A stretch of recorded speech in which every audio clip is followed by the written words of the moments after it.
in there shoplifting and then just made a crazy call so she wouldn't have to go to jail.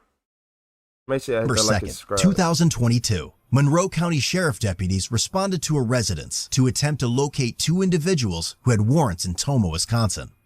34-year-old Kaylee Williams Schaller had a felony Monroe County warrant and a Jefferson County body-only child support warrant. Her boyfriend, 34-year-old Justin Garbett, had a Minnesota probation and parole warrant and another one through Anoka County Sheriff's Office. Deputies were familiar with both of them from previous contacts and were aware Justin visited the address often. While en route, a deputy advised Kaylee was inside the house but hadn't come out yet. How you doing, I Vicky? can see her moving around in here. 17 minutes. Giving her a couple commands to come out. She's verbally talking with us but has yet to exit the building. Deputies could see her pacing in the house and talking on the phone. They informed her she needed to exit the home and that she had a warrant for her arrest. She's on the phone and I saw her right here. It looked like she was going to maybe go into that branch. When asked if her boyfriend Justin was on the property, she told them he was in Minnesota. Justin's gone. Mom's funeral? While waiting for Kaylee to open the door, dispatch received a 911 call from a female stating her daughter called and told her a man with a gun had entered the Tomah Walmart. When dispatch requested further information from the female, the line disconnected. 911, what's the location of your emergency? I just got a call from my daughter. She's at the Walmart in Tomah. She said there's someone in there with a gun. Okay, and what's he doing with the gun? She doesn't know. She freaked out and ran in the bathroom and locked the door. Did she get a description of him? He said he was a white guy, short, blonde hair, black pants. Okay, and how did she know? How did she see that? I don't know. I don't know. She just called me. Okay, hold on 1 second. What's up, Jeremy? Okay, and how did you describe him? She said he was short and white. She said blonde hair, glasses, and black pants. Can you get the information from the daughter and find out if... Kaylee, open the door so I can talk to you, okay? I don't want to break your grandma's door, okay? But I will. Okay, hold on, okay. Tiffany. Who is this? Hi. What are you doing? Yes, but what are you doing? It's a cop. What are you... I'm here talking with her. Come on in. Don't leave the door open. All right. What are you doing? Well, she's got to come with us. We got some questions for her. What do I have a felony warrant? Oh, I didn't go sign my bond. Correct, but you also have a Jefferson County body only warrant. Which is what we're paying right now. Okay, it's body only. It doesn't have a bond associated. It's body only for child support, but if I pay $1,000 to child support, I have the email. I'll show it to you. Kaylee appeared to be agitated and nervous as she tried to gather information to post her warrant. Send it to me. Is the card connected to Apple Pay? Is it connected to Cashapp? Actually, connect it to Facebook. No. Okay. Just give me the card number and I'll call and pay it myself. Grandma's right here. I'm sorry. I've been trying to handle this shit. I forgot about my bond completely. I just talked to my lawyer this morning. I didn't know Justin had a warrant. Okay. We didn't even know. It looks like the warrant was just Can't issued. call it. I for felt that. For him. Dispatch advised the deputy that the number that called 911 was associated with Kaylee. When he requested dispatch to call the number, he observed Kaylee's phone go off, but she quickly declined it. Did you call 911 a few minutes ago? I might have been on accident, not on purpose. Okay. Do you have a daughter? Yeah, my daughter lives hours away though. Okay. Is she at Walmart? My daughter's who called you and told you I was here. Okay, but why did you call 911 and report? I didn't say, if I did, it was not on purpose. You've seen me on the phone in here calling people. I didn't see you on the phone. I was standing outside. Oh, no. I was trying to get a hold of her. I was calling a million different people. So why did our dispatch center receive a 911 call stating that she received a phone call from her daughter who was at Tomah Walmart and said that there was a man that walked into Walmart with a gun? I have no idea. What? I have no idea. Oh, this is getting ridiculous. No. Okay, you can say no all you want, but that number that keeps popping up on your phone is my dispatcher calling you. I was wondering who the number was. Yeah, that's the number that called because you called from this number. Kaylee, can we go talk in the kitchen for a second? So listen to me for a second. Okay. No, put the phone down. I want you to listen and pay attention. Okay. Okay. While we were here, you were inside and refusing to come out. Yes. Okay. You were allegedly making phone calls. Okay. Which I have. Why did you call 911 and report that somebody was at Walmart with a gun? Well, I was told that, but I was in a hurry. I didn't even do it. To be honest with you, I've had about 5 minutes of a blackout since you guys have been here and Okay. remember nothing. Okay. So back So up. if I Let's did, back up to when we knocked on the door and made contact with you. I was on the phone and you with knew Justin. the police were here and we were going to come in to arrest you. Yep, I was on the phone So- with Justin. Why did you call 911 and report that your daughter called you to report that there was a man at the Toma Walmart with a Probably gun? because I was panicking. Okay. Do you know that that's a crime and that's called swatting? No, I did not know. Yeah, that's something that to elicit a large police response to a location. I assume you probably did that believing that we were going to take off. No, And we were just to gonna be leave honest you with here. you, I have a lot of fucking... I'm not in my right fucking mind. Okay. I'm I just see. freaking out. My grandma can't be here by herself. I didn't Okay. know what to do. What's up, Graham And then You Destroyer? didn't know what to do, so you thought you'd call 911 and make a false report. I didn't know what to do. I called 911 and I was going to say something, and then I was talking to my daughter on the house phone and she starts screaming at me Where's the house phone? in my room. Well, it was in my room. It's in the living room now. There's one right here, too. Okay. Does that show the recent calls? No, it doesn't do anything. That phone fucking sucks. Sometimes my grandma will go to call and it won't go out. It works when it wants to. And I'm not lying to you. No, You can go ask my I grandma. think she she'll tell swatted you. a Walmart. It works No, when it wants to. I'm not worried To about get out the, of the jail. phone What's up, working. Paulo? I'm more concerned with the I'm fact sorry. I don't even know Listen, what... I'm more concerned with the fact that you called 911 Yes, and I'm to an report idiot. that somebody was at Walmart with a gun. Okay? That elicits, one, a large amount of resources to respond to a place. Two, it's a false police report, okay? Yes. You're inciting panic, Yes. okay? And three, it's a crime. I'm sorry. I don't even remember doing it. I don't even remember shit. I'm sorry. Now you don't remember, huh? I wish I could tell you I remember doing it, and I don't. So you don't remember dialing 911 and then talking to a I dispatcher? have it on my call log. Okay, It was not even a full minute. okay. That was a pretty short conversation according to my dispatcher. And then my aunt called me. When Kaylee showed her call log, the deputies saw that she had just called Justin while they were on scene. This is my boyfriend. Is that Justin? Yeah. Okay. So 1:25, and you talked for 4 minutes? Yep. Okay, so go back.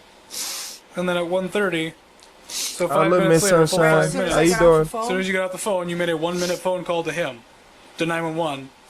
The deputy then contacted dispatch for the 911 recording. You might be doing with the gun. Did she ever know she forgot Did she get a description of him? He said he was a white guy, short, blonde hair, black pants. She continued to fidget around and look out the back window at the small shed. The deputies received permission from the homeowner, Kaylee's grandmother, to check the property, ensure Justin wasn't there. Hey, Is Justin in the garage?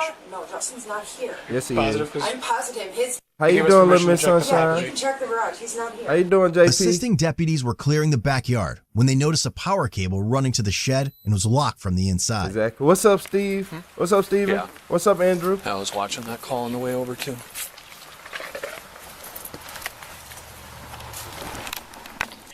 That back shed doesn't open. Well, can you follow me outside so I can smoke that short at least? No, we're he gonna in sit that right shed. here until they get back He in. inside that shit.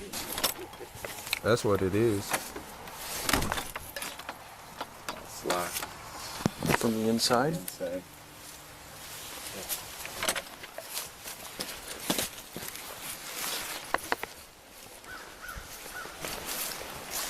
That's his chair he be sitting in. Yeah, he be back there, yeah.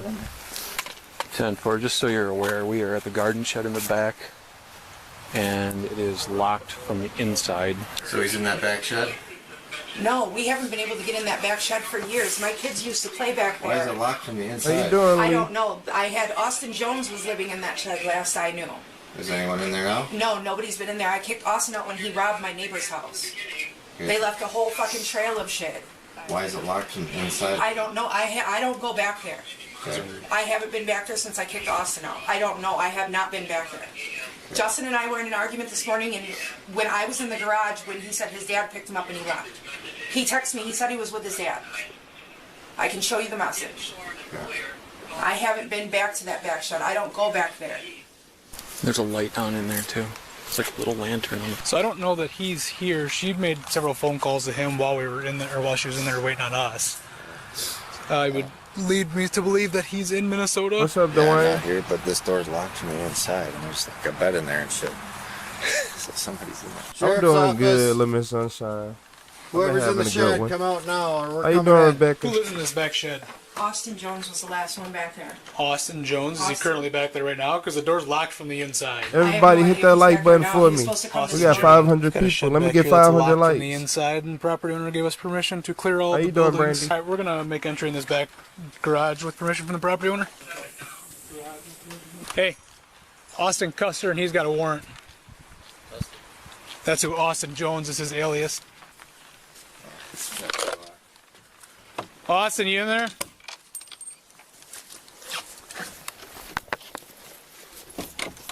I'm not asking. Who are you? My name's Justin. Turn around. Justin? Turn around.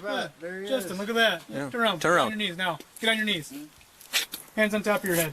Interlock your fingers. Is there anybody else in there? No. Justin lied to me! Justin! What's up, woman deserves? Anybody How you else in here doing? with you? He What's up, told me Michael? he left! Is that true? Did she know you were here? Alright, Justin, stand up. You have your weapons on you? No. No needles, nothing to stick your poke? No. Alright. Yeah. Back up, I'm gonna frisk you real quick. I'm sorry. You good? Stand there. Nothing on you? No. What property do you have on you? Just your wallet, phone? Phone, money, some sunglasses. Alright. I'm gonna double lock these real quick. God, why the you don't You said, "Wow, who lie to cares me who all the did time. that?" Yeah, I knew somebody. I knew somebody was back there. I thought it was the person that was looking for. understand I was that. literally going to turn myself in after I told my PO that same thing. 7-2 Monroe. I was trying to make it to Minnesota. My mom's funeral tomorrow. All I had to do was make it till tomorrow, and I was turning Entry myself made. I have Justin detained. You wanna confirm that 99? You living back there, bro, or what?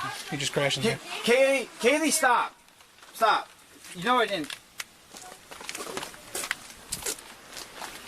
Figure out where that ant is coming from and then detain her. I'm being told by my sergeant that we're just gonna go. I appreciate your beef for hitting that subscribe button. She knew you were here and didn't leave. She's just covering for you. I understand that. So right now I'm just gonna have you put your phone on the table. I'm gonna have you stand up. Okay, walk over to me, face the window, and then have your What's hands behind up, your back. Can I put a sweater on? We'll just go like that. And I'll bring a sweater. Everybody hit that like button for me. Double tap the screen for me. Probably would have if you. Grandma, I have to go, Grandma. I have to go until Jefferson clears my warrant. It was paid. I showed him, I paid it and everything. Justin was hiding in the back shed. He was back there now? Yeah. You can ask my grandma. We were fighting this morning. He told me he left. I have the text. Yo. I'm not used to wetting other people's noses. Well, Grandma, I got snot hanging from my face. There's some hanging from my hands. Can you help me? I got snot hanging from my face. So all of you walk to the front of my squad right here, 27. Which one was this?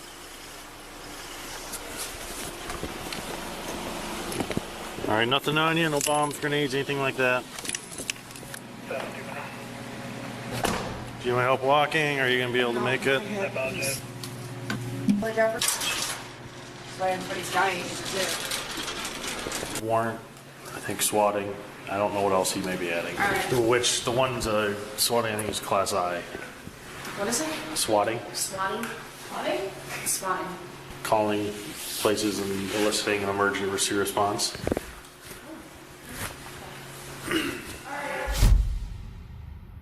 Kaylee was charged with felony counts of bail jumping, ×3, swatting, How you doing, false Kamari? reporting of What's an up, emergency, Tane? misdemeanor What's counts up, of Cosmo? obstructing an officer, bail jumping, and false emergency 911 call. Justin was arrested and transported to Monroe County Jail for his probation and Minnesota warrants. Kaylee was released on a $2,000 signature bond. Support code BLUECAM. So basically, she called the 911 dispatcher and told them that it was something going wrong at the at Walmart. It was a man. And a hold on. Jefferson County body-only deputies were yet. I'm Yeah, I gonna can see show her rolling y'all around in because here. it's hard to even explain. She basically called the police, made a lie, and said somebody was at Walmart and pew it up. Can see. I just got a call from my daughter. She's at the Walmart in town. She said there's someone in there with a gun. Okay. And what's he doing with the gun? She doesn't know. She freaked out and ran in the bathroom and locked the door. Did she get a description of him? He said he was a white guy, short, blonde hair, black pants. Okay, that's a good deal. And how did she know? How did she see that? I don't know. I don't know. She just called me. And Okay, hold on 1 second. Okay, and how did you describe him? She said he was short and white. She said blonde hair, glasses, and black tan. Can you get the information from the daughter and find out if... Then she hung up on him. Instead of her getting her warrant, she wanted, okay. They had a warrant for her arrest. She did all it to try to get both of them out of this. What's up, Styles? Styles by Nora. Say, hello, I fell asleep to you last night. Let me subscribe. I appreciate you. Yeah, she was just trying to get out of not going to jail. Now she got even worse charges. What's up, Alpha?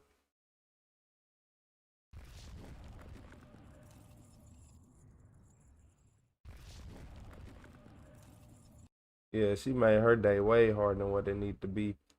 I appreciate everybody for hitting that like button. We need to get to 1,000 likes quicker today. It be taking way too long. Look, we got 500 people on a daily basis, like average usually. So it ain't no way that we shouldn't have more likes. We got 44 right now, so I appreciate all y'all. So look, in this video, this is a simple doctor visit that ended in a disaster. I'm just trying to get to know you. How you doing, Jennifer? Okay. The reason I'm here is the staff called. They were concerned about you, so they sent me to come and check on you. Okay, I'm fine. You can go. Okay, I got to make sure that they want you in here first. Is there a reason you have a general antagonistic disposition towards me? Yeah, because you two goons have come here specifically to try to incite a physical incident with a person who's had a heart attack last week. I like first 48, and I don't think that's and I almost got away with it. That was I don't like I that. almost got away with it. I like more the first disruptive, 48. and I wish you folks would step back. Why do you think that? Because of your body posture, because of the way that you're acting. I have a conversation with them? Do they want to have? And I think that you should stand back. Hello. Another step or two would be good. Come right in. Perfect. This is what little information we have on him because he was a new patient. But he came in and he was very argumentative. He's playing his guitar. While we appreciate your music, it's not appropriate. And you need to stop. And he called her mom another person. And then he told the receptionist that if he comes here and his issue isn't fixed, he's going to jump into traffic. He said it 3 times. I don't know if he's joking or what, but he got really mad because it was 1:01. His appointment was at 1 o'clock, and it was 1:01, and we hadn't taken him back. Yeah, so now you guys basically want him to leave. Interaction. Have I done anything right here that you can see that would provoke anything other than just a normal conversation and leave? No, I don't think so. No. Okay, then I prefer that you take another step back. If I'm not a threat to you. Did you have any type of interaction with them or anything like that was negative? I was invited to come here and play my guitar. Apparently, I wasn't playing the rap music they liked or whatever, but they decided they wanted to make an issue out of it after being told specifically that I could come here. Okay. I had a heart procedure, and they're trying to figure out if this is healthy or not. Okay. And I play guitar, so I have to play the guitar so that we can see. I drove all the way here in 85-degree heat after having a cardiac event last week. It was that recent? Yeah, last week. Would you prefer to have me have a heart attack? I'm not a physical threat. I would strongly encourage him to be evaluated in the ER for mental health, but he can't come back here unless he's treated. Okay. I think his previous injury has a lot to do with the way he is acting right now. It's something wrong with him. It's something wrong. I either tell y'all this. In his case, if this is exactly how he said it, I think it could be a medical issue. That's what I'm thinking for now. So why do you have to provoke me by standing close and leaning towards me? I'm certainly not trying to do that with my posture. I apologize if it appears antagonistic. You are. I understand you were here for a follow-up appointment from your heart issue. Is that accurate? I don't have anything to say. Get your feet off the chair. Well, I'm waiting for my doctor's appointment at 1 o'clock. I got here early, and I'm waiting for my appointment. Okay, well... That's all you're going to get out of me. Have a nice day. Well, they would now want you to leave, so I'm just here to assist with that. So go for it. Okay, are you ready to go? You know what? You're going to have to physically hurt me. Well, we don't want to do that. There's got to be a way we can avoid that. Yeah. That seems completely unnecessary. Why don't you go back and talk to him and see if He there's a way that got we the can coolest avoid cop this? ever. I think that we can probably come up with a solution together. Yeah, I think so too. So based upon whatever interaction you had with them, they're no longer willing Yeah, to see. I'm As gonna the, sit here for a while. unfortunately, that doesn't sound like it's an option because they want you to leave. You're gonna have to pick me up and take me out. Oh, there's got to be a way we can avoid that. You seem like a reasonable man. I made a trip here. It was very hot. I think I need to rest before I get up and go anywhere. Well, with them being in control of the facility, it's kind of like their property. If they want someone to leave, we have to help facilitate that. How about So- this? How about this? You sit here until I feel good and ready to leave. Well, we're here to help everybody that's involved. What about we get an ambulance to come and take you somewhere to get treated? I don't care what the fuck you do. I ain't moving until I feel good enough to leave. So look at it from my perspective. Okay. Okay. Do you have an appointment here? He had one. So does that leave us with two options? Either he leaves voluntarily, or Yes. they want him trespassed out of here and he goes to jail. He's a reasonable man. I think we can avoid option 2. You want to put your hands on a person who had a cardiac event last week? Take your chances. We're trying to avoid that, like we explained I'm not before. leaving until I feel goddamn good and ready to. Well, that isn't an option either. The only other option we have would be to take you to jail. We don't want to do that. That's completely avoidable. Let me think about it. Take some time. All right. I can tell by the sandals he wearing that this finna go crazy. Yeah, them sandals giving everything away. He's standing on business. Option I'm A. going to take probably about You say he 45 asking or for 50 it. minutes. to How you think. doing, Sarah? What's up, Trey? What's up, So Geraldine? option A would be you simply leave and you're not in any trouble with anyone. And option B would be we would have to take you out of here and arrest you for trespass. What's up, Cosmo? That's got to be something we can avoid. I copy. Radio, anybody? Yeah. I believe I'm in the market for some legal services. I have 3 goons standing over me, hearing and trying to provoke a physical incident. They invited me to come over here and play my guitar because it's my wrist that was injured with the heart cath procedure. We want to make sure that everything's okay with the wound, and they said, yeah, fine, that's fine, just come up. They were looking forward, they said yesterday, to me coming over here. You're not making any sense, right? I know, I'm rambling, but anyways, they now told me to leave, and I don't feel like leaving. You hung up on him. Yeah, I just talked to an attorney, so whatever you want to do, I'm going to take 45 minutes to just kind of rest and see how I feel. He said, I just talked to the attorney. He just hung up the phone. He said, wait, you're rambling. Nah, I'm not taking your case. He's going to jail. Yeah, you got to go to jail. He we'll decide if I don't need care them. right now. Okay. I don't know if I'm going to be able to give you that much time, unfortunately. I do Can I very... give a 65-year-old guy with a heart attack a chance to make it out alive, or you want to hurt me? I don't want to hurt you at all. I'm hoping that we can resolve this peacefully. I'm hoping we can resolve it peacefully in about 45 minutes. Because we've got an ambulance that can come up with a cot, which would be an easy way that you wouldn't need to walk. Good. Thank you for coming and helping us. Sure. What do I need to sign what I'm going to need to do is go out there and tell him that he either has to leave right now, or you, as the person in charge of the premises, is trespassing and banning him permanently. Yes, we will ban him permanently. And if he doesn't leave, then you're willing to sign charges for trespass. Better stop. Correct. And that's what you'll do. Yes. So yeah, what'll happen is if he won't get up and leave, You'll just take we'll have to take him to jail. And I hope he doesn't go to that far, but yes. do you have a business card on you, or if not, I'll just perfect. Okay. But we Max, were constantly being this is the triggered doctor who's in or charge of the getting premises, and if this man does not vacate the premises now, he's banned from here. If he doesn't leave, he wants to pursue trespass charges. Okay, so we've reached the precipice, sir. You can let me think about it? No. No, you have 60 seconds. They want you Well, they want you out of I here can't think immediately. about that in 60 seconds. Okay, well, the time to leave this building is now. They've made it clear. Okay, let's go. You've been clearly told. You've been clearly told that you are immediately to vacate the premises. I'm ready to go. Ah, man. All right, this is your last chance. Is there anything I can say or do that would convince you to simply walk out peacefully? I don't think I can, because I had a cardiac event. You can take a few minutes outside. You need to leave this building now. Drive me out. Get up and act like a grown-up. Act like a grown man and get up and walk out. All right, sir, you're under arrest. I got to put you in handcuffs. Do you have any weapons on you? Everybody Watch hit your that head. like button for me. It's about to get wild. Where's your pocket? I don't want anybody to I get don't hurt. see him being compliant. I don't know. You don't know where it is? Is it in your pocket? You said you're not gonna move. It's unfortunate that this happened. What's up, boys? Peace. What's up, Richard? No. You said watching me for like a week and a half. You're arrested. Stop. When I'm subscribing, I appreciate you. Put your hands behind your back. What's up, Common? Common sense? Yeah, that ain't that common sense. Let's Yeah, get bone your other potential. arm and then we can get you sitting up, I okay? can't move. Yeah, you can. Just relax. Said acting like a child.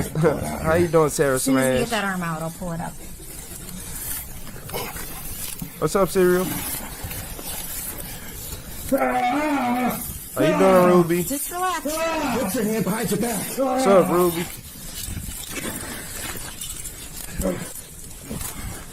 Don't you kick. I know. What's up, Amber? They got his feet barred up. We have a highly resistant combative Let's roll him up. gentleman here. What's up, Brian? Let's roll him this way. Watch the kicks. Sit him up. Do you guys have any Now all of a sudden he ain't weak. restraints for legs? Neither did we. Crime Stoppers. What's his name? Don't know. What's up, I will E-Time? not tell What's up, anything to Quint? anyone until I get a mask on my face. Okay. And I get my glasses. You got your mask right here. There you go. And your glasses. How about I give you your glasses? I want to go home. Unfortunately, you're going to jail. You want it to be easy? We can just get me up and I'll walk out. All right. Wait, you're willing to walk on your own power? 1, 2, 3. All right. Hey, Mike. How you feeling right now, sir? I had a heart cath operation on this wrist, and I would appreciate that being taken off right now. How about this? If you calm down, everything will be fine. The wrist is what I was here for. You guys are aggravating it, I will sue. Come on now. Nope. Not gonna work. You take my mom's ashes, I will kill you. And I mean it. Let's not do any threats. That's not a good thing. Yeah. You're making me do it. Swiss Army knife. Where's it located? Well, you guys threw me all over the place. Who knows where it is? No. Where would you keep your pocket knife on you? Still need to Oh, check. how about that? I didn't lie to you. You're Still need stupid. Those You. back pockets. What's his medical condition? He's trying to kick me. Do you have a medical condition that you need immediate attention for, or are you ready to go to jail right now? The hospital. For what?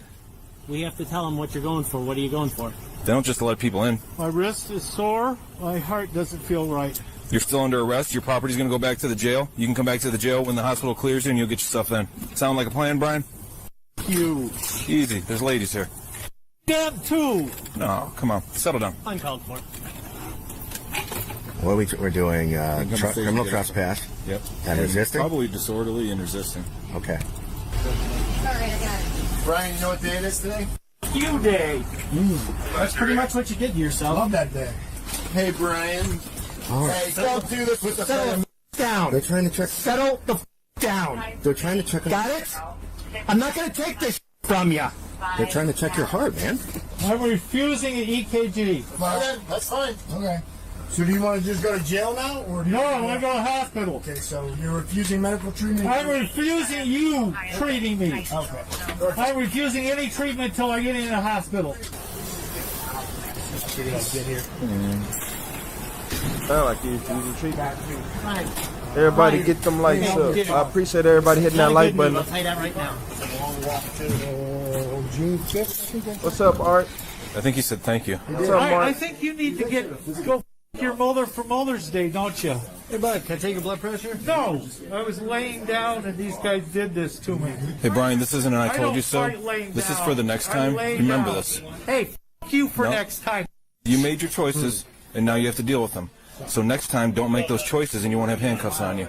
I just asked for time to think about it, to rest, because I had a heart attack, and it's the first time I've been out. Well, they just asked you to leave, and you refused. A lot of times, all it takes is police presence for a person to become hostile. What are them charges? Man. I don't hear no. Man, no charges? Are we serious? Names, his girlfriend names, but he never himself out, and because there was no evidence of, she would have to prove why she's in fear of her boyfriend before the city would issue her a PFA. So eventually we leave the home, but I was never called back to that particular house. It's just common, and in my sort of play is good. It's an A+ in my opinion. And this involves 4 principles: accountability, legitimacy, innovation, and coherence. But whether you actually have it. All right, guys, that's all I have. Trespassing and is innocent until proven guilty in a court of law. Trespassing? That's it? Man, they threw the book at my head. Dictionary, encyclopedia, Harry Potter, said the book of history, all type of stuff. Yeah, man, they threw the whole internet at my head. I did something like that.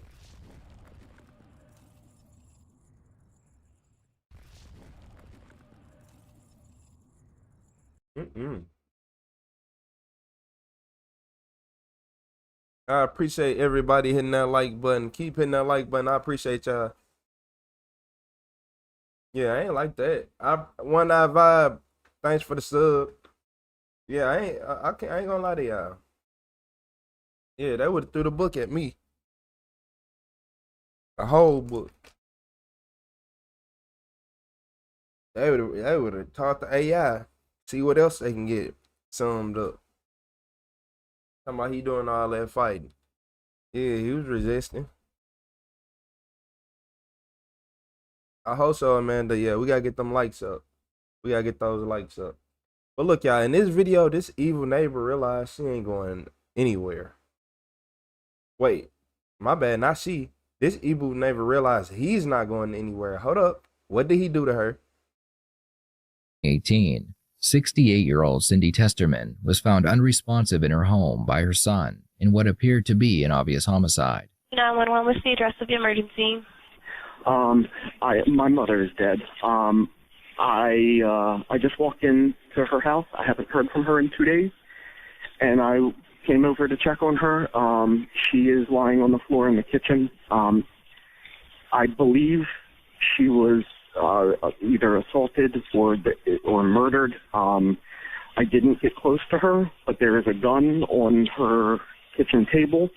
Her door, it was unlocked when I came in, and her car is missing. She has a home security system on her door, and the last thing that I saw on the home security system was a man getting into her car and driving it away. The police were unable to ID the man from the surveillance footage. However, they knew that Cindy's car had been stolen, so their search for the vehicle began. They would start by asking Cindy's neighbors if they had seen or heard anything.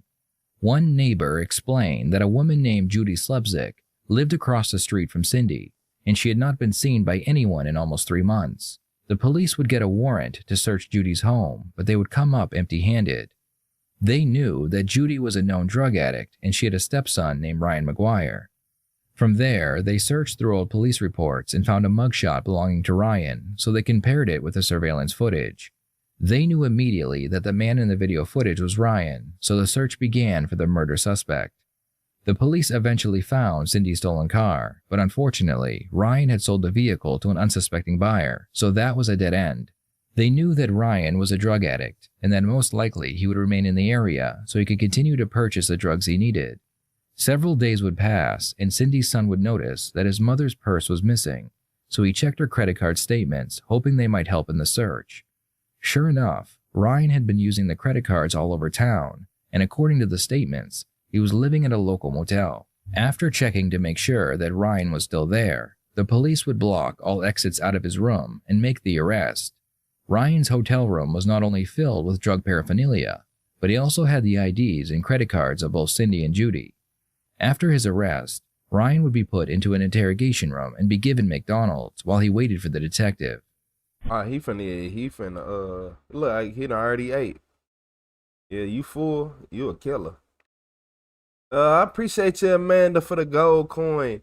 How you doing, Don? I appreciate you, Amanda, becoming a member. Shout out to Amanda. She has became a member. I appreciate you, Amanda. Thank you for coming on the stream today. But, yeah. So he a drug user. Y'all know he did. He took her out for the drug, for her money, because he was going through withdrawals. Stole her car, did all this in the name of getting high. I ain't gonna lie, he did all this in the name of getting high. Hey, what's going on? Anything I can get a cigarette, man? Yeah, probably. I'll have to find one. It might take me a minute, but yeah, I don't think that's the problem. Are you good? Did we get the wrong thing? Good. I ate one. Oh, okay.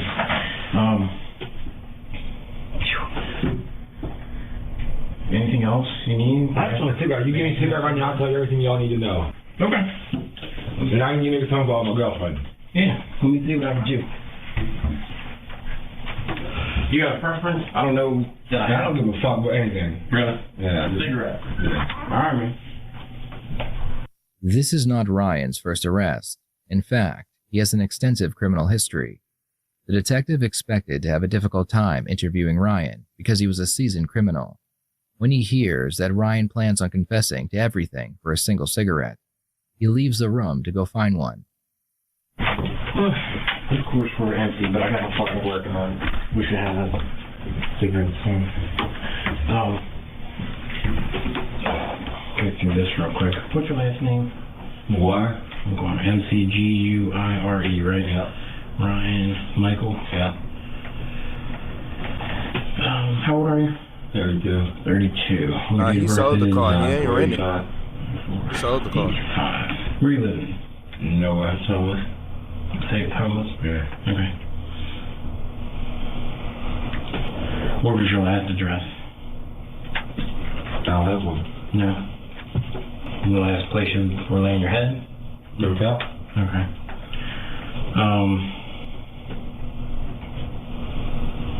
Okay. What's a good phone number for you? It doesn't matter. I'm not probably gonna be out. You know, I'm glad I'm warm.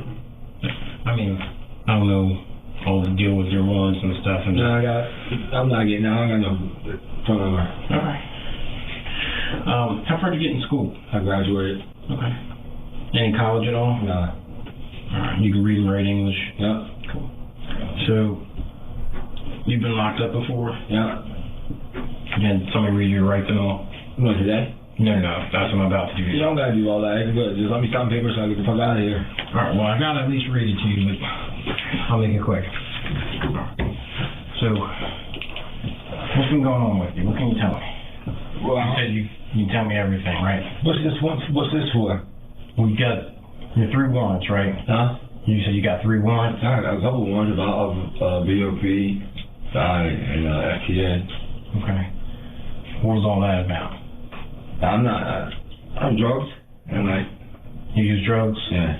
Are you under the influence of anything right now? No. Okay. I ain't had nothing today. Okay.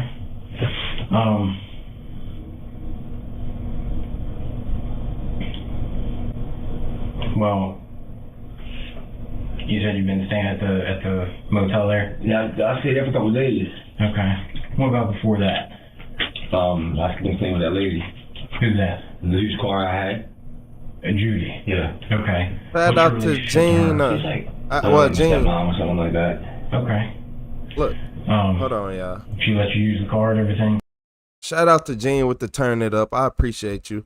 But why don't the detective just read him? Look, I would have went and got the cigarette or did whatever I did, read him his rights and been like, I would have read him his rights first, then gave him cigarettes. Then been like, well, yeah, let's talk. Yeah. All right, nice lady. What's up, Sparkle? Where's she at these days? Yeah, listen. I need a cigarette. I'm not saying nothing else. I'll get a cigarette. Okay. I'm gonna tell you everything you need to know. She's gone too. She's dead too. Just to let you know, she's dead too. You're gonna charge me with that one too. What's up, Lil Man? She's not doing like a cigarette. All right, man. Let's see that just cigarette. Now I'm here for the one across the street. What's that? I'm here for what? Across the street. I appreciate you again, Amanda. I'm not gonna beat around the bush with you. That's what it is, okay? What's up, Dribble?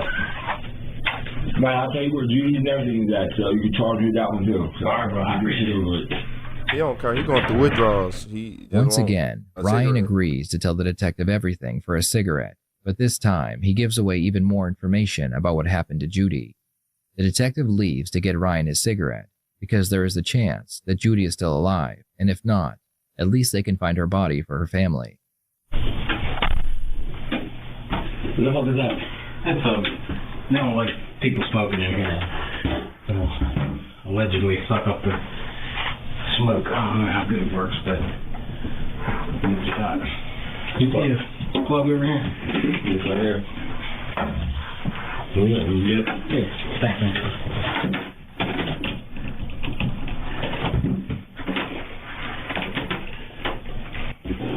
Y'all not gonna find Judy without me telling you where she's at.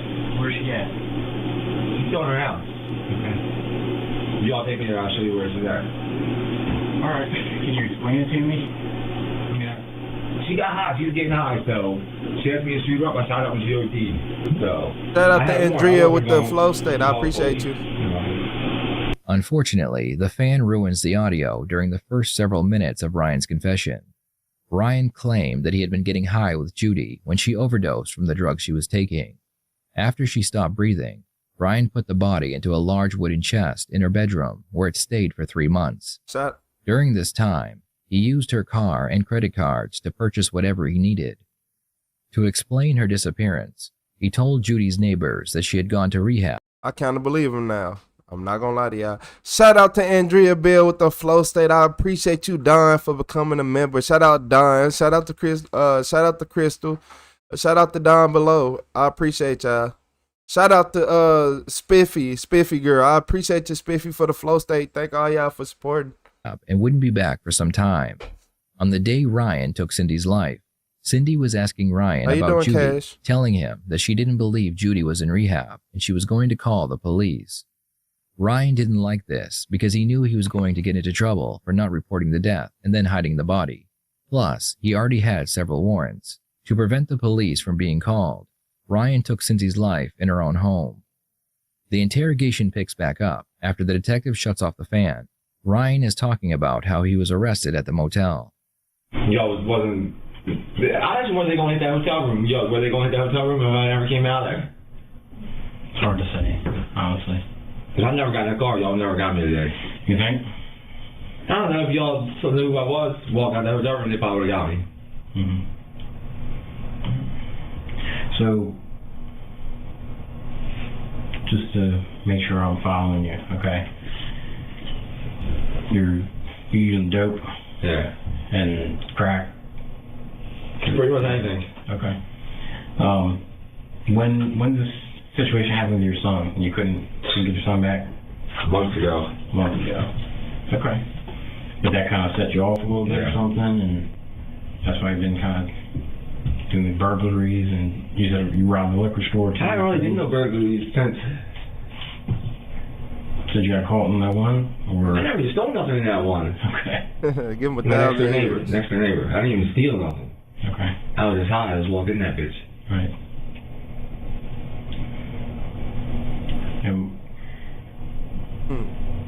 I appreciate you, Crystal. I appreciate you, Don. Just because she called me out the blue, helping her get off the drugs. Oh. Okay. And I said, damn, I could just stay here, get rid of her, and just keep using our money every month. Yeah. That's what I've been doing. It seemed like it would have worked for a while, except Cindy. Yeah. And she called the house phone over there. Wanted to ask about. Yeah, ask me questions. About Judy. Yeah. Was she a friend of Judy? I don't know. Nobody really messed with her. Like I told her that she was in rehab, that she was like on a blackout for 45 days. And how long were you staying with Judy before that happened? What, before Judy? Yeah. Like a month. And things were good with her? Yeah. Hit that like button for me. But like you said, you were thinking if you can work your way into staying there without her, that's the move. Right. Okay. So when she asked you to shoot her up, you said? She snapped it and she went out. She already. Then I shot her up to make sure that she was gone. Okay. So she was snorting? She was doing whatever. Snorting, shooting, snorting, and smoking crack. How you doing, Miss Lazy? So what did she do when that happened? She sniffed, and then she was out of it? Yeah, she went out. She fell out. She OD'd. So then you hit her with the dope to make sure? Yeah, she sniffed the dope and went out once.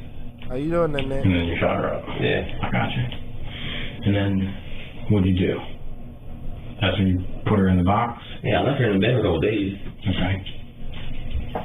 You put her in the box and put a blanket over it or something? Yeah. Okay. Shout out Big Fitties and Shivers. Thank y'all for subscribing. I appreciate it. When did people start asking what was up with her? When they didn't see her for a couple days. Okay. You just said she's a rehab. Yeah. Double tap the Cindy screen wouldn't let and go. hit the like button for the stream. Okay. So when you're over there with Cindy, you got smoke. Did she start right away with the questions? She was asking questions as I came over there. Mm-hmm. Now, when you take the call from her, did you? I already knew I was going. If she has anything, I already knew I was going to get rid of her. Yeah. Because you didn't want to take a chance of getting caught up. Yeah. Okay. So you go over there. I drove past her just the other day and there was cops down there. I'm shocked they didn't see me. Mm-hmm. What were you driving? Cindy's car. Really? Okay. Where's that? I gave it to somebody. Really? Where? In the city. So it's floating around somewhere? Yeah. Shout out to Ty and Spiffy with the flow state. Well, no, Ty with the flow state. Spiffy with the red card. We got a penalty in the investigation room. I appreciate you, Spiffy. I'd like to get the car back to her family. The only way I do that is to give my cell phone and I call and tell them to put it somewhere else. I'm not trying to get him in trouble. I gotcha. As far as cases go, this one has almost everything a detective could ever want. Plenty of evidence, including DNA and a signed confession. But the one thing they don't have is the murder weapon. So, shout out to LC with the turn it up. When you were dealing with Cindy? LC Transu, I appreciate you. And a different one, where'd the other one come from? Shout out to Allison with the red car. We got another penalty in there. We got 2 penalties in the interrogation room in a second. Y'all going crazy. It's like a regular knife. You got a folding knife? Yeah. What color? It's like black with camouflage. Okay. And where do you think you tossed that? You ain't gonna find it. Okay. It's probably somewhere in the fucking dump somewhere now. Okay. You know that you put it somewhere specific to take it to the dump? I threw it in a trash can. Where? The gas station. Which one? On Urban Avenue. Okay. The BP. BP? BP right there across the street from Armstead Gardens. Okay. Where is that? The other day. So that's why I stopped there every day and shoot up. Okay. You remember what time that was? No. Which was it when you say the other day that I appreciate you, LC, for turning it up. I do that shit Friday. Shout out to MGM. We got MGM in the chat. Shout out to MGM Professor. Saturday? Mm-hmm. Yeah, like 11, 12 o'clock. What's up, Mary? So then, what's up, Meriwether? Think you get rid of the knife? I think it was Friday. You sure it was Saturday? Yeah. I think I got rid of it. The same day or the next day? The next day. Okay. Cause I stayed at Judy's house that night. Saturday night. I parked the car around the corner and I walked to Judy's house. Alright. How about your clothes? What? The clothes you were wearing? I ain't no blood on me at all. No? Okay. Did you take that stuff with you to the motel? I had a pair of shoes, I threw them away. Where was that? I don't even know. Ryan has confessed to taking Cindy's life, but his story about how Judy ODs could go either way. The detective needs more information about how Judy died before charging him with murder.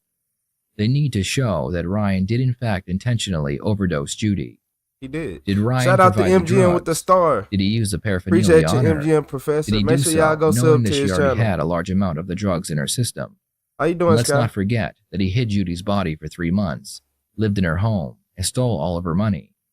There is a good chance that if Ryan had just called the police after Judy OD'd, he would not be facing 2 murder charges. What's up, Kev? What's up, Mary? Still thinking, that at some point, get rid of her and just stay there yourself? Yeah. Okay.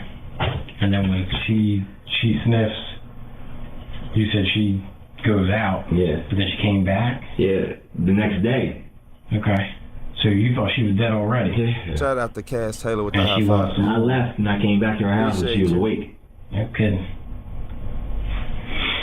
And she's asking for more. Yeah. Modern day oldest tool. Did you just have some? Yeah, I had some because I took $500 out of her safe. So, how much do you think she got? I mean, when you injected her? Just a pill. Just a pill. But you pretty confident that was gonna finish things off? Yeah, she was a little. Yeah. Hit those like buttons. That dope was good. Yeah. I wish I had some now. Yeah. Okay. Anything else I need to know about? Any other dead people in around? No, that's all. That's my word. Okay.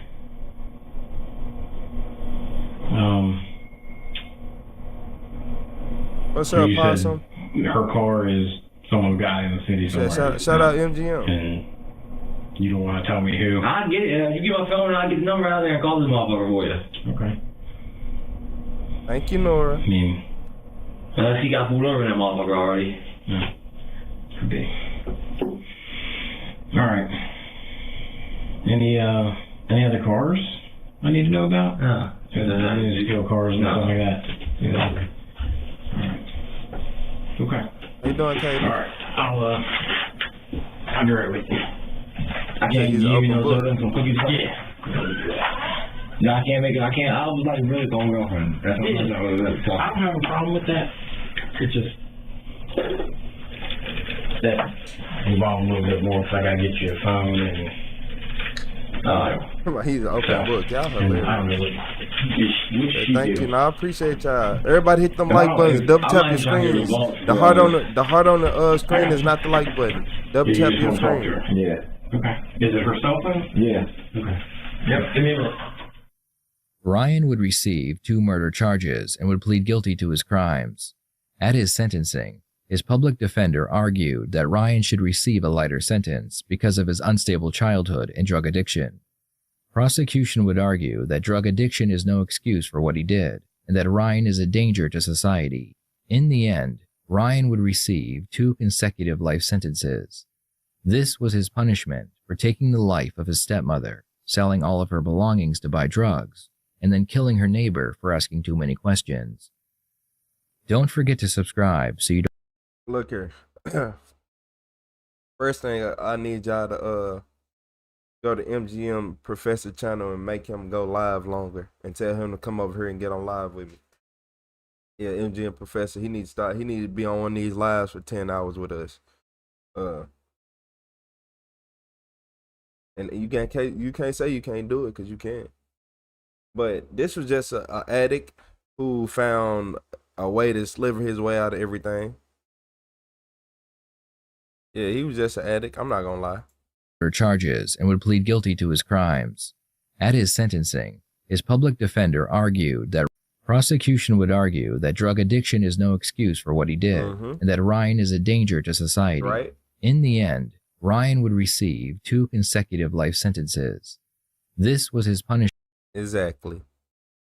By everybody, yeah, he just did that because he wanted to, I told y'all. I'll let people hear it twice so you can hear it nice. If you let it hear it once, it might go over their head. You never know. Yeah, you gotta let people hear it twice so they know it's nice. I appreciate all y'all double tapping the screen, all 177 of y'all. I appreciate y'all. Everybody else, just please double tap the screen. I'll make the videos go faster. I'm just saying. You said 2 life sentences plus 1,001 years. 1,000 years. 1,000 years. I ain't gonna lie. That's probably my favorite emote is the 1,000 years one. I'm not. If y'all ain't want to look at the new membership emotes, go watch it. Go look at them again. My favorite one is that 1,000 years.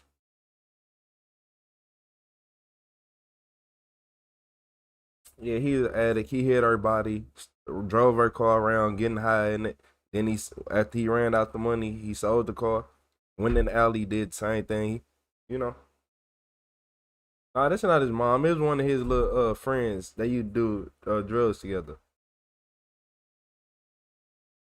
But yeah, I think he went crazy and did some unthinkable acts.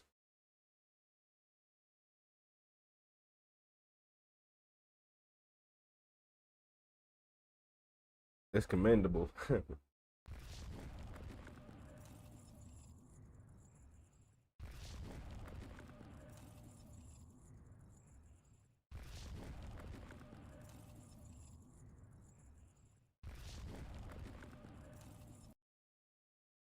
Look here. I don't know what you did. What's up, gamer? What's up, Pixie?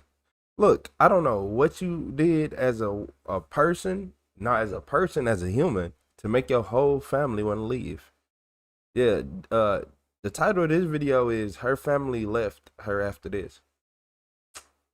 Yeah, sit back, get hold of y'all seats. This might be a wild one. Don't play crazy. We watching Midwest Safety. I just booked a flight. Where are you going to? Las Vegas. I'm out here. I'm going to the west. Ma'am, let me see your hands. Let me see your hands now. Can't see my hands. No, I can't. You got something in your hands and I can't see them. I'll tell you right now. Thank you very much. Get that shit off me right now. It's not pointing at you. All But right. you're calling dispatch telling them you got guns and knives and all kinds of right stuff? now he's damaged my property. Okay, that's fine. Y'all been out here, been impotent, gave my grandbaby to somebody neglectful and abusive. Now he's got a vicious dog in there. Isn't now that your he's dog? damaged my property anyway. What I have in my house is what I have in my house. I will defend myself and my family. Okay. And don't ever fucking point nothing at me. Did I point anything at you?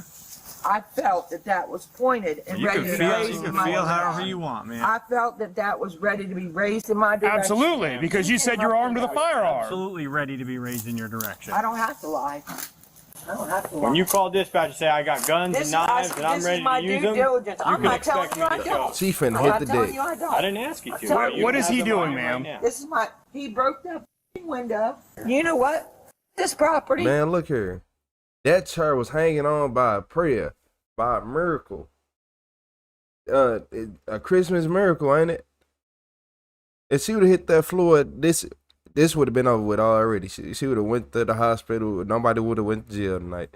Ma'am. This is he broke the window. She probably You went know to jail what? tomorrow, though. This property, I don't give a fuck about this property, but when he comes out because his behavior is getting worse and he hurts somebody in that house, I'm going to do my due diligence because y'all won't.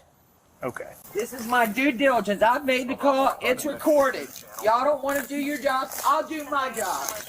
Ma'am, what did he do that's criminal? You think damage of my property is okay? If he lives here, You yes, think ma'am. shoving my son is okay? Nope. You think allowing my grandchild to be taken out of here to somebody that's abusive and neglectful is okay? Nope. Port Orange Police!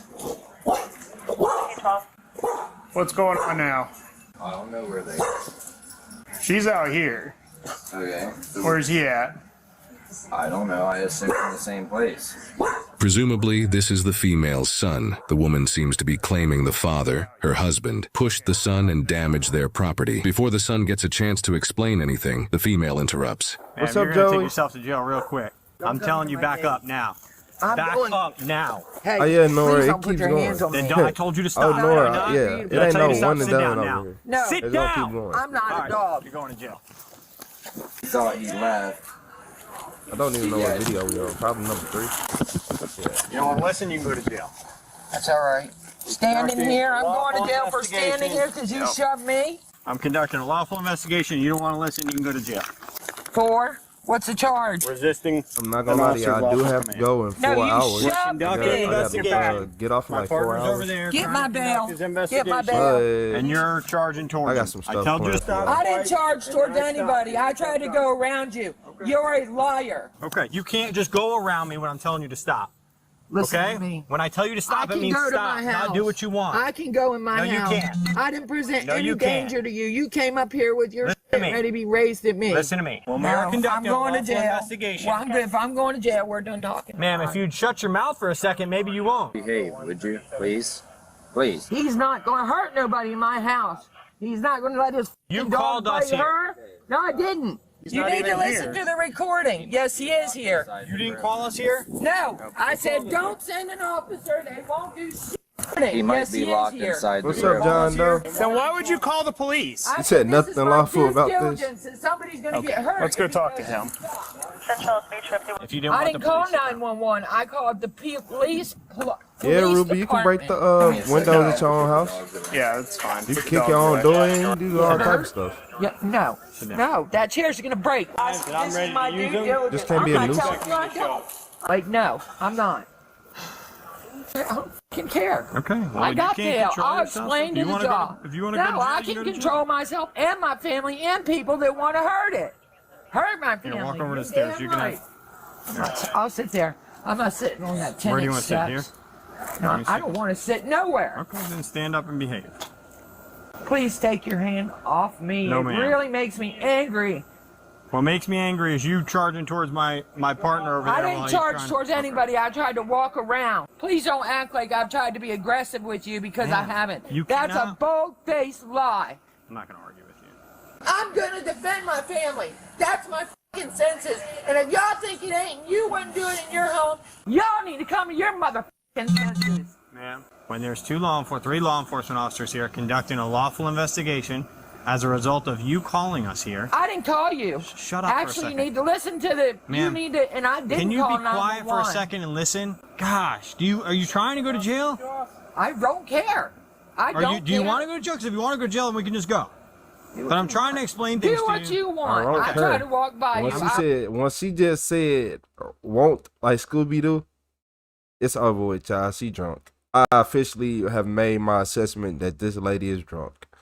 She just said, won't like Scooby Doo. Okay, once you start talking like Scooby Doo, I was not aggressive to you. You're literally admitting what the charge would be. You tried to walk by me when I told you to stop. You tried to walk I back towards the present other no officers. danger to you, so why shouldn't I walk by you? You are not allowed to go wherever you please while we're conducting a criminal investigation. What criminal investigation? You saw my if you'd hands. shut your mouth for a second, You I saw can tell my you. hands, didn't you? If you would be quiet, I can tell you. Basically, though, we thought he was gone, and there was a broken window. He broke the window out, and so she yelled at him and told him to fix it. You called us here for a disturbance involving you and another person. When we Please got let here, go of my arm. I've been beaten a lot by men. Okay. I've been I'm almost not killed, beating you. and it's really agitating you have me. to understand this. You're in handcuffs right now. If you are not, Yeah, I'm in handcuffs. Stop talking. If you're not sitting down, I have to hold you so that you don't fall. If I'm not holding you and you fall and I'm hurt not yourself, gonna fall. I'm okay, very sure-footed. that's fine. But Very sure-footed. If I'm not holding you, I'm a and you- very strong, sure-footed. I promise. Is he inside or no? Yeah, he's inside. He's coming out to talk to us. He's right here. I'll sit down, please. Can I sit down? Yes, you please, can. Please, I need your hands Oh, off me. okay, once you sit down, my hands will come Please. off. Perfect. Give me a See? cigarette, son. No, you can't have a cigarette. Because you don't smoke, I can't have a cigarette. Right. Yeah, that's about what I expect. What's going on this time? I haven't done anything. Okay. I just came back from the library. I'll show you. I don't want them to know. I just booked a flight. God damn. I don't want to take the jail. Fast. Nothing. Is this your mom, sir? Nothing.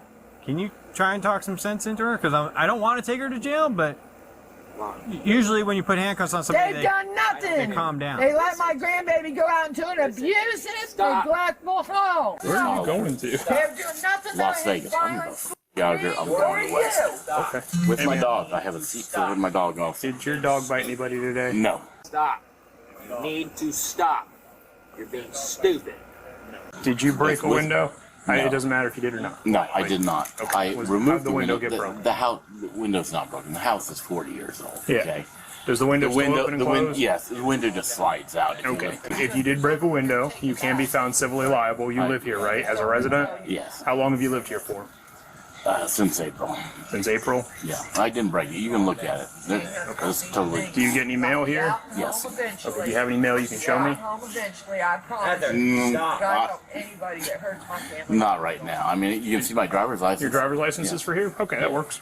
I have my mail going to P.O. Box because it's kind of dangerous here. I gotcha. Handcuffs don't mean a thing, because I'm be out and home eventually. I'll be out and home eventually, I promise. trying to see if he got God help residency, anybody that hurts my family while I'm gone. Heather, stop. William. Would you let people sit around and damage your property and hurt Am your I damaging your property? No, you're manhandling me, unlawfully cuffing me, accusing me of things I didn't do. You need to calm down and stop. And I told them don't send a cop because they come out here and behave impotently. I'm locked myself in my room. I am hiding. Is there anywhere you can go for today, the rest of the day, just to get out of I got a dog with me. I've locked myself in the room. I was going in and out the window to avoid going out. I can show you the window. There's no damage to it. It's just the thing's falling apart. Absolutely. Go get your phone and film now. You should have started then. We're filming right now. I'm filming, he's filming, he's filming. We've been filming since we got here. Filmed me telling you to stop. Filmed you trying to walk past me after I told you to stop. No, I tried to walk past you. That's right. Not touch you. Because I don't put my hands on people that don't harm me. Ma'am, if I thought you were trying to touch me, if I thought you were trying to touch me, you wouldn't be just sitting here like this, okay? You'd already be in the back of the car.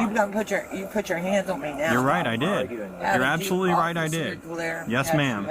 When you're walking towards my partner who's conducting a lawful investigation with somebody that you're engaged in a disturbance with, I don't want to hear it. And I tell you to stop. Y'all have my whole record. I've never done anything swung on any officer ever. Heather, just stop. Ma'am, nobody's accusing you of swinging on me. So don't act like you think that I was trying to do something to harm him. You said don't go near my gate. Don't you go near my gate. Then I also said don't raise your shit at me. And then you started walking towards my partner. I started walking past you. Right, towards my partner. You can't do that. But I don't care where you're I don't care where y'all are. Okay, sir. So sorry, there was no physical violence between you and her? Yeah. She gonna end up going to jail for disorderly. She is just, I can live with her. I'm not living with that. Somebody who want to sit outside, drink, and then just not want, like, come on. The only thing that was an issue was about the window, correct? It wasn't. She came up here and confronted me when I was going to put my dog here. And so I walked over there. I went out by the window. I have a ladder over there. Yeah. So I put my dog in that way, coming back in. She's big. I didn't want to lift her. She's in the room. I'm trying to keep her from, she's threatened to kill multiple times. So what is your relationship with her? We were married a long time ago and had a kid. The guy with the beard, kind of back together, not really. I'm leaving. I'm never coming back. As long as y'all off my property. Y'all don't do shit here to help me. My 2-year-old grandbaby, that fucking sociopath gets away with You need to just stop. She's not going to stop. She'll end up going to jail. So just already start thinking about her bond money, because if this don't change in the next few minutes, I'm just going to put her in my car and we'll be done with it. Heather, I'm telling you to stop. My name is Mom. Then stop. How about you act like Mom? Exactly. You need to stop. So he's mad because she thinks he broke a window, and even if he did break the window, he's a resident here. Yep. Am I done? I can lock myself in the room again? Yeah, man. I appreciate your cooperation. Tell me to calm down. I guess so. Well, unless Mike's taking her. Taking her for what? Resisting. Mike told her to stop, and she didn't stop. You need to act like an adult. I'm giving you. I am acting like an adult. No, you're not. And if you wouldn't defend your family, then you need to act like an adult. There's 4 police officers here right now. You don't need to defend your family, okay? Oh, they're just going to tell him thank you for being so calm. Well, he's a lot calmer than you are. Because he's a fucking sociopath. He don't have feelings other than anger and want to fuck. And he can't fuck me, his guy's own veteran, because I know him now 25 years later. So he's trying to fuck his wife. No one cares. You want to bike? My bike. I'm not taking it with me. No, sir. It's good. If you want to contact the police department and try and donate it, you might be able to, but we can't take it from you. Okay. Okay. If you want to stand by her for a second, I'll talk to Lance. Look, man, if you gave her a lawful command and she didn't follow it, and she was interfering with our ability to investigate. Oh no, I'm not asking if we have PC. No, I'm asking if you think I should give her the benefit of the doubt and let her go on about her We've day. been out here 5 times today. There she goes. All right, ma'am. Go ahead and stand up. Yeah, you gotta go. You're under arrest for resisting lawful command. I didn't resist lawful command. That's fine. You can explain to the judge. All right, because my ex-husband wants me to go to jail. A minute ago, I was getting out, right? Now I'm going to jail. Well, you wouldn't be quiet. You wouldn't stop. You wouldn't talk listen. to me, I answer. That's right. Okay. Well, now you can explain that to the judge. Okay. You leave my family alone with that psycho tonight. Whatever happens is on you. Nope, it's on you because you couldn't act like an adult. Are they walking? I was gonna say, are they walking to jail? My 72-year-old mother who Stop is acting like a child, and you won't have that problem. No, you leave your 72-year-old mother with him. See how you feel. There's a female available. Can you start this way for a search?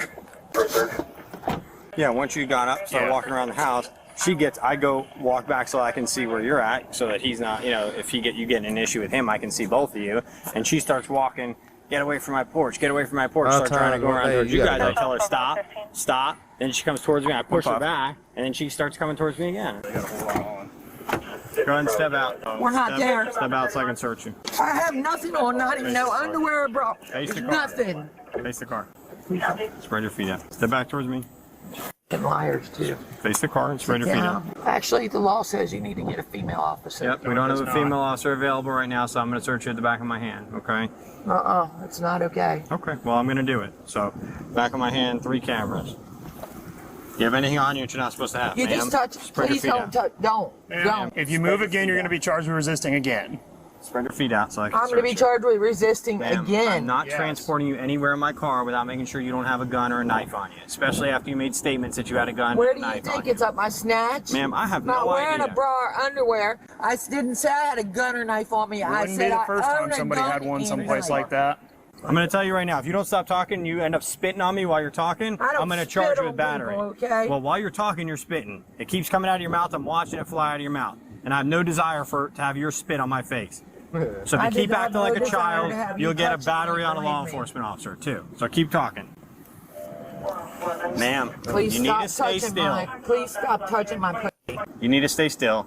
I'm searching you with the back of my hand to make sure I you don't don't care have if a it's the weapon on back of your hand. I don't- Okay? Please stop. I'll get searched when I get to the jail. No, ma'am, you don't make those decisions. That's not how Well, this works. you're not going to keep touching me like that. I'm going to search you with the back of my hand. Well, I don't think you need to reach there a third time. Ma'am, can you please act like an adult and allow me to search you and make sure you don't have any You've weapons already on lied you? to me. So I can put You've you in already the car. lied to me. There's nothing I trust Officer about Gilliam is Spread your giving you feet out. a You told lawful me- order and conducting You a told lawful me search sit of your down. person. Face Do that way. not, continue do not, to please that way. do not. Ma'am, You told me face that way. I tried to listen to lean me. forward. If you move again, I'm going to charge you with resisting again. If you What- turn and spit on me, I'm going to charge you with battery on a law enforcement officer, Listen which to is me, a felony. I don't spit you on can go people. to prison for a I year don't for it. spit on people, okay? You're spitting as you're talking. Gosh. Half your problems would be solved if you just stop talking. Lift your hands up off your back. That's what you said over there, and that was a lie. I was talking to my son. Lift your hands up off your back. Thank you. Searching from this side with the back of my hand. That's the third time you touched my pussy. Please Ma'am, stop. spread your feet out. Look, I'm wearing no fucking Ma'am, underwear. spread your feet out. Please stop. I don't like it. You are not going to dictate how this goes. I'm not going to put someone in my I'm car not going to be that I have touched not by a man searched in my private because areas. you want to act You like... already put me in your car. Sit.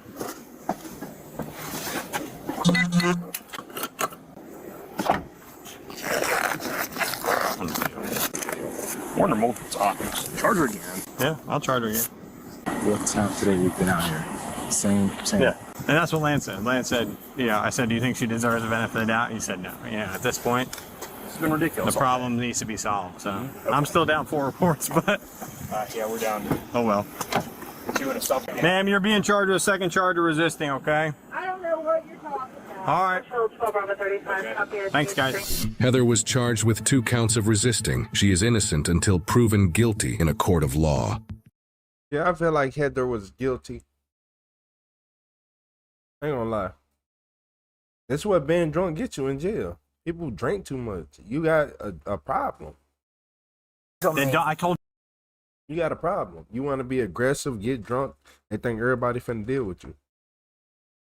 And then I think she the one that called him. You keep calling the police too? Yeah. And that ain't just drill. I mean, just drink. That's drillers too. Yeah, I seen it like I seen it.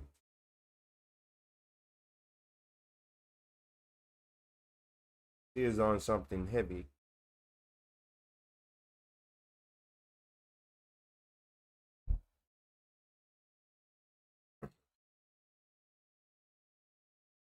Yeah, did she get a bond? Of course she got a bond. Look. Oh. reports, but Yeah, we're down. oh well.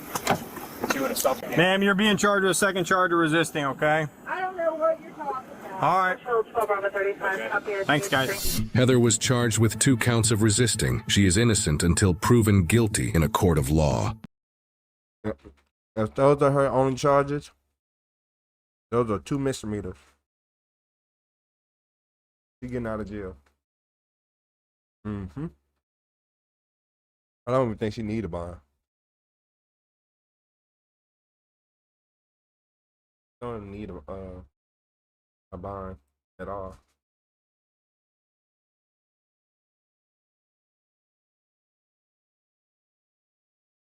Said you was suing? Damn, I gotta be a Karen. Hey, Bateman. Hey, Virgil. I'd rather be a Jesse or a Larry. Well, I gotta be a Karen. Yeah, 2 counts of out of jail in the next 8 hours. What's up, Randy? Oh, by the way, here's the second charge.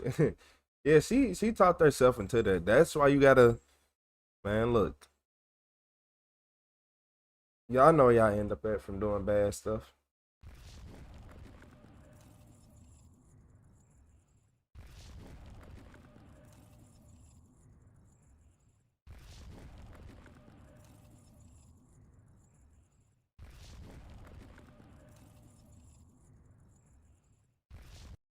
I'm not gonna lie. I've been wanting to watch this video. So it's another Midwest safety video. And this time we got a Texas bank robbery. Make sure y'all hit that like and subscribe button. I appreciate everybody double tapping that screen, hitting them like buttons. Or if you can't double tap the screen and get it, hit them 3 dots in the corner, go down to like. And don't forget to look at that description. I appreciate it. Got a Christmas surprise it never saw coming. Randy, somebody with a mask, sunglasses, and a hat is trying to come up in here with presents. Merry Christmas. Look like. Hi, how are you? Good. Look like they called police on them already. Got gifts. Just put them in there. Nothing funny, no big charge. Pull it up. Use what? Medical call 1718 open. I'll know as soon as somebody does something. Once I leave, no worries. Where are you on the computer? I won't let you do it while I'm doing it. Do this. No, you do it. Thank you, ma'am. Patient Madison, yes, 65-year-old female. Okay, now go back to your husband. You got a police scan on right now? Quickly, please. So the bag for the break? Yeah, should get better bag.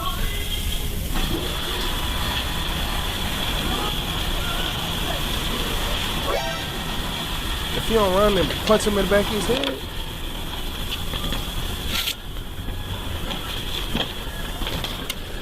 Sorry for the distress. Oh, Lord. This idiot, man. Officers and sheriff's deputies arrived just 3 minutes later after the teller dialed 911. During that time, bank employees witnessed the suspect cross the street but never enter a vehicle. So, wait, y'all.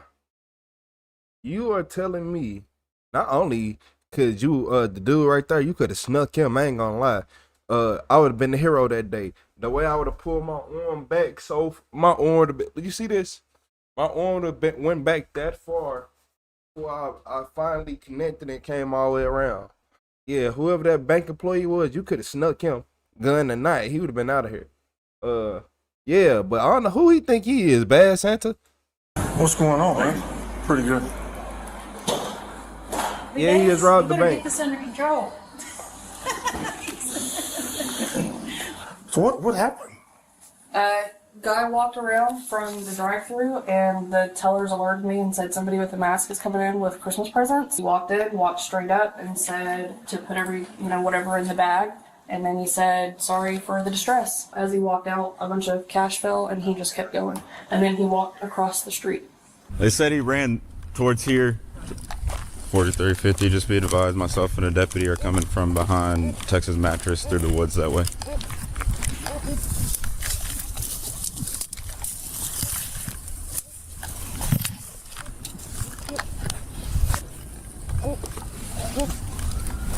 would have had to ran somewhere back here. Did the guy look black, white, Hispanic? Completely covered. Just by his voice, he seemed middle-aged, but I couldn't tell.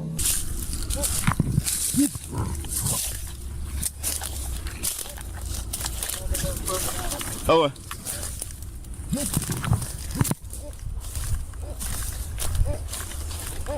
You hit a distress dispenser. Damn, right there. And it only dispenses X number of bills. The male subject was wearing a Christmas hat, looks like some black tennis shoes with white bottoms. I've got a few. I can't tell if these are animal prints or I maybe. appreciate you know. Looks like the top part of a shoe. That's mama. I appreciate You your see if mama. they were- Hey, you said recently found you. That's a shoe. I love watching these together. Thank you. That means he went across. He was red and jolly officer. He had to have a car over there. He just. Do we know an amount yet? That's what she just printed out. 6,000. 6,000. Somebody's right. Y'all That's our said emergency 5K. dispenser. Close. He got 6. He honestly had to, because I was right here. I was at the car wash on 11th. So he had to go straight through. Here's a. Why do I feel like I know him, B? I don't know. He sounded familiar. He did a good job covering himself up. I can't even see any gaps. Wearing some Sauconys, I could tell that. Those shoes? Yeah, Those like black Sauconys. I can print you a copy of her driver's license as well. Nah, I ain't trying to get her for a credit. Yeah. That's our job. Credit's good. I'm just saying. And he had what sounded like a police radio on him. He's got a radio. He has a radio. Radio on him. Like what kind of radio? Like it sounded like y'all's. Good. He's got a scanner. Mm-hmm. Kudos to you for remembering our emergency dispenses. We just talked about that the other day. Really? Yeah, I'm just extra cool. All right, I'll go buy a USB and then. Ain't nothing wrong with being extra cool. There's 3 exactly on the floor. I'm sorry? There's 3 exactly on the floor. So you got away with 3? Yeah. So drop 3,000. It was 3,000 exactly on the floor. 3,000. Okay, so 6,000. We got like a Christmas flowery bag in the middle of the woods. Tell him not to touch it. So he's on foot. He don't even have a car. I don't know. Huh? He may have a car somewhere, but he didn't keep it, and their cameras cut off to see if he went over to AutoZone or something. I don't think his car is anywhere around here. I think he's that much on foot. It's the shoes that we're gonna get him with. Because that suit he can ditch real quick. Yeah, but the shoes is what's gonna get him. So you think he's local? There's no way that you're gonna show up at a place and not be from here and be on foot and not have any help to get out the way. There got to be somebody local. The officer's hunch was supported by the fact that beyond the wooded area where the suspect was last seen, there is a large residential neighborhood in the heart of town. Huntsville Police Department circulated the suspect's photo on Facebook, and 4 days later, they received a break in the case. David, I knew him from working with Shout out to Rob Young with the Flow State. I appreciate you for supporting the stream. So we were hanging Shout out to Rob Young, time, everybody. And I noticed hanging out with him, I figured out real quick. What's up, Daly and Sam? Like he would be stealing random. What's I'd up, be like, Daly? "What are you doing? Why are you doing that?" You know, he would be stealing What's stuff up, all Mike? the time. 1, 2, 3. And then shortly after What's that, up, Trey he had brought me 98 coffee. 6 And he came and told 642? me about it. I was like, How everybody doing? What? And then I was like, well, you gotta go give that stuff back. He's sober. That's the part. He's sober. He's just crazy. But he brought up right away the very big situation. Like the robbery asked if I heard about it.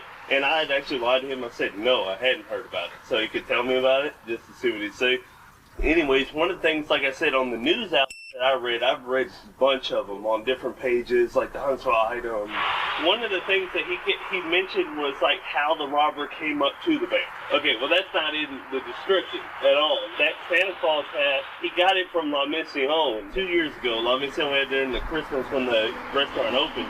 He had bought a bunch of Santa Claus hats for everyone working there during the holiday season. Cool. Yeah, right? In fact, if you don't mind if I show you real quick on his Facebook, he's wearing that hat, that same one. I've looked at it in another picture. Yeah, I saw that one. Yeah. Now, I'm not saying 100%, you know, this could all be coincidence, but it'd be a hell of a coincidence. He said either my life's going to end growing this garden or it's going to end with a shootout with the cops. And I'm like, where did that come from? I was like, what are you talking about? Said that his life's going to end with a shootout with the cops? That's what he said, that or with his garden or a shootout with the cops. I've seen this guy get in a fight at a bar, but he didn't fight. He just let the guy beat him up. For nearly 3 hours, undercover sheriff's deputies in plain clothes surveilled David's home about a quarter-mile away from the bank, while officers acting as backup waited down the street for the deputies to make their move. Ryan, where are you? Has he got him on the porch? I think so. The guy I keeps say the staring same at him. thing every day, Trippy. I don't know Yeah, how. Ringo already jumped out. Oh, yeah, I did. Got a great friend. Hey, get EMS and route to our location.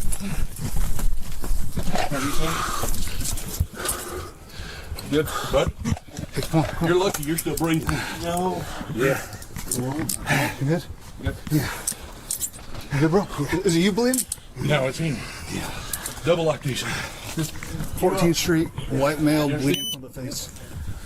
Pull your knees under. There we go. I'm standing you up. Yeah, he did more than a little bit. Jenkins, is everybody here? Listen to me. You're going to cooperate if we walk down here. You understand me? Don't not cooperate. Get a mark unit that we got one coming. Police department, hey, hands up! Hands up! Hands up! Stand up! He doesn't know anything about this. Okay, shut the f up. Stand up. Come to me. Get him acting behind us. Come to me. I'm passing to you. When you on?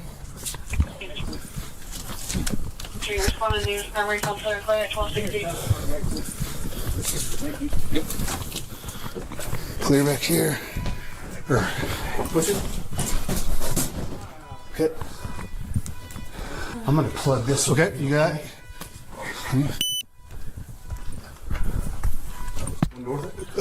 I'll hold this clear. Just stay right here. Police department! Police! Clear. Clear. Good, Ryan.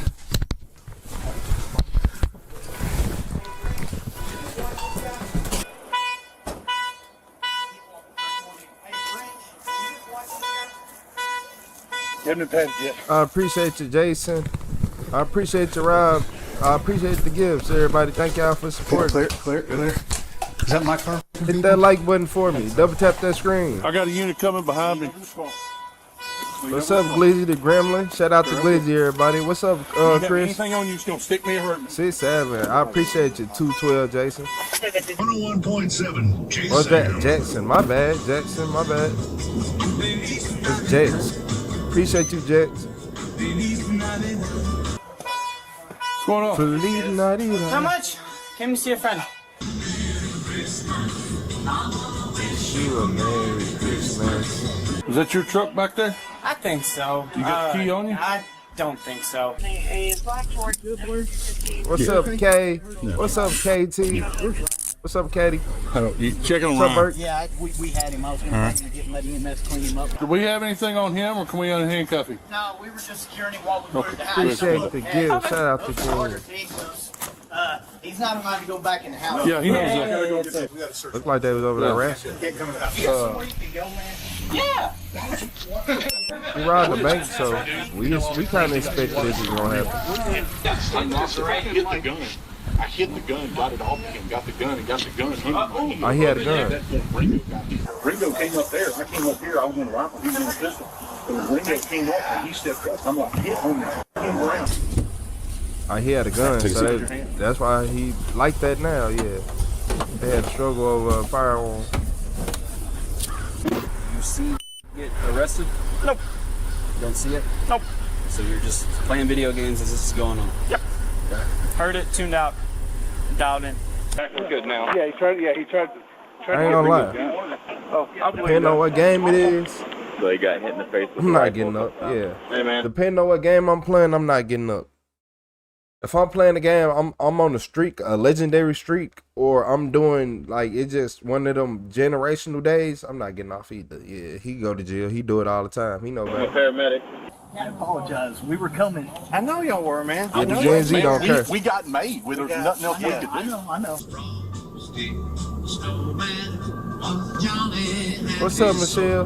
The suspect, identified as 36-year-old David Rodriguez, was taken to a hospital 40 minutes away due to his injuries. After he was medically cleared for booking, he was transported back to Walker County Jail and charged with 2 counts of robbery, 2 counts of aggravated assault against a peace officer, taking a weapon from an officer, and resisting arrest. In all, his bail totaled just over $1 million. The 2 charges of aggravated assault against a peace officer were dismissed. However, he was found guilty of taking a weapon from an officer and both counts of robbery. He was was sentenced to 15 years in prison, which he is currently serving at the Gibb Lewis unit. David went up for parole in 2025. However, the Board of Pardons and Parole denied his release due to the nature of his offense, his previously unsuccessful periods of community supervision, and his criminal history, which included multiple convictions of public intoxication, theft, and burglary. David is up for parole review again in November 2028, but if denied, he could be in prison until 2038. David made the mistake of committing his crimes in a town with a diverse and extensive law enforcement presence, especially for a town with fewer than 50,000 people. Numerous local, state, and federal law enforcement agencies operate within city limits and frequently work in coordination with each other. For instance, Huntsville is also the headquarters of the Texas Department of Criminal Justice, which oversees the administration of all Texas prison facilities. TDCJ tracking dogs were deployed to sniff out David's trail after the robbery and pointed officers in the general direction of David's home. TDCJ also partners closely with Sam Houston State University, also located in Huntsville, which is home to one of the highest-ranked criminal justice programs in the country. Huntsville Police Department also maintains strong support within much of the community. The first investigator on scene after the robbery, Officer Broderick Davis, was honored at the Huntsville Item Readers' Choice Awards as the best law enforcement officer in 2023 and again in 2026. All of these factors add up to Huntsville, Texas, potentially being the worst small town in America to rob a bank. Yeah, I think 15 years was too harsh. Like, cause look, okay, yeah, I think he should get parole because when he came in, okay, he robbed the bank. He robbed the bank. I'll know as soon as somebody I'll does give him something. that. He scared people. Once But we have seen murderers, literal murderers, get 15 years. Where are you on the computer? 15 years, 5, 7. Thank you, So man. you playing in the wrong town? Your patient, you're out of stuff. You have 65-year-old female. Can I go back to your hospital? I don't know. Quickly, please. You wanna know what's crazy? I feel like he gonna get out on parole because in the day and age that we live in now, it's so many people doing crazy things that sadly, like, that's not even a worst part, you know? That's not even a worst thing. I feel like he gonna get parole. Do I feel like he's to be trusted? Nah. I don't think he's trustworthy at all. But do I feel like he gonna get parole? Exactly. He didn't point nothing or hurt nobody. He got up out there. He just made the threats. Yeah. They could have taken a plea deal. Yeah, that's probably what it was. Shout out to Glizzy, the gremlin with the flower. I appreciate you supporting the stream, Glizzy. Everybody, shout out to Glizzy the gremlin. I think Glizzy be live too, yeah. Glizzy the gremlin, he be on live sometimes too. Make sure y'all tap in with him.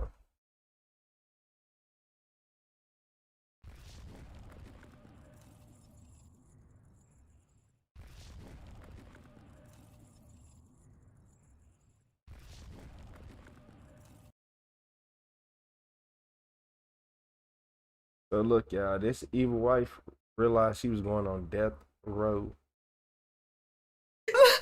Oh no, please, please, no.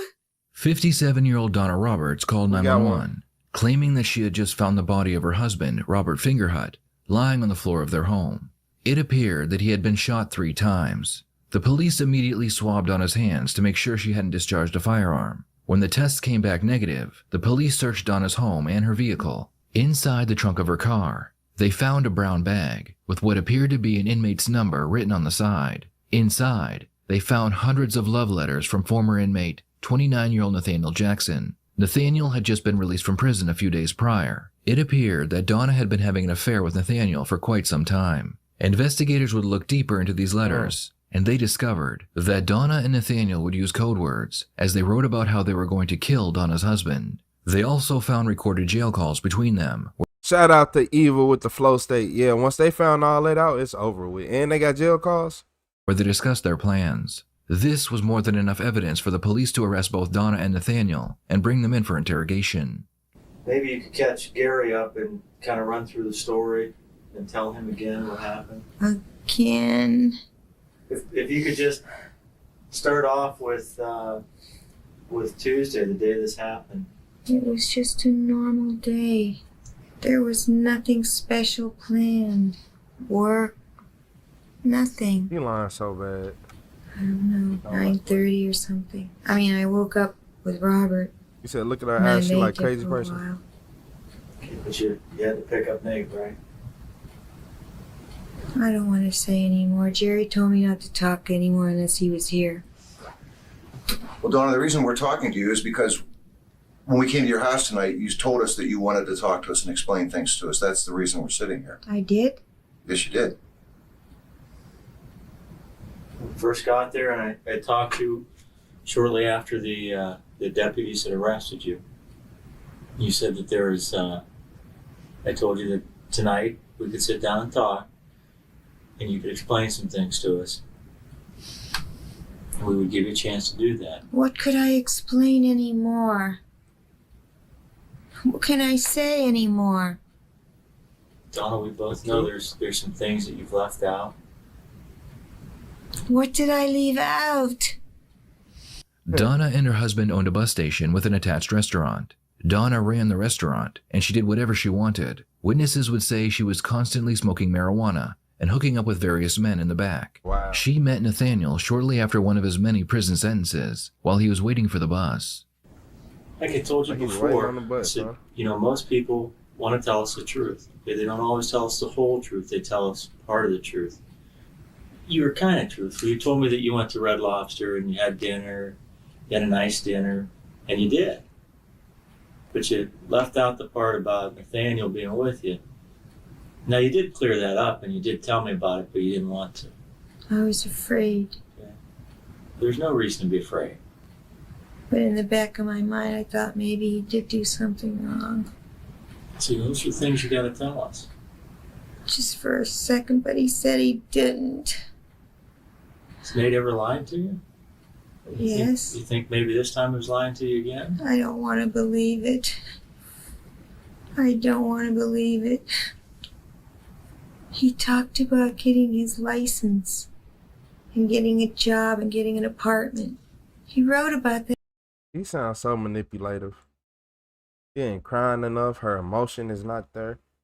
Everything she doing is rehearsed, and she like, you already known for sleep with other men. You ain't got no heart. You don't care about him. Even though I slept with 1,000 other men, I loved him. That too. What about talking about Robert? No. He's very He cognitive. didn't even mention him. I swear. Just like the last time he got out of jail. Okay. He talked about it, and then it was over when he got out. What did he say about it, Donna? What? About doing anything to Robert? He didn't say anything. He didn't say a word from Sunday on. Has he ever said anything about doing anything to Robert? In the letters. In any of your conversations you've ever had with him, did he ever talk about doing anything to Robert? Sometimes, and I would say, Nate, please stop talking like that. You know you're not going to do anything. That's crazy. Those were like almost my exact words. And then he changed the subject. Nathaniel wanted to live the American dream with as little effort as possible. He and Donna would talk about how he would take her husband's place after he was killed. Oh, wow. Donna spoke many times about her husband's $500,000 life insurance policy and how she would use the money to buy Nathaniel whatever he wanted. What did he want to do to Robert, Donna? I don't know. He never said. He never said anything else but that. All those letters that were in the trunk of your car, did you write those? Those are ones that were with Nate's prison stuff? You wrote every one of them? What about all the letters that were in your dresser? Who wrote? From Nate. Nate wrote those? But they were just prison thug talk. But that was just It had to be. talk. He said a lot of things. I don't believe any of those. He said he was going to come to work with me every day when he came home till he found a job, and he did. You did? He came Monday, I got there on the bus. And he never mentioned Robert from Sunday on, I swear.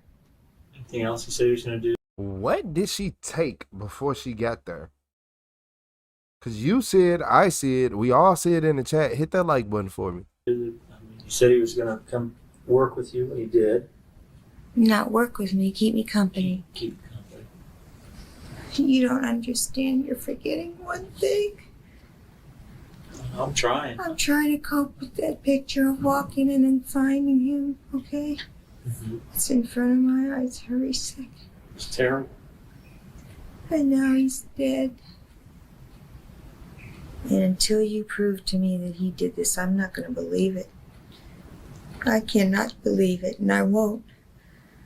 I don't think he would do this to me. I don't believe it. You're going to have to prove it. Let me ask you another question, Dawn. You're telling us you don't know anything about anything planned that Nate might have had. He never said any kind of plan, I swear to you. Never, never. Okay. Because if he did, do you think I would have let him? No, I'm just asking you.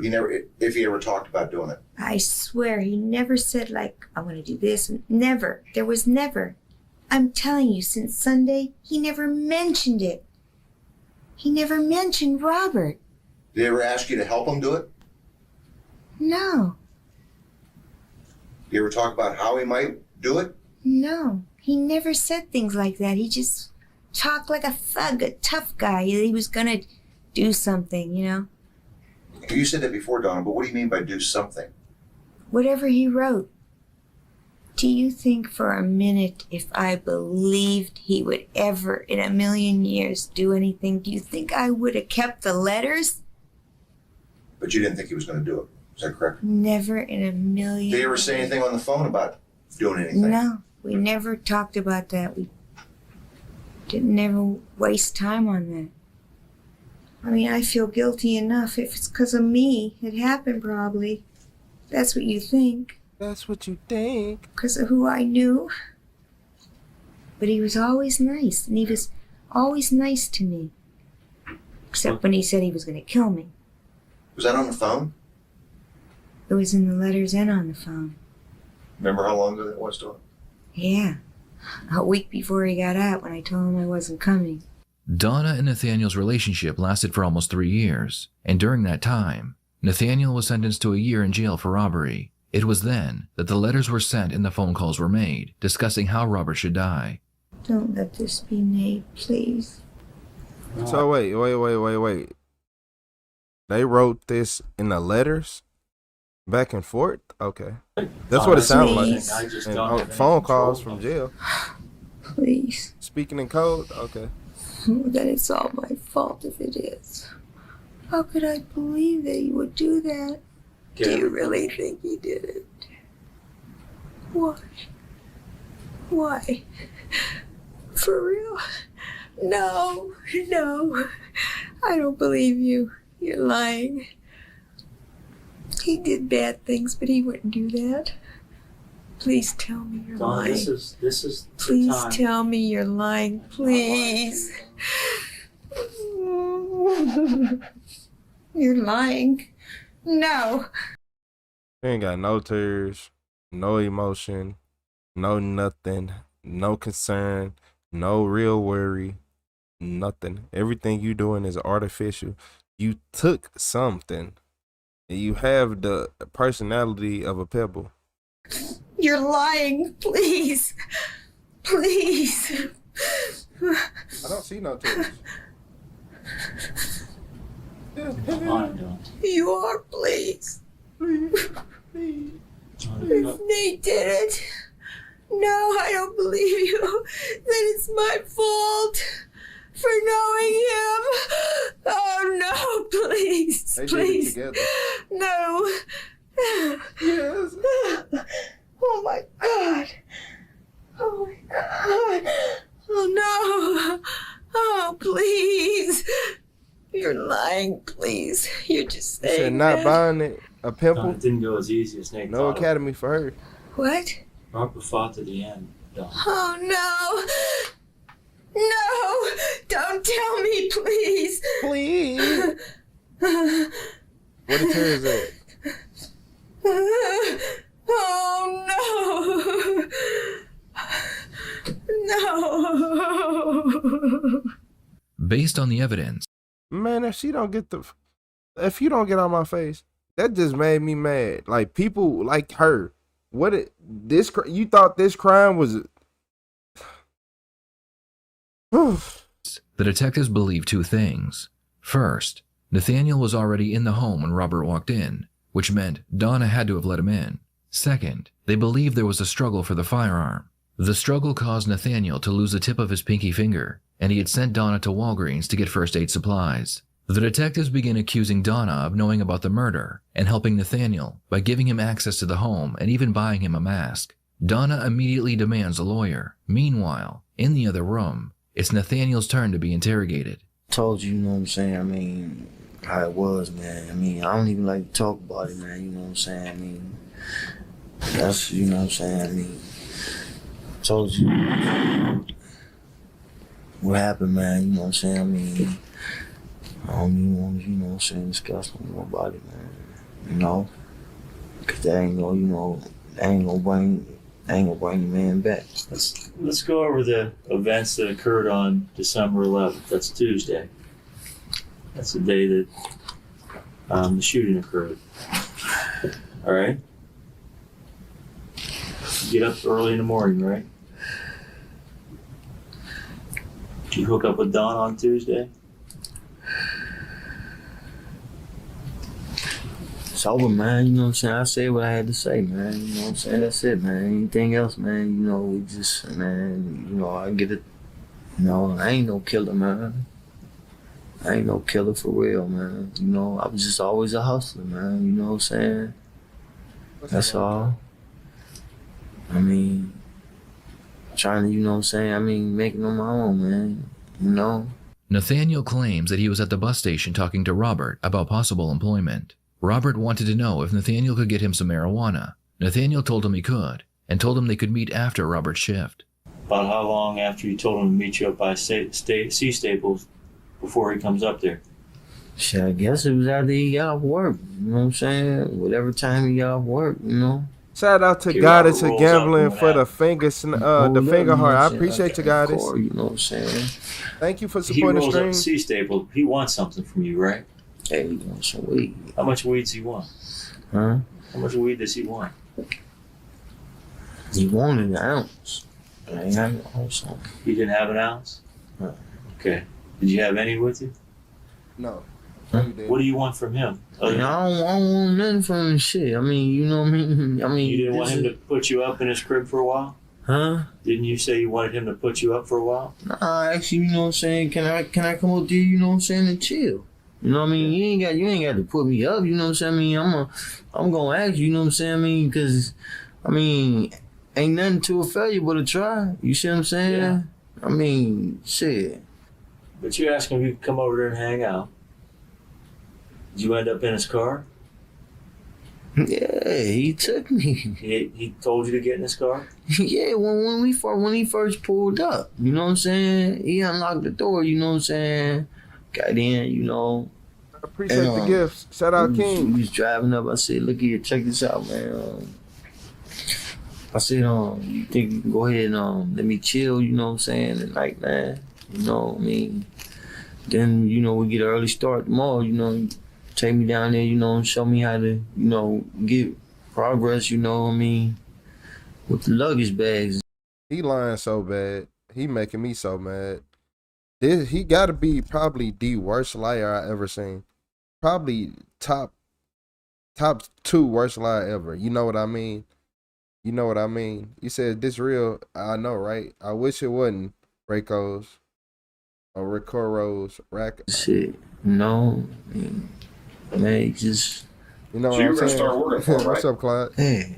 And he was discussing with you how you were going to go about your job? Yeah, you know, then when we got to the house, he saying, yeah, you know, you got the, he was telling me about the street life and said, you know what I'm saying, I'm going to do this forever and, you know. Shout out to Tam like, Rage you know, with the red card. Damn, man, why would you down We got a somebody penalty like in the that, investigation you know what I'm saying? room. I mean, I appreciate you, Tam Rage. everybody changed, you know what I'm saying? Yeah. I mean, but it's like, a lot of shit, you know what I'm saying, I can just take and eat up, you know what I'm saying? You know what I'm saying? I mean, you can call me what you want, you know what I'm saying? Say what you want, say, you know what I mean?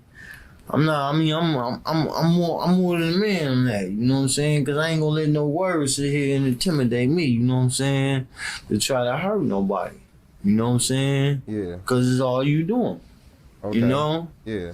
I mean, but shit. I mean, you gonna pull a weapon on me, man. I mean, damn, you just let me know right then. You know what I'm saying?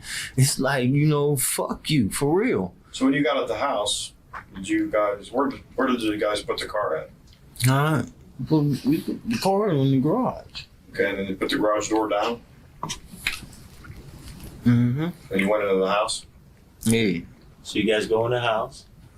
You guys sit down at the kitchen table and talk? Yeah, I'm sitting there, you know, we was talking, you know, and he was telling me, you know, that all you know what I'm saying, you black guys the same, this and that, you know, y'all don't want to do nothing for yourself, you know. And then, you know, then he making me think like, well, damn, you know, you trying to, you know, say now that I'm a flunky or something, you know what I'm saying? Cause you telling me all this, you know, you about to hire me, so it's like, you know, you just saying, yeah, nigga, I got you know what I'm saying, working for me. But you know, I mean, I still, the shit like that I overlook, you know what I'm saying? I mean, I'm just trying to, you know, make it a different lifestyle, you know what I'm saying, and try to work. I appreciate you, Mr. Ace. I listen to anything, you know what I'm saying. Somebody, you I'ma know, keep try going. to tell I got me you. and say, you I know, appreciate I mean, I ain't gonna just take it and throw it away, you know what I mean. I'm gonna go ahead and put some use to it, you know. How you doing, Michelle Goes Live? Say, you know, then he was telling me, I told him, well, man, look here, man. I mean, shout out to Michelle Goes Live with shit, the flow state. Me, you know what I'm saying, down the hood. I mean, if I knew I was coming up here for this shit, man, you know. He had the gun, man. You know what I'm saying? I go to grab the motherfucker, man. I'm like, you know what I'm saying to myself, man, this cat. Nathaniel claims that during an argument, he asked Robert to take him home. At some point, the argument escalated to where Robert pulled a gun out and pointed it at Nathaniel. But then this gun comes out. Why does the gun come out? Because I told him, man, I said, look here. I said, look, if you brought me up here, man, for all this. You want to know what's crazy? His story is stupid and crazy, but it make more sense to most people. I'm trying to see if it's a spot on his window. But look, because you remember how they said that he lost the tip of his pinky because they was wrestling, like the investigator said, they had to be wrestling over a gun. So if he can word this right, I think he might get out. I don't know, y'all. Y'all remember yesterday they got off. This shit, man, you could have left me back. You know what I'm saying? I mean, man, you know what I mean? I don't got to be here. You know, he was talking about you can walk and this and that, man. Look here, man. Yo, I said, what's up, Kilo? Look, then again, I ain't walking. You know what I'm saying? I ain't walking. He was talking about, oh, you know, you can get the fuck out of here now. You know what I'm saying? I'm like, yeah, I understand. When I look up, man. Where'd the gun come from? Man, I don't know, man. Did you see a gun laying around there? I ain't see no. I ain't see no gun, man. You know what I'm saying? He just like flipped, man. You know what I'm saying? I mean, you just Dr. Jekyll on his side. So you he know? flips, pulls the gun out, whether he's got it on his clothes or wherever it comes from. Yeah, you know what I'm saying? He got the gun pointed at you. He got the gun pointed at me, you know what I'm saying? So I reached up, you know what I'm saying? I go to grab, you know what I'm saying? I got the front of it, you know what I'm saying? I'm trying to, you know, hold it back away from me, man, you know. You know what happened? Wow, man, you know what I'm saying? He squeezed on me, man. Squeezed on you? Yeah. What happened? That's when I felt my finger and shit, man. You know, and I'm like, what the f? You shot Robert? Man, I mean, yeah, I ain't mean to, man. Okay. I ain't mean to, man. How many times did you shoot him? Oh, he did it. Man, I just heard the gun go off, you know what I'm saying? Hold on. Shout out to Michelle Goes Live for becoming a member. I appreciate you. He said, I didn't mean to. If somebody is actively trying to shoot, if somebody just shot your finger off and you get your hands on the gun, somebody shot your pinky finger off and you get your hands on the gun and you didn't try to shoot them, you was the aggressive. You did it. Like, you were the one being aggressive. You were the aggressor in the situation. Like, 2 times, man. They going off, you know what I'm saying? Like, couple times, man. I mean, I ain't mean, you know what I'm saying? It wasn't like I'm sitting here, you know, counting those shots like, yeah, this is what I'm gonna do. You know what I mean? I ain't want to do it, man. I swear to God, I ain't want to do it, man. I'm serious, man. I ain't want to take nobody's life, man.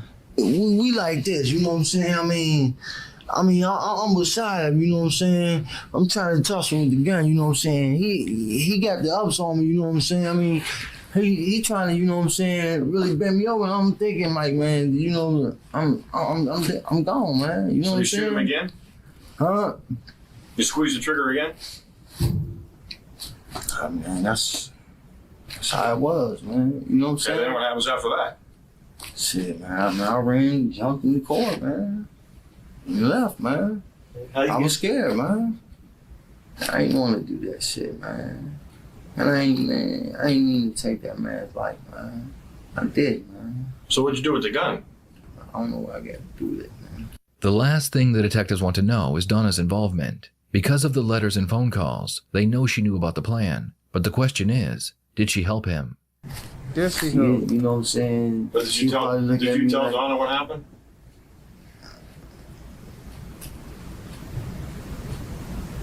Yep, you can. So she gets you a room? Yeah, you know what I'm saying? She helped me out, man. So you guys go back to the Days Inn? And she dropped you off in the room? And she goes to Walgreens and gets some bandages and peroxide? Is that right? And she brings it back to the room?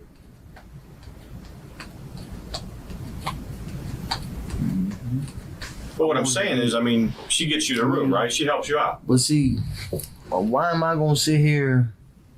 Why am I gonna sit here and want to talk to you? You know what I'm saying? When I know I just did something up, you know what I'm saying? No, what I'm saying is, I mean, she gets the room, right? She gets a room for you? Man. Okay, so how does she pay for it? I don't know, man. I mean, I don't go into all that. But then she goes to Walgreens and brings the stuff to the room? Hey, man. I told you, you know what I'm saying, what I had to say, man. I mean, I can't just sit here, you know what I'm saying. I mean, just keep on, you know what I'm saying, backtracking. I don't even want to talk about it no more, man. I'm through with it, man. Just, man, you know what I mean. One of the many problems with Nathaniel's story is that they found a pair of gloves at the home he had been staying at. One of the gloves was torn at the top of the pinky finger. This shows that Nathaniel had been wearing gloves, which contradicts his narrative that he was just hanging out with Robert. These guys found a pair of gloves over at Sheila's house. You know anything about those? A pair of gloves got a hole in the finger, got a hole in this finger. Same one that you got shot in. Did you have those on when you got shot? I'm through with discussion, man. You know what I'm saying? I mean, well, there's more here that we didn't get to, Robert. We realize it's over with, man. When I talk to my lawyer, man, you know what I'm saying? Other than that, man, you know. So you're gonna put this all on you?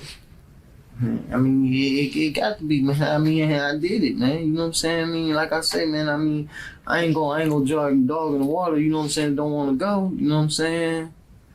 For real. Well, Donna knew nothing about it. And Donna ain't know nothing about it, man. I ain't gonna sit here. You know what I'm saying? I mean, if you was my worst enemy, you know what I'm saying? I mean, I ain't gonna put nothing on you. You know what I'm saying? That you didn't do, man.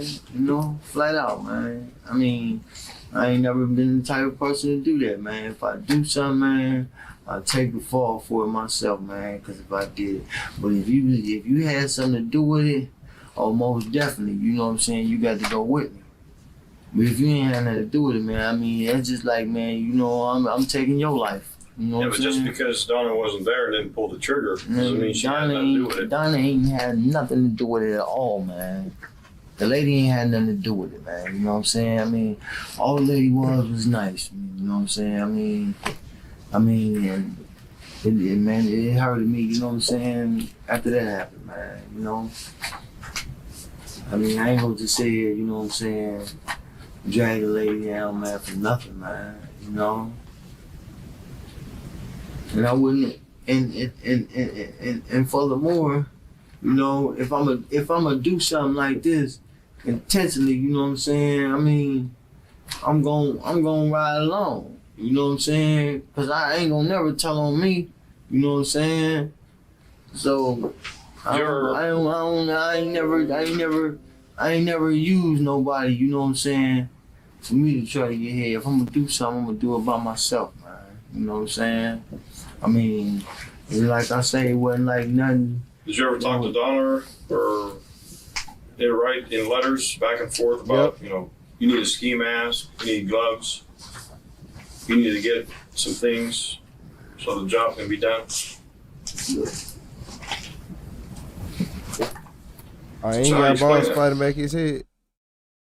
And you got a ball spider back your head, you did it. He most definitely did it, y'all. He wanted, look, the wife made him think like, oh, if you just take my husband out, you can live with me. We can have this house. We're going to have life insurance money. We going to be good. All you got to do, they'll never know it's you. The police will never look into it. They'll just think it was something that went wrong. We don't have to worry about it. She hyped his head up. Now he finna face life in jail. Now he facing life in jail. And somebody just sent in a flow state. I appreciate whoever just sent that flow state. My stream just cut out. Shout out to Desi Johnson. I appreciate you. So how do you explain that? How do you explain what? So why would you need a ski mask? I mean, yeah, that's what I'm saying. Why would you need gloves? That's what I'm saying. You know? Why would you need Donna to let you in? I mean, you got to be in the house, but you know when he comes home. Look here, check this out. Okay, check it out. Go ahead. If it's man, look here, like I say, man. If it was something intensely, you know what I'm saying, planning on doing, man. Shout out to the Rooted Goddess with the flow set. I appreciate you, Rooted. You know what I'm saying? Bet the back flow. Yeah, but this is the way you wanted it done. You guys wanted to be together. Shout out to William Rose with the flow state. I appreciate everybody in the chat. Appreciate you, William. And Robert knew because he found your letters. I can have, you know what I'm saying? I mean, I'm entitled to any female I want, you know what I'm saying? I mean, if you know what I mean, if we gonna be together, you know what I'm saying? And you know that you know what I mean, you got a little a string attached, you know what I'm saying? I mean, hey, well, hell, you know what I'm saying? If you want to be with me, you know what I'm saying? You got to go ahead and get rid of that first. You know what I'm saying? I mean, you know what I'm saying? Then go ahead and buy this business. You see what I'm saying? Well, I know what you're saying, but look. I mean, were you and Donna kicking it? I don't. You know what I'm saying? I mean, I wasn't trying to sit here. You know what I'm saying? I mean, and hide nothing. You know what I'm saying? Well, I keep it real. If that's a fair statement, let me ask you this. You said you got rid of the gun off the bypass, right? Then why was it laying on the kitchen floor? Well, how do you explain that? Shit. I know you say it's prison talk, but you and Donna have these letters going back and forth. You're telling her you have it planned out. It's all in your head. You know what needs to be done. You're streetwise. You know what you got to do. The day after you get out of prison, it's got to be done. Shout out to Swolls with the chili. I appreciate you. Thank y'all for supporting. They got them gloves there. There's blood on them. The gloves are going to probably come back to you. I mean, the part of the gloves is torn where you were shot, where Robert shot you, right? I mean, why would you wear gloves in the house? That's what I'm saying. Because you didn't want the fingerprints, right? And it was all in your letter. In the end, there was more than enough evidence to convict both Donna and Nathaniel of first-degree murder. Ohio has the death penalty, and Nathaniel would be sentenced to death. On the day Donna was to be sentenced, she had a strange request. She demanded that she too be sentenced to death. You're bound by law to give me one sentence, the death penalty. You have no other choice. Donna knew that she would be the only female in death row in Ohio. This meant she wouldn't have to deal with other prisoners, and she would live a very good life as the only female prisoner. The judge granted Donna her wish, and she was sent to death row, where she sits to this day, awaiting her execution. As for Nathaniel, a federal court vacated his death sentence in May 2025, and he is currently waiting to be resentenced. At minimum, he will spend the rest of his life in prison. I'd love to read what you thought of all this because she wanted to leave her husband. She found a younger man, and she wanted to leave her husband. Shout out to Sexy Rose. I appreciate you for laughing, Disco. I appreciate all the support from everybody in the chat. Yeah, they got what they needed, didn't they? Yeah, it ain't many people who get these outcomes. You say you want to call that a good life? Yeah. You intended to by personal guards? Yeah. She alone, though. What's up, Gabby?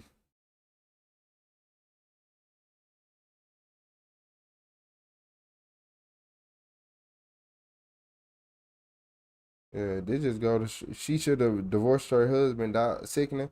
No, she didn't want to divorce him. She needed his house and his money. She needed him gone so she can be with the other man. That's all she wanted. To be with somebody younger. She got tired of her husband. Didn't want him no more. Hey. The fact that she was managing or like the owner or basically the CEO of this little establishment and she was taking a bus speak volumes. I'm like, look here, you have enough money to at least buy a car. I don't even think she had a car. So she obviously giving her money away. Scooter, something, Uber, something. Yeah, you gotta watch out for that. What's up, Tish Mitty? You said this was your childhood friend, Steven? I'm sorry to hear that. Yeah, as long as you know she is on death row. I don't know nothing he said. You know what I'm saying? Like, you know what I'm saying? You know, I mean, that's all he said the whole thing. My brain was starting to turn off.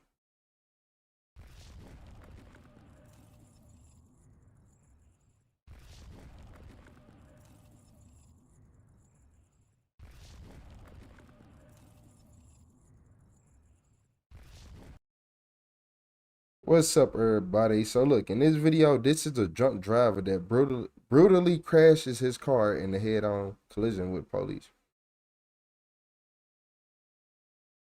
Oh, okay.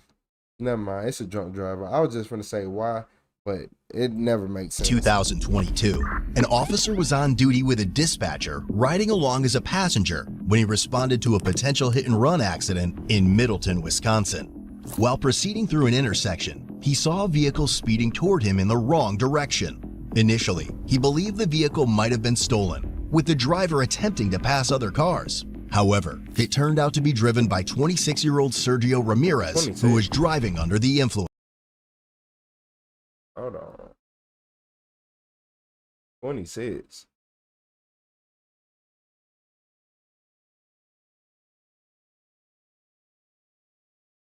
How many decades ago? How many decades ago was he 26? 26 what? Man, like he been a licensed plumber for 42 years. It quickly became evident that Sergio was not slowing down and was going to crash head-on into the officer's squad car. With other vehicles surrounding him, the officer had no escape route to avoid the collision. He activated his emergency lights and siren to warn others of the impending danger.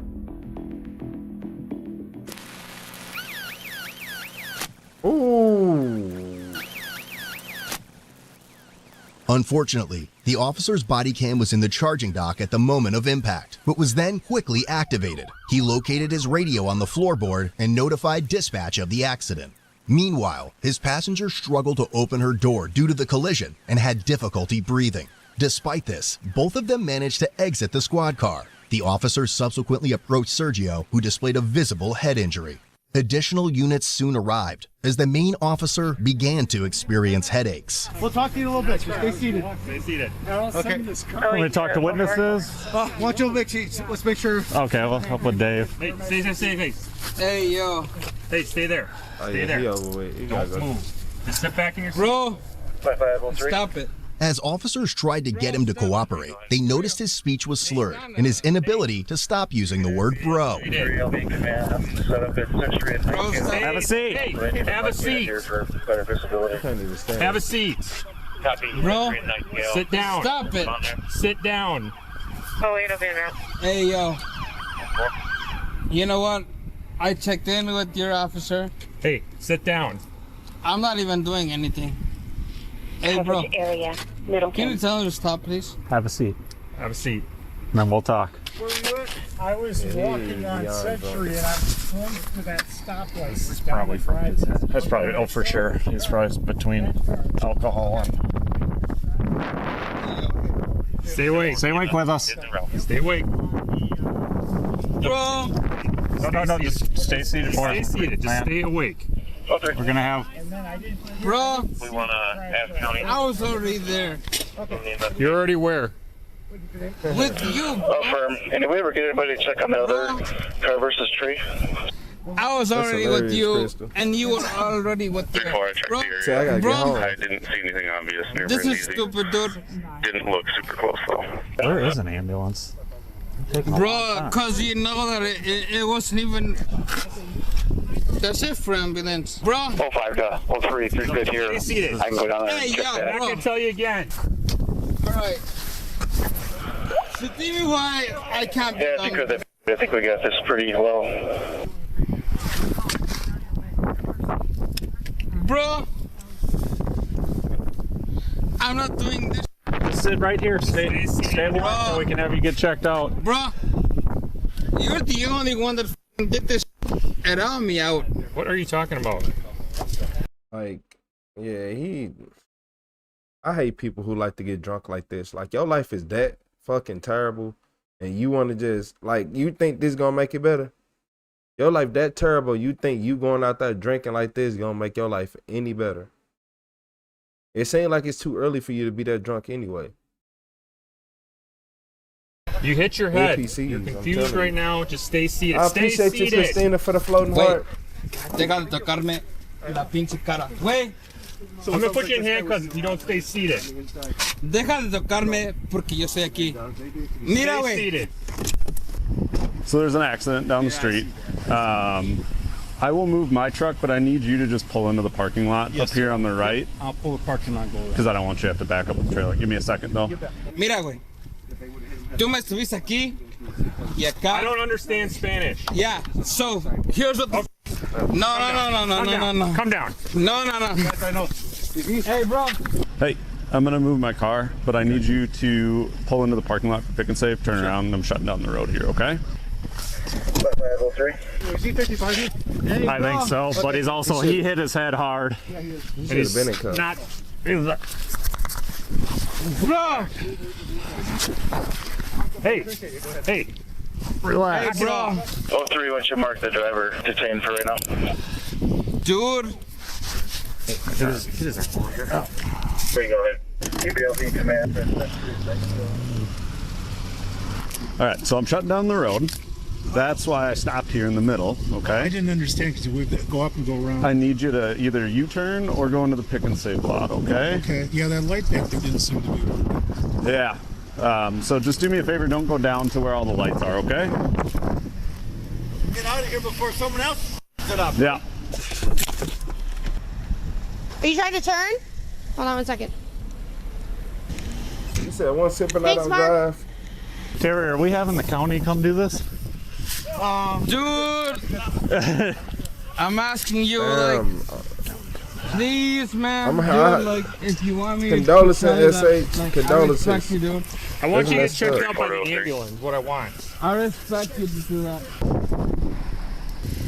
So there is an accident down there. The road is shut down for now. Would you want me to try and go straight? Or? Yes, please. Okay. Do you want me to go now? When the light turns green, okay? Let me get you respected. Do you have any weapons on you? Come on, let's go. Jesus Christ. Do you not see the big f***ing arrow? Do you not see the big arrow? He hit his head. Oh, yeah. He did here, so. What's your name? Spanish. Huh? So you said give us because He speaks English too. What's your name? Tell me what your name is. Sergio, I'm Adam, one of the paramedics. Are you hurt? Yes. Where are you hurt? Go. Where are you hurt? Hey, where are you hurt? With this, I haven't done anything. Okay. Bro. Hey, we're gonna take it on the hospital. We're just gonna figure out what your injuries are for right now, okay? I don't like people like that. I hate people like that. I ain't gonna lie to y'all. I really don't like people like that. I didn't do anything. Bro, you drunk and you crashed a car into a police officer and you was driving, going the wrong way to even like on the wrong side of the street. I did nothing wrong. I really do get tired of hearing I did nothing wrong in these situations. It really do make me mad. You wasting our damn time. You over here. I didn't do anything. Bro, you're a drunk. You know you was drinking. Oh, I get drunk because people allow y'all. Look, y'all allow people to sit out here and get drunk and not check them while they drunk. So when they get drunk, they think they can do whatever. I'm going to check you when you take that first shot. That first shot, you're going to be a good drunk around me. I ain't going to play with you. You've been drinking today? Man. You're not drinking? You're not? You're not what? We're not what? No, stop! What's your name? Sergio. Sergio, what happened? He already told me that he was trying to give me some. Give me with like that. You want to just get a... So, he hit head on, going the wrong way? Is that what happened? Yeah, that's man. my understanding. No, man, totally like... Relax. You know what? Have you guys done breathalyzer? No, we were trying to... We're trying to get him to stay in the car. But he just keeps getting out and he got up. Bro. Have a seat here. Help me down here. Turn. Yep, have a seat. Do you not see the big f***ing arrow? Jesus Christ. What do you want us to do? Switch the cuffs to the front. You got it? You want me to do it? No, I got blood all over my hands. So. Yeah, so do I, but... Switching. Hold on. Stop.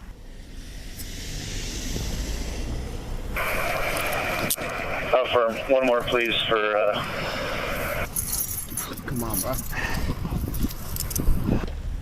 Go. Jesus Christ. Go. You. Go. Why did you not go? Like on that street? I'm just trying to get her home. No, but you can't get, you'll have to go around to get to High Road. You can't get there this way. There was a head-on crash. You can't get through. Hey, just stop moving, okay? Just relax. We're trying to help you. Bro, I was... Just relax. I was standing here and like Been spitting a lot too. Bro. Put your legs up here. Put your legs up here. Hey, bro. Keep your legs up.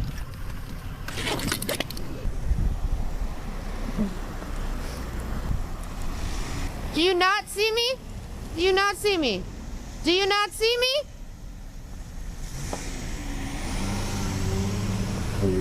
Jesus Christ. Okay, now that that's on, that'll help a little. Copy.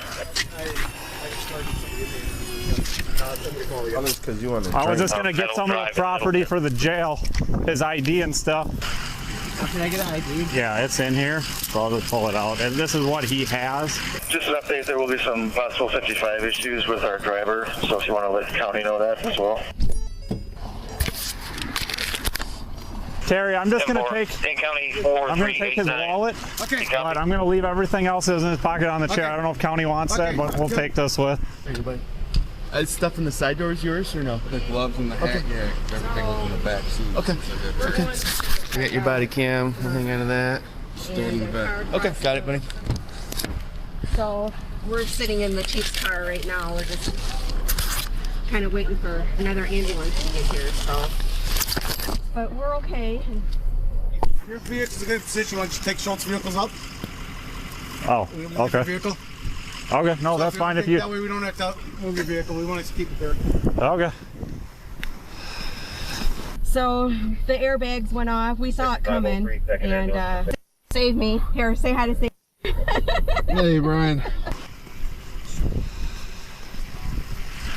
Yeah, they're mine, but they fell into blood and everything else, so they're junk now. I didn't know the wind was going to blow them off. 4389, just advising there's possible 1055 issues. So we let him hit us head on, because if he would have turned, it would have hit the side of the car, you know? But we don't know what's going on with this dude. I'll keep you posted. I just want to let you know that we're okay.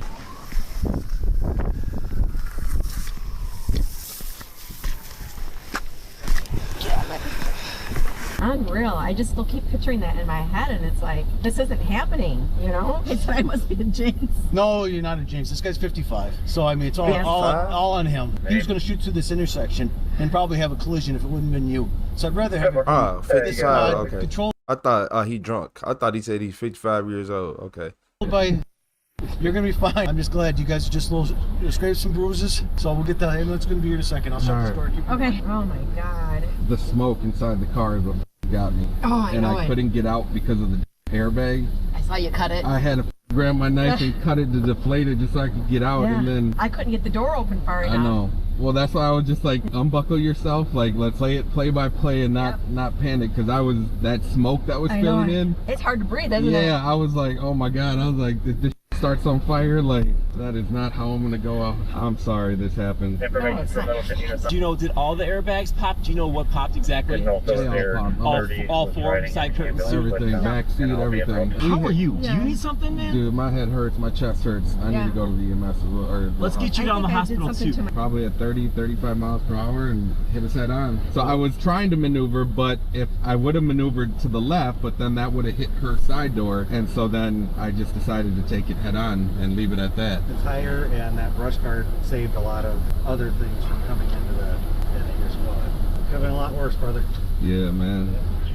Sergio was then transported to the hospital to be treated for his injuries, where he remained uncooperative and had to be restrained by his ankles and wrists to the hospital bed.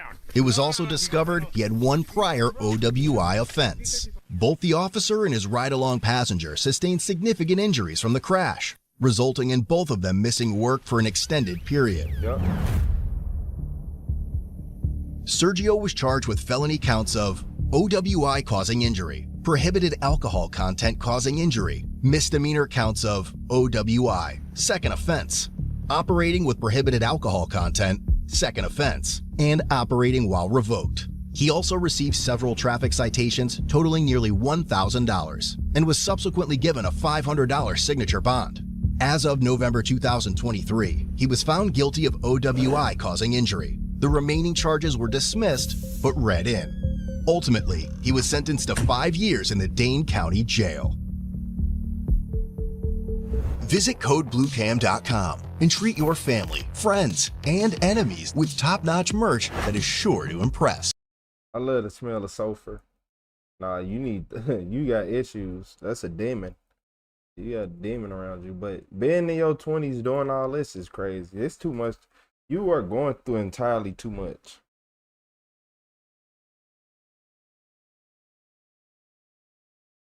They're going entirely through too much. I'm not gonna lie to y'all. I got like this headache that's like no other. Like no other. So I prepared some just in case for this situation. Just in case for this situation. Appreciate everybody in the chat.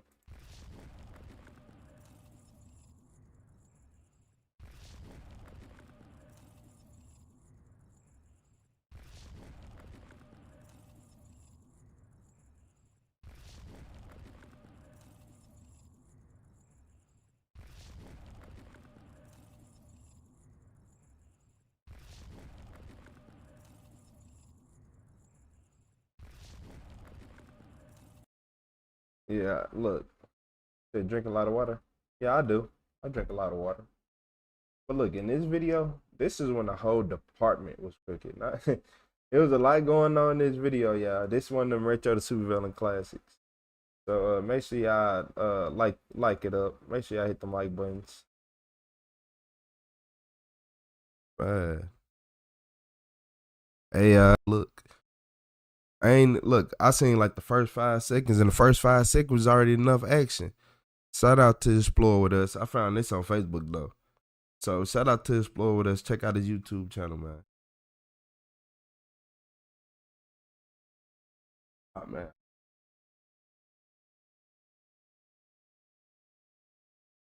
Him right here. He said he gonna catch a body out here. Everything he came up to me with the stick.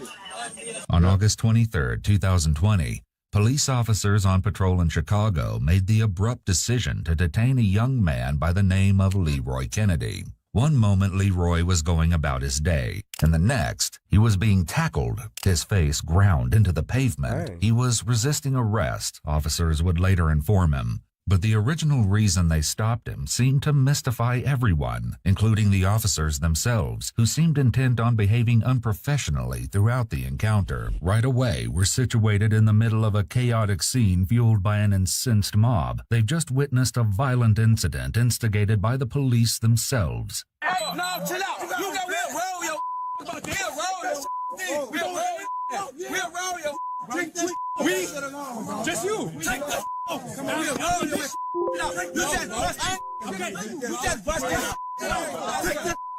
playing bro you playing bro you playing bro you playing you better helping you helping you just this face up like this man you just this face up that you had on that bitch you was trying to fight me man you was trying to fight them. That ain't tripping, God, you touching me for no reason, bro. I ain't got shit on you, bro. I ain't take off running out walk, What's up, Maria?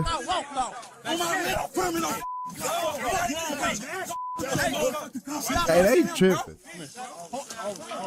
I'm gonna get some medical attention over there. You might expect that once Leroy is in the back of the squad car, his defenders will disperse. However, this seems to have the exact opposite effect. Bro, back up, back up. I'll be back. Back up. That's crazy, man. Yeah, I appreciate it. The chaotic scene has quickly evolved to what appears to be a standoff between officers and civilians. The officer, having put his hands around Leroy's neck and having thrown him to the ground, definitely doesn't appear to have been warranted. No. While exercising force against a fleeing suspect is allowed, so long as the force is reasonable under the circumstances, Leroy didn't appear to have been a fleeing suspect. He also didn't appear to have been resisting, nor did it seem he had any weapons on his person. There must be specific, articulable facts to support the exercise of force, and here we aren't seeing any. Give me some space. I'm trying to get medical attention, bro. Cause you did. It is what it is. Ain't no that's why we don't like y'all. Should kill y'all. I hate y'all. You just my face up, bro. I ain't that, bro. I have nothing. Why y'all with me, bro? I walked off, bro. I walked off, bro. Nigga, move my hands. Bro, you want to search me, bro? How about the copy you search me? You can search me hands down, everything. I have nothing on me. I got you. And now just checking your ticket disregard. Disregard Hamlin in the Augusta. Augusta and Hamlin. Ticket disregard.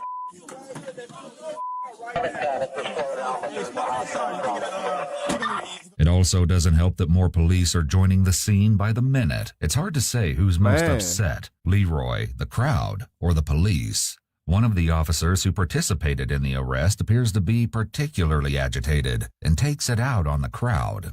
Let's go then. Take that off. 140-pound ass. Hey, he's tripping. Take that off. They tripping. He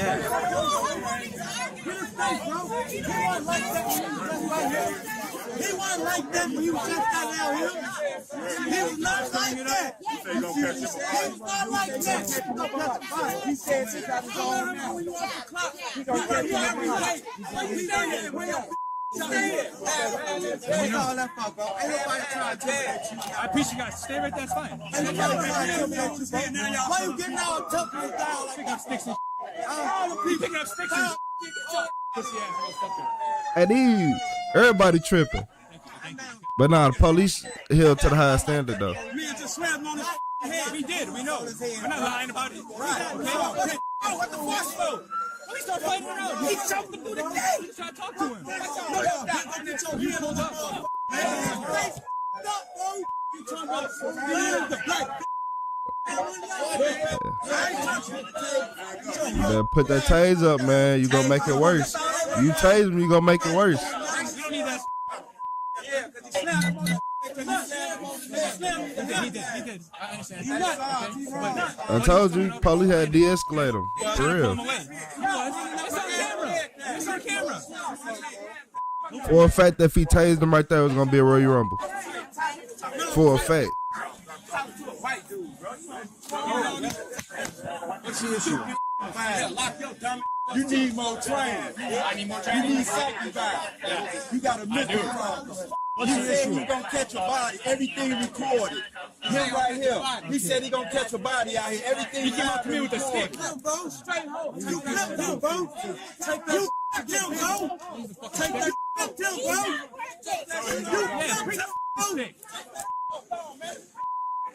Look at his face, bro. Catch a body today. You might think you misheard the officer, but he did in fact say that he was looking to catch a body. He's talking about catch a body. Points out to the crowd, it's all on video. You picked up a bag. It's on camera.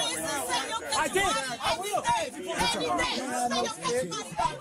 Everything has gotten out of hand, and the officer needs to quickly separate Leroy from the scene. Considering the number of members of law enforcement who've responded to the scene, at least 1 to 2 should be making efforts to de-escalate the situation and to calm the civilians. However, what we've seen isn't consistent with this. At this point, it's clear that the officers have lost control of the situation. Irate civilians have surrounded the cruiser, and Leroy should have already been transported away from the scene.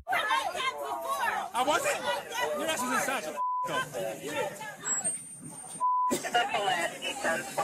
I'm intimidated. There's something obviously wrong with him. The situation is now completely out of control. Officers are behaving unprofessionally, which tarnishes the law enforcement badge. While they should never let their emotions be seen, their anger has gotten the best of them. The civilians have a right to challenge authority, and the officers have no right to speak to the civilians the way they are, including the name-calling and threatening to lock them up as you just witnessed. As the police car begins to pull away, the officer continues shouting insults out the window. Make more than you, bro. Running. Bro, this police. Hey, remind me to take this. Relax. Y'all tell him relax. Okay. I got you, okay? I got you. We got you. And nobody gonna treat you badly. I'm gonna get you water and everything, okay? But based on the police treatment Leroy has experienced so far, though, these promises likely don't mean much. Back where the crowd is gathered, several bystanders attempt to explain how the situation has played out so far. The response they get is lackluster at best, if not outright dismissive. I'm gonna go see his sister, man. Put their hand on him. He jumped out, he grabbed me. He didn't try to get aggressive with him. He picked him up and slammed him, man, on the guy in the car. When the black gentleman told him to not touch him, the officer got mad and choked him. Yep. And then he tried to resist. The officer took him and slammed him on the ground. He wasn't doing nothing. Why did the police officer get out of the car? We have no idea. That's what I want to know. They parked right here. They were sitting down right here. He started walking towards them. The gentleman got up and started walking away. I guess he didn't want no problem. They never found nothing wrong. He wasn't doing anything wrong. The black officer tried to corner him off, ran and chased him and blocked him off. He said, man, I ain't did nothing. Don't touch me. The officer grabbed him and started choking him. Well, my suggestion is, if you want to make a complaint, you can call COFA. But obviously, it looks like the guy's under arrest for something. What that something is remains to be seen. An officer needs to take charge of the situation and give the disgruntled witnesses a voice. They need for someone to listen and to feel they've been heard. They should be given the option to fill out statements and potentially compose formal complaints. Even if the complaints don't move forward, perception is everything, even so much as giving the witnesses business cards as a way to build trust. For now, officers clear the original scene and arrange to meet EMS at a more controlled location. However, not all of the officers go quietly, fanning the flames of unrest before leaving the area. Oh, we come out thick. That's how we do. I'm just talking to the community, bro. That's it. You're so lame. I still love you, though. I still love you. I love you, Papa. Yeah, he's so lame, man. They need attention. All right, let's go. I can just imagine what they do when they ain't recorded, man. Just a few blocks away, one of the officers waiting for EMTs to assess Leroy finally thinks to ask a rather important question. Why was he... We jumped. What y'all doing? I'm trying to do y'all arrested. What's he arrested for? They instantly started fighting. But you don't know what you're arrested for? I have to be arrested for. Hey, bro. No, hey, see my face? Do you see my face? As we saw in the arrest footage, this isn't exactly true. It seems that the police are getting creative. Police chased Leroy down, and it was only after they laid hands on him that he began to flail. They started grabbing on Razor as soon as he walked up, grabbing his back, grabbing the back of his vest, pulling him away. We didn't even say This claim may be true. Conflict once again flares between Leroy and the officers while they wait for EMS. What did he get arrested for? Even rookies are taught not to engage with a yelling detainee. While it would go a long way in the court of public opinion and among a jury when footage shows officers not engaging, this particular officer opens the door to the cruiser and confronts Leroy. His act is clearly unprofessional. In addition, the backwards worn baseball hat wouldn't be a standard issued uniform item.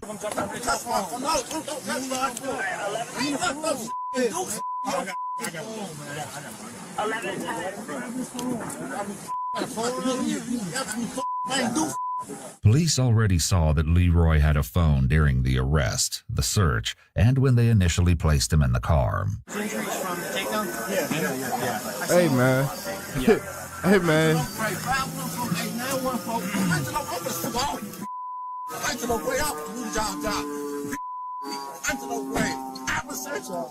Harry, ring the rep, yo, Robinson on long part. What don't you think I home? I'm finna get all you. Bro, these police are crooked, man.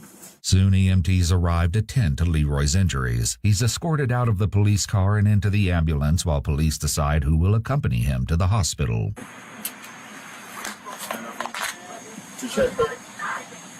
Before getting underway, police take the opportunity to search Leroy again, but nothing incriminating has appeared in his pockets since the last time they checked. With that out of the way, they can finally head to the hospital.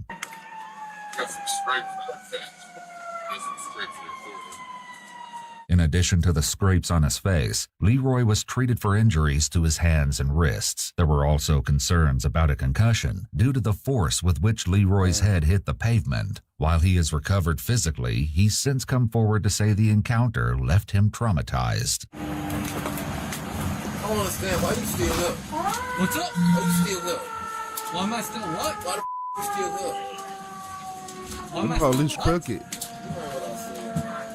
It's a good question because you've certainly noticed Leroy still hasn't been told why he's under arrest. That's While what the I've been United saying. States Supreme Court has held that it's good police practice to tell a suspect why they're being arrested when taken into custody, the Supreme Court has found no constitutional requirement to do so. Very few states statutorily require this in the United States. It's an exception far from the norm.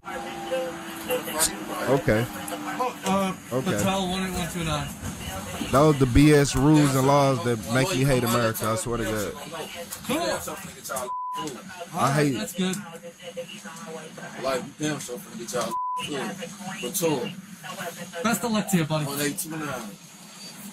Best of luck to you, buddy. Good luck. Got 200 down for the same. Got good. Why you grab me like? Why you grab me for? I don't get why he touching me, bro. When Leroy's arrest came under investigation, it seemed police had very little to say for themselves by way of explanation. All right. What did he do? All right. We'll put everybody else as offenders that grabbed you. You know, we'll do that on the case report. We'll start head on. Yeah, the description or whatever. We'll get the camera. All right, head on in. It's clear that the sergeant is aware the situation has been botched. The story officer settled on was that Leroy looked directly at the officers as they drove by, widened his eyes, and then walked away. It appears that Leroy was violently arrested for the serious crime of looking surprised. The official report went on to mention that police suspected Leroy might have had a gun when he reached for his pocket, but as they later discovered, all he could have been reaching for was his phone or glasses. It seems the real reason Leroy was stopped was simply a case of bullying or misuse of power. Leroy was charged with resisting arrest and aggravated assault against a peace officer. All charges were dropped a few months later, thanks to the body camera footage, which proved Leroy was not the instigator. Leroy proceeded to sue the City of Chicago Police Department for personal damages, as well as to ensure this sort of situation doesn't happen again. He was ultimately awarded $195,000. He just said he just got Clearly, 200. the situation should have been handled much They should differently. listen to him. While police training has progressed said over he's the finna get years, 200. it must Okay. continue to evolve and grow with the times. De-escalation, implicit bias, and wellness of law enforcement officers are a few of the mandatory training programs officers must complete. In addition, they're now educated on reporting misconduct they see other officers committing. While officers like these should be a thing of the past, we still have a long distance ahead, evidenced by what we just witnessed. You need more training. I need more training. You need safety valve. You got a mental problem. He said he's gonna catch a body. Everything recorded. Him right here. He said he gonna catch a body. He did. Everything came out to me with the stick. Don't matter. On August 23, 2020, police officers on patrol in Chicago. Man, look, I'm finna go ahead and get up out of here. If y'all appreciate the video, hit that subscribe button, hit that like button for me, because it really just restarted all over again. But if y'all ain't get to see it, I'm finna end it. Go ahead and scroll back to the beginning. This video right here crazy. I thought it was one crooked cop. It was about 30 crooked police on her. It was a whole crooked department. I never seen the whole department get caught on camera being crooked. If y'all ain't see this, go ahead and scroll back to the beginning, because the whole department is crooked. And I'm glad that he got $195,000 from this traffic stop. Well, this wasn't even a traffic stop. This harassment. He was just harassed. He was just walking down the street getting harassed. That's crazy. Man, look, keep our head up. These police crooked. They don't care about y'all. They normal people. All they want to do is see their people doing good. Just like you want to see other people doing good. But the only difference between us and them is we not messed up and not going to do no crazy stuff to mess up somebody's life and have them in jail, stuck, kidnapped and stuff. But look, y'all, I'm finna get up out of here, man. RetroTheCeo, I'm out. Hit that like button for me. And hey, y'all, we back. Retro back in the building. We reacting to Midwest safety, road raging couple think they're untouchable. Who they think they is? NBA young boy? For real. But man, look, make sure I hit that subscribe button. We finna get right into this. And look, y'all don't even know this. I turn my live earnings down so y'all get less ads. Yep. I got YouTube Premium and I turn my live earnings down so y'all get less ads. Y'all welcome. Father's Day on June 16th, 2024. Officers from the Bernalillo County Sheriff's Department in New Mexico were called to an alleged road rage incident where a gun was potentially involved. The callers apparently followed the alleged aggressors to their residence where a handful of officers were now heading. I'm getting red Honda. They chased him home. We're door dashing. We're door dashing right now. It's a dark blue Silverado. After speaking briefly with the callers, this officer drives just a couple hundred yards down the same road to the residence in question. Another officer stays behind with the potential victims to gather more information off camera. Come here. Right now. Come here right now. Who drives that blue truck? Where is he? Okay, where is he? And I had a witness.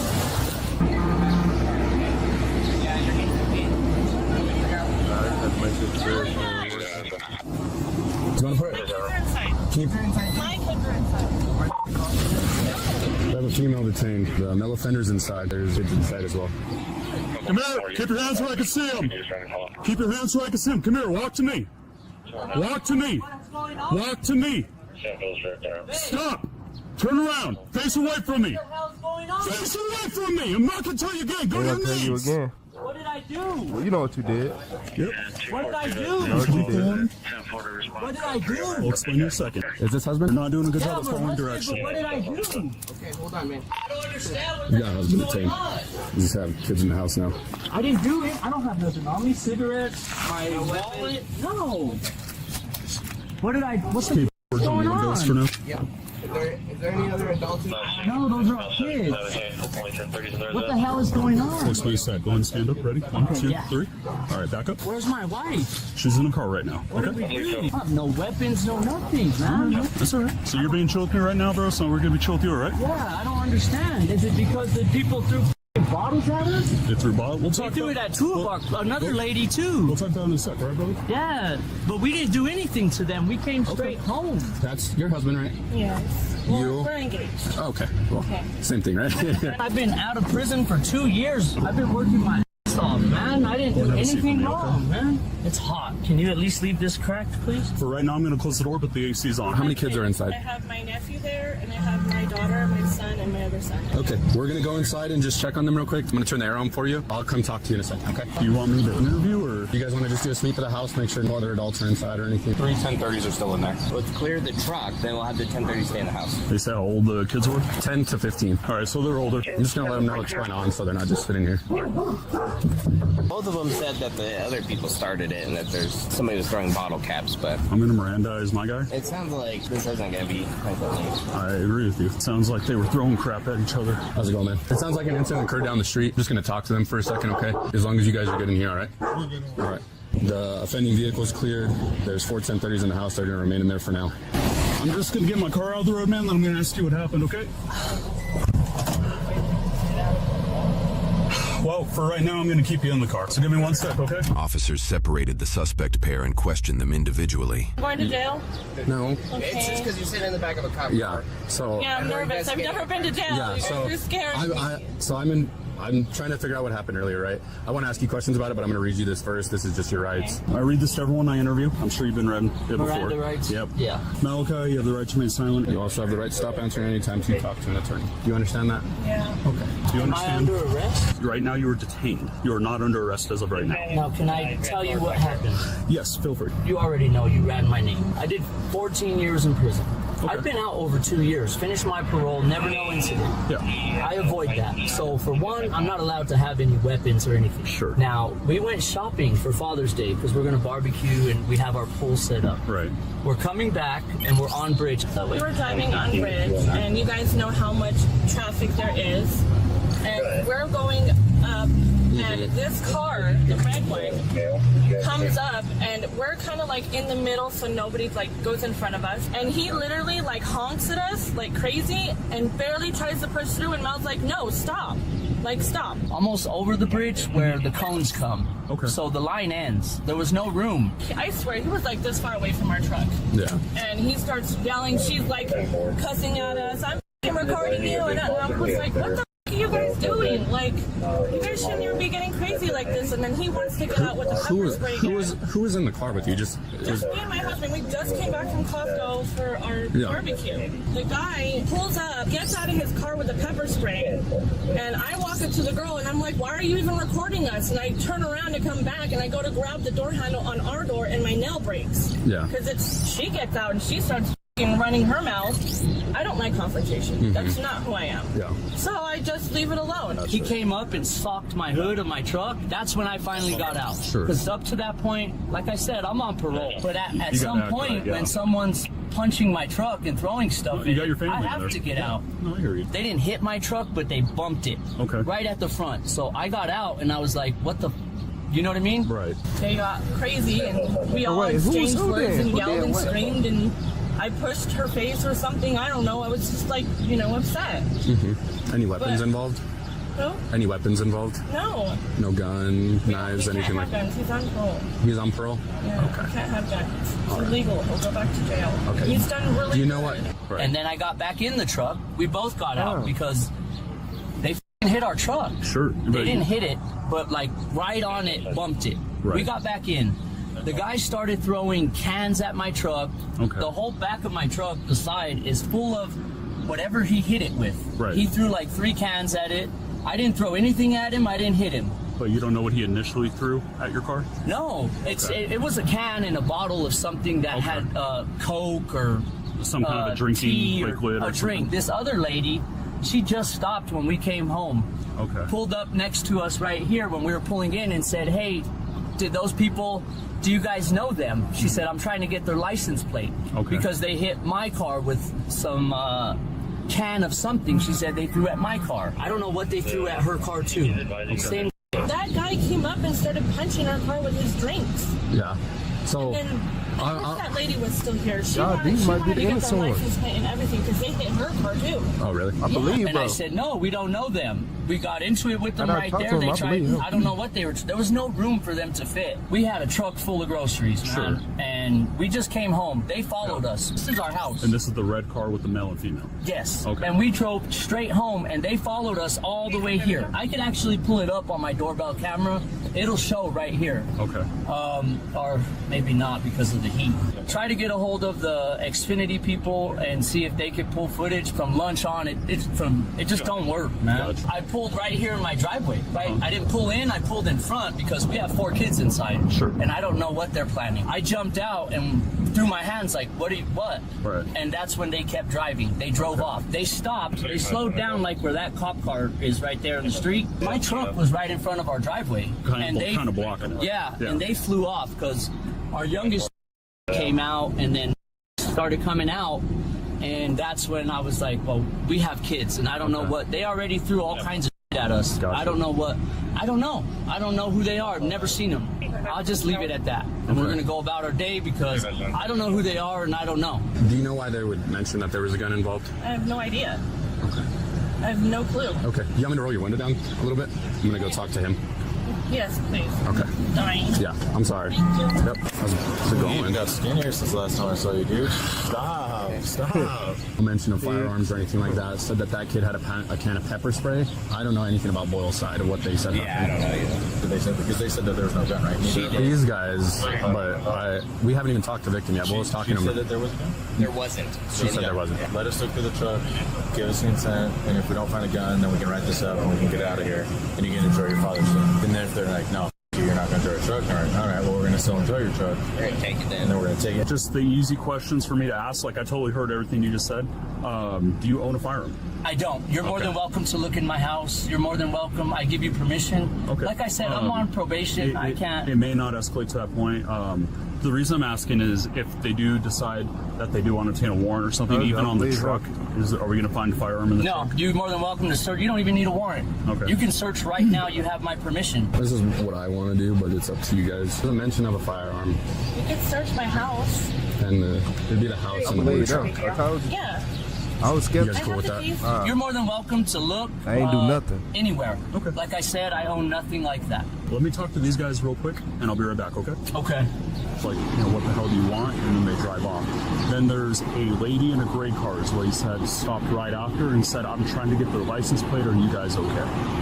That's what he told me. That sounds like a pretty detailed... Yeah, that's actually a really good story. And he basically told me that he does not own a firearm. He's willing to give us all the consent for any of the vehicles he has and the residents. Perfect. Easy peasy then. After pulling up to their house, the 911 callers parked just a couple hundred yards down the same street. They met with another officer who gathers their side of the story off camera. I haven't really got to speak with this deputy, the one that's with the other people. So let me talk to him right now. So we don't know who the male is with the 1080 though. Well, you're saying it wasn't one of the guys. You're saying it wasn't the dude that was in the truck initially. It could be one of the 1030s. They're saying that road rage incident happens on bridge. Very consistent.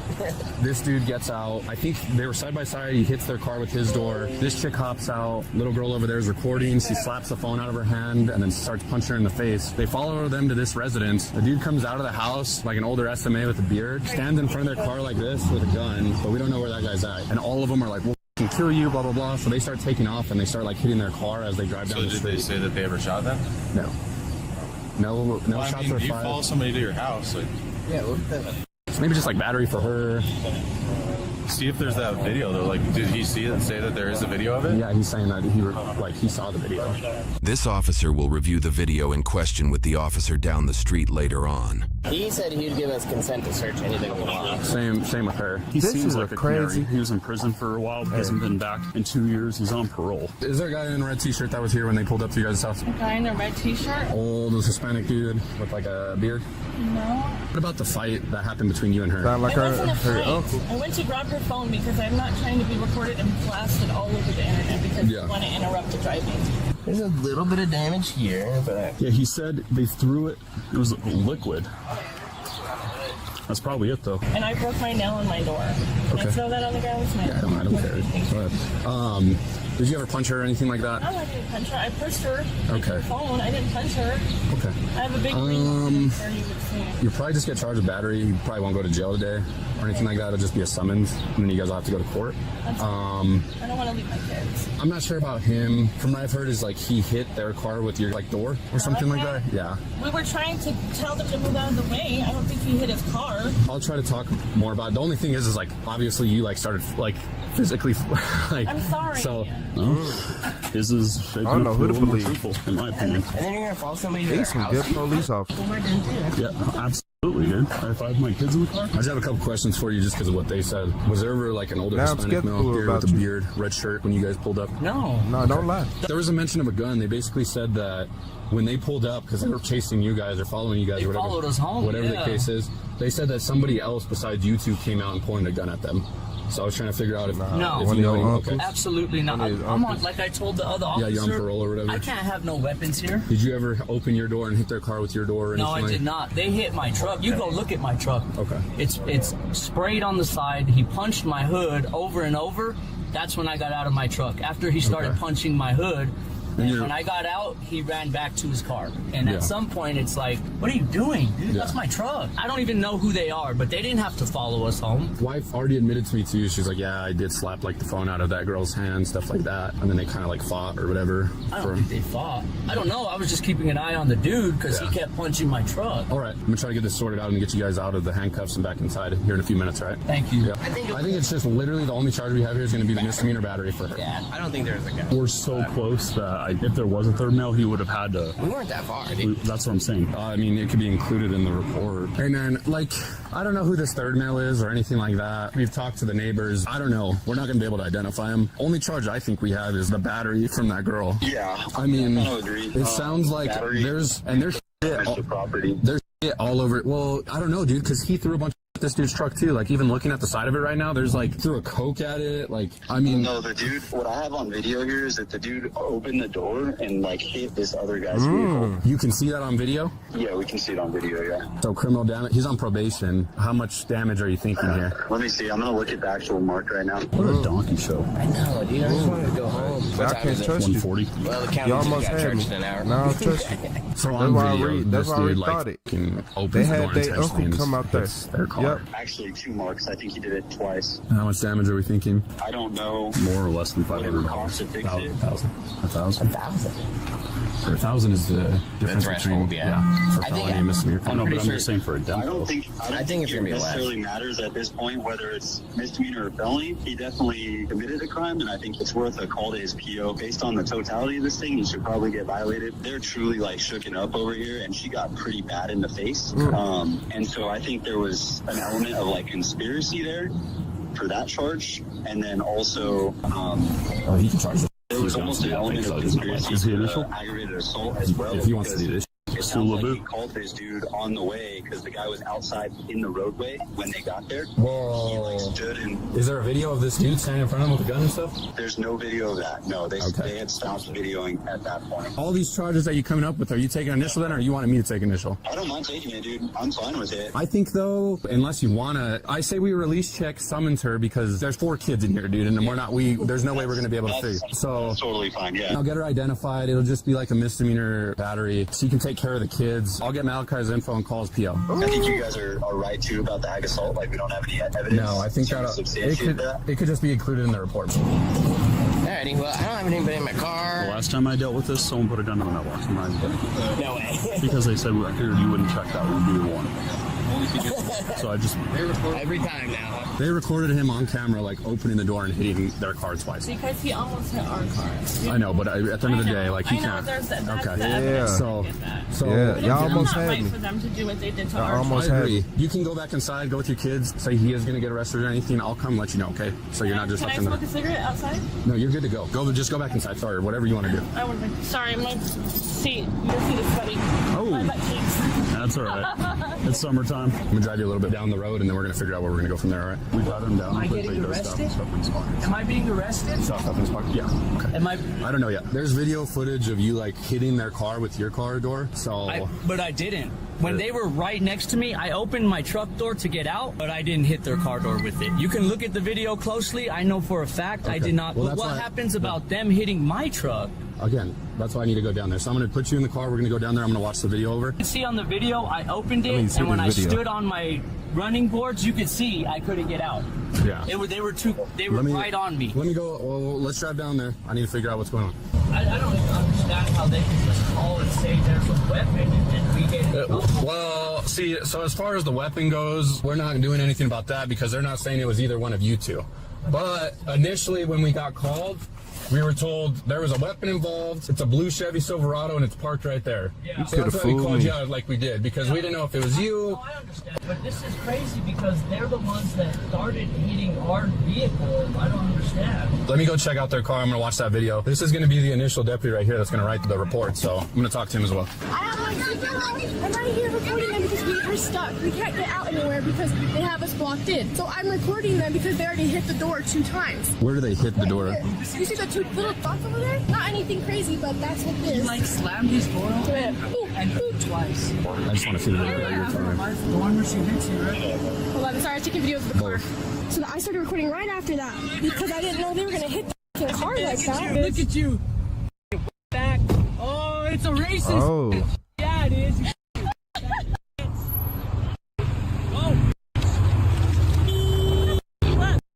Hey, you got the wrong one. Don't worry.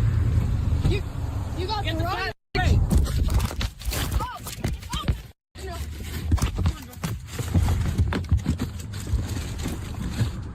Get back in your car. Get back in your car. Do you not?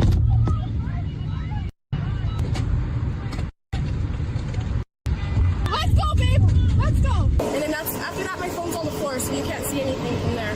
Okay. Thank you, sir. Thank you. I don't know about hitting the car door, dude. Did you see the marks? The 2 little tiny dents? Yeah. It's up to you, man. Do you think the intent's there that he's trying to hit? Because in that video, it doesn't look like he's throwing the door open, trying to hit their car with his door. He's like how you are right now, leaning out of it. Okay. It's up to you. I don't. Call his PO? I haven't yet. Will you? Are you going to charge him with the criminal damage then? We're going to see if he's going to get violated, but yeah, I'm charging him with criminal damage for sure. Okay. Because there's no reason for him to open his car door in the roadway. Okay. And then his wife gets out and beats her in the face. I'm all for the wife's charge. Yeah. I just want to make sure you still going to do criminal damage. Okay. I didn't even see them at first pull up on the left side of us. I even moved to the right, and it just, I don't know, man. I don't know. I see people get pissed off on that little area all the time. But I know I didn't hit their car. I was trying to when I went to open my door to get out. I couldn't open my door open. No way. I didn't open my door like that. That's impossible. Because in the video, I'm standing up on my running boards holding my door still. My intention is looking at their car with my truck to see how close they are. Like, what are you guys doing? If you think there's damage to your vehicle, anyone is going to get out. Not a collision, but when they're inching and I can no longer see from where I'm sitting if they're touching my truck or not, then I'm going to open the door to see them. They get in front of me, and then the guy stops and gets out of his car and starts throwing at us and punching my truck. My wife flew out, and then I got out. He's punching the hood of my truck and throwing stuff. What's the word on the PO? They already violated him. They did? Okay. So they're sending it, they send it to you now. Okay. Dude, I mean, under the circumstances, like, they're practically kids, dude. Him and his wife, like, he made the decision first to stop, open the door, get out. He made the decision to... Thank you. Thank you. You guys are all set to go. Okay, what's your name? Deputy Houston? Deputy Houston? Yeah. This guy's requesting that he shows you the damage that's on his truck. That's fine. Pouring sweat too, man. Yeah, my unit's probably the worst. We're gonna look at the truck and I'm gonna let you know.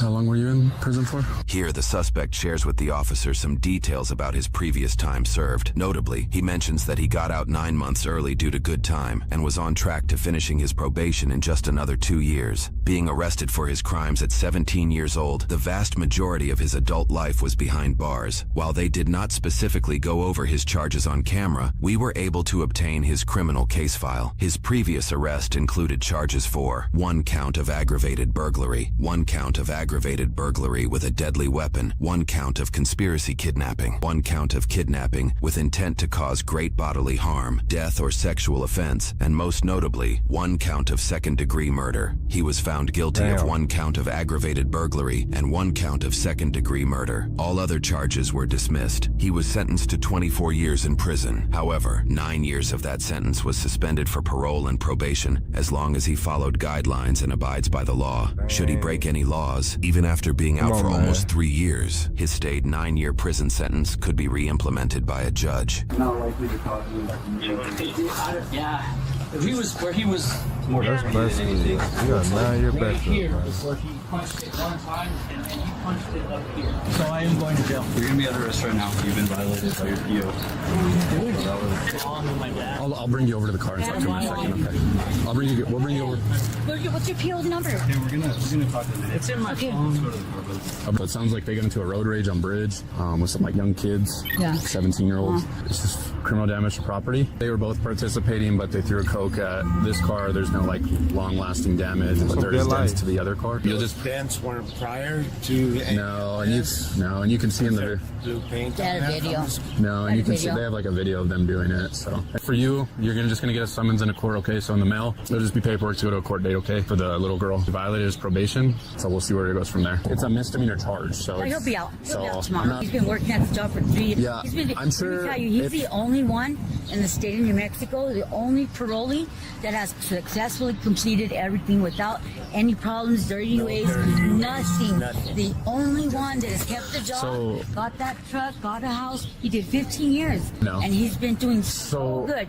So this is just a little bump. Not to arrest him. I mean, you can just So what if they instigated it? Come on, they're not. So they're both. What I think is that both people are in the wrong here. They're both arguing. Because he's the only on thing is, no, it doesn't matter. He's on probation. The only thing is, there is damage to their vehicle that is clear, and there's actual damage. That's why. If it was just both of them arguing with each other, whatever, I would have just told them. The only person that would have got charged was her because she slapped her phone out of her hand and punched her in the face a few times. They're antagonizing them. We're not trying to justify nothing. We know what's wrong. I'm saying that racist stuff they were saying. Frustrated with these people that are not going by the rules of the law. They just want to get in and. They're so ready. I know. I mean, it's lawless with these people. You know what I mean? It's lawless. Can we talk to him? Can we talk to him? Yeah. It's okay. No, it's not. They're never going to let me go take my phone. No, not okay. You've been doing too good. No, they're not going to So I'm going to call your PO in the morning. He's going to go over there. He's going to release you. Don't worry. You're going to be out tomorrow. Don't you give up. They're not done. No, you're not. Malachi, listen. You're going to get out tomorrow. You didn't do nothing. You didn't. Okay, so but what? They don't care. No, Malachi, they do care. That's why they're doing it. They hit the fuck out of my car. Where did they go? They drove off. They went home, right? When they started it. Sorry. No, you're not losing the job. You're not losing nothing. You're not losing nothing. Listen, Mandy is not going to be able to keep up with Malachi, you're going to be home tomorrow. You'll be home. No more than tomorrow. You'll be home. Don't worry. You're going too far. I truly don't think that they would ever make him complete time served for something like this. He's going to go get you out. I know you're frustrated and upset right now, and you're thinking the worst, but don't. After his arrest, he was charged with 1 count of criminal damage to property valued less than $1,000 and 2 counts of battery. He entered a not guilty plea the same day. New Mexico court websites indicate he was released the next day. Looking at the case file that handles his probation and prior murder charge, a bench warrant was issued after another 2 days, where he was then likely released again the following day. Roughly 2 weeks later, a motion to revoke his probation was made. The following week, the order to revoke his probation was denied, and his probation was reinstated. His first probation violation remains on his record, and lists that he admitted to the act and was given a lesser sentence, the details of which are not publicly available. For the case file handling his newly acquired charges, the prosecutor failed to show up to court, causing the case to be dropped and deeming him not guilty to all charges. As for his wife, there are currently no records of her battery charge listed on court websites, meaning the court either decided to drop the case, she made a plea agreement to take the charge off her record, or the documentation has not been filed yet. Man, that ain't no way. They had me fooled at the beginning. They some good liars. They was some good liars, but I was waiting on the video footage at the end, because I'm like, hold on, police talking to somebody else at the beginning. Man, y'all some good liars, but look, justice always catch up. Hey, them police officers is actually good. I ain't gonna lie. That was real detective work. I'll give y'all that. I'll give y'all that one. But still, man, y'all both antagonizing each other. Both of y'all was wrong. Yup. Both of y'all was wrong. I'm not finna sit here and play like one was wrong and the other one wasn't. No, both of y'all was wrong. Y'all was dead wrong. Beyond dead wrong. You over here trying to merge from the left. If you don't just let them go and then bounce over afterwards, man, they're like stopping it. We both get to the stop sign at the same time. You trying to make a left and I'm trying to go straight. And you coming, we like this. We like this. You trying to, nah, I'm going straight first and then you finna make your left. Stop playing with me. Stop playing. For real. But he ain't had to do all that. Well, what did he do? I mean, it was the wife who really did something. I ain't gonna even lie. The husband, it wasn't nothing. All he did was open that door a little bit. I don't even think he opened the door to smack and hurt the car. I think they probably already had them dents right there for real, door dashing. So stop playing with me. You know how I get when you door dash. You come back, your car have all type of shit on it. Especially when you be parking them iffy spots. Yeah, you wake up, your neighbor probably did that. So yeah. Cause when he opened up his door, it didn't look like he ain't swinging that door open. You would have heard it in the video. You would have heard doom. You knowing too, even when it's a small impact, you know when like a car door has been hit by another car door. Like it don't have to be loud. You know when anything hits a car door. Now I ain't heard. Me personally, I ain't heard. I don't think he did that. So, but they was some liars though, and the dude in the red shirt was one of their uncles. The one in the red shirt with the gun that they never found was one of their uncles. He just don't play. The man, he got out there quick. But look, y'all, I'm finna get up out of here, man. Make sure y'all don't road rage. Don't be out here lying like this couple, and keep y'all head up. Hey, this right here might be the two drunkest women in history. One of them drove on the sidewalk, right? Not even the sidewalk, the grass. Y'all two young women who are way too good at crashing cars. What the? Hey, pull them over. Look, what the? 49, I got a DUI, probably, that's driving around by the pole right here next to me. Stand by. Hey, stop! Ma'am, stop driving! Stop! Put your car in park right now! Put your car in park and turn off the vehicle right now. Give me your keys. Give me the keys to your car. Give me the keys. Jesus Christ. 1 second. Hey, bro. Hey, I'm gonna have an officer talk to you really quick and he'll cut you loose. Yeah, just get. To be honest, that was not at all what I was expecting. Ma'am, give me. It's not a road. Give me your keys, please. Very nice, man. All right. Keys? Ma'am, please. I cannot afford to let you drive any further. I'm not here to drive any further. I get that. Give me your keys. Okay. Period. Let go of me. Hand me the keys. Let go of me. Hand the officer over there your keys. Let go of me. Guys. You just ran over a sign, crashed your car into a tree. No. Yes. I'm gonna have you hop out over there with that officer, okay? I have to go to work in the morning. No. You can't go to the work in the morning. I'm going to work in the morning. I don't know about I have that. to. You're gonna have to hop out over this way, and we'll talk about work in the morning. You guys, let me go home. I need For you to real. hop out of the car that way. For real. No. I'm alright. Ma'am, you need to get out of the car. Lexi, get out of the car. Dude, I swear. Okay. There's a tight squeeze here, buddy. It's fine. Just switch me. The best bet's going to be to go out that door. I don't think she can. It's pinned. No, the rear back. You think so? What I don't understand is it's pinned into a tree. So you're about to come out the back door. Either willing... Our best option's here. Here? Yeah. I'll pull her out. It's fine. Good. I'm sitting right there. She runs over the fucking stop, that sign there. Between the two of you? Yeah, well, no. She pulled up out of the Tasty Crab over there, ran the sign over, was about to hit this, backed up, pulled up over here, and then just... and it's all on body camera. I'm just like, what the f is happening right now? Yeah, that's not going to happen. Let's go work. Yeah, that's it. You didn't have your taillights on, man. That was it. Yeah, they're on now. You need to get out of the car. My job. I'm worried about my job. I have to... Hey, motherfucker. You're about to get drugged out. You need to get out of the car then. I get out of the job. What about my job? We are done. Step out over here. I'll step out my car. If you do not start making some movement, I am going to pull you over the back of this seat and out of the car. Get out of the car. I will. But hey, let's move. Will you let me go my job? I am not letting you go anywhere. In the morning. I have no idea yet. You are drunk and need to exit the vehicle now. I'm not drunk. Please get out of the car. You are super drunk. I am not. Either that or... I'm going to tell you one more time. Right now. I will let if you do not go out that door right now... that door. But my job.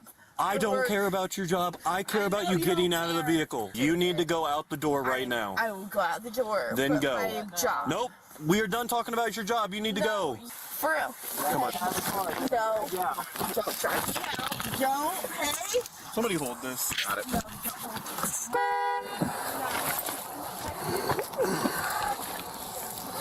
Here, I get it. Hey. Get out of the car. Get out of the car. Get up and get out of the car. Me. I'm on video. Hey. That's great. You are on video. I am. Step out of the car. Hey, don't choke me. You're choking me. Then get out of the car. I will. Hey. Okay. I have a job. All right, get up. That's great. I have a job too. I know you do. Listen. I need you to listen. Look at where you're at. So you need to stand up inside the car. Will. There's no I will. I Do it will. now. So here's what's going to happen if you don't get out of the car, okay? I'm going to tell you right now, you're going to get pepper sprayed. Don't pepper spray me. Then get up and get out of the car. I have a job. Okay, That's great. 4:30 in the morning. Okay, I will open my door more. We can't. Don't grab my We door physically more. are unable to. No, you physically are. Hey, stop! I'm a woman. Let go of my shirt. Then stand up and get out of the car and act like a woman. Okay, I will. Hey! Like a woman. Hey! I am. All right, hold on so she doesn't get jammed up on that. Yep. Hey! I know. I'm right here. Yep. Hey. Got her? Video. You got me. Oh, you're absolutely right. Step over. 1, 2, 3, up. There we go. And handcuffs. Hands behind your back. No need to pull away from us. There's no point. I'm not. You're not because you're. At my ass. Well, that's because you're pulling away. I am not pulling away. I am not fighting you guys. Got it. Don't bully me. Don't do that. Can we act like an adult? Yes. Fantastic. All right, relax. No, give me my phone. All right, maintain control of her because we're in the middle of the road. So I stopped the car. They pulled in here. Her car was over here in the Tasty Crab parking lot. Drove straight over She here? drove straight up next to me, ran that post over, almost hit the concrete barrier here, decided to back up, and then just drive along here and crash into the tree and the guardrail. Wow. This is intense. That was just absolutely All right, wild. step out again. We're going to switch cars. I'm going to have you hop in the back of my squad car, okay? Where am I going? What? Where am I going? You're going to be processed for a DUI. I'm going to ask you to perform field sobriety testing, and then we'll go from there. Where's that stuff? Your stuff's in the car. What would you like out of the car? My car, my purse. Your purse? Yeah. Okay. We can do that for you. I just need you to hop out, okay? No, I need that right now. What? Right now. No, you're gonna hop out of the car right now, and they're gonna look. Will you please Can you give me my phone? Your phone's actually in my car. I know. I need that right now. I know, but fuck. Okay. You're not gonna get that right now, but I'm just gonna. I'm not. I know. Slide your feet out. Please let me have my phone. Please. You're not gonna dictate what happens, okay? I'm not gonna dictate. I am gonna ask you to hop out of the car. I will hop out of the car. Please. So step let me out of have the my car. phone. Step Are out of you the gonna car. let me have my phone? No. Please. And that's just how it's gonna be. Swing your feet out of the car. At 4:30 in the morning, I need to have my phone. I can assure you that you're in no condition to be. I'm on a probationary period. I don't care. I work 2 jobs. Like, you I get that. understand that? No, you don't get that. You I don't understand get the that. single mom. You don't get that at all. Like, Listen, I just need you to step out of the car. I am not trying to be unsympathetic, but in your condition, you have no business going to work. It's 1:15. You are going to be in no condition in 3 hours and 15 minutes to go to work. Step out of the car for me, and we're going to go back here to this one. you have my phone. I do have your phone. I just need you to step out. No, hey, don't manhandle me. I am asking I swear you. to God, don't manhandle me. Don't manhandle me. You're forcing us to. No, I'm not forcing you to. I want you to have my phone. It's in the front seat. It's literally right in front of you. I'm saying the fourth seat. The Fantastic. I'm bleeding. Is that hers or yours? Yours? My blood. I got a Band-Aid in the car. And yeah. From what? I'm thinking it's glass. Oh boy. She there now? Yeah, I'm gonna take her back to post. Okay. You want me to come with you? As well. She'll be a handful. Really? Yeah, I'm just gonna keep bleeding apparently. Good job with my second job. Like, this fuck my second job. Hey, can I please some cigarette? We don't even have them.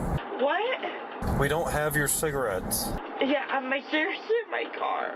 Exactly.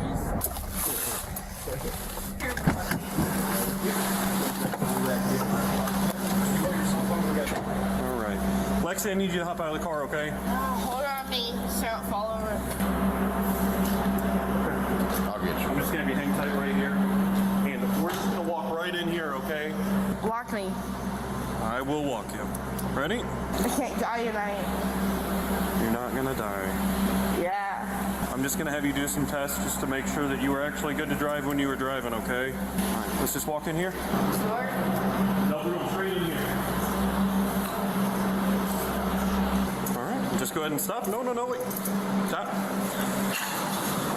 I'm gonna take the handcuffs off, okay?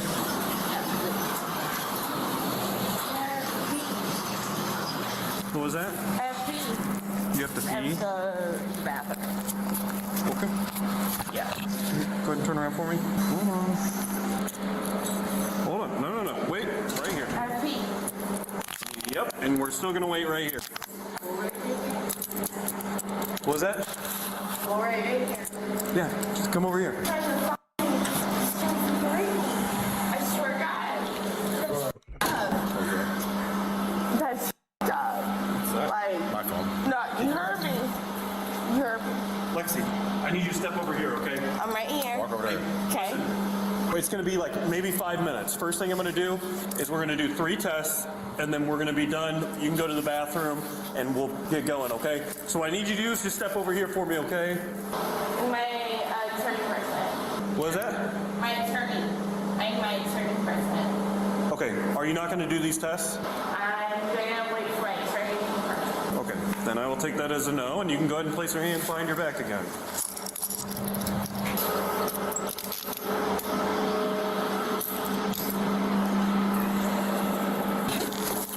Alrighty. Going straight down here. Use the bathroom. Yeah? Thank you. You're gonna need your hands. You're not shutting the door. The door needs to stay open while you're in custody. Okay. Yep, and you probably need your hands, correct? Why don't you use the toilet instead of standing in the middle of the floor? I can't pee my bathrooms now. So, Would you like us to take your handcuffs off? I'd like you to take my bathroom. Doesn't. Okay. Step out of the bathroom, okay? Out of the bathroom. Yep. Stand next to the water fountain. Take a step through. Thank you. The door has to stay open. Okay, do I watch you pee? No, I don't want to watch you pee, but shut you the door. do. Hey. Love it. The door has to stay open. This is your opportunity to use the bathroom. Use it or don't, or go back and handcuff. Okay, ready? Go. Go ahead and use the bathroom or don't. We're not going to debate this. Hey, love it. Like, The door is fine here. hey, I'm 20 years old. Great. Period. Awesome. Use the bathroom or don't. Don't push this door into my foot. Don't push the door into my foot. Hey. You want to catch an ag charge? Because that's where you're going to be. I have to pee. We are done doing I'm this. my next. Like, no, hey, don't abuse me. I'm not trying twisting to. around. You need to You are. quit Not you are. pulling your arms away. Ow!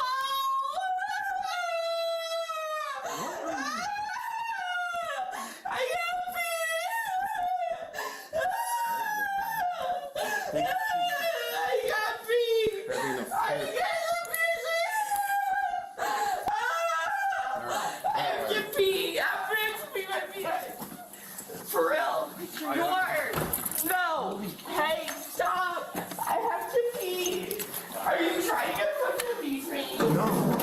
Please. For real. Take a seat Stop. and remain there. I will, but I have to pee.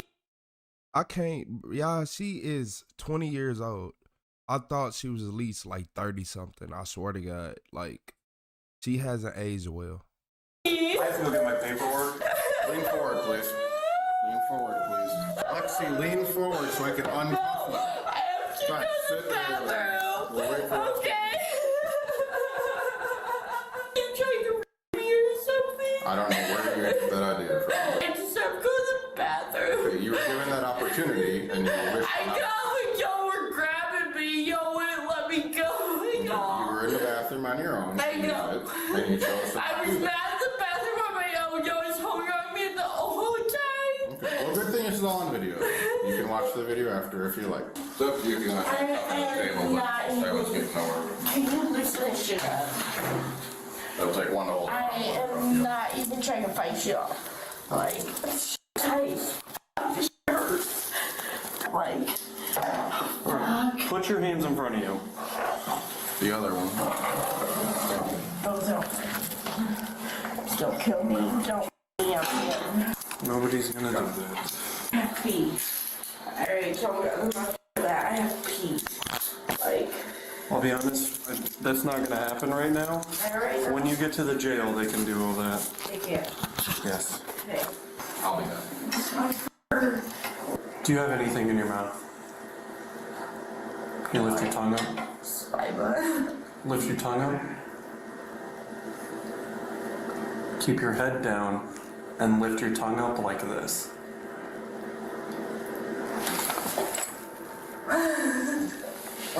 Okay. But you don't have anything in your mouth, correct? Other than your tongue and saliva? I'm a good girl out here. Trying to make it. I have to pee like no other, but that shit ain't tight as fuck. Y'all see that shit? Why? Like, you think I'm trying to hurt y'all? Why though? Show your power. Show your power so show you hurt me. That's why? Why did they have to do what? Why they have to do me like that? They had to get you out of the car because you were refusing to comply. Big manhandled me. No, I wasn't refusing to comply at all. I complied 100%. Why do they have to do me like that? How many times did they have to tell you to get out of the vehicle? Once. One time. I can tell you that I told you multiple times to get out of the vehicle, and Multiple times, like what, 2? you failed to do so. Not 2. I'm gonna have the other officer take you out of that handcuff, and I'm gonna have you step up here and provide a breath sample. Okay? I'm not going to. Okay.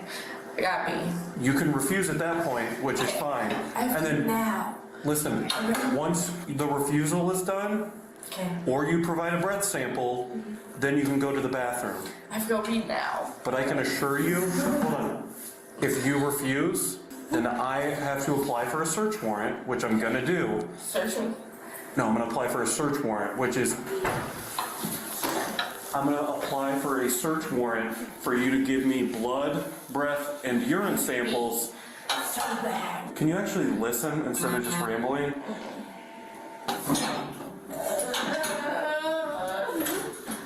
Can I pee? Yo, can I pee? Once she's done peeing in our trash can, I need somebody over here to assist with this breath sample. Would you say? Hi, girl. Goodness gracious, girl, I'm gonna take you to the bathroom. I don't know what's going on. That's what I'm trying to tell him. I have We gave her the opportunity and she tried to slam the door in our face. I'm trying. What? I'm Officer Johnson. I tried to slam no door. I told him I had to pee. Okay. It's not. No. She's been extremely. Not even one time. Hey, I wasn't there on scene, so I don't know what's going on, okay? But what I'm gonna do, I'm gonna search you, okay? Just make sure you don't have anything on you. You good? I have nothing on me. Perfect. You can stand up for me, okay? Stand up. I like the color of your nails. Those look cute. You can relax. I have nothing on me. Okay, you can put your hand on. No, this is my.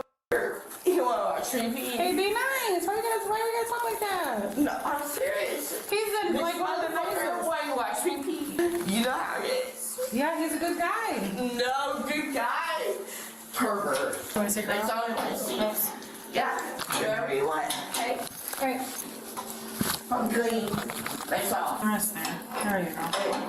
No, I just need you to step over here, okay? Alright. Lexi, right here. For what? I'm gonna ask you to provide a breath sample. I'm good.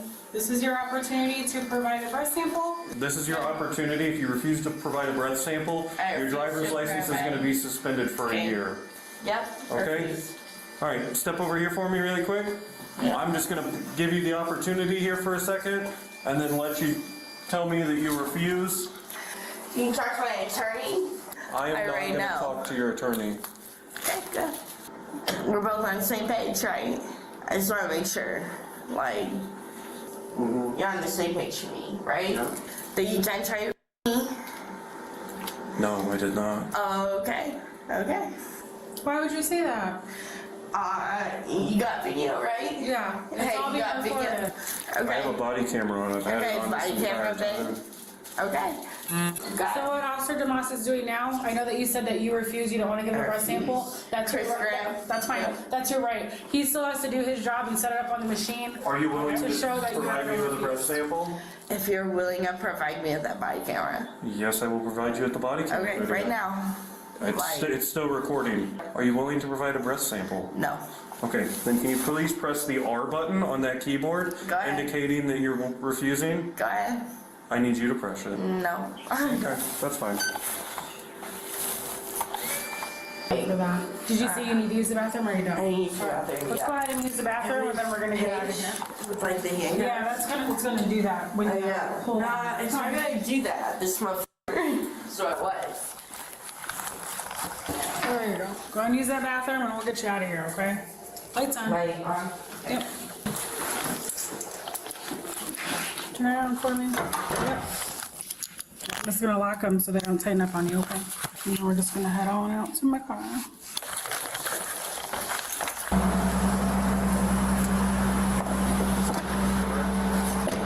You know what they're doing.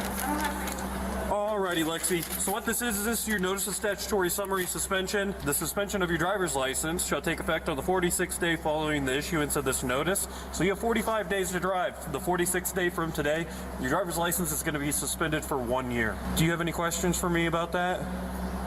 This is basically going to be your driver's license to drive. You'll notice it says receipt to drive on the back here.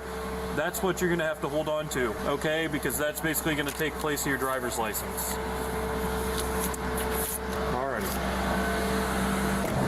If you thought Lexi's behavior was bad before, just watch what she does when she arrives at the jail. All right, hon, go and have a seat for me.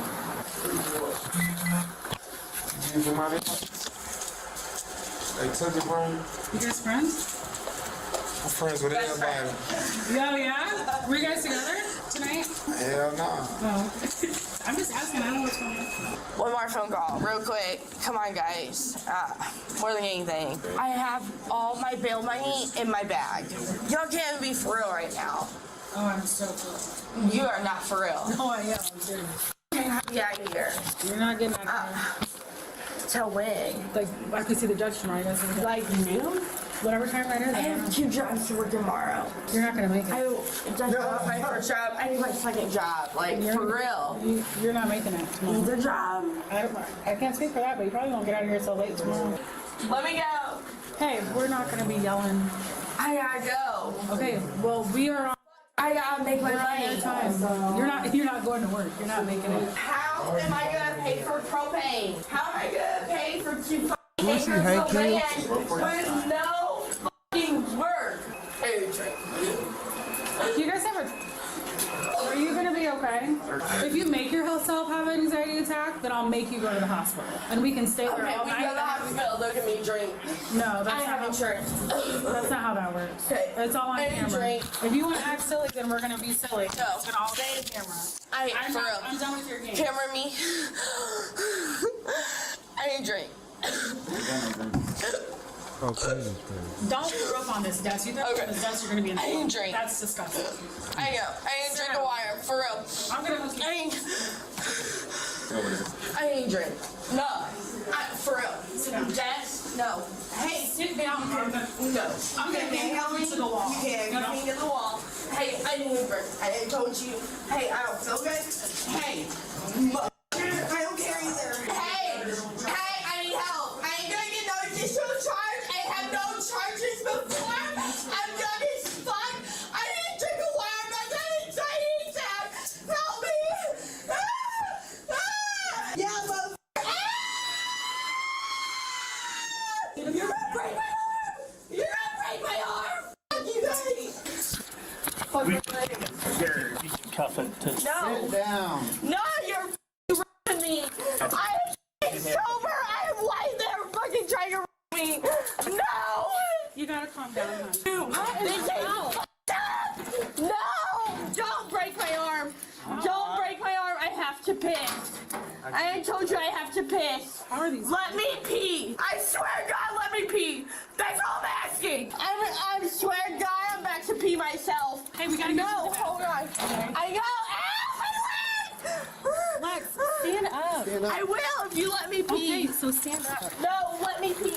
Wait! You guys! Don't break my arm, you motherfucker! I am going to pee right now. Is anybody going to take me to the bathroom? Okay. Okay, we're gonna get you stand up. I'm not going to bounce. No. Come here, over here. Pat me out. I have to pee. No, get out. Stop.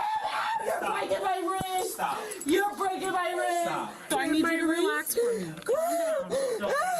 Lex, I gotta pat you down if you want to use the facilities. Come on. The longer you take, the longer it's gonna be to use the bathroom, okay? Hey, stop spitting. I can't. F you. Hey. Little bum motherfucker. Calm down. Oh, you fucking got it. You want to kill me. You kick me again, you're going on the ground. I kick you one motherfucking time. Bitch. Lexi was charged with speeding, operation of an uninsured motor vehicle, operation of motor vehicle when registration was suspended for non-insurance, resisting, obstructing, and driving under the influence of alcohol. She is innocent until proven guilty in a court of law. No, she is not innocent. She drove literally in the grass, hit a tree, knocked her mirror off. She was only 20 years old. She looked older than everybody. She looked older than everybody. Whatever job she working, I'm not working there. I'm not doing it. I can't. Because she looked like she worked the graveyard shift, that only graveyard shifts.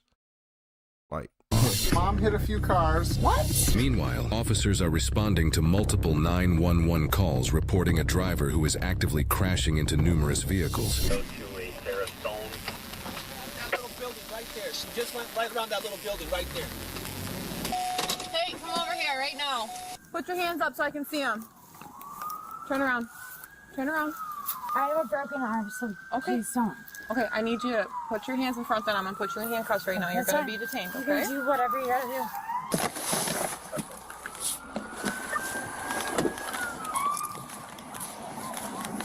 I'm gonna put this on the ground for just right now. Oh, please don't jack my wrist, because it's I'm not gonna do anything, okay?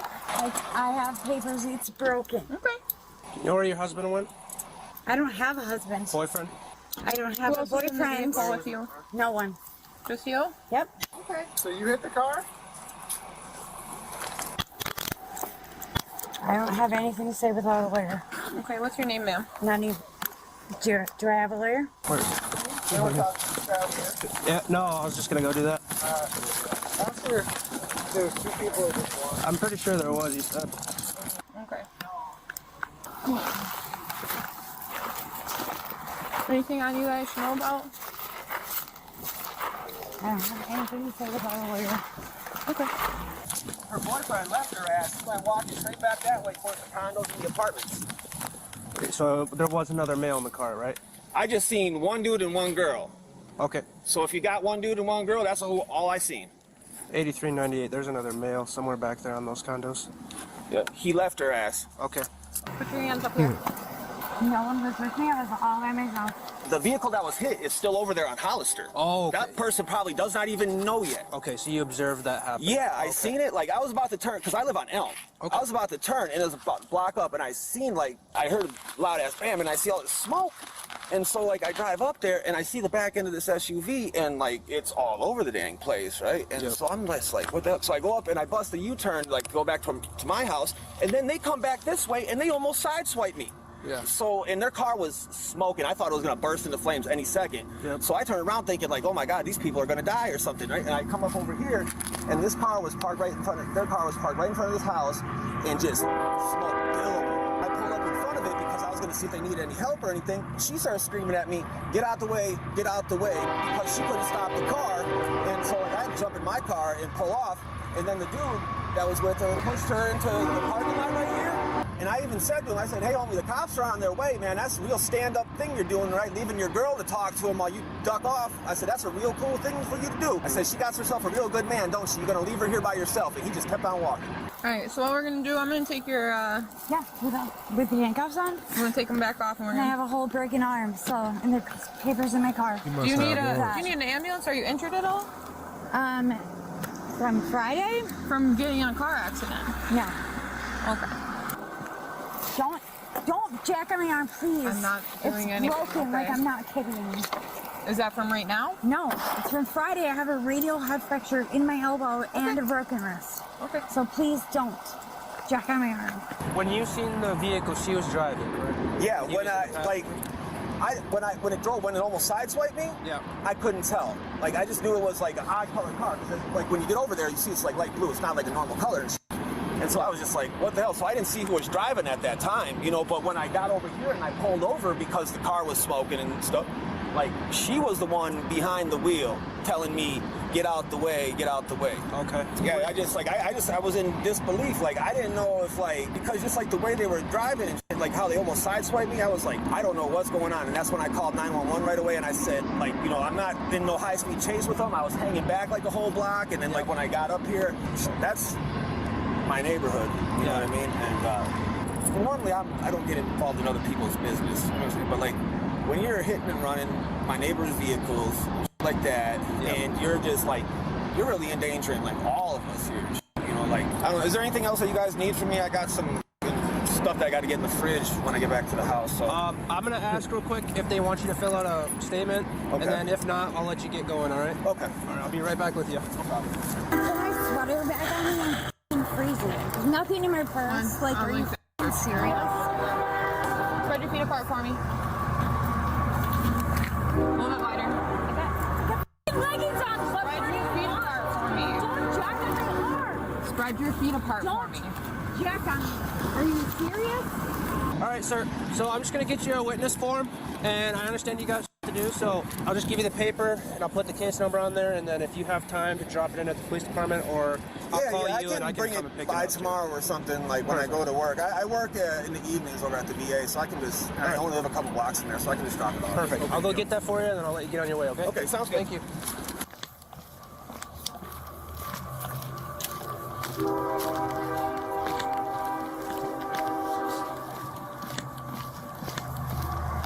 Alright, come here. Don't jack it out, please. Walk with me then. It's broken. Don't tell me. Can I please get my sweater and don't jack at my arm? Have a seat for me. Get my things, please. I am cold. I don't have anything on me. Can you not? My arm is broken. You're gonna have to just relax. No, okay? I don't have to do anything. Alright, let's see where we're at with here.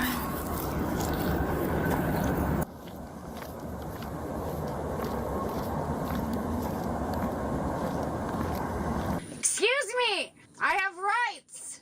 Give me my shit and my f***ing sweater. Excuse me.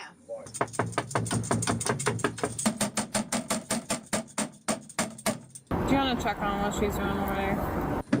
I have rights. Can you please bring me my things and my sweater? After we're done. After you're done what?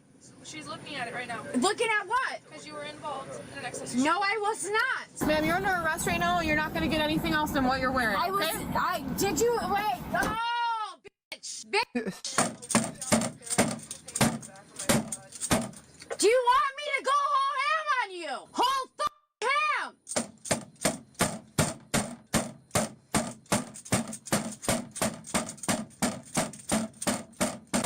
I can do this all day, bitch! 10-4.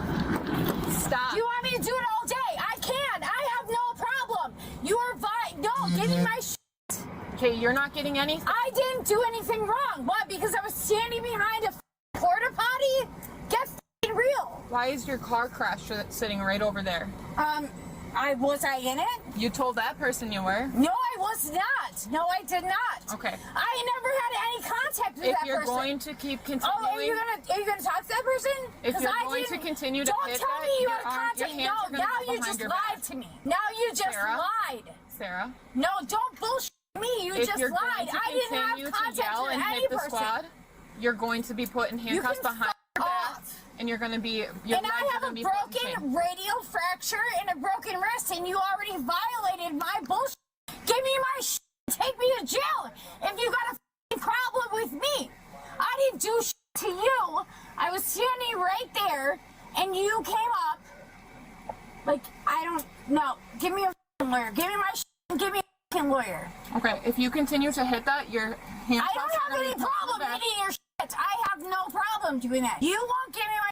You're searching through my shit when I didn't do anything wrong. You're under arrest right now. Okay, good for me. Give me my shit. You don't What's in my purse that has anything to do with anything that happened? Nothing. Nothing. Okay. Do I have drugs in there? No.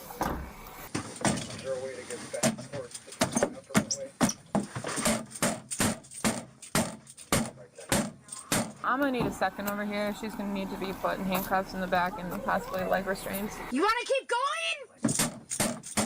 Okay, that's it. Step out of the car. You're gonna be put in handcuffs behind the back. No. Okay, if you're gonna fight with me. Okay, I'm not fighting with you. Do I look like I'm fighting? Okay. You put me in here. I told you what was gonna happen, and you continue to hit the squad. So now the privilege of having your hands on your in front of you. Okay. None. Do I look like I give a if you fight or try to hit or strike any of us, I'm in a seatbelt. You put me in a seatbelt. You're gonna get extra charges. I just want to let you know that. You put me in a seatbelt. Okay. You did this. Turn your head that way for me. I don't have to do shit. Okay. Turn around. Turn this way. Go from open the other door on that side, please. I don't have to do anything. Do you want my paperwork? I'm gonna move her cuffs to the back. Do you want my paperwork? Because I can get out. Go ahead and... No, you're not getting out. Turn this way. Take the cuffs off her front of her hand. What's that? Take the cuffs off the front of her hand. Yeah, and we're putting her in the back. Because this is getting, like, really out of control. You're kind of hurting me right now. Put your hand behind your back. I don't have to do anything. Why don't you come over this side? If you do not resist, stop resisting. I'm resisting. You stupid. Stop resisting. Sarah, stop resisting. Let go of me, you. Hey, we're not doing that. No, that f***ing hurts. I have a radioactive fracture. I have a broken arm. I have a broken arm. Okay. Do not kick me. You're hurting me. Do not kick me. No, you hurt me. You grabbed my f***ing arm. You think I'm not gonna react? Sarah. No, let go of me. Hand me your other arm then. No, let go of me. You're hurting my f***ing arm. You're hurting my f***ing arm. I wasn't in handcuffs. I wasn't in handcuffs. You're f***ing me up. Sarah, I have a f***ing broken arm. I'm gonna stitch you up, and then you're going to put your hands behind your back. Understand? Sarah, sit up and put your hands behind your back.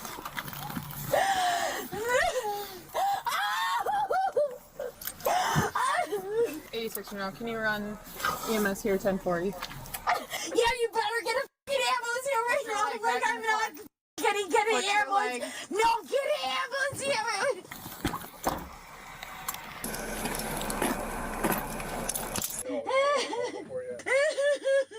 Did you guys get the guy you were looking for? Apparently he ran over the bridge and that's the last they saw him. Not a lot of places to go over there. No. Unless he ran across the lake.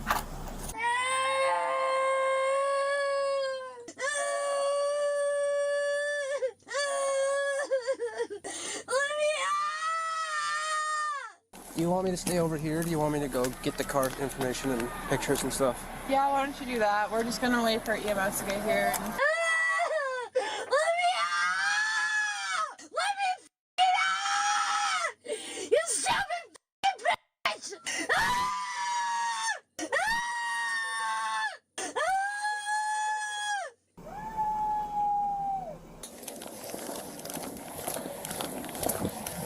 Jeez.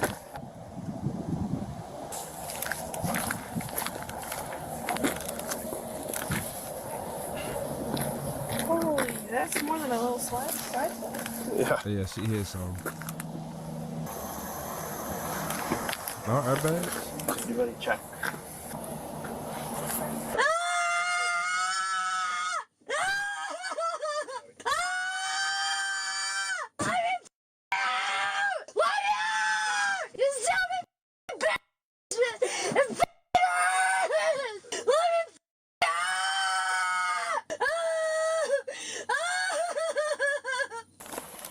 I'm allowed to go through the car, right? Something like this. I mean, did she say she was driving? Yeah. She said she's the only one in the car. Is she impaired? I didn't talk to her. 83 to 86. Do you believe she's impaired?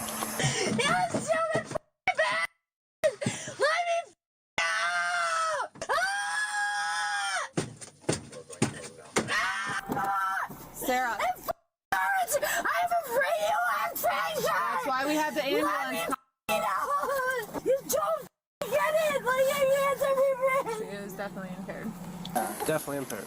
Definitely impaired. So I get access? Yeah. Damn, look at her.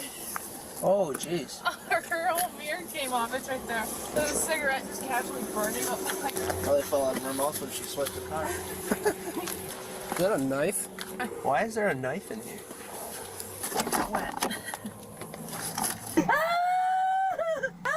Sarah, if you want, you can kick your feet out and that's it. You gotta stay in the car. My arm is You're not coming out of handcuffs. You already tried it with us. Then take me to jail. Just you down with it. I don't give a right now. Well, you're saying that your arm's broken, so we're gonna have you looked at by. Yes, it is. So get me out. It's killing me. You were fighting with us, so we can't do that. You know what? Game is stupid. Okay.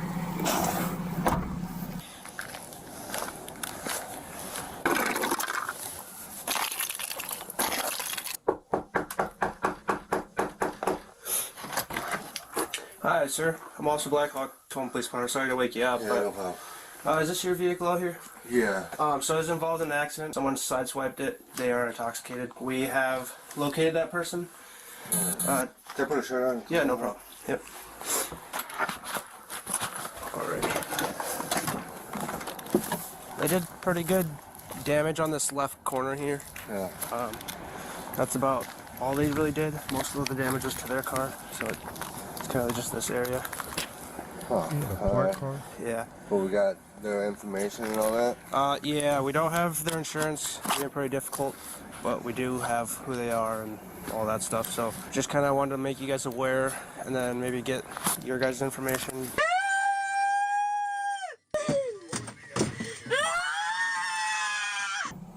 Sarah, stop kicking. No!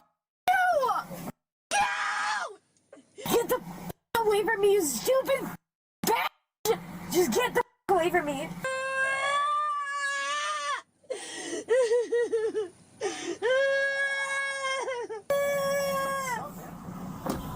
So she ran from the car.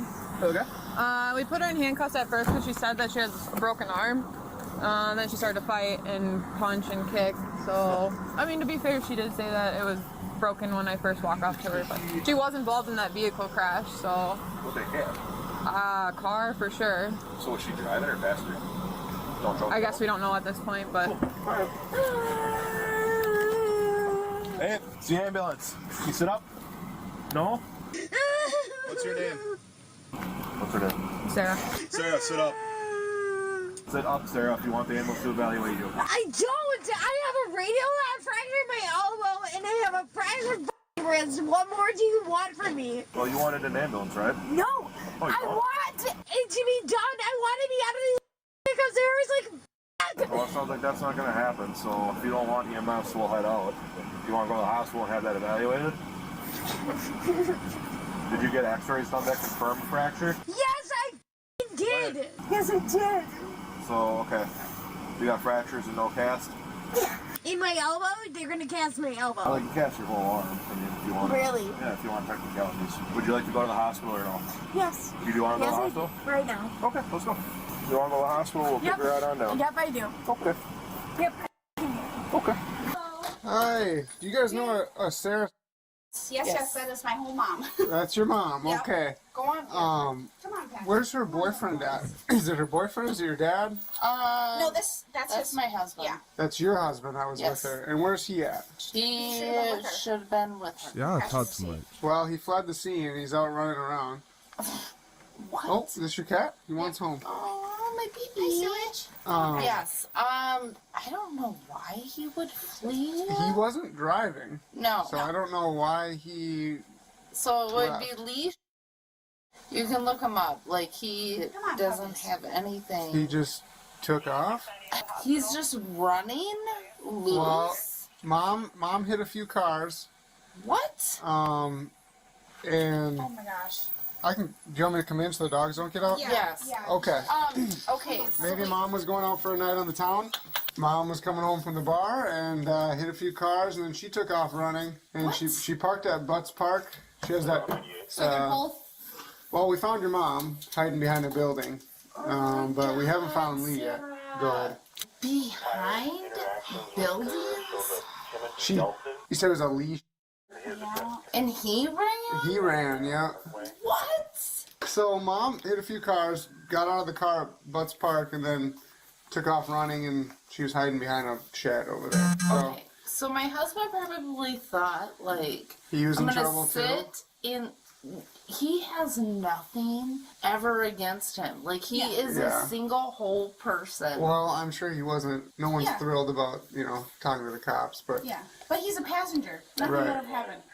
Why would he run? I don't know. But you're free to call and tell him that he's not in trouble. So, because I don't want him to well, our initial thought was he ran towards the lake. Is he gonna be in trouble? Is my mom in your backseat? No, mom's on the way to the hospital right now. She's fine, but she's going to be under arrest for OWI.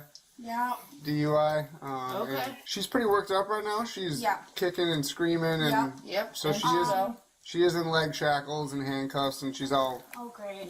because she's freaking out. She's not gonna get charged with anything, right? Hmm? Other than like hitting cars and stuff, obviously. That's going to be determined if she kicks cops and stuff like that. She's going to get felony Let them charges. know. Just be like, Julia's She's here. going to. Just tell them to tell her Julia's here. Okay. And Maybe she we won't can- do anything. Maybe we'll call her here and see if you guys can calm her Yes, down. we'll talk to her. Can you hear me? Is she freaking out? Yeah. Ask her if she Okay. wants to talk to her daughter. Yeah. So unfortunately, they're not gonna be able to let you talk to her because she's still freaking out and they don't want to get. Seriously, if you tell her that Julia's here, she'll calm down. I'm not even shitting you. He will not bite you. I promise. Do you want to call Lee and tell him he can stop running through Stop. woods? Like right now, I do not know why my husband would do that. He has No nothing. warrants or nothing like that? No, that man has, like, he's the sweetest, kindest man. I don't even know why he would run. So the car is parked in Butts Park. Do you guys know where that is? Down by the dam? Is it wrecked? Is it She hit a few cars, yeah, that were a few parked. cars? 1, 2, 4? How We many don't. is We're that? still counting. One. So. What? She was driving down Hollister and she's very intoxicated. So we don't know how many she hit right now, but. Oh my god. We're not sure if that car is drivable, but. Well, that's probably why Lee fled. We will get the car back here to our home. Okay. She's gonna be at the hospital. She claims she got a broken arm. Yeah, she does. She has a broken elbow and a broken wrist. Okay. So she's gonna be down at the hospital. She's gonna have quite the process. Yeah. If she's gonna avoid jail, she's gonna have to have someone pick her up. Yeah. Is that something either of you two be willing to do? Okay. Yes, we will have. Cars at Butts Park. Please call Lee just to make sure he's okay. He didn't run off in the lake or something like that. Yeah. So All right. call him. Make sure he's okay. Tell him to stop Thank you so freaking much. out. Thank you. Thank you. Yep. Later, Sarah refused to participate in field sobriety testing. Court records indicate officers applied for a blood draw search warrant, which was approved by a judge. Sarah was charged with driving under the influence, hit and run, resisting, battery to a police officer, and use of force. She was sentenced to serve 15 days in her local jail.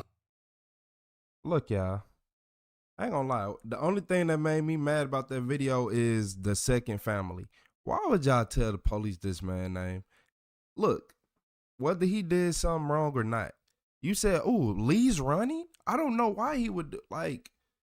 Y'all are good people. They seem like they was good people, but oh my lord, his name is Lee. Then first and last name, if the officer said what's his number, you would have gave it to him. Like, you would have been divorced. We'd have been divorced. That's what would have happened. Me and that wife. Oh yeah, it'd have been over with. I'm not doing that one. Cause you sat right here and told them my first and last name after I got away. And then the mom, she was doing too much, but she a gangster because she didn't even tell them nothing. She ain't say it was nobody with me or nothing. Not that I heard.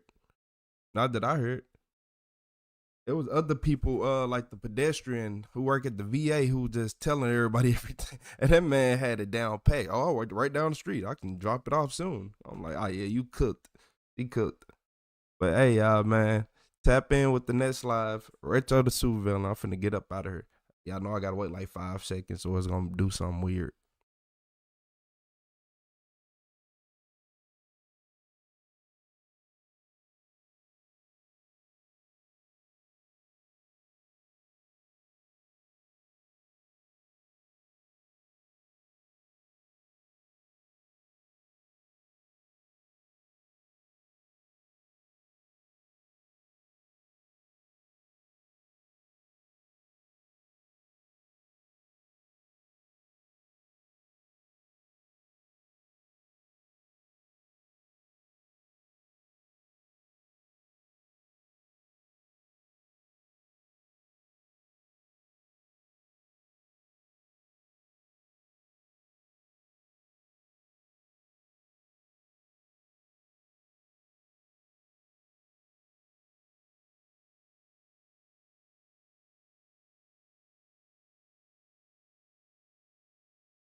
Oh man, what's up everybody? I'm not gonna keep y'all waiting. Usually I had that logo on for a while, but look, I ain't gonna keep y'all waiting today. So in this video, This mom just realized her son executed her husband. So, yeah, happy Easter. Hit that like and subscribe button if y'all want to just see crazy stuff. And if, like, On the night of November 21st, 2023, Theodore Gulia was working at his desk in his home when he was suddenly struck from behind with a baseball bat. A powerful blow to the head sent Theodore to the floor, severely injured and disoriented. As Theodore lay defenseless, the attacker continued to strike him repeatedly in the head. In a final act of brutality, the assailant stabbed Theodore multiple times in the throat, leaving him to succumb to his horrific injuries. The following morning, police received a frantic call from Theodore's wife, who had just discovered her husband's lifeless body. Officers rushed to the scene, unaware of the horror awaiting them. Come here, let me see your hands. Come here. What's going on? Get on the ground. Get on the ground. Both of you on the ground. On the ground! I don't have a weapon. I don't have a gun tail in my phone. I appreciate everybody. Shout out to Don with the clutch. How everybody doing tonight? Your back. You got him? I got him. Keep your hands right there. Don't move them. All right. You got him? Yeah. Got. Come on. Keep your hands right. What happened? My mom called me. I'm at work saying my dad is dead. There's nothing on the wall. He fucking gives me the room. I can't even go look. Okay. I got him secured over here. I'm not trying to be ignorant, but I think who y'all think the one in yellow did it, or I'm not. I think they both. I think everybody did it. Everybody needs $1,000. Theodore lay lifeless in a pool of his own blood. His face and body brutally deformed. Blood splattered in the hallways and floor, painting a scene of unmistakable violence. From the moment they stepped inside, officers knew this was a ruthless homicide. It's probably he had to move out. I bet you it was something he had to move out, get a job or something. I'm just gonna advise you of your rights because I still don't know what happened. Ben didn't do anything, man. That's exactly what it was. He had to move out and get a job. He thinks that I murdered my dad, and he wasn't attacking me. But I did not. I appreciate your pattern. I did not murder my dad. What's up, Police pattern? have yet to What's up, determine Pinky? if anyone in the family is involved, but RJ repeatedly insists he didn't kill his father. A denial that, in itself, raises suspicion, and officers immediately picked up on this. What happened, John? The one in yellow. He didn't look right. I heard scuffle in the middle. How everybody doing tonight? Y'all having a good night? Y'all having y'all a great one? We know Mr. Man in yellow, the real. You wearing yellow for no reason, like you just going to work or something. I don't know. People who wear work clothes for no reason scare me. What's up, Brian? What's up, Jackie? What's up, Jeremy? What's up, Ann? What's up, Possum? What's up, Patton? What's up, Tim Bad? How you doing, Yaz? How you doing down below? Alex, I appreciate you for that super chat, Alex. I appreciate you too, Marigold Live. Miss MGL. What's up, Mary Jane? Shout out to Picky Nikki. What's up, Alex? How everybody doing? What's up, Westbound? What's up, Black Echo? We got Tammy. We got Dusty. We got Ron. We got Cooper. We got Ender's Game. So I appreciate everybody in this chat. I appreciate all the support. Y'all went crazy in the chat. Y'all went absolutely crazy in this chat. Back to back with the gifts to back. I appreciate all y'all. Thank you for the support. I usually smoke cigarettes in the garage. Okay. Listen to music at a certain volume. Long story short, I found my dad when my mom comes home. Okay. Who moved the body? Because the body's clearly been moved. Was that you? I didn't move it. My mom. Were you? My mom may have went up there. Your mom is not moving that body. I'm saying. Are you saying? I'm feeling way better. Who was here last night? Way better. In the house. Just you and your dad? Yep. Yeah, and I think someone broke in and murdered him. Something about RJ's story isn't adding up, and officers can feel it. He's not telling the whole truth. His account is riddled with inconsistencies, and his demeanor is far too calm. especially compared to his brother Ben, who is inconsolable. So you just coming from work? Okay. I'm sorry for the inconvenience, but there's been history. No, you're fine. I'm staying there. It makes sense. Okay. You want to? Can I go inside? I'm getting cold. We'll get there, okay? Just you want to lean against the car? You want to? No. He called me. You see how he freaking out? The other dad. Okay. You shaking, freaking out. The other one ain't. Answer it. I was asleep. I just called me. Pattern recognition, yeah. Yeah. Last time I talked to him, we were getting ready for Thanksgiving. He was at my house and we were getting ready for Thanksgiving. I'm really sorry for your loss, man. You have my condolences. I don't want this to be real. I know. Trust me. I wish it wasn't. Was your mom here last night, or was just him and your dad? Yes. Okay. Oh.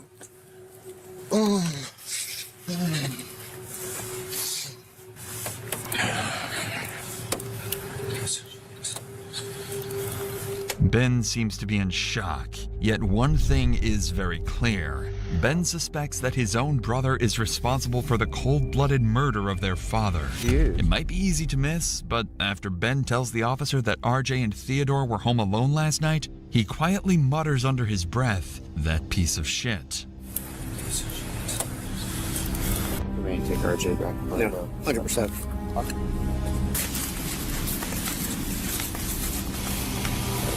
Up a little more.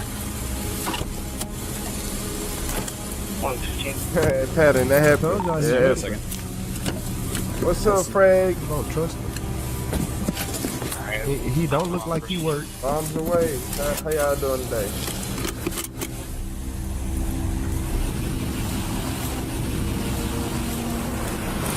Guess what we got? He's dead. There's going to be no... So the only thing that you guys are going to do is basically confirm it's gunshot wound to the head. Pretty suspicious, pretty shady. What's going on? So we probably only needed the squad. The engine probably clear, and then but I'm going to wait for the detectives to go up first because we can't disturb the crime scene. Well, there's already been disturbed. Someone moved the body. Is it obvious that he's dead? Yeah, so 100%. We know that. Yeah, he's been sitting there for a while. So two. Not yet. Good. He's clearly dead. Body's clearly been moved. Whatever happened in the fucking hallway. Body's in the bedroom. Mom says she found the body. RJ's in custody right there. Son and mom both say RJ was here with him alone. RJ's claims, I briefly Mirandized him. I just said what happened. He says there was a scuffle last night. He thinks someone broke in the house and murdered his father. So, all right. That's where we're at. As some investigators work to process the scene and gather evidence, other officers continue piecing together a timeline based on each family member's account. And during this process, police would soon discover a critical piece of evidence that would immediately raise serious doubts about one of the son's versions of events. But before we continue, it's worth noting that tragedies like these could affect any of us. Take Yvette Torres. She was walking home from work in Philadelphia when a truck... Let's get back to the investigation. Officers were about to piece together a timeline for each son, hoping to finally reveal who's telling the truth and who's been lying all along. We know who's been lying. I just got a quick timeline. Who dressed up like he had a job without one. She went to her daughter. You shouldn't own a yellow hoodie without no job. Stayed with her daughter. You shouldn't be able to own a yellow or orange hoodie without a job. Came home at 10 o'clock this morning. I said, "Why'd you come home?" "Well, RJ How you called me doing, saying he Queen? needs cigarettes." Yeah. How you doing, Jennifer? Anything happened? No. So I said, "Okay, so how did you find out when you got here?" She's like, "Well, I first came here, went to my back bedroom, and then I went upstairs, and that's what I found." Yeah. I said, "Okay." And RJ, when you got here, RJ never said anything to you about what happened upstairs. I briefly talked to RJ. He said somebody broke in the house. Appreciate y'all smashing that subscribe button. I don't know where the gun is. It's upstairs. Appreciate everybody who just hit that subscribe button. And I guess when she called. Shout out to Melissa, Heather, King. Yeah, after she found him. I don't think he's related. No, after she found him, that's when she called him, the younger son. Shout out to Alice anything happened, with the flow state. I appreciate you, Alice. That's the same thing I've gotten from. Who's it? That's the other brother. Right. Yeah. Yeah. So the same thing is that RJ and his dad were home alone all night. Based on everything they've gathered, officers decide to take Annie, Ben, and RJ in for questioning. It's clear that RJ is the most suspicious out of the group and, as such, their primary suspect. But in order to fully cover all possible angles, it's crucial to get a formal interview with everyone who could have been involved. We're gonna take him out of the car. He'll like go for a second. Yeah. Okay. Let's go. We're going this way. Come on. Yeah, me too. We all gotta go. All of us. Let's go. You're gonna follow me. Okay. Let's go. We're gonna go to this car right here, okay? What's gonna happen is everyone's gonna go back to the station. Okay. I mean, obviously, we're gonna talk to all of you, get statements from everybody. Have a seat. Officers don't suspect Annie or Ben have any involvement, but their suspicion of RJ is only growing. In fact, many of them are already familiar with RJ, as this isn't the first time law enforcement has been called to the Gulia residence due to an ongoing dispute between father and son. RJ has a known history of Thank you, violence, Jennifer Dragon. and officers can't shake the feeling that something darker is at play. One officer in particular recalls an unsettling conversation he had with Theodore during a previous visit, one that still sends chills down his spine. When he saw me, Shout out to shit, Heather don't like Mercado me, with all the this thumbs shit. up. I was I like, appreciate it. Completely different person. Right. I just think that means something here. I was looking at him. He has like 1,000-mile stare right when he was sitting on the ground. You know, it sucks. But that guy said, like, literally, I don't even know if I actually said it, but I thought it. Huh? I might have said it to his dad. Like, he's gonna kill you. Like, when last time we were here? Yeah. Because I talked to him after everyone else left. Let's do this. This is God damn. And I know we've been here. We were 2 weeks ago. For RJ. Yeah. He's threatening to stab us, so I was like, yeah, I'm not that. No. I'm not running past him. No way. Yeah. At least he was them. I know RJ's going back to booking for sure. Okay. Just we're gonna hold him for invest. So we figure absolutely hold this homicide side. Right.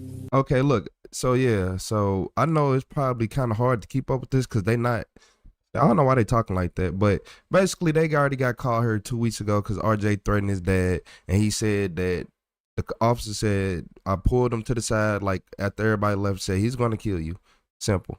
Which I would heavily lean towards homicide, but The way he was 2 weeks ago. Absolutely. None more. 2 weeks earlier, officers had been called to the same house after Hit those reports like claiming buttons. that RJ was acting aggressively and making threats towards his family. This incident further strengthened the officer's suspicion that RJ was the one responsible for Theodore's death. With this in mind, officers arrested RJ on suspicion of murder and brought him into the Solon police station for questioning. Their goal was clear: confront him, push for a confession, and uncover what might have driven him to murder his father. And what RJ would go on to reveal in that interview would become one of the most disturbing things the investigators had ever heard. Shout out to Advocate with the flow state. I appreciate you, Advocate. Thank you for supporting the stream. And back to back. Now we got Barry Gillis back in the chat. How you been doing, Gillis? I ain't seen you in a couple days.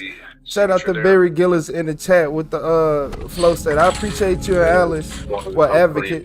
I appreciate you too, Alice. I'm playing with it. I'm the man. I'm not gonna look for any kind of excuse or blame game to put on my dad. This is bad enough. I get it. I'm not gonna disgrace him. He's dead. I'm not gonna put him down any more than that. Okay. First of all, what I did makes me sick inside. I'll never forget. I don't know. I don't know why. I don't know how. There wasn't much motive other than just being angry. He was sitting down, and I was gonna hit him from behind because I didn't want to go too far. I just wanted it to end fast. When I decided in my mind I was gonna do it, I hit him a couple times in the arm, and it broke his arm. It hurt his arm. I didn't want him to just stagger off and call the police, and it was more of the same. I said, Wait, hold on. Oh, y'all must not know. I would pause this video and talk for 3 days. Yeah, gas prices high. Yeah, now what? Gas prices high. Yeah, let me. I'll put some commentary on something else. Yeah, get y'all ass on. I'm just waiting on y'all to get out the chat so we can have a good time again. You don't understand a lot of things, then Kim B10. I don't think you understand a lot.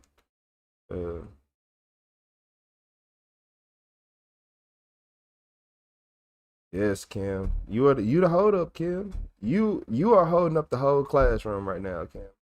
You wait, it ain't just Kim. Hold on. It ain't just Kim, y'all. We have Kim. We have Dashport Nation. We have Shelly. We have Joe. We have Melinda. We have Nation talking about shit. You I know y'all really mad now, right? How everybody doing tonight? How's everybody doing tonight? They must be crazy. I don't know. Y'all must not did y'all daily push-ups or something. Yeah, I was just with Spider-Man and them. We were just fighting the army and stuff, you know, overseas. I don't know what y'all be doing in y'all free time. But I'm just gonna do this. And I started swinging the bat, and I knocked him to the ground. And right there where all that blood was, I hit him and knocked him cold. And I just tried to kill him from that point. He was struggling, good, and I took a knife and just tried to destroy him because I didn't want him to feel any more pain. And I had gone too far. And I don't know how I didn't take my life, seeing my dad like that, for no freaking reason, man. I didn't have much motive or plan, and I wasn't even that angry. It's just, I don't know, like I was possessed. He was literally sitting down, and I started to strike him. Sitting down where, though? At his desk. He just sat there a lot of the time. And I went up to him behind, and I started hitting him, and he said, "I love you, man." And it was his arm was all smashed up. It was too much. So I said, you know what, I'll just finish it, get it over with. I'm not gonna let him suffer like that and get called, call the police. And the strikes continue, that it ends here. Is that correct? I'm not gonna let him do that and call the police. So what? You can be in the same situation you in, right? Okay. I knock him out cold, right? And I never killed anybody in my life. So I don't believe had no that. idea how hard it was to actually kill him. Okay. And like I said, I grabbed a knife from his desk, stabbed him in the throat. Okay. And tried to have blood. Okay, and that was done out here. Let's see. I don't think you know how much this feels like the right thing to do, man. It is the right thing to do. I love my dad the most. I tried the hardest to get along with him. He's a hard guy to get along with. I cared about him the most out of everybody. I just want you to know that. I believe that. Guitar. He loved playing guitar. I believe that, RJ. I don't doubt that one bit. That's what happened. I didn't do anything weird. I didn't take it too far. I just wanted it to end. You know, we can't go back in time. The best we can do is go forward and make the best out of, from there on, what you can control. You can't control what has been done. It's done. Let's move past that. Let's make better choices. Let's do the right thing from here moving forward. And that speaks to you and it speaks to your character, and I appreciate that. Just want to shake your hand and say thank you for giving me the opportunity to come clean. I know it's your Thanksgiving. You see him rubbing his hand in his pocket. Yeah, I'd rub my hand off too. Don't touch me. Yeah, you're a killer. Don't touch me. Say thank you for giving me the opportunity to come. I appreciate everybody in the chat. Thank you for the love. I appreciate all y'all. I see all the comments. That's why I'm smiling. Because what you said is 100% true. That there's no passing. So the truth comes out. Thank you. Appreciate that. It is deeply disturbing how a son who claimed to love his father the most ultimately became his killer. But at the very least, RJ chose to come clean, confessing his actions and showing remorse for what he had done. RJ later pled guilty to involuntary manslaughter, felonious assault, and offenses against a human corpse. He was sentenced to a maximum of 25.5 years at the Lorraine Correctional Institute, where he currently resides. They need to keep him there. Yeah, he need give him 1,000 more years on top of that. I appreciate everybody who hit that subscribe button. Thank you, Joanne Jenkins, for becoming a member. I appreciate you, Joanne. Shout out, Joanne. We got so many members in the chat right now. It's crazy. I appreciate all the members. I appreciate everybody in the comments in the chat. How you doing, Queen Loneliness? How you doing, Daisy Blue? Who else? We got Big E the Kid. I appreciate what you said, Jennifer. What's up, Pi? We still got Pi. We still got Jeremy. I appreciate you, Jeremy. He said give him 2,000 years. You already know how it is. We got YT Girl in the chat. How you doing today? What's up, Trey? What's up, Sprint? Yeah, hey, we Cam B10, you wanted some fame last video. I see. You was bored. I say I'll talk to you, Cam. I'm here for you. You too, Melinda. What's up, Advocate? What's up, Tree? What's up, Yaz Design?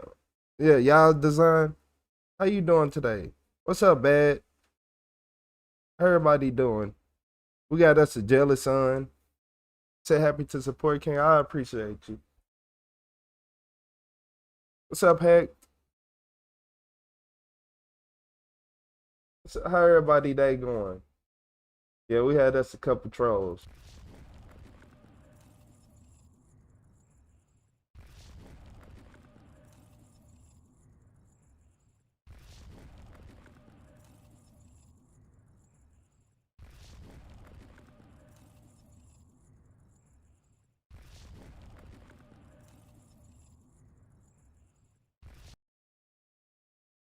So look, yeah, I appreciate all the love, all the support. So we're gonna keep it going out.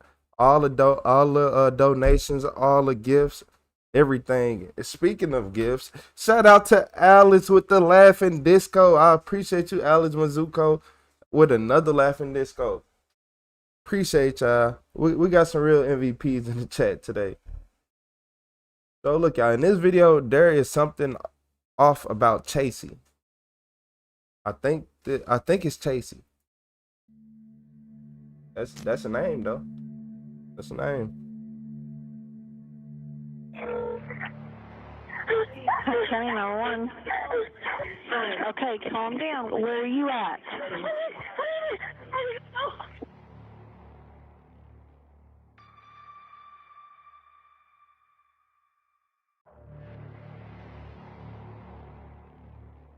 She's pinging on Kenner at 2595. She's extremely out of breath. She sounds like she's running.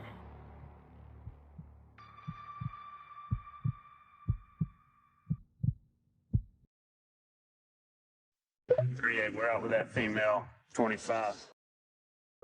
What's going on? My husband, he went to go help me. My Jeep is stuck in the back around the corner, and he's been shot in the head, please. This is 28-year-old Chasey Pointer, frantically explaining that her 40-year-old fire captain husband was just shot in the head by a random stranger in the night while he was helping her get her Jeep unstuck from the muddy road. Police officers were able to quickly locate Chasey. However, when they heard the news of a potentially active shooter in the area, they then rushed Chasey into the back of the police vehicle for cover. Come here. Have a seat. Have a seat. Have a seat. Stay in here. Stay in here. The first officer on the scene secures the location and discovers Chasey's husband, Robert Pointer, slouched over in the driver's seat of Chasey's Jeep, with what appeared to be a shotgun blast to his head. Still unclear about the night's events, officers then begin to ask Chasey some questions. Miss Pointer, you okay? Yeah. Okay. He keep seeing his face in Right. my head. We've been having problems, and I was coming to meet him at the Jackson Box so we could talk. I appreciate you, Pattern. Tacos at Jackson Box when he come home late from work. When I went off the road, that's when I called him and I said, I need you to come help me. And he said, where are you? And I told him, I said, I'm on the dirt road. That's all I know. I don't know the numbers. And so I told him. Breathe for me, Miss Pointer. Calm down and breathe for me, okay? I got some questions. I'm trying to fill in some holes, okay? Okay. Have you ever been out here before? No. I've never been out here before. Only tonight, right now? Yes. Right now, tonight. Yes. Have you ever driven down this road? We got one. Yeah, we got one. She's the biggest liar. You are the biggest liar I ever seen in the last 30 minutes, because we done seen bigger liars today. So in the last 30 minutes, you the biggest liar I ever seen. Before? No. Not by yourself or with Come on, y'all. Y'all know the Let me people ask you earlier this, was okay? legendary. I need to be honest with me, okay? Were you out here with anyone else other than... No. I was out here by myself. During this series of questioning, officers found Chasey's behavior very unusual. She would hyperventilate only when being spoken to, and in certain moments, she would completely stop hyperventilating while she continued aggressively stuttering. Breathe fast like that. You're not helping yourself, okay? Slow breaths. Chasey would also sway away from the issue at hand, randomly explaining why her relationship with Robert was falling apart. One of the reasons was that she was having an affair. I told him, yes, that I was, and he kept telling me the other day we could get past it. And he said that he could put it behind us. What's on Because your he nose? was happy and he wanted us to try to work things out. We don't spend a lot of time together. We can only stand each other for a couple days. Right. You took him out for Because insurance money. Argue. Yes, but it's because we don't spend a whole lot of time together because of his shifts. Chasey then provided officers with slightly more information about her undercover lover. His name was Michael Garza. Are you and Michael Garza dating or anything like that? Do y'all have a relationship? Yes. Did y'all have a date? Was it date night? No, we No just hung tears? out. We had sex, obviously. Where he backed my Jeep out, he moved it about 15 feet from where it was to make sure that it was going to be okay, and he was going to drive around the corner. And then there was put your hands behind your back. Shot. 1,000 years. There was a man. There's a tall person. That's all I know. He was Okay. taller than me. And what was he wearing? Dark clothes is all I know. Dark. Did you see any type of firearm, rifle, or anything like that in his hands? No. And the Jeep started rolling, and It was the man that she was having an affair with or she was cheating with. I didn't see anything. If it wasn't her I saw herself. a shadow. That's all. And when I walked up to him, I yelled his She name. probably and did it I herself. just felt something on me, and I got I had my phone in my back pocket, and I ran. I didn't know what else to do. Officers also noticed that Chasey was covered in Robert's blood, despite saying that she was outside the vehicle when the shot went off. However, Chasey claimed that the blood got onto her when she entered the Jeep after the shot to check on Rob. This checks out in some ways. However, Chasey was also found to have high-velocity blood spatter on her as well, indicating that she was actually very close to Robert when he was shot. And due to all of these strange occurrences, as well as the contradicting statements regarding exactly what happened, Chasey Pointer was then escorted back to the police department in order to question her further. Y'all say y'all think it was both? From Robert. It could just be him grabbing me. He's done this to me for 7 years. I put the Jeep apart, and then I touched his face, and I yelled his name. And when I pulled my hand away, all of my hand. The streak right there on your arm is a blood splatter, okay? You see how it splatters up your arm? Yes. That is not from... I was not next to him. I was not next to him. When I touched him, I had blood running down my arm, and then I fell into a mud puddle. You didn't see anybody standing there. No. I don't buy it. I think you're full of crap. I want you to tell me the truth. I want you to tell me who pulled the trigger. I don't know. know. Sure, this table length distance away. Somebody taking a shotgun, pushing it right up against your husband's head. Boom. No. And you're telling me you see nothing? You see nothing. He had a camo gun. A camo gun. How big is this camo gun? Like this. Michael and I ended up having this before I was there. He said, if I see him kiss you, he said, I'm going to come. He did it. I don't know that. Who killed your husband?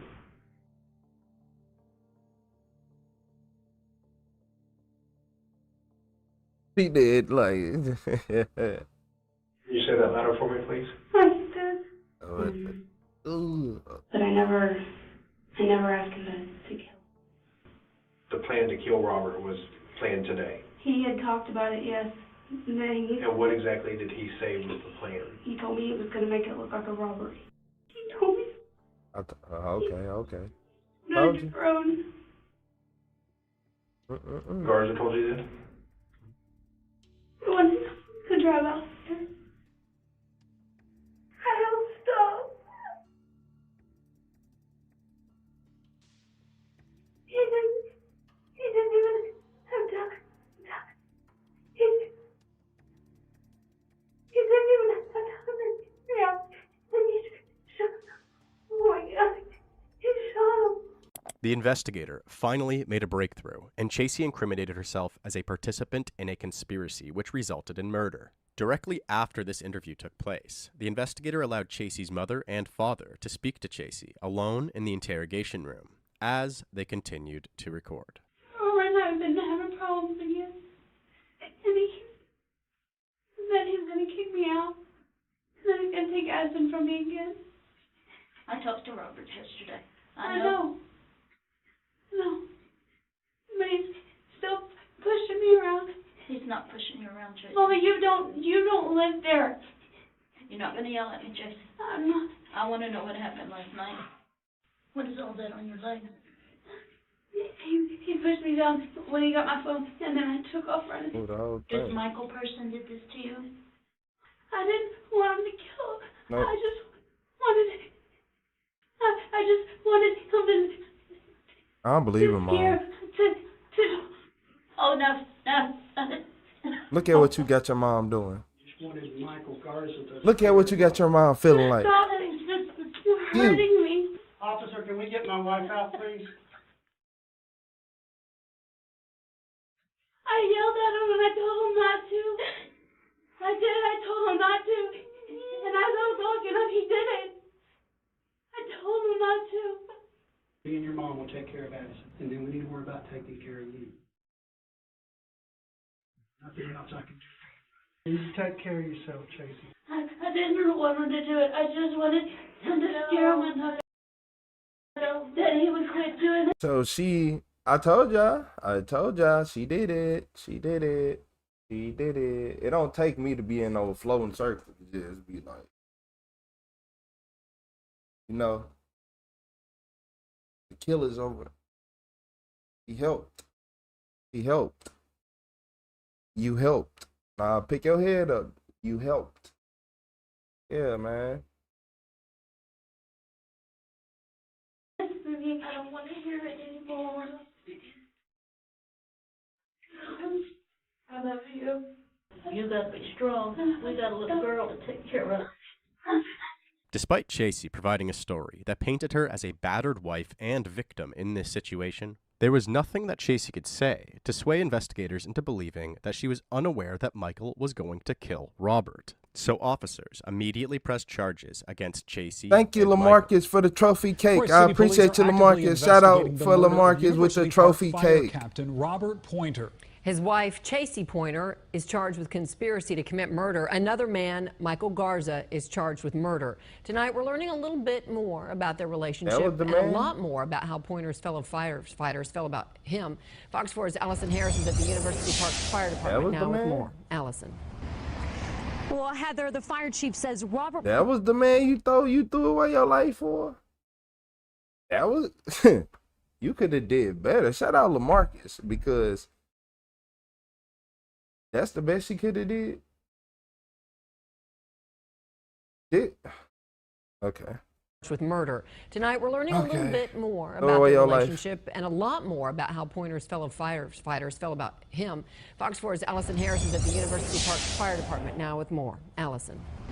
Well, Heather, the fire chief says Robert Pointer was not shy about how much he loved working here, and his fellow firefighters loved him for that. The fire chief talked to us today, but friends and family of everyone involved in this murder are not talking on camera. People are trying to understand how this could have happened as police continue to investigate. Step by step, investigators searched the spot where Robert Pointer was found shot dead in his truck Friday night before 11. Suspects are behind bars, but the hunt for the weapon is ongoing off FM 35 near Hunt County Road 2595 in Royce City on Joe Herndon's property. The police called my daughter earlier today and asked me, wanting to get a hold of me. They won't know if it's all right for them to go down there and search on my property. I said, well, I don't care. They're going about a quarter-mile in, you're saying? Yeah, right down there is where it happened. The area now graced with this sign for the respected University Park fire captain. I've received a lot of early morning phone calls in my 31 years in the fire service. This was among the most difficult to comprehend. University Park Fire Chief Randy Howell is trying to come to grips with Robert's murder and the people police say are responsible, his wife Chasey Pointer and Michael Garza.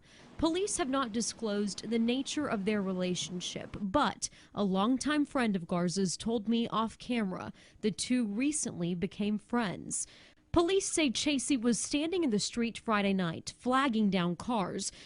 Why do they play the whole news clip knowing that they finna just try to end this live in the middle of. If you know, you know. They will end this live if you play too much of a news clip. Dental assistant and also bakes and decorates cakes. We did get a statement from Chasey Pointer's family yesterday that said in part that they are saddened and shocked by the tragedy and that they have the Pointer family in their prayers. We know that Robert's funeral is Thursday in Sanger, and many of the firefighters here plan to be a part of that service. And just when we thought the case was all figured out, there's just something about Chasey that they didn't know. See you later, Alice. Yeah, I remember last time I had a movie playing in the background. They copyrighted my video and deleted the live while I was alive. About a month after the arrest of both Chasey and Michael, a man that owned a farm nearby uncovered what he believed was the murder weapon. The farmer left the gun right where he found it and immediately contacted the police. What's your emergency? I believe I found the shotgun. Officers then arrive on the scene with their body cams recording. They dig the weapon out from the dirt in the field and quickly recognize it as a camo shotgun. The exact same camo shotgun that Michael can be seen posing with in the same picture of him that I first presented in this video. This gun turned out to be registered to Michael Garza's brother, and so investigators now had another missing piece to the puzzle. The ongoing theory at this point was that Michael Garza became excessively infatuated with Chasey during the short few months that they were seeing each other, causing Michael to become dangerously possessive, spawning a sudden desire to assassinate Chasey's husband. During his plan, he forced Chasey to lure Robert to the murder location by claiming her vehicle was stuck while he finished the job. But this is absolutely not what happened. Investigators were working around the clock, dissecting every piece of evidence that they could get their hands on, including Chasey's and Michael's cell phone memory and phone usage history. While doing so, they uncovered some pretty unnerving messages between the two. And now, Chasey began to appear as though she was the puppet master all along. They found a specific conversation between the two that went like this. I wish he'd run out of air in a fire. I just worry about you. I would burn down the world over you. I only have one way out of this, and it's not going to happen anytime soon. Your problems are my problems. I will shoot his ass. I rock an orange jumpsuit. And this is only the beginning. Oh, wow. During the search of Chasey's phone, they also discovered several other deleted conversations between Chasey and 3 other men, not including Michael. As it turns out, Chasey was cheating on Robert with all 4 of these men. 4?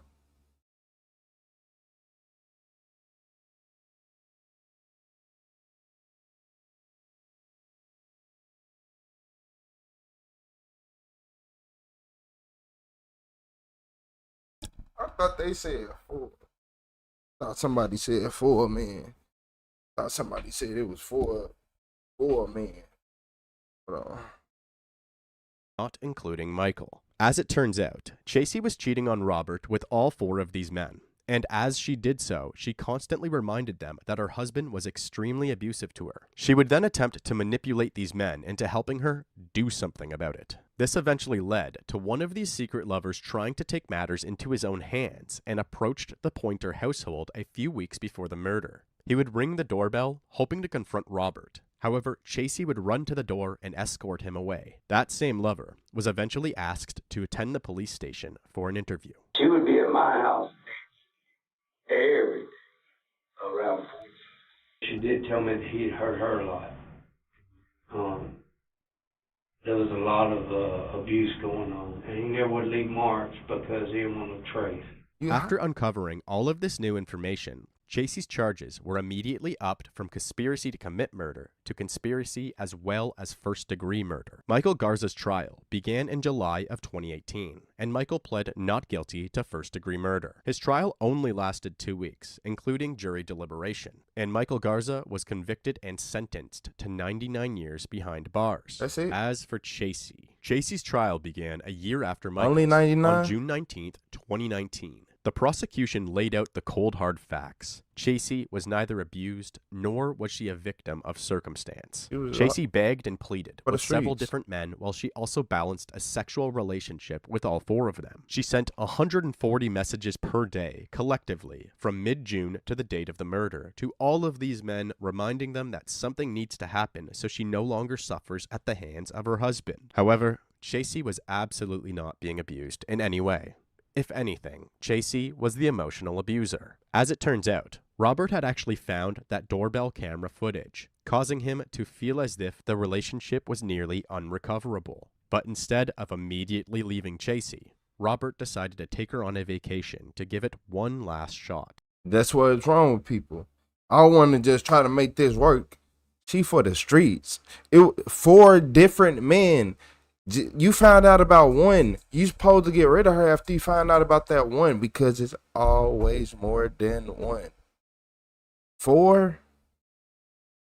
During said vacation, Chasey was apparently miserable, fighting with Robert in every opportunity. So when they returned home, Robert spoke to his attorney about filing for divorce. This was when Chasey lost her patience and ramped up her manipulation of Michael Garza. At the time, Chasey was named as Robert's primary life insurance beneficiary. His policy would pay $680,000 to Chasey, so Chasey wanted to act fast before Robert could change who received that money. Chasey's defense stuck with the claims that Michael was only supposed to talk to Robert, but he took matters into his own hands and shot him. This didn't play very well for the jury, and on June 27, 2019, at approximately 8:45 p.m., the jury found Chasey Pointer guilty on all counts, and she was later sentenced to life in prison.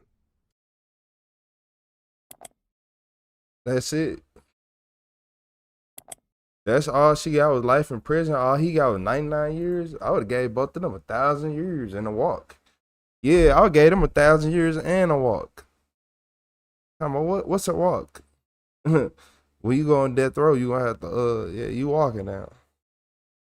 You walking on thin ice. That's what you doing. Yeah, you walking on thin ice.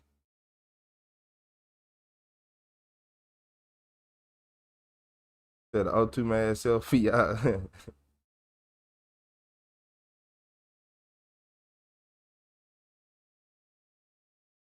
Yeah.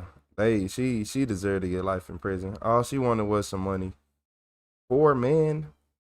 I ain't gonna even lie. My brain really had to recalculate itself after I heard 4 men. I'm like, 1, 2, 3, 4. Hold on. At once, and you balancing them with him, so it's really 5.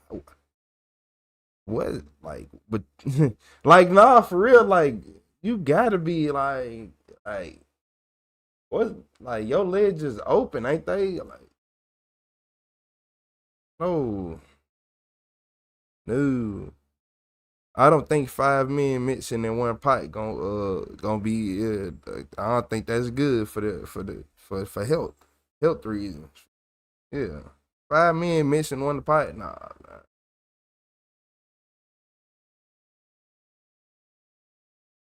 Yeah, 5 men missing one pot.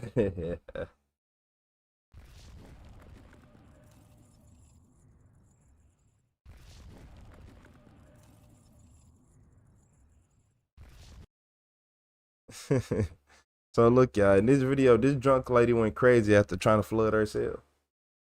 In May 2022, officers were dispatched to a restaurant for a disorderly female in Wyandotte, Michigan. The staff stated a 30-year-old female named Jessica broke a glass and screamed at employees. About 30 minutes later, officers were dispatched again, this time to a park, in response to a potential intoxicated female who was barefoot. Upon arrival, they observed Jessica seated against a tree in the park, barefoot, shedding tears, and appeared distraught. Hey, you okay? What's going on? Hey, you all right? What's the police department? Hello? Hello? Hey, you okay? I'm okay. Well, what's going on? Obviously something's going on. Yeah, Diesel? Can we help you? I mean, what's... Yeah, if you can get his son to come over here and treat me like he's... Did you have, is that your boyfriend or husband? No, he's not my boyfriend. Okay. No. What happened at Portofino with No, you? actually, he's not my husband. I shouldn't say he's not my boyfriend. He's What- not my husband. Were you guys at Portofino? Yes. And what happened?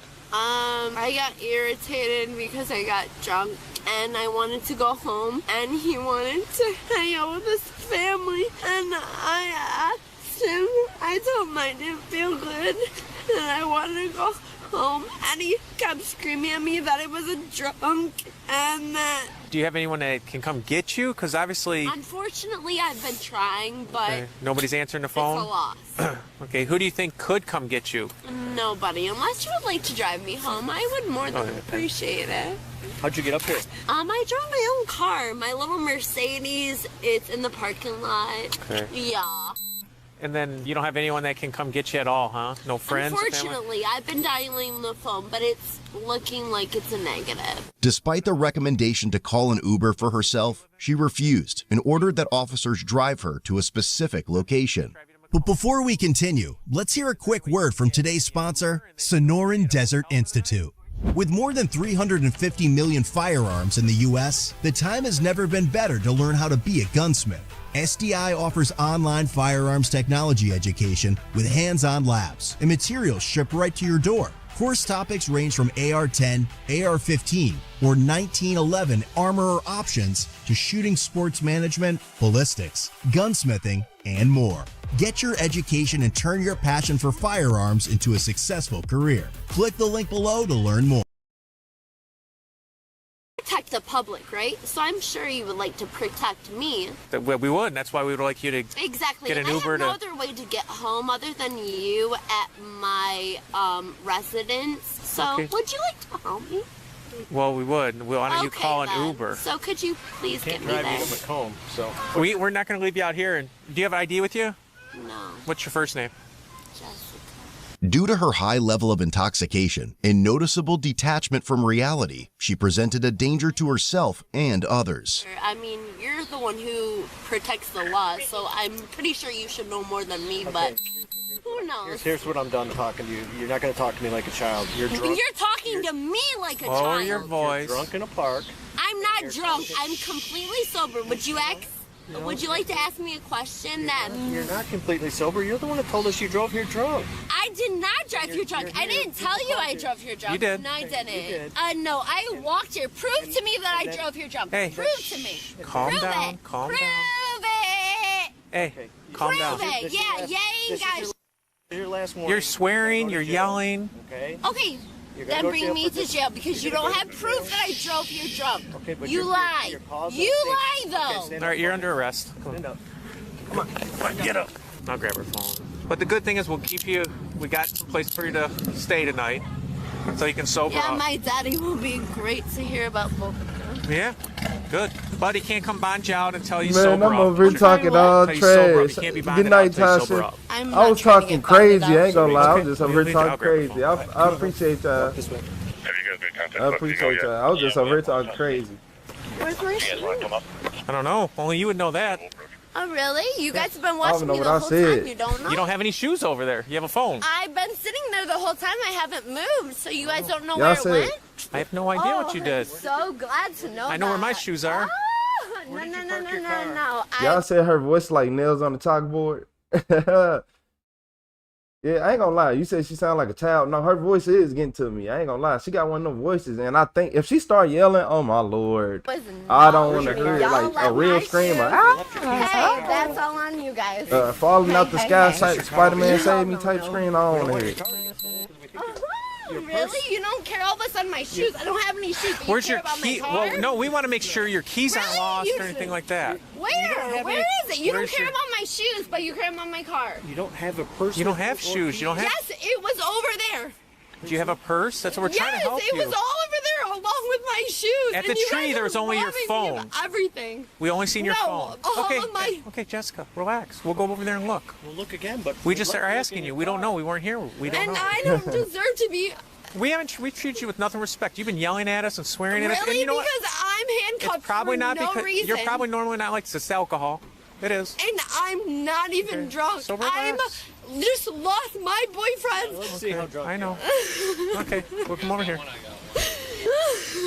You want to open the back door there? Let's get her in there. All right, come over here. You don't need to push me. All right, come on. Go ahead, have a seat. We'll have her take a seat. Yeah, but I managed to figure out how to get up on you. Good job. Yeah, but you didn't figure it out. But I'm so wasted. I agree. Yeah, well, claps for you. You're ignorant. She surprisingly agreed to a preliminary breath test, which resulted in 0.20. I'm sorry, You went repeat. blow out, exhale, okay? You missed the whole tube. I thought you were. I keep trying. Quit yelling at me. I'm not yelling at you. But you This is yelling at you. I'm not yelling. See? You see the difference? I Let me help you out. can't see the difference. That's why No, you're shit-faced. not You're at all. .20. Ah, that's it. Can one of you guys just run over there and look for a purse? It's right. We found her. Oh, you found her? Yeah, there's a purse in her car. Oh, okay. And her keys are in there. She didn't even know where it was. She thought they were over there. Okay, this is her stuff. What'd she do over at Portofino? I don't know. Sounds like, I mean, they gave us that call earlier. She admitted she was there. Got in a fight with her boyfriend. you know He she was said she's a blind? drunk or something, and she got mad, and Hey, she was guys. acting like with us. She like broke a bottle and they already cleaned it up. She's just acting disorderly. She's like, it yeah. was- but there's no charges over there. A glass Ouch. was already broken and she kind of knocked it on the ground, but it was already 0.20. broken. So it's kind of like, Yeah, she was just out of control, man. yeah. And I guess she kind of like was slapping at a worker. What's but that, he's almost like, "No, I don't 3 want times to do the it." legal I was just holding her back. She was just trying to do it. Oh, she's out of control. But yeah. People are flagging us down. And then I was like, okay, I'll just Because we were right here. Yeah, we pulled in. We were like watching, and then she was by a tree. She was standing by a tree, and people were like pointing. So we were like, "We found your purse, Jessica. She got it." Hey, Jessica, you can't try to escape. Jessica, you can't be doing that, or we're gonna have to spray you, and we do not want to do that. Go ahead. We don't want to. Deserve to be back here. No, you can't be doing that. There you go. Good luck. right by her hand. Here we go. You guys are so cool. Thank you. Yeah, you want a kiss? No. I doubt it. She broke a glass, right? Threw a glass in another party and broke it. The BAC was a 0.2 on the money. 2-0, yeah. A terrible blow.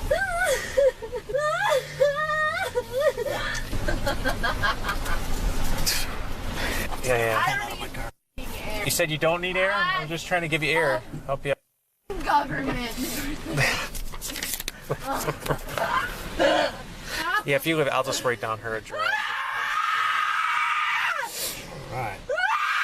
There she go. I told y'all. God, life Told is ya. so funny. So do I, yeah. It's so funny. You say you can fix her trees? God, Here you go. Here y'all go. No, I do. And he makes examples, and you all get one. She was then transported to the jail, where she continued to be a problem. Oh, please, all of a sudden you care about me? Jeez. I'm gonna close this. Excuse me, I would really... No, just my passport is in Come on, don't say it, bro. my coach Yeah, clutch. hilarious. She's got it. It's a zipper. I have no problem telling you where, not that one. Nope, she got your passport right there. Okay, good deal. Thank you. You're welcome. Hey, money. Anything to clear anything up. Do you have any money? You're welcome. Thank you. Do you have any money Yeah. here? What's that? Money? And maybe a few dollars from Canada, but other than that, I sincerely We have a complaint for fireworks. All right, calm down. Okay, spread your feet for me. Oh my God. Well, you said spread your feet. I'm just confused. I'm dumbass. Okay. Put your hand on the wall. Don't worry, I never do. All right.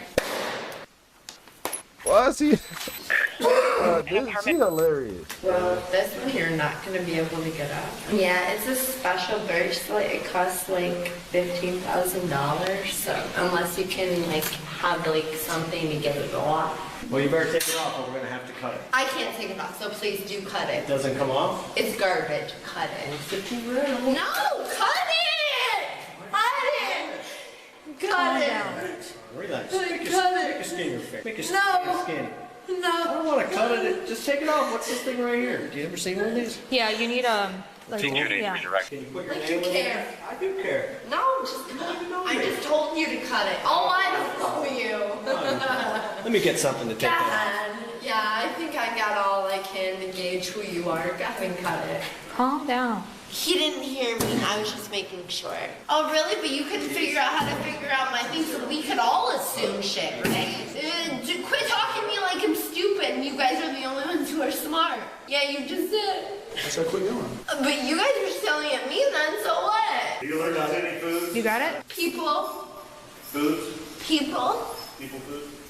While being held in the cell for detox, she began to go haywire. According to reports, jail staff later observed Jessica on camera attempting to fold and stuff her sleeping mat in the toilet, repeatedly flushing it in an effort to flood the cell. Subsequently, she climbed onto the sink, took off her dress, and placed it around her neck, while simultaneously trying to loop it around the light fixture on the ceiling, which ended up getting damaged. When jail staff responded to remove her from the sink, Jessica began to punch at several of them. In response, she was gifted pepper spray to the facial area. She was then placed into another cell without her clothes, blanket, or sleeping mat until she was calm enough to have them back. After an hour of constant shit, she calmly agreed to use the blanket in the correct manner. Jessica was charged with misdemeanor counts of disorderly conduct and resisting obstructing an officer. She also received citations for her behavior in the cell, light damages, striking 2 jailers, and causing a disturbance in the jail area. In the end, the misdemeanor charges were dismissed, and she was given a year of probation. It's privilege. This is 1 year of probation. One year of probation. Oh my Lord, y'all. I'm not gonna lie to y'all. I have to go, guys. I have to go. I can leave y'all with the supervillain though. I can leave y'all with the supervillain for a little bit. Everybody's still up. The chat's still active. Remember, kids, don't do drugs and alcohol. But then when our clothes back, she said she is unwell. Made people look bad, Kim.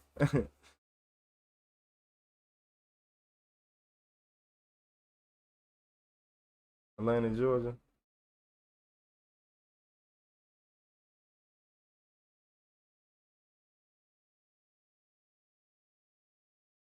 Yeah, I gotta go. I gotta do something. That's how I keep my self flowing at night. Keep myself flowing throughout these days. Get myself rested. Nah, I feel good right now, though. I ain't gonna lie. Nah, I might keep this stream going, y'all. Give me a second. Let me see what I could do.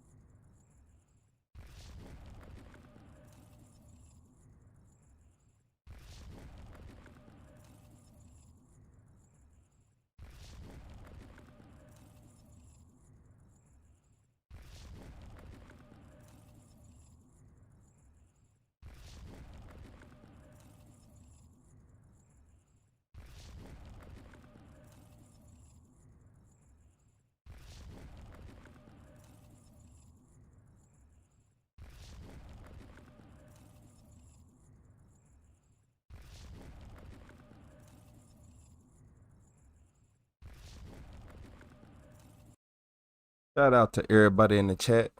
So look, I gotta step away for a second. So I will see y'all comments. I ain't gonna lie, I'm going to see y'all comments. Am I gonna see every single one of them? No. For everybody, all my night owls, for the people who need the good videos, don't worry. Y'all forgot I got more than one channel. Yeah, I forgot I got another channel I've been doing this live streaming on for years. I got y'all. I appreciate everybody in the chat. Do not donate until I come back. So anybody who want to donate, don't donate right now. Don't send nothing. I don't want y'all to send anything.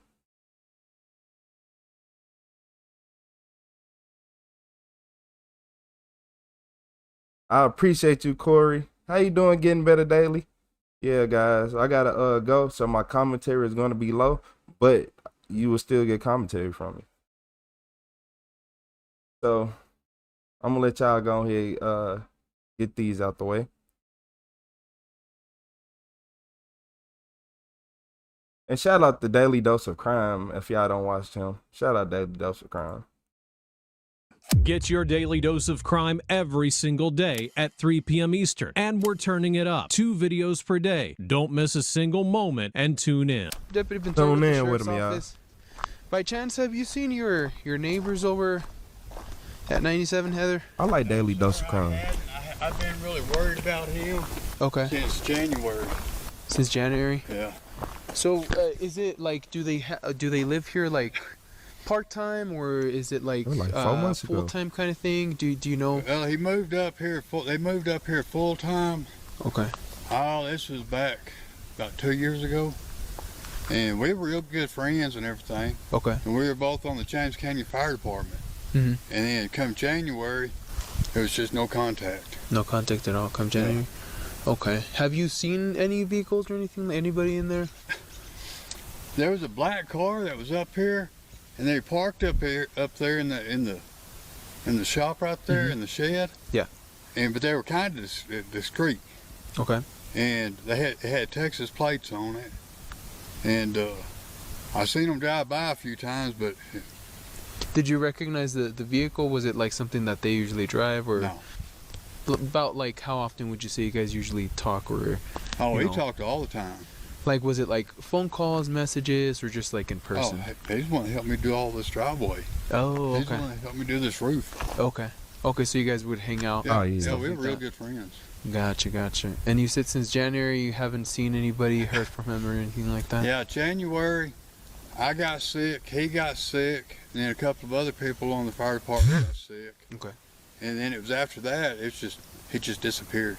Okay. I didn't know if he got sick and passed away, or I didn't know what happened. Okay. Because I ain't been able to talk to him or nothing. Man, look, hold on. So look, first off, something crazy had to happen, and this lady has to be, she got to be somewhat unwell. I'm gonna tell y'all this. First off, she didn't try to claim no life insurance on her husband. She didn't try to do none of that. She just like, oh, he went to Mexico. So she either got another man or she just off. Gotcha.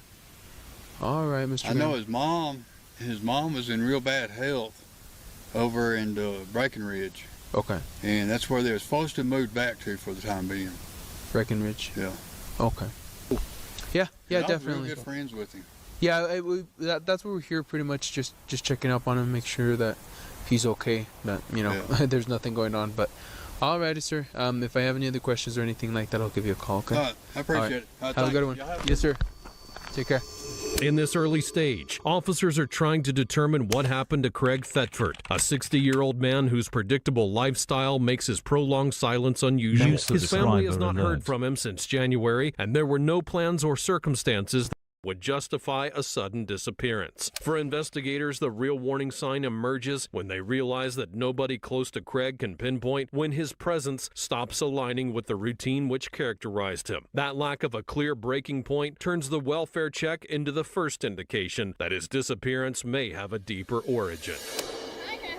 Yes, ma'am. How are you? I'm Deputy Ventura with the Ventura County Sheriff's Office. Yeah. We were looking for Craig Thetford. Yeah, we haven't heard from Craig. Okay. We're buying the house from him. Okay. He was in Breckenridge taking care of his mom. In Breckenridge? Yeah. Okay. Texas. And yeah, we've been trying to get a hold of him because we're paying money every month, and he was doing a spreadsheet for us, and yeah. So you guys are buying the property over here? Shout out to Nancy with the Flow State. Okay, yes. Gotcha. Okay. Yes. How long has it been since you have spoken to him or seen him? It has been since January. Since about January? Yeah. Okay. Now, his wife Dina is my friend. She's in and out from the house down there. Okay. But she hasn't really talked to him either, which is weird. Have you talked to Dina lately? Mm-hmm. Yeah? Yeah. And have you asked her anything about like Craig, how he's doing or anything like that? From what she's telling me, she's not talking to him either. She's not. Oh, okay. Yeah. So are they like not together right now? I think they're splitting up. Gotcha. Okay. Yeah, I'm pretty sure that's what's happening. And when was the last time you saw Dina here in the area? It's probably been about 3 weeks now. About 3 weeks. Yeah. Gotcha. She's supposed to be coming to town this week though. Okay. Has she mentioned anything about, like, you know, their separation or anything like that to you? She did mention that she was probably going to file a month or 2 ago, 2 months ago. A month or 2 ago. Yeah, she kind of made that decision. Gotcha. Last time. Is everything okay? Yeah, so pretty much the reason we're here is because some of Craig's friends were worried about him because they haven't heard from him in a while. So that's why we came out here to try to see if he was here, just make sure that he's okay. Obviously, as you already know, there hasn't been anybody staying in the house for a while. No. So we're just kind of trying to piece everything together. Just want to make sure that he's okay. It doesn't look like anyone's been here. I'm not seeing anything that's changed or moved. Same motion lights turning on like nobody's flipped any switches or changed anything. You just check that house? Yeah, I did. Well, I couldn't open it because it's latched close, but okay. I don't smell anything.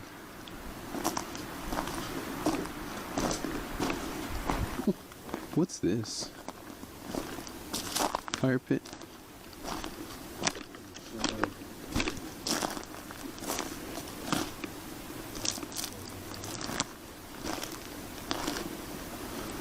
Garage opening. Downstairs entry. The next month? Oh, she hit that body good.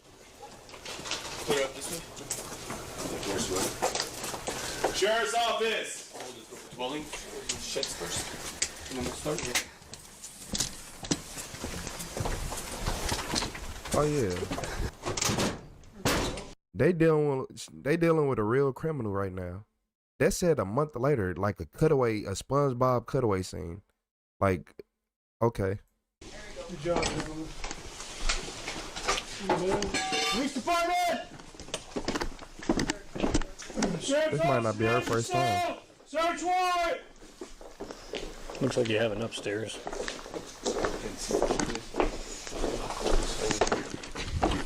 Yeah, this might not be our first time. Small room, got a door.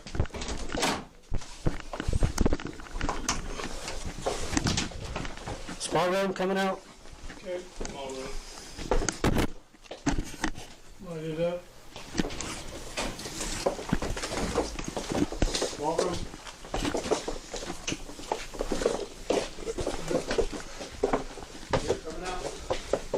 I'm gonna go right.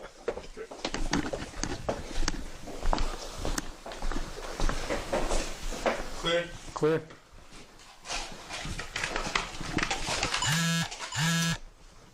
That's good. So I'm looking to see if there's any cameras, but I haven't seen them. There's cameras on the back side of this house. Yeah. Which is good if we find anything to... I'm sure she destroyed it if there was any.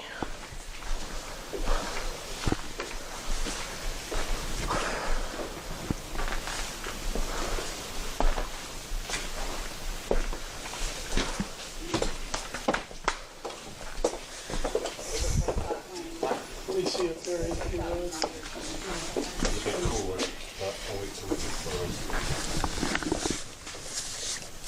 Is that dirt? Where's that blood? Tuesday, June 17th, 2025. Once officers enter the home, the nature of the investigation shifts. A full month has passed by since the first visit, weeks in which Craig's absence was sustained only by explanations that never aligned with the available facts. The discovery of his body inside of the property confirms that he never left the residence and that someone had both the time and access needed to manipulate the scene and hide him. The meticulous way in which his body was wrapped and concealed would rule out any impulsive scenario and points to a sequence of actions carried out over an extended period. This 30-day gap between a house that appeared orderly and the eventual uncovering of a hidden corpse reshapes the entire investigation. From this point on, officers are no longer searching for a missing man, but reconstructing the set of decisions that kept his death out of sight for so long. Dana took all of his gear and put it inside the brush truck. I drove the brush truck back to 16 Springs, and that's where we unloaded his gear at. Okay. It's not been touched. So since she's loaded it, it has been sat in the corner and not been. No, that's a locksmith. It's been sat in the corner and it hasn't been tampered with, touched since it's been put there. So what y'all have seen, y'all haven't noticed any like blood or anything like that on it? We didn't even open it. I didn't open it. So part of my job is, as soon as he turned it in, which I knew was not right, there's reasons I knew that I was like, bull crap, he wouldn't have done this. Yeah. And then I just kept hoping, well, he's going to come back. This is stupid. He's going to come back. He's just going to come back. So I was like, I'm not touching it because he's going to come back. Yes, I'm not going to jinx it. He's going to come back. And then when I realized he's not coming back, I told Roger that it's not been touched. I have not tampered with it. It has sat in the same spot since we picked it up. Nobody's unzipped it. Nobody's messed with it. Okay, you mean the barbecue grill? What y'all can do is unzip it. If you notice blood, don't just stop and then call Roger. And then I didn't even want to do that without y'all's present. If you want us there, we can be there. I would prefer. Is it at the 16 Springs Fire Station? Yes, just a moment.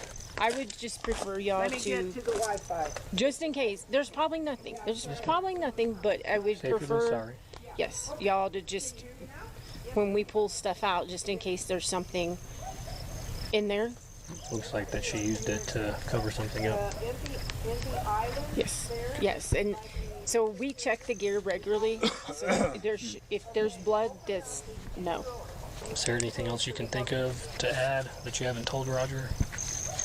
Oh my God, there's so much, but I don't know even where to start. Just that phone call. That phone call was, and that's in here.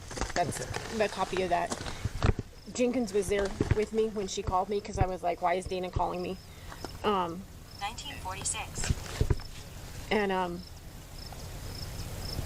when she called, she was hysterical and said that he was sick. He was really sick. Craig's really sick. And I'm like, okay, let us come look at him. I'm like, because Bill can start an IV on him, get him some hydration. Need be, we can take him down to the emergency room. And she just, no, he's sick, and you can't get sick, because the next day I was leaving for the Mayo, and I was like, don't worry about me. No, he's just really sick. And she's like, and he's sick, and the next thing I'm going to be sick, so you're not going to see either one of us, because he's sick and I'm going to be sick.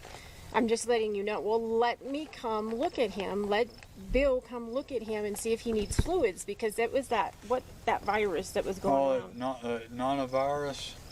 Because I got sick, Craig got sick, and Dan got sick all at the same time. Well, that we know, Craig got sick. And we don't know. She refused? She refused. She wouldn't, and I kept telling, I'm kicking myself because we should have come up here, and they're like, she probably wouldn't have opened the door if I would have come. But what is odd is we had that kind of relationship for her to call out of the blue and just tell me that he's sick. Well, then let us do something for him. No, I'm just letting you know that he's sick. He's really sick, and I'm going to be sick, so you're not going to see us. And it didn't click. It didn't even click.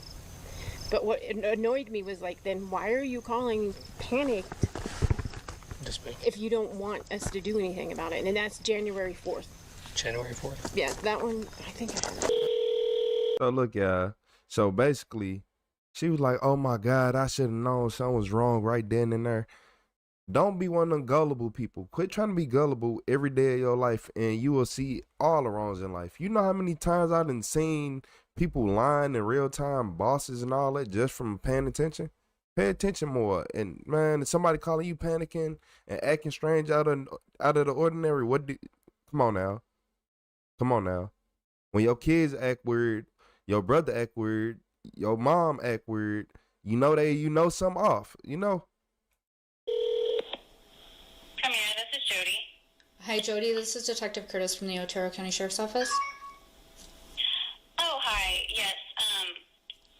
I spoke to my cousin. So anyway, my cousin has some information regarding a missing persons out there, and New I believe subscriber they've talked to you alert. about it already. So I don't have any additional information, but I just had wanted to make sure that y'all had gotten the information. Okay. Who is your cousin? My cousin is, but it was his wife. Her name's Leslie, and it was regarding her mother, Deanna Thetford, about Craig Thetford. Okay. Yeah, I mean, I I just overheard a conversation. We were just having a get-together with family, so she's, like, sort of related to me, married my cousin. And she was talking about how her mom came to town in, like, March. It looks like he's been missing since January. I didn't know he was missing until this weekend. But I didn't really know him or her very well. I'd only met the other Deanna Thetford once.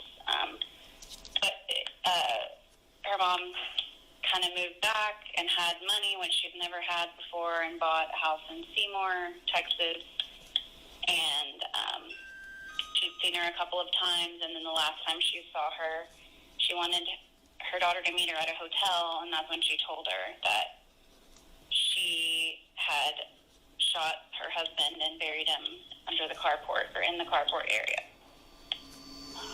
As news of the discovery circulates internally, investigators receive a crucial lead from the outside of the scene. A call to the missing persons line from a family-connected individual who had not been involved until now. The caller does not offer vague suspicions, but specific details about behavior inside of the home, recent financial activity, and decisions made during the months when Craig was no longer in contact with anyone. This information adds a decisive layer. While neighbors could only speak to a prolonged absence, this caller can describe what happened after Craig had stopped communicating. The contrast between an unexplained silence and what now appears to be a series of deliberate actions opens a new investigative gap. The issue is no longer simply when did he disappear, but who behaved as though they knew that he would not return.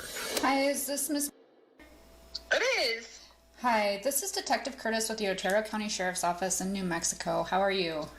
I'm good. How are you? Good. You work for Lone Star Realty, correct? Yes, ma'am. Okay. I was wondering if maybe you could help me out with answering some questions on a property that you had sold in February, if you have a second. Yes. Which house is it? In Seymour. Yes. Yes. All right. Hold on just 1 second. I'm sorry. Now, that property was, you had sold it to a single buyer? Yes. Okay. And, can you verify the name for me? Dina? Yes, okay. And did, she didn't have another person in the transaction with her? No, ma'am. Okay. Do you remember when it was that she was inquiring to purchase the property? Let me see if I have all that on file. 1 second. I know her mother lives in town, and I've kind of talked with her some. It's a very small town. I don't know if you've looked up Seymour, but everybody kind of knows everyone here. Okay. So she had her mom with her, and I showed them a few houses. But it was just her name on a contract, and let me see if I have dates. Okay, I know she closed the first week of February. I want to say she closed like the 4th. And I think it all happened within like a week. Okay. So she had found the property and closed within a week about? Yes, I would say and we saw some houses, and then within 2 weeks, everything was kind of closed and done with. Was there any talk about why it was so quick? She was moving down here to be closer to her mom, is all I knew. Okay. Her mom's older, quite a bit older. Okay, so she was going to go be closer to her mom, who's elderly? Yes. Okay. Was there a mortgage, or was that a cash sale? I think it was just cash sale. I know she didn't have a loan. She paid the asking price. It was $150,000. It hadn't been listed for very long, and they wanted a little extra. There's like a little house next to it that they wanted more for, so we just got it for the $150,000, and they threw in the little building next to it. Okay. Now, all right. I really appreciate all your help. This is Detective Curtis with the Otero County Sheriff's Office. I had a message that you had called. Yes, ma'am. All right. What can I help you with, sir? I recently got in touch with an old friend of mine. She was married to that dude, and apparently she said she shot him. Okay. I have a conscience, and I couldn't just not say nothing. I mean, I'd rather not be involved, but I kind of guess I am, and that's all I know. Like, I live here in Texas. I hadn't seen her in years or talked to her in years until just like Friday or end of last week, whatever. And she come out with that. So I kind of think that she put more on my plate than I was ready to chew. So I made the phone call. Can you tell me her name? This is his wife, Dina. Okay. I'm not real all high tech and all, and I believe what people tell me. So that I don't know if she's really married to him or not, but that's what I know. Can you tell me how the conversation went? You said that you guys had just recently connected, hadn't talked to her in years, and right. And how did this all come about? Well, we've done that before, like, you know, being out of touch for a couple of years and touch back up, whatever. And she just kind of basically just put it on my plate like that, like that she had done something that she wasn't proud of, and she wanted something she was even less proud of. And I kind of read between the lines, and then she mouthed off and said she shot him, and I told her to shut up. I don't want to hear no more. And here we are. Okay. Did she tell you when? No, ma'am. I don't know none of the particulars. Okay.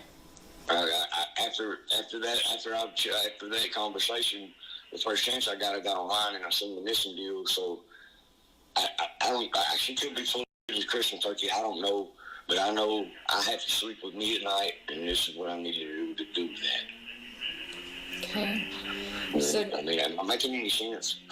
Yeah, no, it's good. You should definitely, if somebody comes with you with information like that, then absolutely report it. Testimony from the seller of a property in Texas adds a central piece to the puzzle. A cash purchase completed during the same period in which nobody could reach Craig. The speed and manner of the transaction suggests that someone inside of the household had acted with the certainty that he was not coming back. This is reinforced almost immediately by a call from a close friend of Craig, who describes future plans, consistent routines, and a life without any sign of sudden crisis. The alignment between an unusual financial move and the portrait of a man who had no intention of vanishing creates a pattern investigators cannot ignore. The contradiction is now structural and not circumstantial. Craig's life had not changed. What had changed, though, was the behavior within his home after he had gone silent.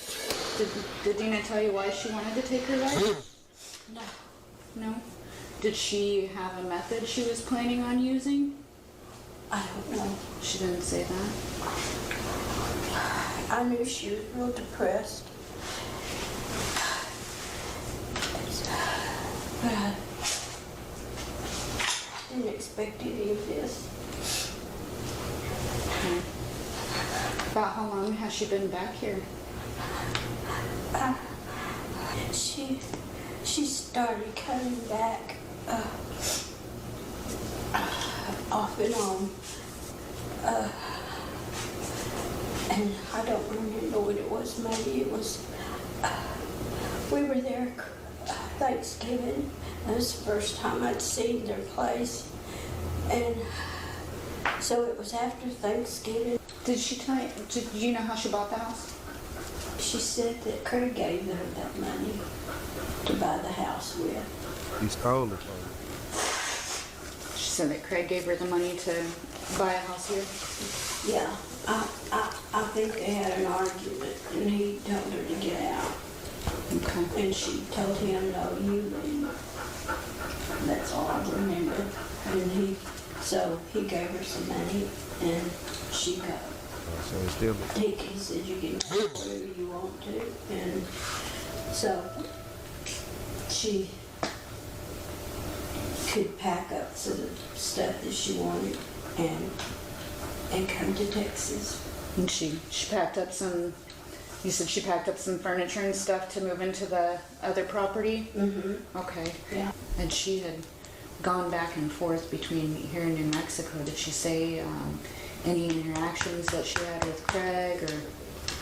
I don't think Craig was ever around after that. He was a bully,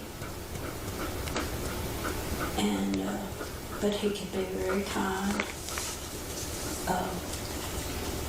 When you say he was a bully, is there something that you saw or that Dina told you? Craig has thrown her out of the house many times. I've had to go and pick her up many times. Was that while they lived in Breckenridge? Or? Yes. Okay.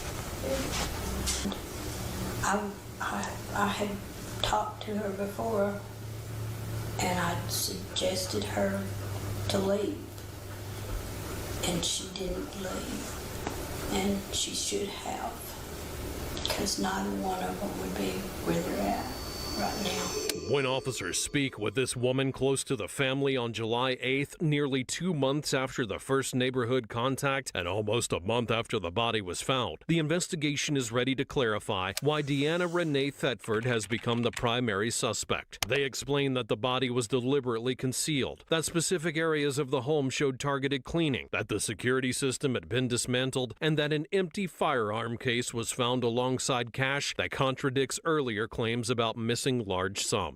Added to this is the biological evidence linking Deanna to the weapons associated with the case. For this family associate, who had already provided useful information, the news of the arrest is not an isolated update. It outlines a sequence of choices and omissions that, piece by piece, shifted the investigation away from a missing person search and toward the person who had complete control over the environment in which Craig had died.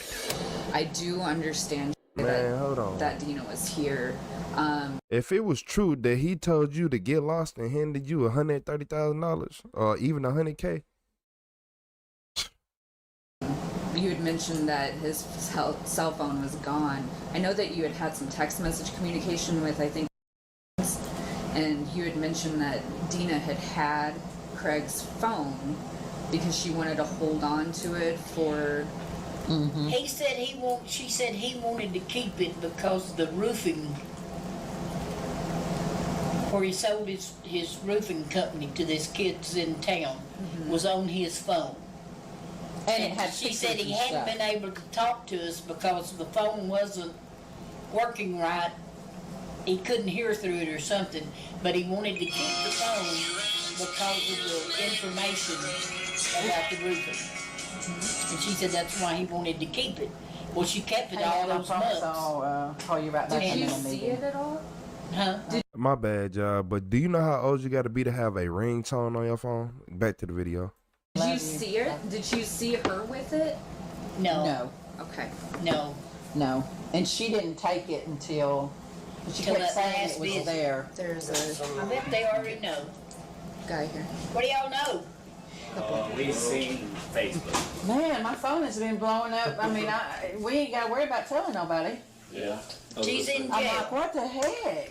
Yeah. Wichita Falls jail. Yeah. See, they know more than I do. I didn't know where she was. That's good. First degree murder and then hitting him. Tampering with evidence. She shot him with a gun. I told you. And he was on the property when they found him. Did she See, hide? I'm just so private. This is the grandsons. That His I- grandsons. It's nobody's business. That's my older brother. That's my son's name. Okay. I talked to her a while back. And they got his body. What's left of it after 5 months. Was it January, you think? It's been that long? Because they seen him on New Year's Eve at a party, Tommy and his wife and Craig and Dina.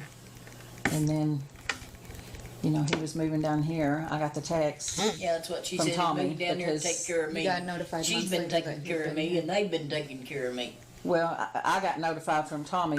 What they got was that he had to move back to Breckenridge and quit the fire department because his sorry-ass sister, who lives in town, same town as his mother, wouldn't take her to the doctor visits, and she was about to lose her leg, and so he had to come home and take care of his mother. Yeah. She's been here every day. So she buried him? Or just... No. No, just. Don't think she got a chance to. Okay. The backhoe, she couldn't work, so she couldn't bury him, but she pathologist tried. isn't able to determine for sure. She said anywhere from weeks to months. She said she Who told believes y'all? it could be months. Really? Huh? We got Or would sent that a say- Facebook post. She didn't. Yeah. There's more than once. Numerous. That's how we figured it That's out, right. and then we came straight here. Hatred. Evil. All right, Tina. So, I'm sure you understand why we're all here. Yes. Did you get a copy of your arrest warrant No, I yesterday? haven't gotten when a you were copy picked yet. up? Okay. Anything by anybody, anywhere. Okay. And I'm just gonna tell you right now, I'm gonna need a lawyer. Okay. And that's as far as I wanna go. Okay, that's fine. Do you already have a lawyer that's set up with you or anything like that? No, I haven't been. I've been here in Texas. Yeah. All right. Why? I didn't know if you had already reached out to one or had talked to one before. I have not known what to do. I just really haven't known what to do. Yes, so I can meet you out there with your attorney if you'd like, and then we can sit down and chat. Okay. Okay. With the arrest of Deanna Renee Thetford and the accumulation of physical, financial, and testimonial evidence, investigators reached a point where there was no longer doubt about what had happened inside of the home on Heather Way. The discovery of the body, the shifting narratives, the cash purchases made after Craig's disappearance, and the biological link to the weapons formed the basis for charges of first-degree murder, tampering with evidence, and later forgery. Offenses that in New Mexico can lead to life imprisonment. Deanna remains held without bond pending extradition as the case moves forward toward formal proceedings in Otero County District Court. For Craig's family, the investigation closes a months-long period of uncertainty, but opens a more difficult reckoning. Understanding how a disappearance that once seemed like a puzzling silence ultimately revealed a series of deliberate decisions made inside of the home where he had sought peace in retirement. Imagine. It be your own wife. I promise y'all, it be your own wife. It's crazy. It be your own wife. So she did it. For a fact, she did. Look at her. She got fed up. I'm not going anywhere. I'm gonna. Yeah. So that's crazy. I guess for Craig, he was like, oh. Craig was probably going for looks, y'all. I'm not gonna lie to y'all. Cause I was trying to wrap my brain around this. Craig was going for looks because he didn't go for motherfucking brain power. Deanna, she was smart, but she was evil. She was smart. Literally laying with your worst enemy every night. Imagine just laying with your worst enemy. Cause as a man, you are always thinking about the crazy, deadly stuff in life. So look, this the crazy part. I'm finna tell y'all something. As a man, life is just different because you always think about protecting females, and then this stuff happen to you. Like what? This throw men off. This why men don't protect women the way they used to. You wanna know why? Cause look, think about this. We already expected to do everything. Every man is expected to step up. If somebody break into your house and you got a woman that's in her 30s or for like mid 30s, well, or 40s, she in her 40s. We're gonna say we got a woman in her 40s, and then she got a 16-year-old, 17-year-old son in the house with her. Somebody break in. If y'all both don't got no weapons, who do you expect to actually do something? Like, yeah, I know, right? It's crazy. It's crazy because every male know exactly what I'm talking about. Like, bro, we straight. As soon as we big enough, we got to be the ones in the front lines. Like, if it really get that serious, we ain't time. And it's just crazy seeing this happen. It don't look like they had no kids. It don't look like they had no kids, no nothing. So he was probably just somebody who had money, out living life, want to retire. And she was just a user, abuser. I don't think she did drugs, though. Yeah, it really is RIP to him. It don't look like she's a drug user, but she looks like she is not all there. Her mind ain't all there. She look like she is bipolar to the highest degree. And she ain't been told no a lot in her life. That's what it is. She ain't been told no a lot in her life. But hey, if y'all don't want to end up in jail with Deanna, hit that like and subscribe button. Or I'm going to send the police to your house. But nah, yeah, she do look abusive though. Yeah, she look abusive. I can tell by her glasses she be up to no good. Mm-hmm. And she look good in this outfit. When people look good in they outfit like this, you know it's something wrong with them. Everybody can't pull off these prison looks. These last 2 videos, I don't know. Y'all been looking sharp. They ain't here looking sharp. For real. But hey, y'all hit the like and subscribe button. Shout out to Daily Dose of Crime. If y'all want to go, he got all type of videos over there. I don't even react to nearly enough of him. Because he got too many videos. So, man, go ahead, go react to him. Well, let's say go react. Go watch his videos. If you want to react, that's up to you. That's up to you. But I'm finna, I got more videos for y'all. Y'all thought I was done? It's only been like an hour.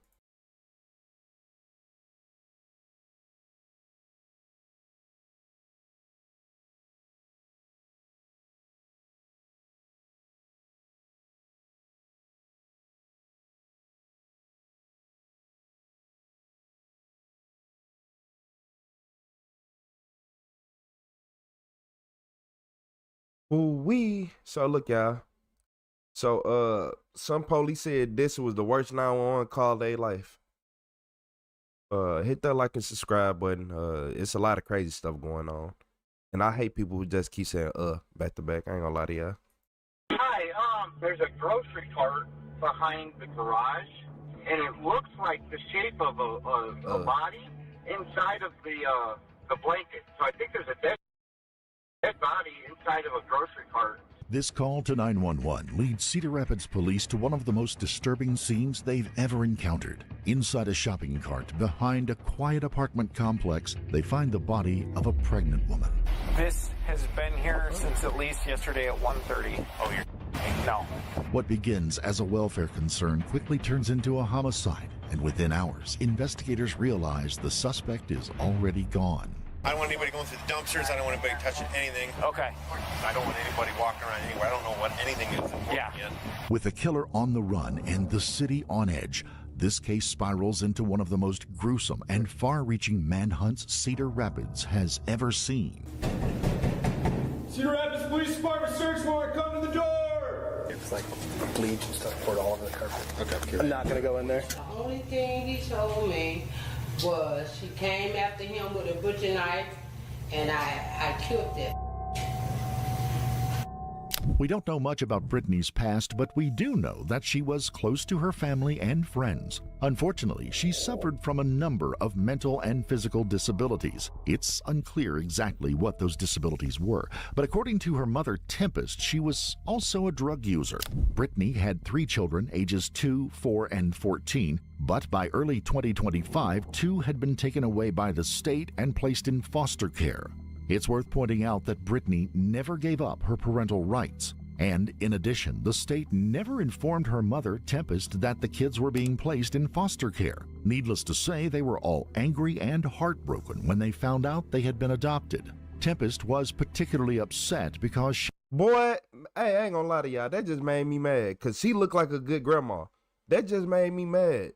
Like, why? I hate the He state. would have raised her grandchildren herself if she knew what was going on behind the scenes. She also claimed that the state did not have legal authority to do what it did. And to make matters worse, Brittany's already troubled life continued on a downward trajectory.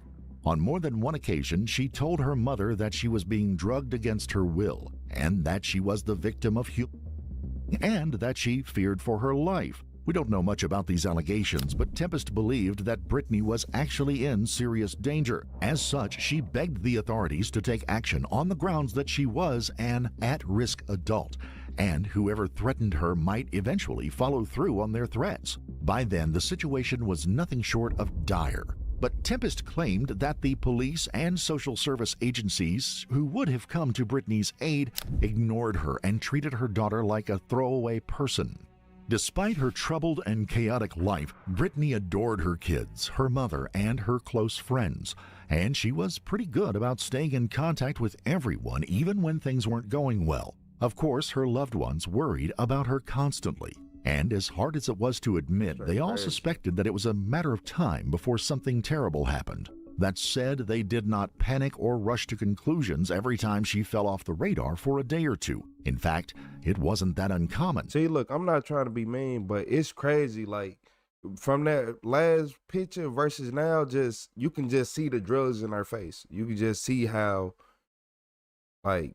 And that's exactly what happened on the afternoon of Wednesday, February 26, 2025, when Brittany abruptly stopped answering her phone and returning her friends and family members' text messages. Fast forward 2 days to the morning of Friday, February 28th, when a concerned resident called 911 to report a potentially grisly find behind a garage at an apartment complex in the 2100 block of Westdale Drive Southwest.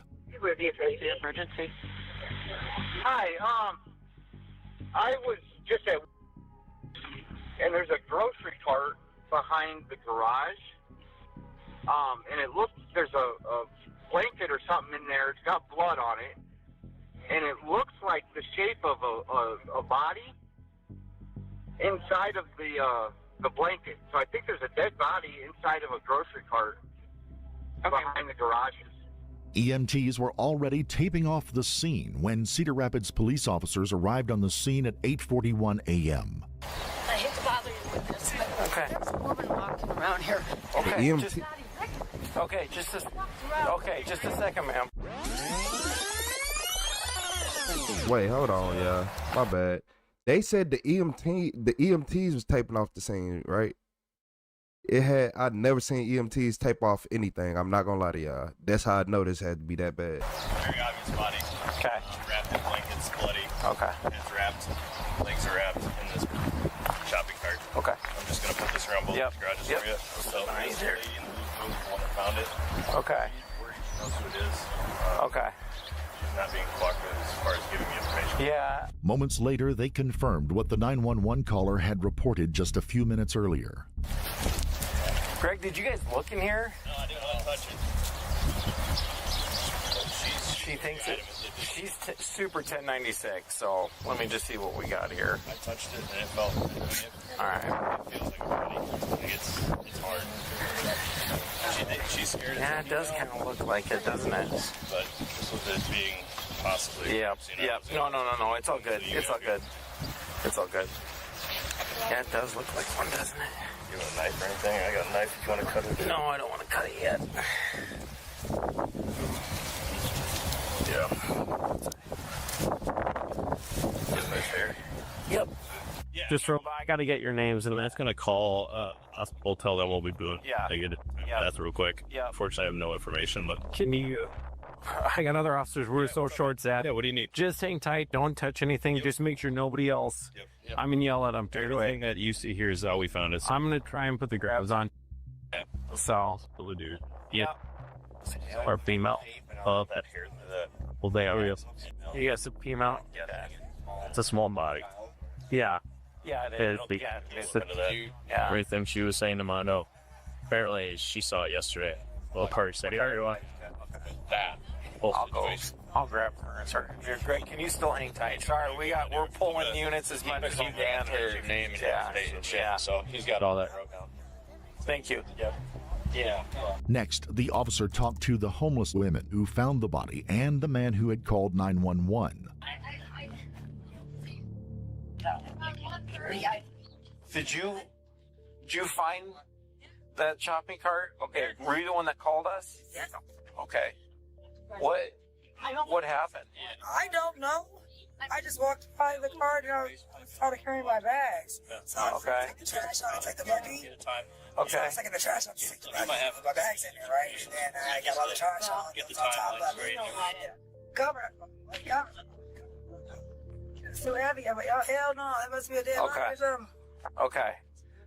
So were the garbage bags on top of it? Yes. All of it? So you pulled the garbage bags off? Okay, and then looked at the... Okay. And I touched, so she told me, I came out. I'm the one that pulled the... Okay. And then I looked at it, grabbed the blanket, just kind of zipped it up. It felt heavy, frozen, so I just left it. Okay. It is sad. All right. I just came back. I didn't know if you needed me or... Yeah. Later, another resident said the shopping cart had been there since the previous afternoon. The reason I was flagging you down was because of... You confirmation. You put me on this call and I'm heading out. Yeah, go ahead. I'm listening. I'm listening. Sorry. That's right.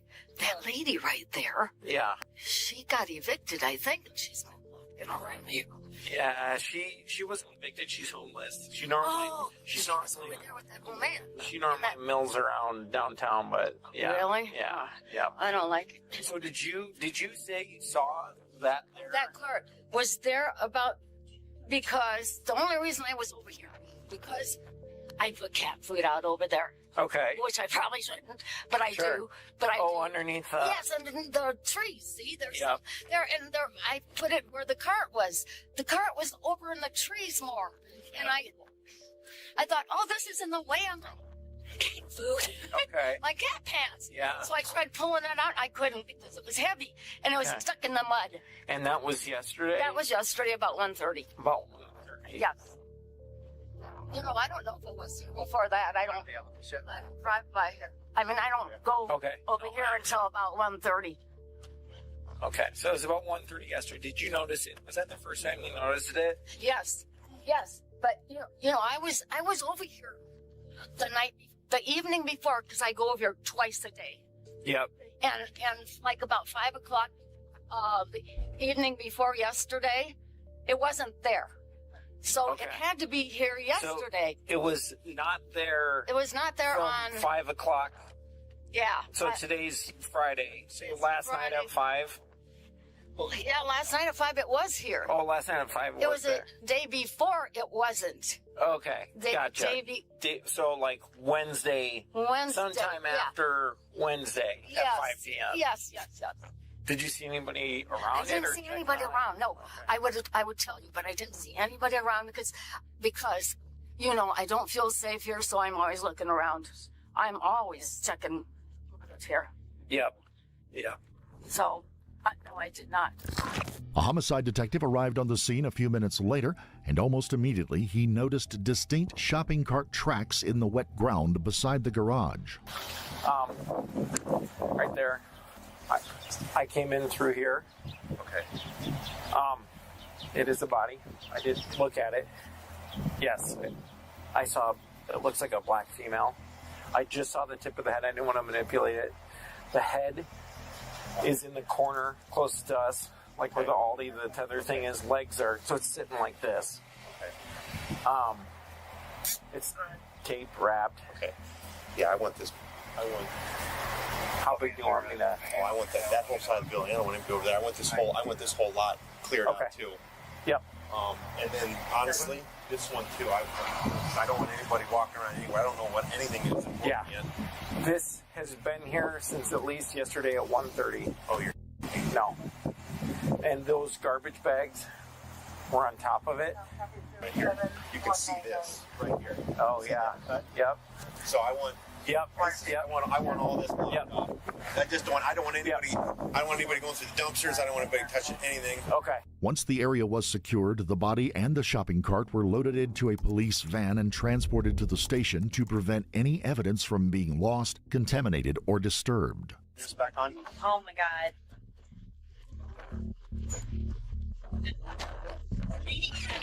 Huh? There's hardly any lighting.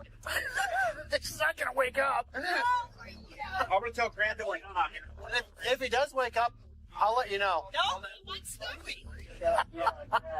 The police quickly identified the victim as 38-year-old Brittany Hopkins. Her heartbroken family told investigators about her disabilities and drug use. But more importantly, they told them about a contentious relationship she had with a 51-year-old man named Donnie White. The investigators did a double take when Donnie's name came up because, pretty much everyone at the police station was familiar with him. Over the years, he had been convicted of more than a dozen crimes in and around Cedar Rapids, and tellingly, many of them were assaults against women. After performing the autopsy, the medical examiner confirmed what everybody already knew, that someone had brutally murdered Brittany and either knowingly or unknowingly took her unborn child's life as well. The medical examiner listed the cause of death as blunt force trauma to the head and determined that Brittany was probably killed on or about February the 26th. The police eventually released her identity along with a few details about how, when, and where her body was found. The information produced a few new leads, but most of them didn't pan out. Even so, investigators were already pretty sure that Donnie White committed the grisly crime. But he was long gone, and at that point nobody knew where he was. Meanwhile, an eyewitness came forward with a startling claim. She told investigators... Hold on, before we get to this eyewitness, look, never mess with nobody who is 51 years old and broke. So you've been on this, no, hold on. You've been on this earth for 51 years and you broke? For a fact, he broke. I can look at him and tell that he not doing well for himself in life, especially by him being a career criminal at 50 years old. Like, boy, if you are 51 years old and you just broke, bro, you failing. Not failing, you failed. Like, you could still do something in life, but you already done failed. I ain't gonna lie to you. No. Investigators that she and her boyfriend saw Donnie and Brittany arguing on the afternoon of Wednesday, February the 26th. She even said that Donnie lost his temper and assaulted Brittany. This was a huge break. In addition to putting Brittany and Donnie together 2 days before her body was found, it matched the estimated time of death established by the medical examiner. Even so, it didn't prove that he had anything to do with Brittany's death. What investigators really needed was physical evidence that tied Donnie to the brutal crime. They also needed to find him and, if possible, get him to confess. Everyone knew it was a long shot and that there was still a ton of work to be done. But thankfully, the missing pieces of the sorted puzzle began falling into place just a few days later. First, investigators found security camera footage that showed Donnie and Brittany at a U-Haul storage facility near the West Side Town Center on February 22nd. Again, this was not particularly incriminating, but it proved that they were together less than a week before her death. Investigators eventually got a warrant to search Donnie's apartment on the 4200 block of 21st Avenue, which was just a stone's throw away from Brittany's apartment and from where her body had been found. Cedar Rapids Police Department search warrant, come to the door! Cedar Rapids Police Department search warrant, come to the door!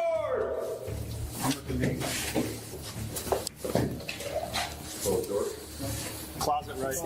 Closet right. Clear. Go. Get this. Clear. Hey, pull that. I got it. I hold it. Go for it. You got more with me? Let's take this. Yeah.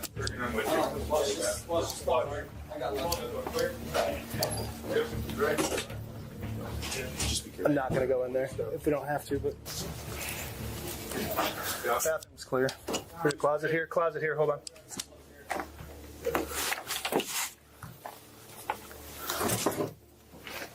Looks clear. Clear in here. All right. Clear. Clear.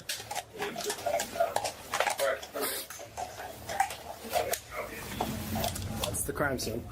Once the apartment was secured, the officers turned the scene over to the lead detective and a team of forensic technicians. I just heard like 80 guns going to holster. Better. Thank you. It's like bleach and stuff poured all over the carpet. Okay, perfect. Thank you.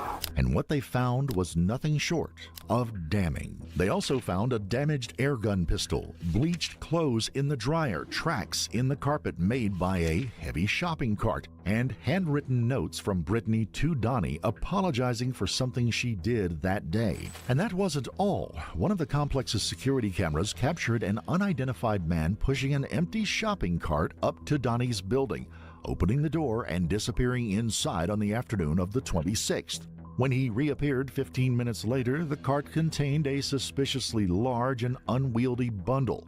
The footage wasn't clear enough to identify the mystery man, but luckily the apartment building had keyless entry. And lo and behold, records showed that the man used Donnie's key card to get inside. At that point, three things were abundantly clear. First, that Brittany was murdered in Donnie's apartment. Second, the scene that day must have been absolutely horrific. And third, Donnie left Cedar Rapids in a hurry.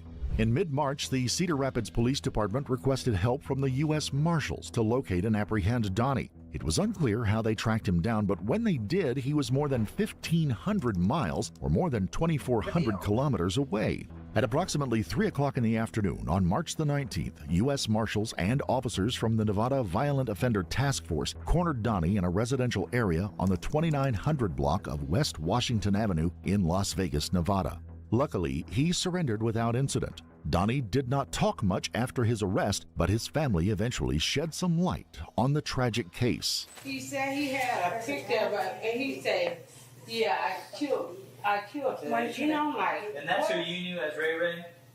That's who you knew, that photo right there? Yeah, that's it. That's her. That's What was the other pictures that you, is there any other pictures? Because that's the couch and the furniture.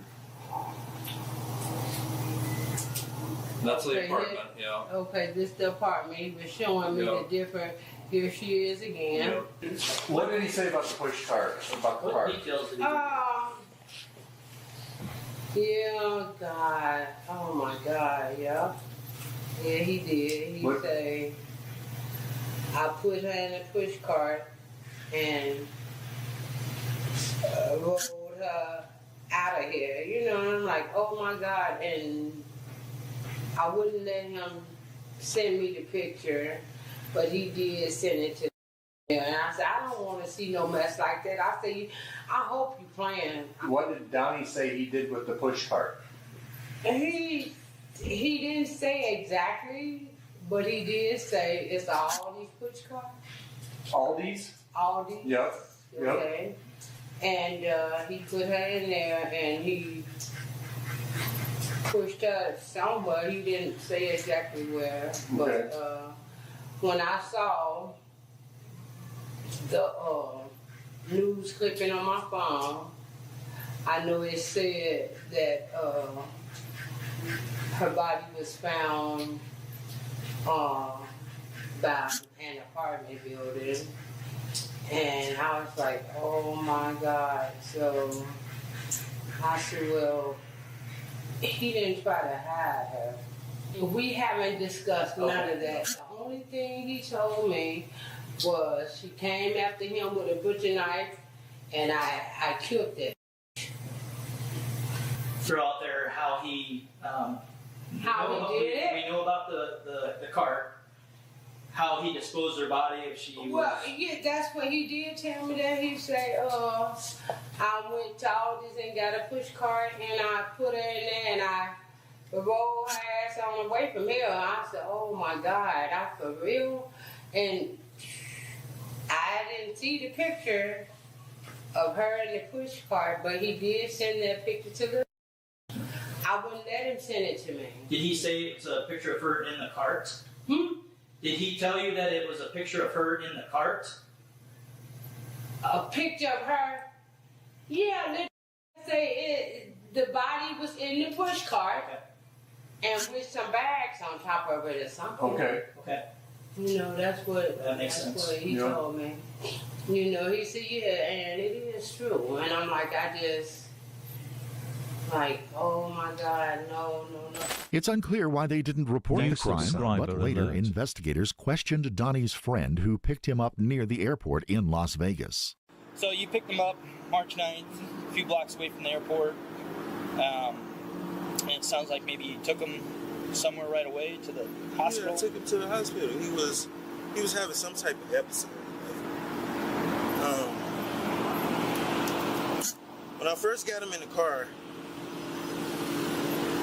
I go back and pick up his bag because he told me his bag was around the corner, so I go pick up his bag. Then he says, I get him in the car. He hops out the car and starts running down the street.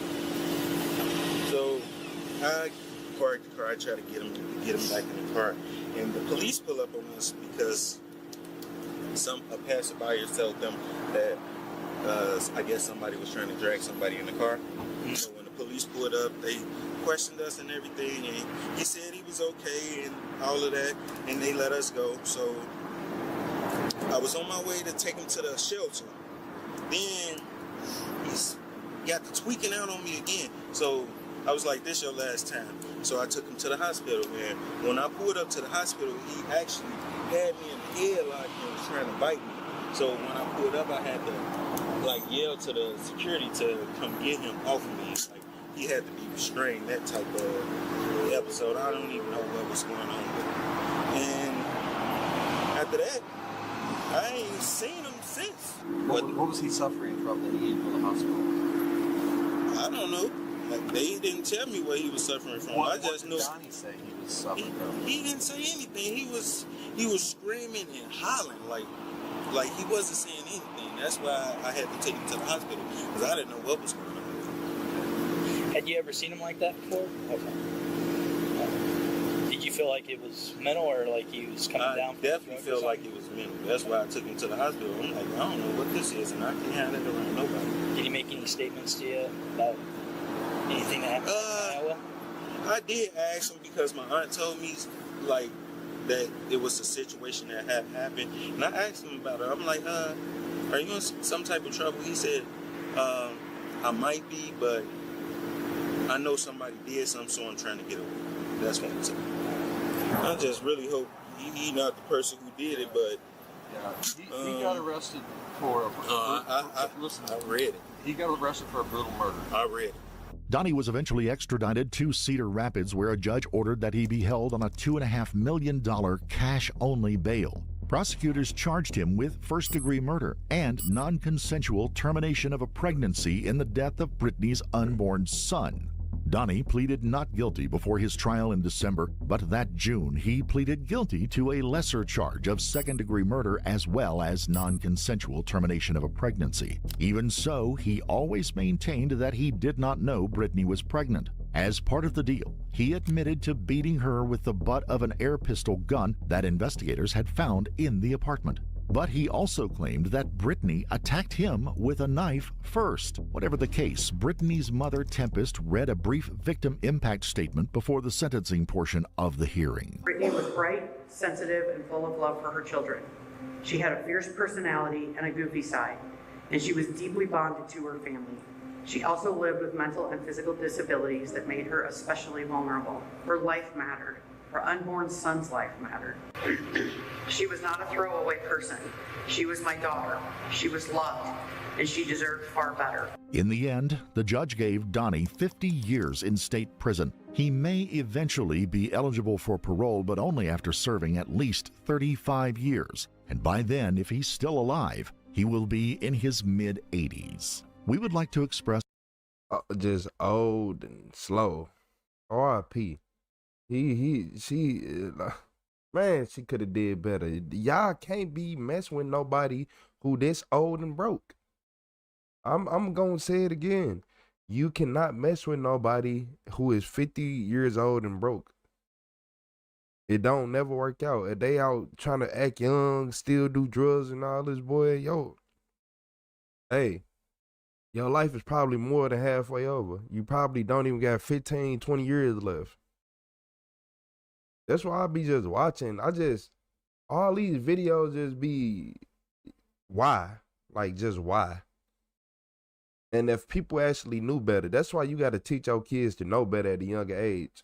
Because if you teach them to know better at a younger age, no matter what, they'll know better. That don't mean they gonna abide by it. But some people just don't know better. Like, they don't know that, oh, this type of man you don't talk to, because they ain't got their daddy around. They ain't got enough uncles around to tell you what kind of man to talk to, what kind of man not talk to. Like, that be the main thing. It ain't about what you did. Okay, she did drugs, she did this. There's a lot of people who do drugs, but they still know, They still know, like, oh yeah, I might do this, but I'm only gonna be around these people, hang with these people. He's one of them abusive, mad, going to jail. He was, you bald head, you mad, you always in jail. What, like, I ain't gonna even lie, it was only a matter of time. It was only a matter of time. Like, just bums. Y'all females gotta stop messing with these bums. Cause y'all, like, whole time, y'all got the ability to go right and do whatever you want. She didn't have to be in them streets. She didn't have to live with him. And that's facts. She just wanted to be grown on her own, which I understand. But if you had more males around you at an earlier age, you would have knew, oh yeah, I might want to be grown on my own, but I'll never be around this. There's levels to it. There's levels to everything in life. Yeah, he over here being poor and mad. Like, bro, you a bald head. You bald head, can't get no hair. You got no money, no beard. You ain't even, come on. Everybody I know that's ever been bald head with no money, can't grow a beard, and all them back to back, I ain't gonna even tell y'all. Because I promise y'all, this is not uncommon. Just a loser in life, man. We still got more left, though. R.I.P. to her, man. The baby said, yeah, fuck this nigga. He can go ahead and just stay where he at. He look good in orange. I told y'all I be looking dumb as hell in regular clothes, but look good in them jail outfits.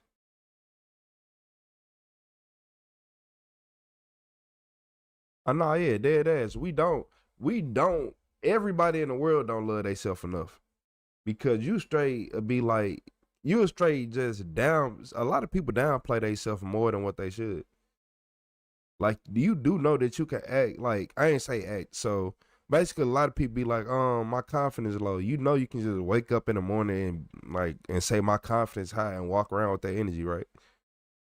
Like, when I realized that, I'm like, oh, you don't have to, nobody can tell you look good if you be like, I look good. How's somebody gonna tell you don't look good? People say, Charleston White think he look good. People don't, like, come on. If you walk around and be like, man, I look good, oh crap, what you talking about? What's somebody gonna try to art? Nah, it's gonna be the end of it. If you walk around with that energy, I'd have seen some bats walk around this motherfucker straight with the good energy, so you can't, you like, you know what? You like a little bug, but you don't look that bad, though. You know, yeah, y'all gotta, man, there's levels to everything in life. Remember that. Everything in life is levels to it. And y'all probably still on the first one thinking you know everything. You don't know nothing because you don't even know how most of the stuff around you is made. So I'm gonna keep it 100 with you. I'm gonna keep it dead serious with you that you don't know most of the things. That phone, you don't know how to make a phone. You don't know how to motherfucking make electricity. You don't know how to do most of the things. And you don't know how to make this TV in front of you. A lot of people can't do most of that thing. Like, most of none of that. Oh, yeah. Talking and thinking is your reality. And your mind is everything. That's why, look, so who was really winning? A rich person who always going through depression? A homeless person, they might even be out their mind, but they happy every day. Like, they always happy and they truly are happy. So who is the real crazy? Like, that's what I'm starting to understand. Like, if you are truly happy all the time, are you the crazy person? Because I'm pretty sure that's where everybody want, right? I've seen a lot of homeless people truly happy. I'm talking about they don't even know you there. They by themselves smiling. Like, this ain't a charade. This ain't a game. For real.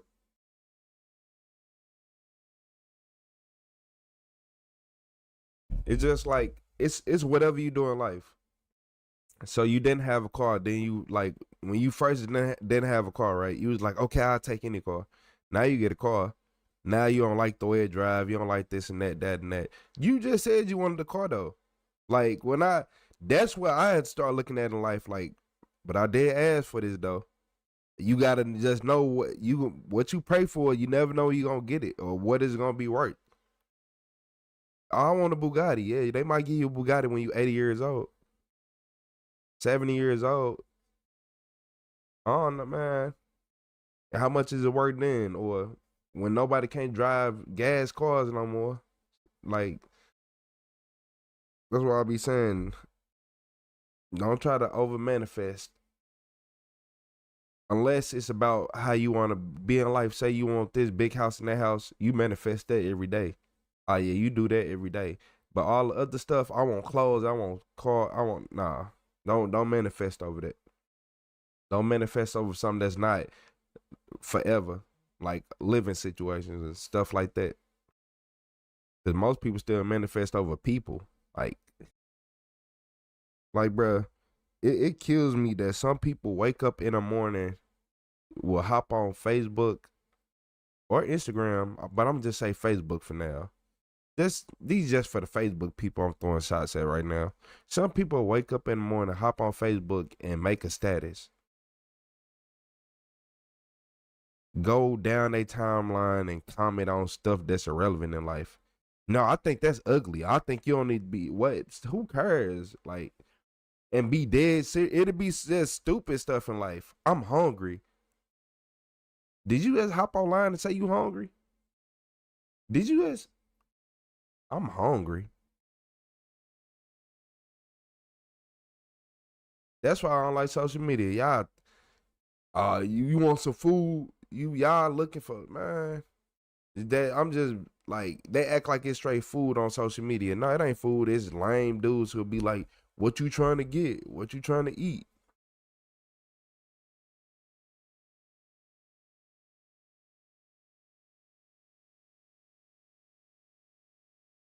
Brian Bates Jr. You said I'm ill. Ill.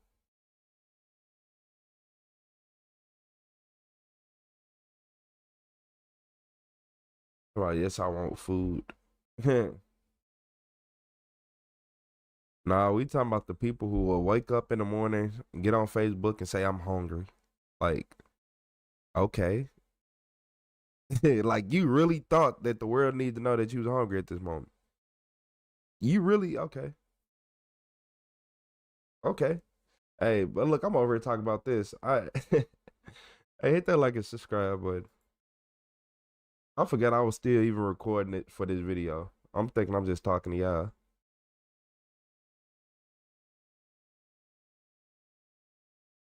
But yeah, man. I ain't gonna lie, I've been wanting to watch this video for 2 days. Or there's gonna be a series. For 2 days. No, I gotta start from the beginning. I've been straight wanting to watch this video right here for 2 days, y'all.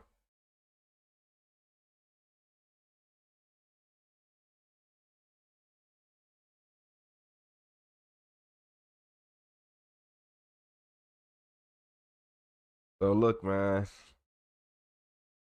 In this video, the parent discovered that their daughter is a mass killer.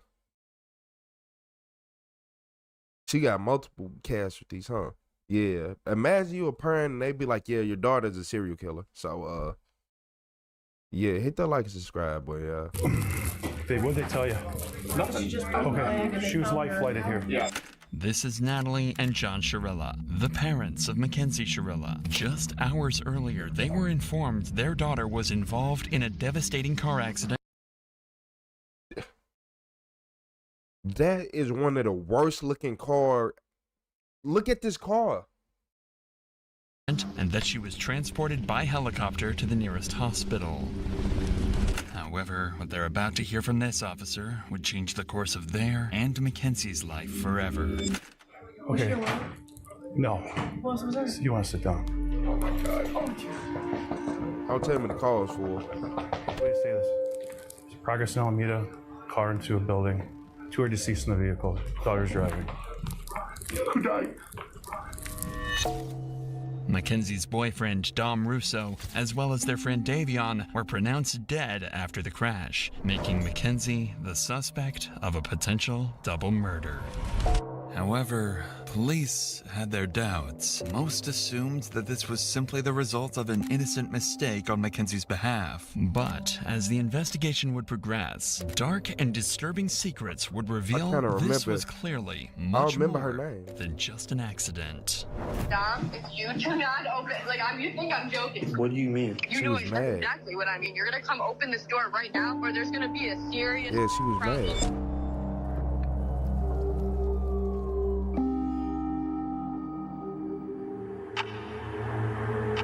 If I think I recall correctly and I heard about this, 17-year-old I think she Mackenzie did on Shirilla, purpose. her 20-year-old boyfriend Dominic, and their friend Davion are on their way to a high school party. With Mackenzie's 18th birthday in just 2 days, the group has decided to go out and celebrate. But what seems like a normal night out will in a few hours turn into one of Ohio's most disturbing mysteries.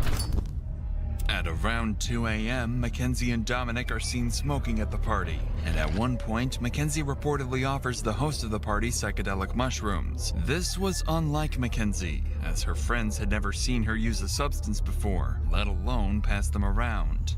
At 3:30 a.m., the group leaves the party and drives to another friend's place across town. There, they hang out for a little over an hour watching South Park.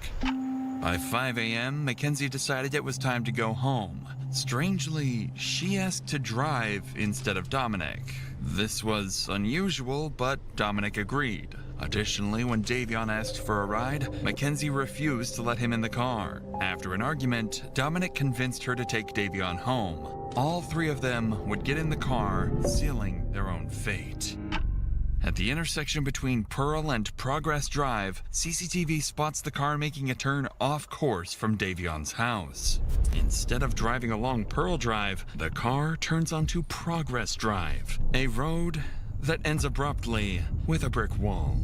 CCTV would spot the car rapidly start accelerating, going from a calm 30 to over 90 miles per hour. In the very last seconds, an intense turn would take place, leading the car to narrowly avoid slamming into a tree, but it would be too late, and the car would speed into the brick wall. He did that on purpose. The crashed car would remain undiscovered for 45 minutes, until 6:15 a.m., when a passerby on a motorcycle would discover the destroyed vehicle. About 10 minutes later, law enforcement would arrive, and through their body cams, we can witness the horrific discovery they would make. I didn't know that. I heard about this, but I didn't know it took 45 minutes for that car to be found. They didn't have a chance. And she mad. Ooh. Like, ooh. She was just mad and did that. No one's breathing. Bust that window out. All right. Oh my God. Who can hear my voice? Who's in here? Drivers. Radio,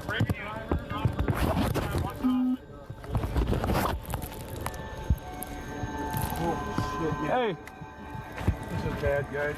She's alive. We got to get her out. Here, all right. You jump and unlock this door. Let me see your knife. Let's cut this thing out. 45 minutes long.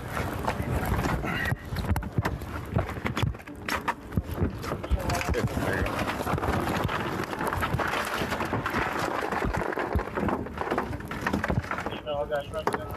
I don't feel anything. I don't feel a pulse. She's breathing. I saw her stomach. Her stomach's cool. Oh yeah, yeah. We got two that are gone. Yeah. Okay. You know, Jesus Christ. This is the worst I've ever seen. How old is Dominic Russo? 17? 19? Rest in peace, buddy. Inside the car, officers quickly confirmed two victims as deceased, 20-year-old Dominic in the front passenger seat and 19-year-old Davion in the back. But one person has survived, the driver, Mackenzie Shirilla. As medics and firefighters rush to tend to the victims, investigators begin trying to understand how such a devastating crash could have happened. That's when they start uncovering alarming details. It looks like they even went off the road up there. They did. But I mean, if you're hitting a building that hard, I just can't believe all the people that work up here that are up here all night long, no one heard. They're in factory type settings. Yeah, well. And it's dark over there.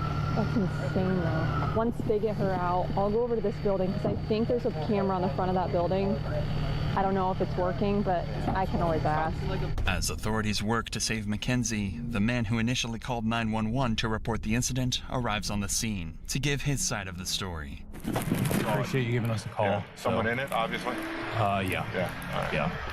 So that's a bummer. I didn't want to get stuck, and I'm like, I ain't fucking. I don't know what's going on. Right. No, I appreciate you giving us a call. Absolutely appreciate it. They fucking were hitting it, man. Yeah. I mean, obviously, because I saw that front end. they definitely hit it hard. Fucking destroyed. Right. All right, well, what a way to start your Sunday. I guess better than theirs, huh? Right. I appreciate the call, sir. Thank you.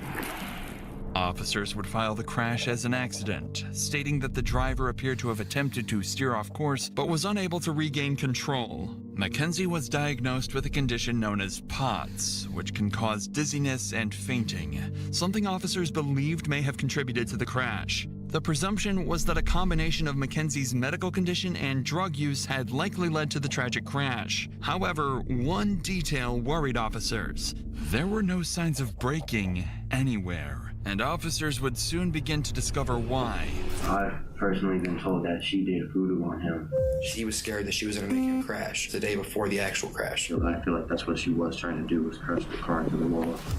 As police continue gathering evidence from the crash site, one officer heads to the hospital to speak with Mackenzie's parents. At this point, all they know is that their daughter was in a serious accident. Oh, God, help me. Babe, what'd they tell you? Nothing. Okay, she was life flighted here. Yeah, I wouldn't know that. Okay. No. What was that? You want to sit down? Oh, my God. Oh, dear. Wait, say this. Progress in Alameda, car into a building. 2 are deceased in the vehicle. Daughter's driving. Who died? I don't know whether, but there's one that we don't know. His name's Jacob. Does anyone know Jacob? Dom? No, stop. Let him talk. Guys, I know, we've been dealing with this. Your daughter's okay. She's talking to us. I talked to her, okay? Your daughter's alive, okay? Your daughter's alive. She was driving the vehicle, okay?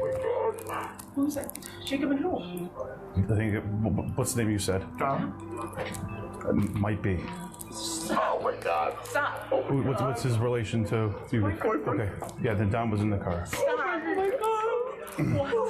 What? Are you kidding me? It's right now, it's ongoing investigation. Speed is definitely a factor. So are drugs. Dom is dead? Dom is dead? Is that what you're saying to me? Look at me. Is Dom dead? There's no way for me to say anything right now, man. This is a serious situation. Dom with curly. I thought the same Dom. Maybe it's a different Dom. It could be a different Dom. Might be a different Dom. What's that? Does she know about their third? No, not at all. But we're gonna keep it that way for. Okay, she's getting worked on now. Okay.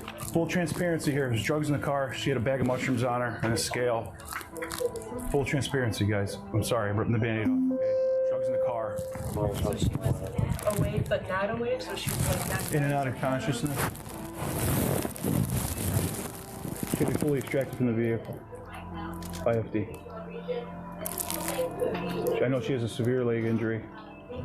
But like I said, she was speaking, and she had her seatbelt on. Mackenzie was the only one in the car wearing a seatbelt, which was why she was the sole survivor. If her intention had been suicide, it's unlikely she would have taken that precaution. This detail would later become important to the investigation. Yeah, that probably saved her life. 100% saved her life. She had a seatbelt on. I don't believe the others did. Mackenzie's parents would take the news relatively well, relieved their daughter had survived. But officers now faced a much harder task, telling Dominic's parents. Remember, at this point, they didn't even know their son had been in an accident, let alone that he had passed away.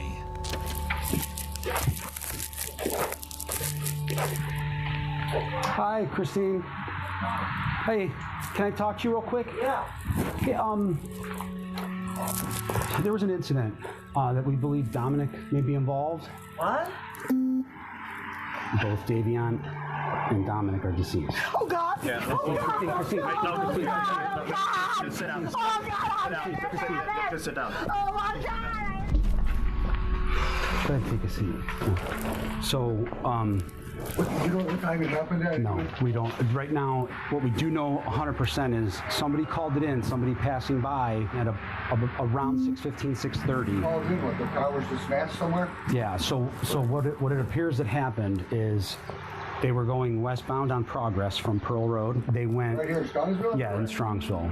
That business that's right on Alameda, right where Progress ends, that's dead ends right there. They hit that building. They hit the sign out front and then they hit the building. But they fall asleep at the wheel or something? Don't know. We don't know that. We don't know that. So 2 kids are dead, my son's dead, another kid's dead, and the girl's in the hospital? She's in surgery right now. Oh my God, huh, Chris? I mean, another family member or friend or anybody that you might want us to call on your behalf? No. This is a fucking nightmare. Hey, somebody called in at 6:30 in the morning? Between 6:15 6:15, 6:30, yeah. Came upon it, passing it by. Yeah. Oh my gosh. This is fucking horrible. She was in her car? It was in Mackenzie's car, yeah. Yeah. Oh my gosh. Is she naked or you guys don't know? We right now we don't know. She's in surgery right now, so we don't know. So what a fucking nightmare.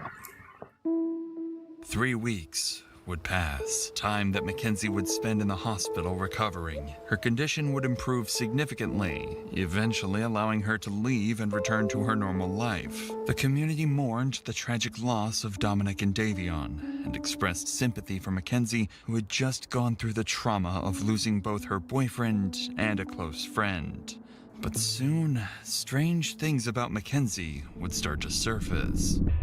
In the weeks that followed, it seems Mackenzie thought everyone concluded the crash as a tragic accident and nothing further. Mackenzie would never attend Dominic or Davion's funerals. On social media, she would brag about her drug use, claiming she could, quote, do more drugs than anyone and still live. And then, on October 31st, 2022, Mackenzie would go to her first party since the crash, and her costume for the night would be a detailed corpse with fake blood smeared across her mouth. Mackenzie's parents even went public to defend her outfit, saying she, quote, deserved to have some fun after the accident. There also appeared to be a mysterious source of income. Mackenzie was spending thousands of undocumented dollars on designer clothing, and she wasn't hiding it either, openly bragging about it online. But lucky for Mackenzie, this strange behavior still wasn't enough for police to launch a full investigation. However, that would all change when Dominic's family came to the police with a video taken from Dominic's phone. A clip recorded just 10 days before the crash, one that would change everything. But before we get to that, I want to tell you about the best earbuds I've ever used. If you're like me, then you love listening to true crime podcasts. Maybe at work, at a cafe, or on the train. I listen to them all the time when I'm traveling, but there's one problem with that. The noise. Normal earbuds just don't work no matter how much I turn them up. That's Akon for sponsoring. Now, let's get back to what the investigators uncovered. At this point, officers already had a growing list of suspicions about Mackenzie, but it would be one video submitted by Dominic's parents and filmed by Dominic himself just 10 days before the crash that would turn the entire case on its head. Dom, if you do not open, you think I'm joking. You think I'm joking. Like, I'm dead ass. You're gonna come open this door right now, or there's gonna be a serious problem. This was a short snippet from a 15-minute video where Mackenzie clearly and continuously threatens Dominic. But this wasn't all. Dominic's family would show even more disturbing material, including text messages confirming she had threatened to kill Dominic. This was enough for officers to reopen the case, now investigating it as a planned double homicide. At this point, this is a homicide investigation, and so we are trying to show that she intentionally drove the car into the wall. Shortly after the investigation began, police would begin interviewing several of Mackenzie Chirella's friends, family members, and individuals from the community. This would prove to be very insightful. Officers would first bring Tyler, Mackenzie's former boyfriend, in. Unfortunately, his accounts would only serve to deepen their concerns. You understand you're not under arrest. Yeah. You walk out anytime you want. We have approximately 10 questions that we wanted to ask you. How long were you guys in a relationship, you and her? Well, we were all friends in a friend group at first. I ended up dating her for a little bit, probably over the summer. I was only dating her for probably a month and a half or 2 months. And then me and Dom found out that she was she was cheating on us basically, but it wasn't like anything official, so it wasn't no hard feelings like with whatever happened. I just kind of was like, after me and Dom found out about that, we didn't have no problems with each other and nothing, but like they were on and off, and I kept on talking to her still while they were on and off because we were all still in the friend group and stuff. So, and then we kind of just like stopped being intimate, you know what I'm saying? We were just friends. So describe the relationship. What was she like as your girlfriend? New subscriber alert. I don't really have much with her relationship wise because we didn't date that long, but like friend wise, like she was crazy. Like she like mentally just not all there. I mean, yeah, I don't think she's just mentally all there. Like I personally feel like she was trying to kill herself in that crash, and she failed on doing so. Why did Dom put up with this? Do you know? I've personally been told that she did voodoo on him. She has told people that she's put a spell on him so that he couldn't break up with her, that she had like grabbed a piece of his hair, and that she had a doll in her room for Dom, and that she had literally put a spell on him, is what she would tell everyone. And like she truly believed in that kind of stuff, and she also uses the pendulum, I know too, to try to get answers. She tries to use it now to talk to Dom. Do you think Mackenzie has it in her to drive a car into a wall? I mean, if you guys speculate that she did it on purpose, do you think she has it in her? I feel like if she thinks that she can just drive the car into the wall and not feel nothing, you know, like I feel like the only reason she survived is because of how small she is. Like, I feel like she got insanely lucky, but at the same time, not lucky to have survived that because it's like she killed 2 people. If that was what she was trying to do, but it's like I feel like that's what she was trying to do, was crash the car into the wall. By now, a far darker picture of Mackenzie's actions was beginning to take place. This is when 2 friends who had attended the party would come forward to police, claiming they had evidence that, in their view, proved the crash was no accident at all. I just want to show you. Oh no, explain it. So this is when they were going down Progress Drive. I'm gonna tell y'all something that I noticed. Anybody who ever been in a car accident, tell me of my line. You get PTSD bad. You're not going out. You're not going out nowhere. You're not getting in a car, none of that, unless it wasn't an accident. Because you got to remember, when you're in an accident, you always think something can accidentally happen. Like, you literally be in a car, like, bruh, you be trying not to have a real panic attack. But I straight, like, even 7 months after one accident, I straight, it wasn't normal. Like, that shit still wasn't normal. It was bad. Like, when you go through a tragic accident, I ain't talking about no, oh, I crashed my car, we bumped into each other. I'm talking about something tragic. I'm talking about your car flipped or you hit something, your engine coming out, and your car's at a total loss. Come on, man. You're not getting in the car. You're not doing nothing that she is doing. You don't want to make videos. Your mental already won't be right. Like, come on. And then you know how there was like tire tracks before it, like on that side grass. So that's the sign. That's when it hits the sign. And then that's where she curved exactly right on. Gotcha. Missed those 2 rocks and went right into the sign, the side of it. She went right into that wall. Right. No, so you can see like the hard braking was right at the wall, and then her high speed was after the hard braking. Was 90 miles per hour. It looks like the person in the front seat tried to turn the wheel because of the fact they were going to go straight into a wall. And it doesn't say she hard broke once. It was 90 miles per hour down that whole road. And I also think because of Kenzie's and Dominic's history, that they were fighting. I think Davion went on his phone to distract himself from the fighting. Although they were on drugs, they can also still be fighting with being on drugs. While the statements were deeply concerning, investigators still didn't have enough concrete evidence to determine Mackenzie's intent. Without a documented pattern of behavior, it was still possible the crash had been a drug-induced accident. But that changed during an interview with Dominic's brother, who provided detectives with crucial information about Dominic and Mackenzie's turbulent relationship. The following video includes talk of self-harm. Viewer discretion is advised. She mentioned that anytime Dom would kind of want to break up with her, she kind of would go crazy. Describe crazy, like what kind of crazy?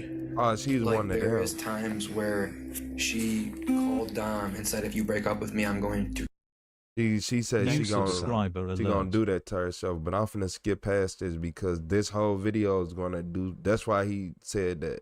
Yeah, she basically said she gonna K herself if he leave. Somebody else come, pick them up, and drive the car home because he was scared that she was going to make him crash. And that was just prior to the day before the actual crash. Apparently, just days before the crash, Mackenzie had threatened Dominic's life, saying she would crash the car they were in. Dominic's brother continued the interview by giving officers a compelling motive for why the crash may have been intentional. You're going 94 miles an hour. You don't have a very fast car to begin with. You were stomping that gas pretty much that whole entire time. There's no brake marks on the street at all. Even before the hit, you would think that some type of instinct would kick in and slam on the brakes. But to my knowledge, she went straight into it. Off of what I know and off my assumptions, Dom tried to break up with her multiple times, even in July. They kept not working out, whatever. They kept making back up. Kenzie's known to be the kind of person that she's let us know she will never let go of Dom. And if she has to let go of Dom, she will not go on living herself. She's pretty much let that be known.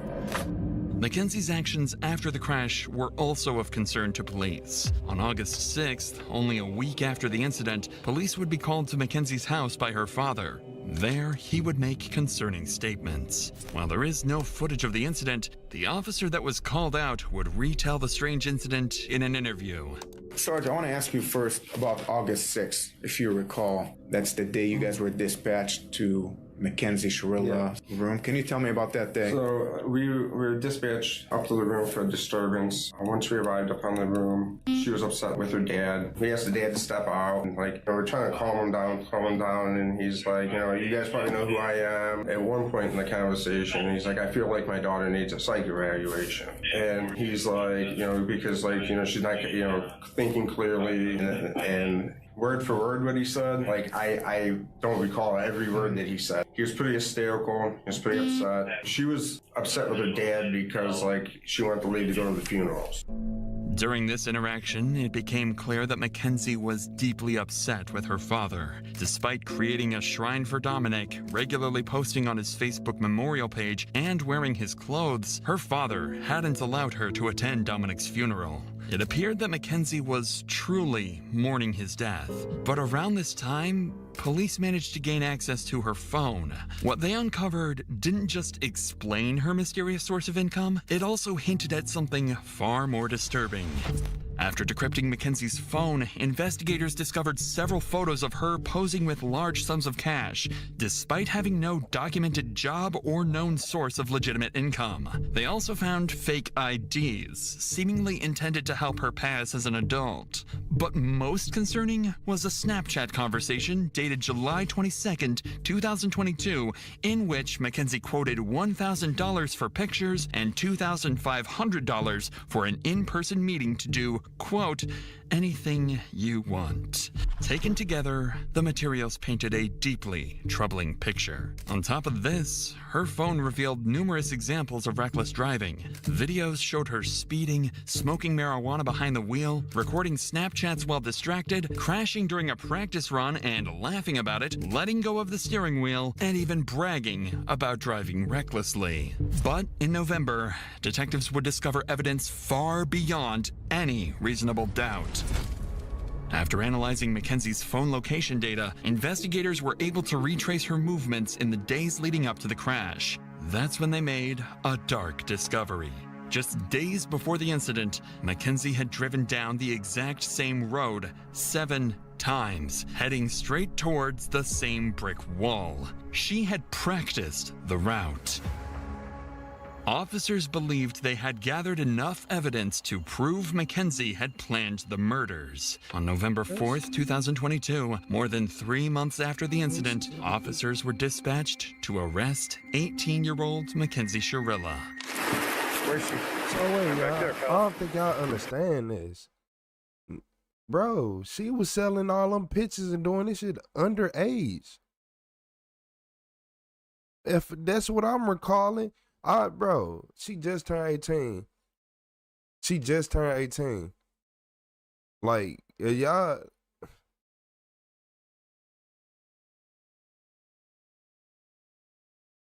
Hi, Mackenzie. Step out for me. I'm Detective Jesus. I'm the one who's been investigating the crash. You're under arrest for aggravated murder ×2, okay? Nobody's gonna ask you any questions. Nobody's gonna bother you. Can I have your key, please? Could you please be careful taking this one off so it doesn't break the bracelet, please? You got it. You got it. You ain't gonna need that where you going.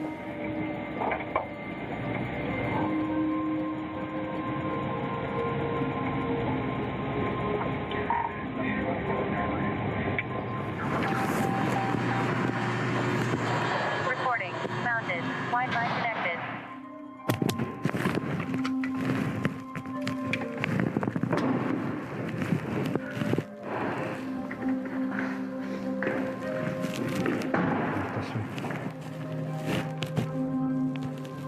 Stand right by that black mat.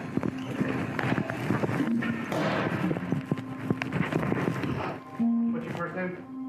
Mackenzie. Okay, Mackenzie, I'm gonna take your handcuffs off. I need like all the jewelry and everything to come off, okay? I can't wear any of it. No, I need you to take it off while you're in jail right now. Mackenzie's parents would soon find out about her arrest and immediately drive to the police station and desperately confront the police. But it would all be too late. I need to speak to my daughter because you guys aren't allowed to speak to her at all. That's from the lawyer. How you guys did this on the weekend is just, well, you all you do is go, hey, there's a warrant for, we would have brought her right down here with no problem. She hit it. Unbelievable. I mean, she's 18. So the warrant was issued today. Grown. Well, you could have made a phone call, couldn't you? You had your creeper out in front of my yard watching. So, she can't take any, she's an adult, she can't take any phone calls right now. Okay, well, I still need to speak to my daughter so she understands whatever, not to say anything to you guys. I mean, if had to roll out the whole mask to pick up an 18-year-old girl who can hardly walk out of a hospital visit, it's just beyond me. So we follow the law, and that's what we're doing today. Yep. Am I going to be allowed to have a 2-minute conversation with her? You cannot talk to her while she's here. Why doesn't she get a phone call? If you arrest her, why don't she get a phone call? She was just brought in. They're going to process her as soon as they get the time for her to make a phone call. She will be able to make a phone call. She's a lawyer. She does have a lawyer. She is 18 years old and she could speak that. Yeah, but she's a dumb 18-year-old that just turned 18. And these guys are going to take advantage of her. She's not allowed to speak to you guys. I'm telling you that. Her attorney can call us. Don't ask her any questions. She's not allowed to speak to you. Her parents don't want Mackenzie to talk and demand a lawyer is present. Mackenzie is going to need that lawyer, as she's going to have to face the consequences of her actions in a court of law. She's tried as an adult and decides not to be tried by jury, leaving her fate to a judge. Despite the defense's claims that she lost consciousness, the evidence against her proves this claim was a lie, and the prosecution believes she crashed the car as an easy way out of the relationship. The judge agreed, and on August 14th, 2023, Mackenzie's fate was finally sealed. This is the type of evidence you can never unsee. You can never forget the visual or audio of this exhibit. It was chilling and tragic. As you review that exhibit, you know that you are watching the oncoming deaths of two people, and there's nothing that will stop it. Exhibit 802 crystallizes the deadly decision-making of the defendant. She morphs from a responsible driver to literal hell on wheels as she makes her way down the street. The mission was death. Mackenzie alone decided to push the pedal to the floor and demand the ultimate speed of that vehicle to 90 to 100 miles per hour. Mackenzie decided death was the ultimate goal that day, and she alone made that decision for Dominic and Davion, and she continuously acted in a manner to achieve her purpose. In the early morning hours of July 31st, 2022, her purpose was to kill Dominic Russo and Davion Flanagan. Her actions were controlled, methodical, deliberate, intentional, and purposeful. This was not reckless driving. This was murder.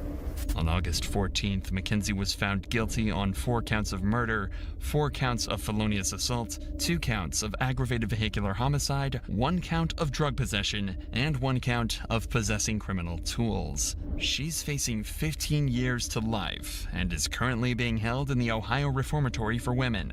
Her first opportunity for parole will come in October of 2037. Jeez. 11. Sheesh. We'll see what you talking about in 11 years. Because you ain't going nowhere. You'll be all right. She'll be alright, y'all. She ain't going nowhere, not fast. But look, yeah, she was over there looking well more than fake sad. It wasn't even just the fake sad part that got me. It's it wasn't the fake sad part. It's the fact that she was 17, like getting money. Well, I guess, bruh, it ain't just start when she was 18. That's why I'm like, that threw me off. She ain't just start getting money at no. Oh, she ain't wait till she was 18 and start the OnlyFans. No, you was over there selling pictures when you was 17. Your daddy over here trying to be, oh, this is my daughter, and you ain't even doing the right thing, boy. If you don't snatch that damn phone out of her motherfucking hand and go through the messages and look, like what, boy, you'd have choked her till she was blue. They would have had to lock you up.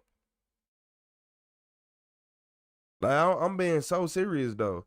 Like all these, even her parents, y'all some enablers. Y'all are enablers. That's why she's in jail now. That's why she's in jail now. And I truly believe if it was, nah, and I ain't gonna even say that because that's stupid. She just dumb. She mad. She just mad. Now you in jail looking dumb. Like, and I hope the police doing their due diligence with whoever was buying them Snapchat pictures and saying, looking at them dates, because I know for a fact, that shit didn't start overnight. Boy, your daughter's out there 17 getting money. You like, damn, she getting money, no job, got racks. Buying designer clothes like they candy. Like, are you serious? Okay, don't worry about it. So your daughter Therese St. Patrick, huh? So your daughter Therese St. Patrick, huh? Nah, boy. Like, man, I don't be knowing what to say because it's like, it ain't nothing to say. It's like, people are stupid. And I do think cheap shrooms has something to do with this. Yes. People, you buy them cheap shrooms, they can make you not feel, but they not supposed to make you mad, but they can make you not feel associated with your body in a way. Like all your emotions might not be there. Assuming she had like the real ones with the psilocybin, psilocybin, whatever it's called. I think that's what it's called though. Yeah, but man, young kids walking around smoking. I wonder who fault it is. Probably the parents. Y'all bought her the car. Y'all put the gas in the car. You a dad. You had to go in that car. She smelled like weed all the time. I know you know she smelled like weed all the time. I know you know that she is doing drugs. I know you know that these kids nowadays, if they 16, 17, smoking weed and shit, be trying like, and you got a car and all this, they're going to start drinking. Then they're going to start doing shrooms and they will continue into harder drugs because their young body can't like it ain't doing enough for them.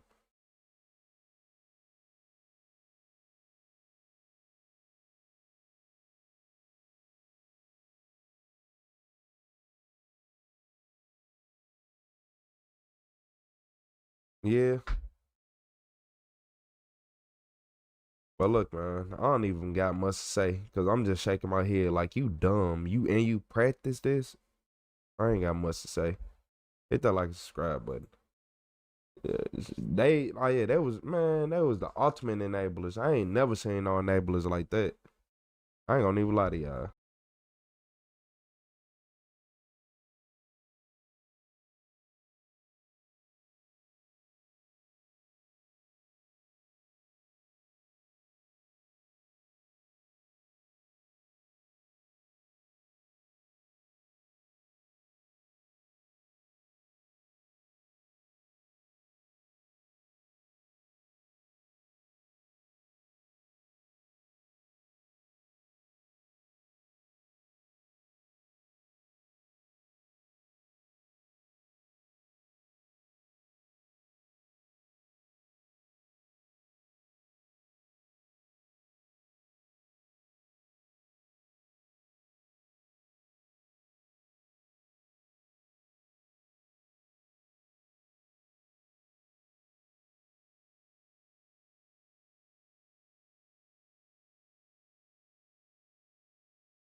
Hold on, y'all still here? You still here? What's up, y'all? Well, everybody who's still here, hey, this she was a former police officer or a sheriff deputy. It's same thing to me. She tried to rob a bank, or she did rob a bank. It was one of them.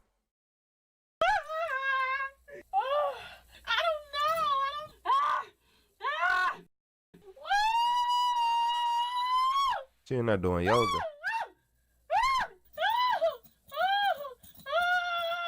This is a former sheriff's deputy melting down inside an interrogation room after robbing a bank. And the craziest part?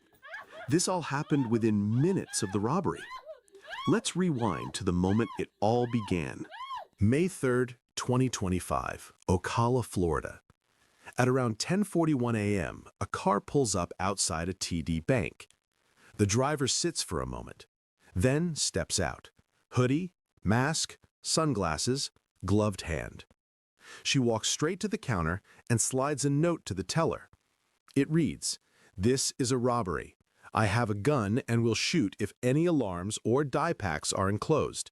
Fill this bag with at least $50K. Big bills only. Wait 2 minutes to call police." The teller hands over the cash, more than $5,000. She leaves the bank and gets back into her car, believing she's just pulled off a clean robbery. But she's wrong. Inside the bag, along with the money, was a tracking device. Within minutes, police were already closing in. Hands! Hands! See. Do not move! Do you understand? Cut your siren. Keep your hands Well, out where I can see them. to be fair, she said don't put a die pack in there. She didn't say don't put a tracker in there. Hands out where I can see them. Get out of your car, please. With your left hand, open the door from the outside. Open the door from the outside. Step back here. Step back here. Turn around. Face away from me. Face away from me. Face away from me. Come back. Come back. Come back over here. Come back over here. Over here.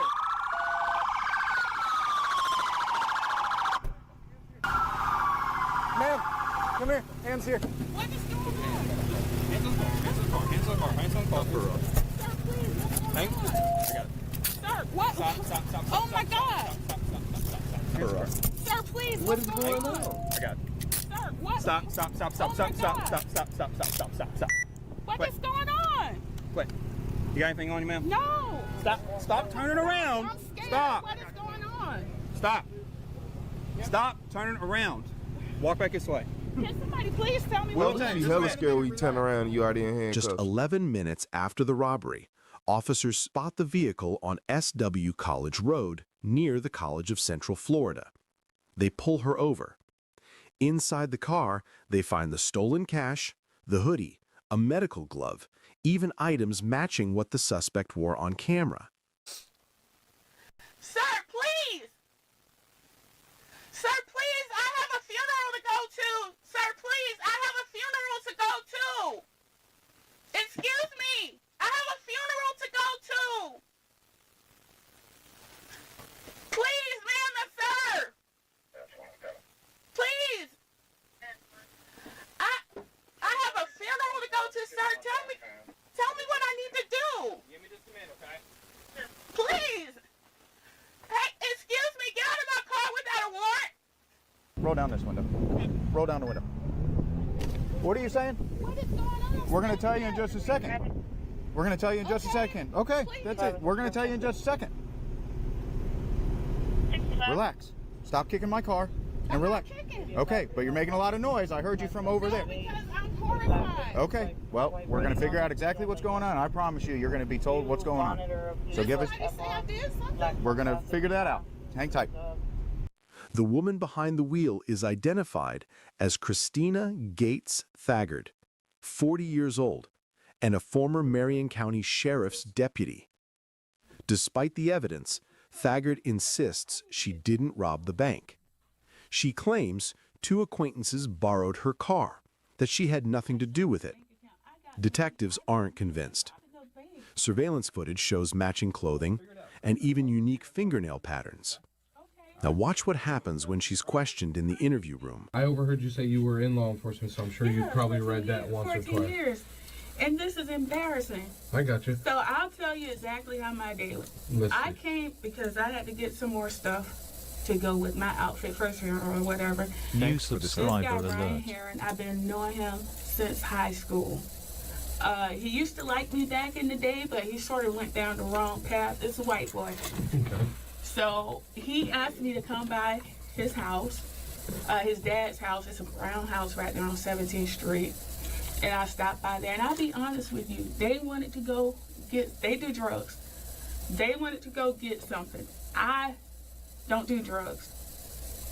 So I'm like, don't tell me, y'all go do whatever y'all want to do. She lying. She lying. Look at her. I don't do drugs. And then that pause right there. Yes, she does. Don't do drugs. So I'm like, don't tell me, y'all go do whatever y'all want to do. So they come back and they acting all crazy. And I'm like, I gotta go to the funeral. And when I got in the car, I saw all of this stuff, but my car is always a mess. But the only thing I did, because I had on this dress, which is pretty short, and I know I was gonna go to the store. So these pants, I don't know if these are pants that was in my car or pants from the outside. I slipped on the pants so my butt won't be showing in the store. And I didn't even look to see what was in that stuff they had. I got one purse. Okay. And what kind of purse is that? It's a pink Guess purse. Okay. Now, these ain't no before Guess I go jeans. further, that you were saying that you're wearing a short dress and the pants. What's the story with these pants? Well, these pants, you see, I have a lot of junk in my car. Yeah. I don't like to go in the store and be bending over in this dress and having my butt out. So, I just slipped the pants on so I can. When did you do that? Like while I was driving. Okay. I mean, it wasn't right, but I know I was a cop. I drove for a long time. I hear you. You ain't gotta. So you're saying you were putting the pants on while driving? Yeah. Okay. But you were dressed just like without the pants at. This is a dress. Ryan's? This is all I had on was this dress. I mean, I wish I could pull it down for you so you can see. Yeah, go ahead. You're good. I can't get the back. I got you. You want to pull the back down? No. So she got a whole lot. Hold on. Yeah. Cause she made up a whole lot and she got places. Yeah. So this dude like me, he live over here. Man. I get that. Okay. So, whenever the officer was behind you and you left the plaza, what happened after that? Well, I saw him acting all aggressive, and because I know I'm law enforcement, I'm like, what's going on with him? And I'm just driving. I'm just waiting to see what he's gonna do. I got you. And then I see everybody coming from every direction, and I'm like, what the heck? Gotcha. Okay. In your car, whenever you got back in your car and you noticed all that stuff in your car, what did you notice and where was it? I did not spot anything. Nothing stood out particularly because I have kids. My daughter drives my car. My son. It's always stuff in there. So nothing really stood out in particular. Well, only reason I asked is because you said that when you got in the car, you saw all that stuff. Yeah, I just saw a bunch of stuff. Something was different. Yeah, I saw a bunch of stuff. Not to say that I noticed something was different, but it was stuff in there. Okay. And then when y'all unfolded that shirt, I recognized that, or that sweater. That's what she was wearing. Okay. I couldn't even fit in that shirt. I got Sweater, you. probably. I hear you. So, whenever you had the traffic stop, tell me about that. What happened out there? I mean, it's chaos. He just pulled me, put my hands out, and they had me on a gun, put me felony traffic stop. I got you. And I'm trying to figure out what's going on. He said something about a gas drive-off. A gas drive-off? Okay. Yeah. Where were you a law enforcement officer at? Here in Marion County. With the SO? Oh, okay. How long were you doing that? 14 years. Dang. What got you out of that? Are you a Chris Blair fan? I just didn't like working for Chris Blair. Everything had changed a lot. I got you. Okay. All right. So, when did you do that? When did you get out? 2016. Okay. I was there from 2003. until 2016. Good for you. You seem like you're a genuine person. Mhm. All right. But, I mean, one thing we probably agree on is that neither of us, especially in our careers, like liars. Okay. Right. So, I think we got off on the wrong foot. And the reason I say that is because I want you to understand there was a tracker in your car. A tracker in my car? Yes. Yes. From that money that was being stolen, there's a tracker. You're law enforcement. Well, it had to be tracking them. So that tracker is going to show exactly from the moment that money hit that bag, it's going to tell me every second where it was when it stopped. Okay. There's video cameras, there's everything. I know. Right? And in the bank, the female that put the note on the counter, same nails. And you know what nail is missing on the hand without the glove? This nail has been missing because I do DUI or DYI stuff. I got you. But that's what I'm saying. Like, it was you in the bank. No, it was not. It was you. It was not. Okay. Can I see the camera? We're not going to get into all that. I was looking at these nails because I knew I had to fix these nails before. I got you. So, you were the person in the bank. I want to understand why. Like, it wasn't me. Can I see what you're talking about? I'll see if I can pull it up and take a screenshot and show it to you. I will do that. But you have to make it make sense, okay? Because that tracker is going to show from the moment you left the bank. I have you on camera when you left the bank, where you were going. I've already got those timestamps. I've already got the video. That's fine. What bank was it? You know what bank? No, I'm asking you what bank was it? Close to that house, obviously. Yes, it was. You know what bank it was. No, I don't. I'm asking you. I heard y'all say campus on the thing. Is that on 17th Street? It's a bank on the corner of 17th Street and 25th Avenue. Okay, so that would come directly down and past his house. Right, I'm not saying that. And he doesn't always like to pull up in his yard because of how his dad is, but it's a field right across the street, and that's usually where I meet him. But you told me you were there in that yard talking to him for a few minutes, 2 to 3 minutes. I mean, it was brief. Okay. It was brief. And that tracker is going, those trackers are very detailed. The tracker is going to show you that. Okay. Why did Now, I don't know what they did on the way back there or where they went. Let's not dig ourselves further into a hole. I'm not. You are not going to show. I need to see this. I got you. I hear what you're saying. Yeah. But let's just go over the facts, okay? There was a bank robbery today. Okay. Everything from that bank robbery was in your car. The person that did that bank robbery matches you to include your nails with the 2 same missing nails. Well, show me And it. you're saying when they came back and you talked to them in the yard for a few minutes and then you left, why would they go rob a bank? Maybe and they leave? got freaked out. I don't know. No, it's not true. You're not going to show me a picture of me in that bank. I'm giving you the opportunity to tell me why. I can't tell you why because it wasn't me. It was you. Show me the picture of me. Listen, and whenever you drop the note off, you use your hand without the glove. You don't think your fingerprints are going to be all over that note? Then get my fingerprints. Okay. All right. I mean, it wasn't me. Okay. I'm going to step out for a few minutes, and I'll be back in. Can you please show me the picture? I'll try to get a good screenshot. Okay? Okay. All right. So, think about it. I'll be back in a few minutes. All right? And I really just want to understand why this happened today. I want to understand too. Can you show me the picture or can the lady identify me? You know why. No, I don't. I want to see what you're saying. For nearly 2 hours, she continues to deny involvement. Detectives confront her with evidence: the clothing, the cash, the purse, the timeline. Slowly, the story she tells begins to fall apart. All right, so obviously this isn't as good as the actual video because it's a still shot.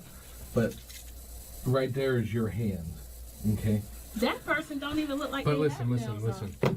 Can I see it? Sure. That's crazy. That person don't even look like they have nails. Yeah, they do. There's an entire video. Look how long my nails are. I see that. Okay, I'm not debating if it's you. I know it's you. How can you know that's me? I can tell you. From that picture? Okay, so when you were stopped today, were you the only person in your car? Stop. Yeah. Okay. When y'all stop. So when you left that bank, that tracker tells us when you're walking, what speed you're going, when you go. You never stopped. Your car never stopped.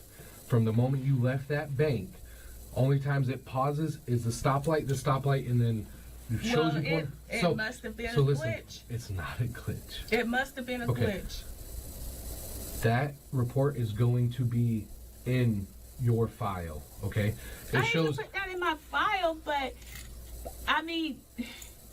Listen. So let's cut the Are you bullshit. gonna take me to jail based on that? 100%. You are Why? under arrest. Please, sir. You're going to jail today. Please, sir. There is no doubt in my mind that you did this. Why? All the facts. Just a picture. So this is your opportunity. No, not just a picture. Videos, pictures, evidence, Let me tracker. see me on the video. That doesn't look like me. Why Please, did- I will take you to Why Ryan. did you do this today? I will take you to Ryan. I did not do this. I don't Please, care sir, about do Ryan. not do this to me. Please.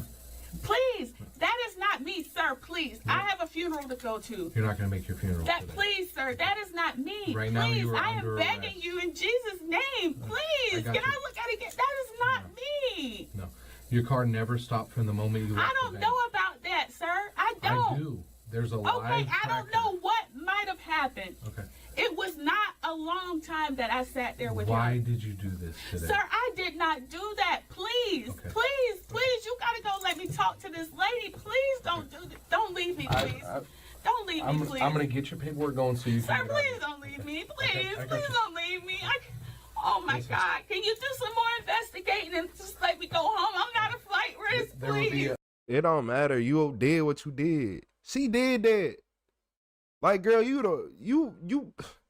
did that. Why'd you sit right here trying to argue, do all this crying, and you know you did it?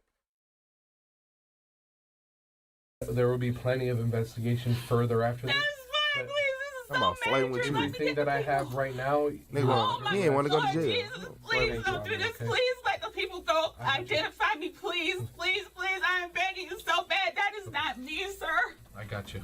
Please, sir. Please, sir. Oh my God. Not me. That was not me. That was not me. That was not me. Sir, can the lady look at my face, please? Please. Which lady look at your face? Whoever, the teller. Please, sir. Your face was completely covered by a medical mask. That wasn't my face. Okay. If they use to cover their face, that's not my face. I hear you. Listen, Let me talk. She should be able to tell the demeanor of the person. I got you. Sir, please. This is a huge mistake. This is gonna ruin my life. Sure. I got you. Oh, please sit here and talk to me. I hear you.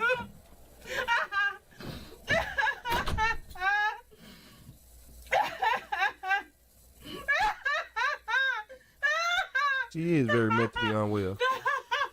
I don't know, she crying, laughing. Oh my God, oh my God, oh my God, oh my God, oh my God. Oh my God, oh my God, oh my God, oh my God, oh my God. Oh. Real quick, just listen to me for 1 second, okay? Because like I said, the whole reason I'm in here is to get the why. Okay? There is no why. listen to There me. is no why. I'm I'm looking at that picture. I don't recognize anything about that. I'm gonna show you something. Okay. Okay. Just to help you better understand. Okay. This is a very small piece, but this is the tracker details. It gives us every second. Okay. You have Maybe the they drove around a bit before they came back, but it did. You gotta see where that tracker went by that house. I'm sure you drove by the house. I mean, it's right But there it because if never you looked at like where the baseball, we did stop. It was very brief. You said 2 to 3 minutes. I mean, maybe it was not that long. It was brief, but right there, right across the street from his house. There's like a sideway and it's a baseball field. No. Yes, sir. Please. I don't know. The crazy part is she really trying to make the police look into these dudes that didn't do nothing. Like, that's why you can't know people. It's good to not know nobody. If it's a glitch in that, sir, that is not me on that picture. No. That is not me on that picture. If you take me to the bank, nobody can identify me as being in that bank. That person don't even look like they have nails. Do you have a color picture or something? I have plenty.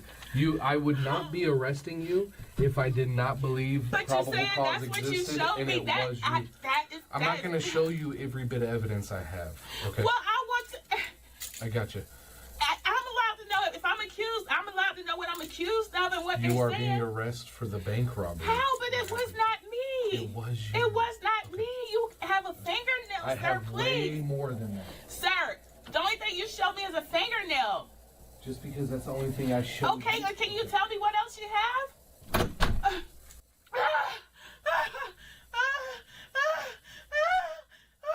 Oh, sir, please.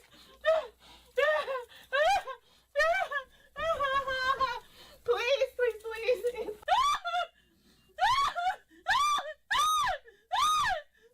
You rolling around that motherfucker.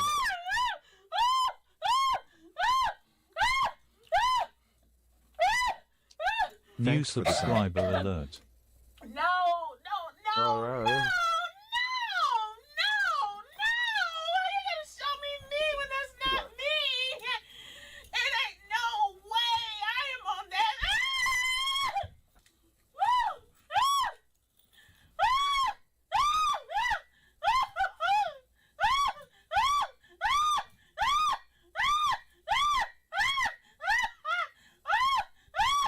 It's cool. She okay, y'all. She is getting tickled by a ghost right now.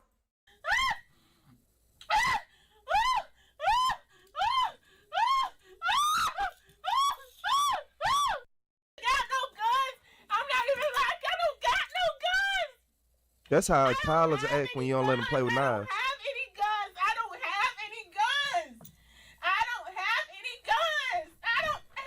guns. Please cover yourself. Sir, let me cover tell you. yourself. No, Cover yourself. Cover me how? Because I you're can't. exposing yourself. Enough. Enough. What you want me to do? Stop. I want you to stop. And what if I don't? Because I can't. You're going to tase me? No. I can't. Okay. I'm not having nervous. I just want to talk to my mom and my husband. You got a husband, you out here robbing banks. You out here robbing banks. You know what?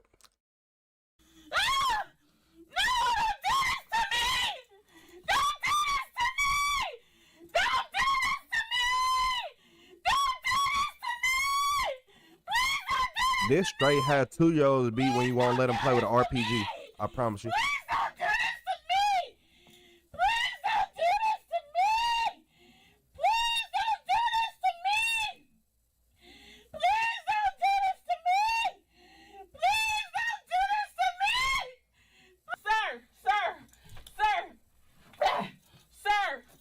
Sir, can you check my phone records, please?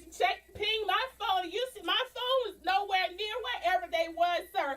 I swear. Like, this is so serious. It is. So why wouldn't y'all do everything? Like, you can't just take somebody to jail for something this serious with not a more PC. I got stuff that can vindicate me. You can check my phone locations. You can ask the lady, do I have this? Am I the same person? You can talk to the suspects. You can maybe even talk to his dad. His dad is telling him he's probably capable of something like this.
Cover yourself up. Sir! Cover yourself up. Sir! Cover You yourself only up. using the Cover evidence yourself that up. makes me look Get up. bad. Get Why up. would you? Savella, come on.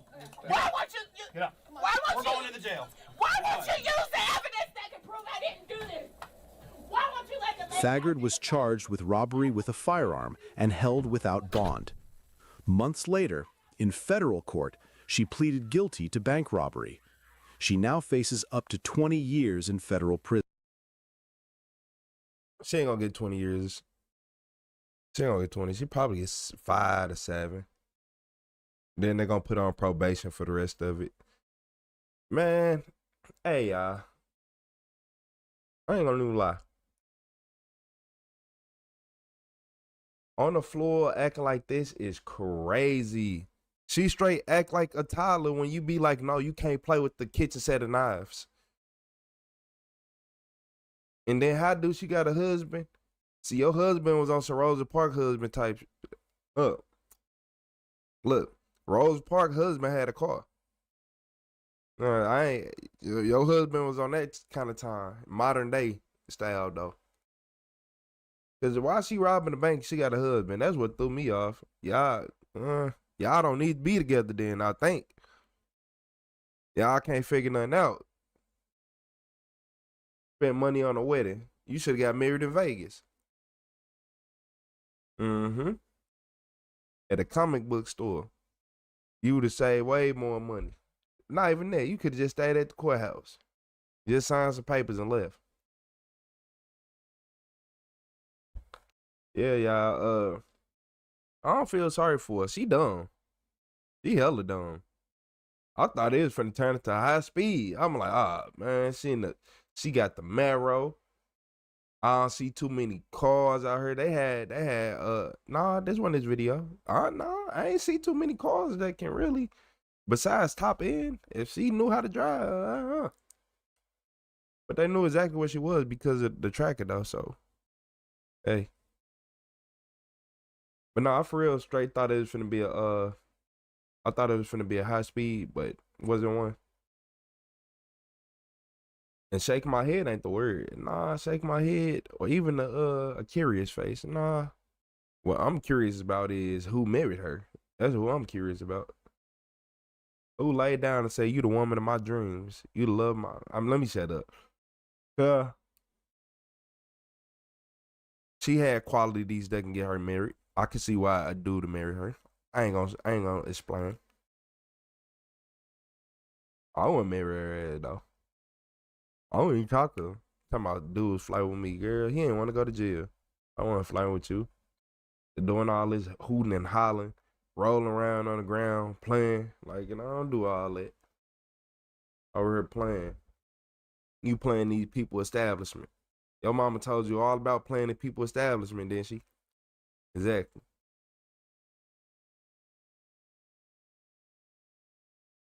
I wonder how everybody else day going besides her though. Let me know something. I'm over here looking at something. Yeah, man.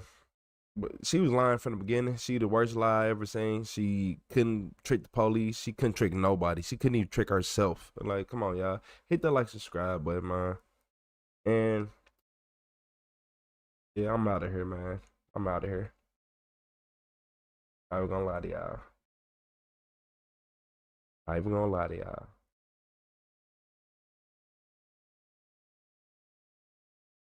What is it? It's about 3 hours. We about 3 hours in.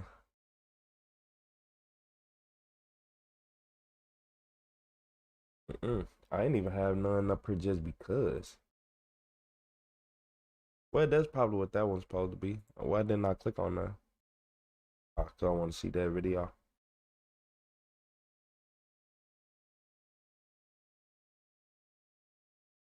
Fuck, I forgot to go flip my food.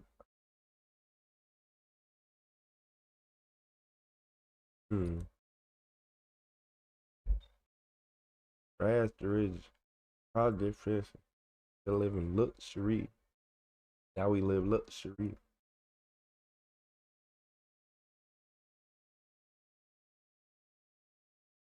Yeah, I haven't seen this video. You know what? Y'all getting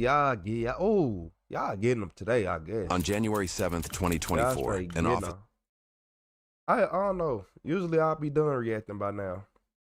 But I guess y'all getting all of them today. So I thought I was done, but I'm not done. I'm not done. I'm far from done. So I thought this was gonna be my last video. Well, the last video is gonna be my last video, but yeah, this police officer got kidnapped. Don't even worry about me. Hit that like a subscribe button. And it's gonna still take that many times? Are you gonna start now? What about now? On January 7th, 2024, an officer with the Maple Heights Police Department southeast of Cleveland, Ohio, responded to a welfare check on a driver who was slumped over the wheel of his vehicle in a residential neighborhood. When he arrived on scene, he had no idea that he was moments away from the ride of his life.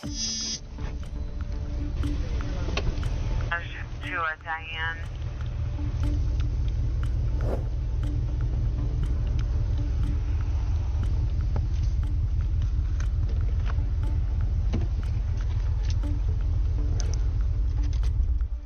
Hey, police. Who? Police. Who? What are you doing, dude? Huh? What are you doing? What? What are you doing? Nothing. Okay. Hey, I mean, you're just here in the middle of the street, man. You live over here? Yes. Where do you live at? Come on, man. Don't be I'm asking me how, dude. You understand what I'm saying. I speak English. You speak English. Yes. What's going on? You live over here? Yes. Where you live at? What house? Right here. What's the address? Do you know it? All right. So why are you sleeping there? You just didn't feel like driving home, or what? Close my eyes for a second. Okay. Let me identify you. Be out here, all right? All right. What's your buddy's name? My name's Sam. Sorry, I couldn't copy. You dropped him off what time? What time you drop her off? 10, 15 minutes ago. Okay. You know what time it is? Yeah. He's just randomly guessing 10, 15 minutes ago? Give me your ID, man, so you get up out of here, all right?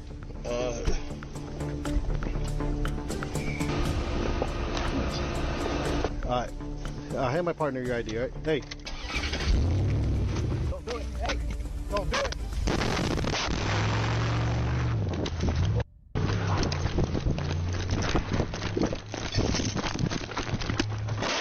Don't press. Don't press. Get up.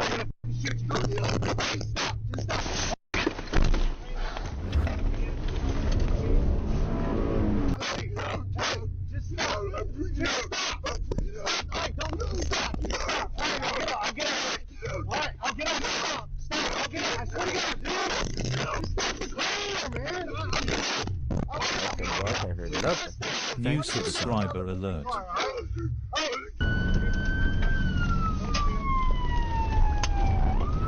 He panicking, alright.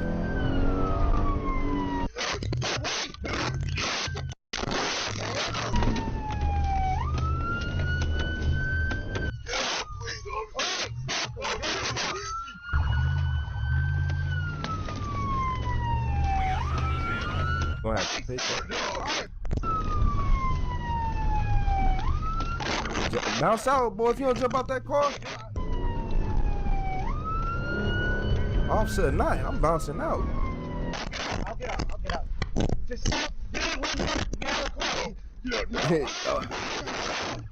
do the smart thing, pit him. Yeah, pit him. There y'all go. You should have been bounced out the car. Bounce in the car with him. Alright, keep it going. It ain't no point in trying to, escalate it. He could have probably even killed him in that situation and had every right, but he jumped in the car too, so he knew.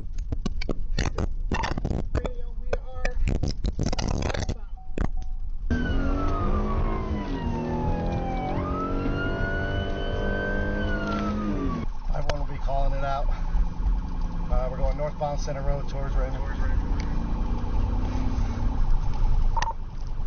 Continuing, we're going 480.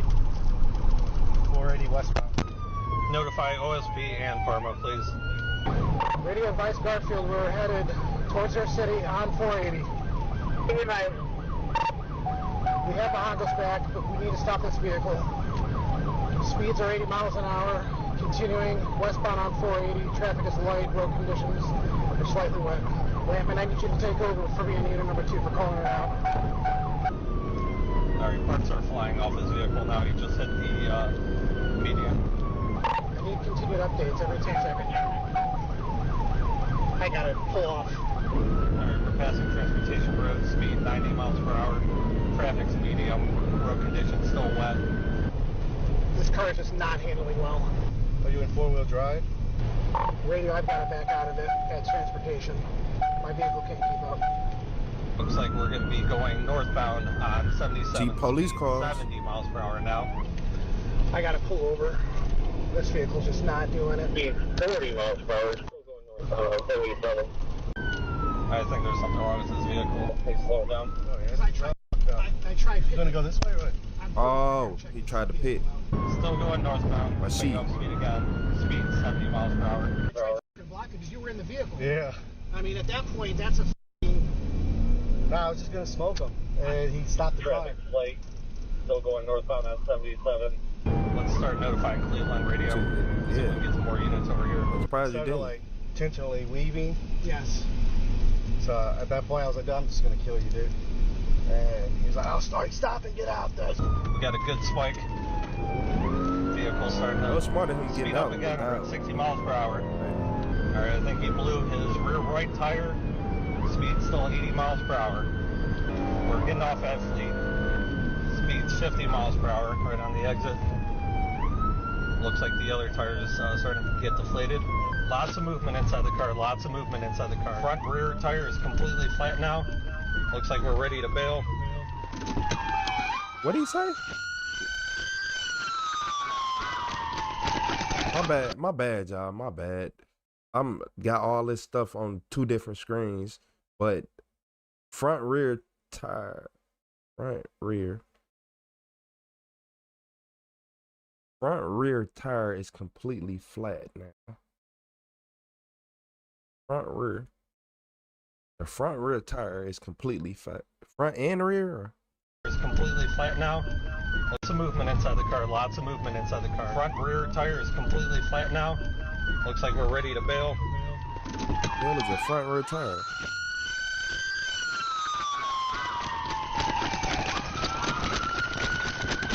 Get on the ground! Get on the ground!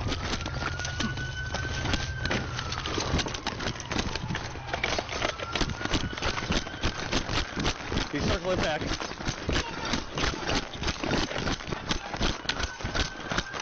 He's going back to the car. Get on the ground! Get on the ground right now! Don't fucking move! You're not fucking weak for shit! I'm sorry. Get on your fucking face! On your face! Get on your face! Get on your face! On your face! You get on your face! On your face! It'd be a stolen car though. You roll over! Pull your hand behind your back. Do you have a dog? Is there anybody else? No, one person. I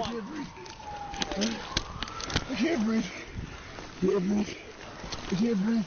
Shut the f up. I can't breathe. Sorry. No sorries. I can't breathe. You really f yourself. Alright, roll him. Let's check him. I can't breathe. He was reaching in his waist the whole time. Alright, nothing on me, guys. There was a weed in my pocket. Nothing on the side. Bad. Woo, let's go, baby! You ain't trying to kidnap a fucking police officer? Sit up. You gotta walk! You're a grown fucking man! Alright. Walk!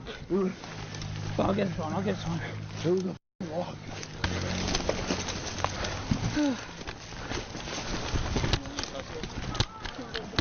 Good job, boys.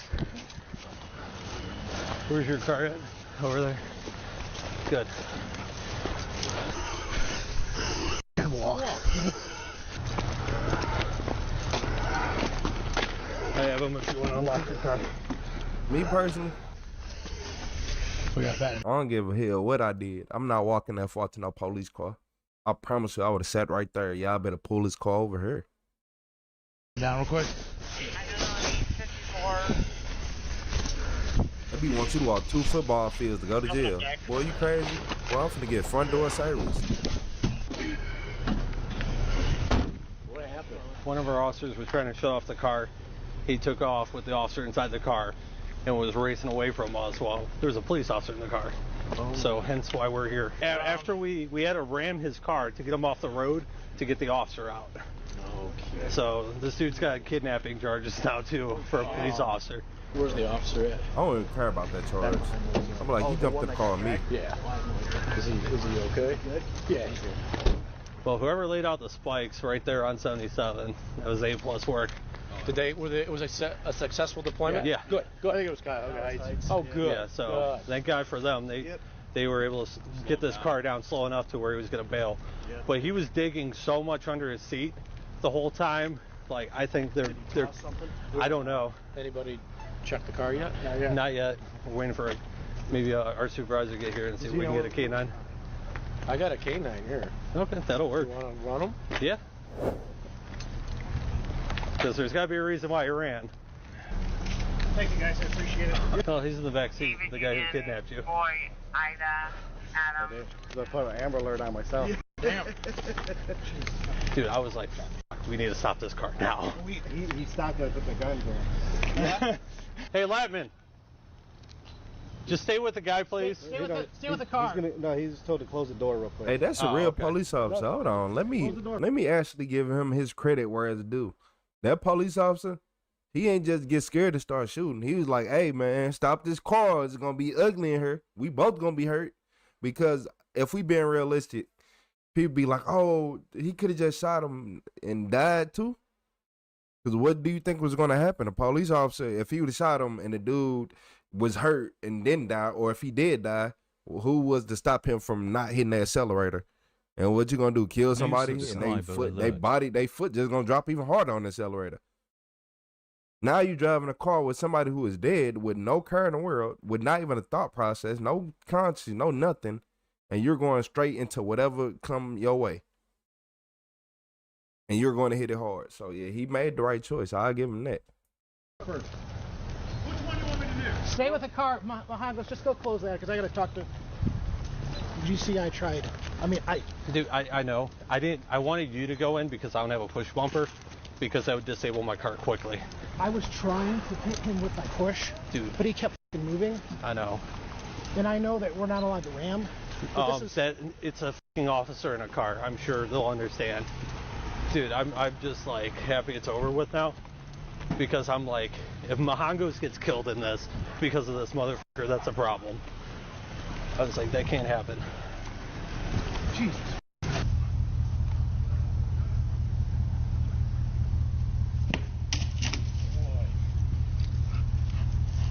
You get pretty much everywhere in that car. All right, thanks. 4-8. We need the dog to do an article search around the area he ran. Affirmed. Just because he was digging in his waistband so much and under the seat, I strongly believe he might have tossed something.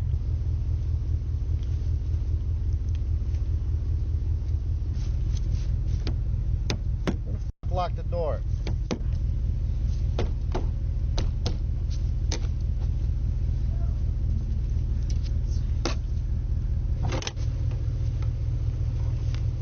And we had eyes pretty much on him all the way down the driveway until he cut the corner.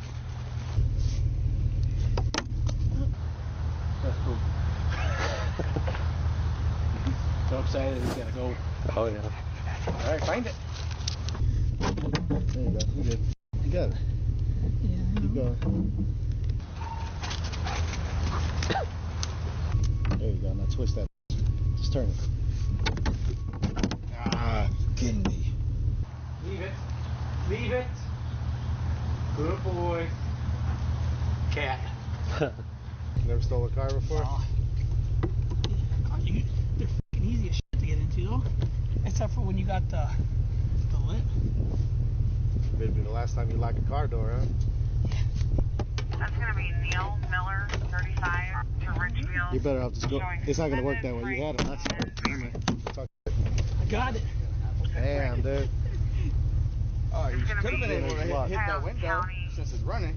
And it's going to be... Well, we did it the first time and I pulled it. Attempted theft and aggravated theft with identity fraud. Alright, if you just want to let them know, we're going to have a slew of charges. If they want to get in line. Okay. Hey, Sarge, you want to toss now or later? You can toss it. You can toss it now. All right, give me a few minutes, man. Let me search this thing.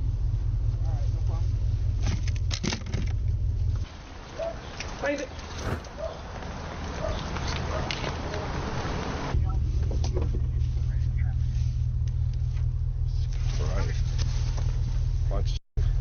Yeah, and then he just ran around this garage area where he was detained in the backyard right there. Got a warrant for where? He's got a frank through the county for, I think it said theft, aggravated theft, and identity theft, and something else. All that minor ass shit that he would have been out tomorrow on. Yeah. This dude's living in his. Huh? He didn't show too much interest in anything, so. Okay, that's a good sign then. Maybe he's just grabbing his phone and wallet. But now it makes sense why he ran, because he had a felony. So he's probably just trying to conceal his identity, taking his wallet and phone out of the car before bailing. That would at least make the logical sense. Hey, can you go with Mahongos for the inventory, please? Sure. And then we'll put a hold on that for criminal tools. Oh, for sure. Especially since they use it as a kidnapping tool. Yeah. At minimum. I was wondering why. I was trying to figure out because before he pulled off, this could have all been avoided, but the key wouldn't come out of the ignition when he was sleeping. It was still in gear? Oh.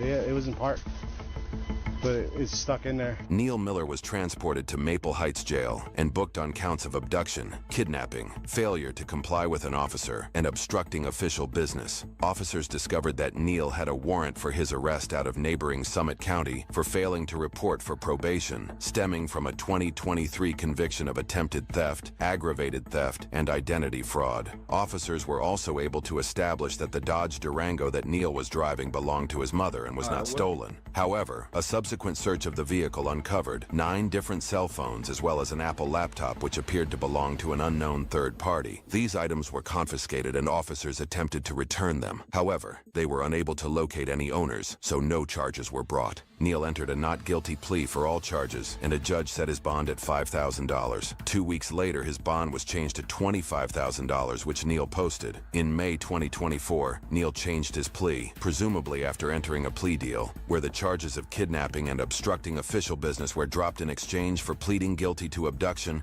and failure to comply with an officer. He was sentenced to 18 months in prison and ordered to serve a minimum of 1 year of post-release control. While incarcerated, Summit County filed charges against Neil and convicted him for theft and aggravated possession of drugs. He was given a 6-month sentence to run concurrently with his prison sentence. Neil was released from prison in October 2025 and is currently serving his 1-year period of post-release supervision. So look, Neil, you didn't die. Good job. 9 different cell phones. You didn't die. Congratulations. But look, y'all, I'm finna be honest though. I'm finna be realistic. So, yeah, it wasn't kidnapping, but you could say abduction, but the police officer did jump in the car. That's the only reason I knew all that wasn't gonna stick. Like, yeah, he went to jail for a year, y'all. He did this in jail for a year. Hey, that's why I be laughing when police be acting like they do.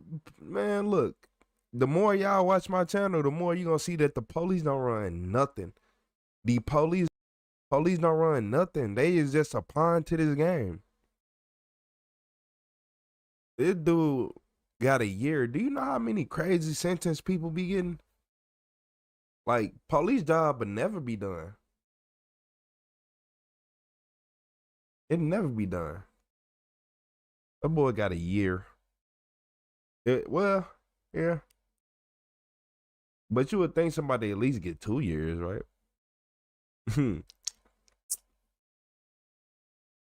No, it ain't the fact that he got off. They usually do that because they don't even want to go to court about it.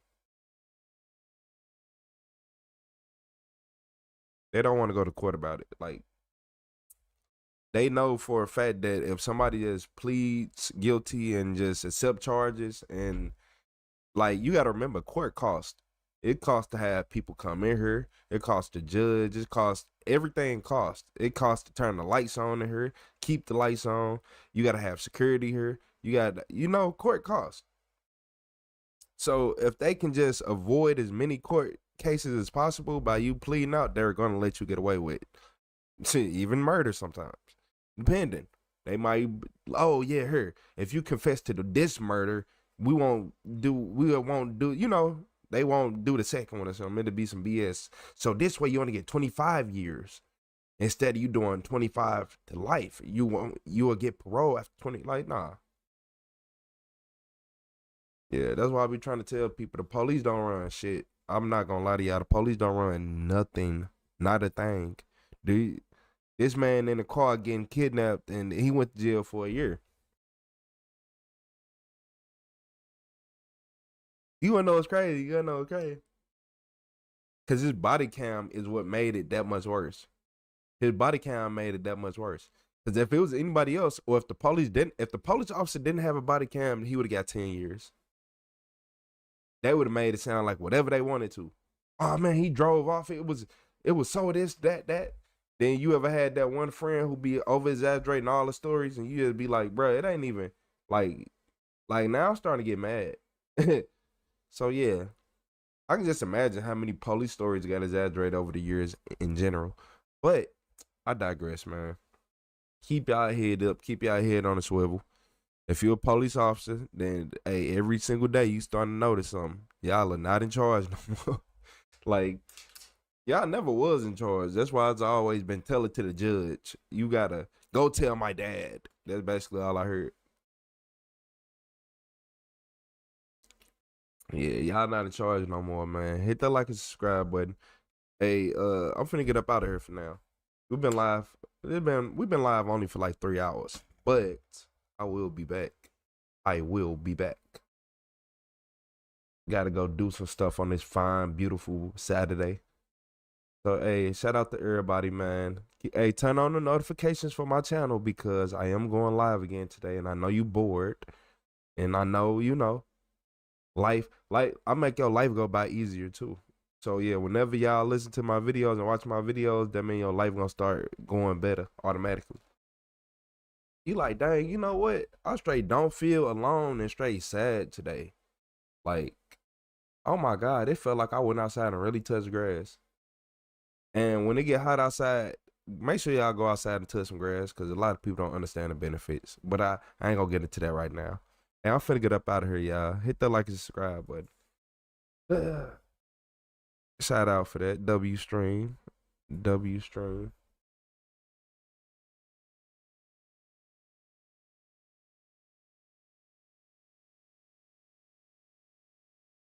Now I'm finna go upload all these videos.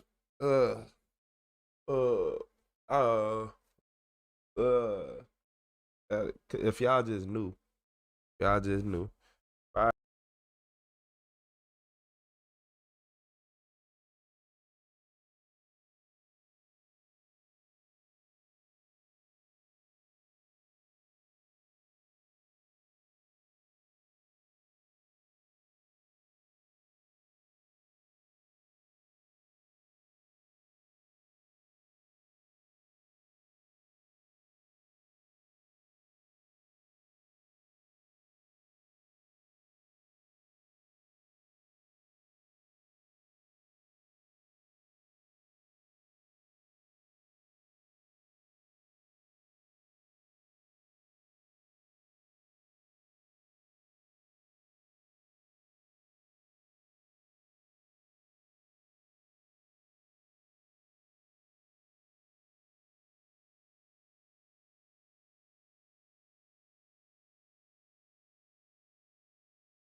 Oh man, so look, y'all. In this video, this lady escalated this traffic stop for no reason.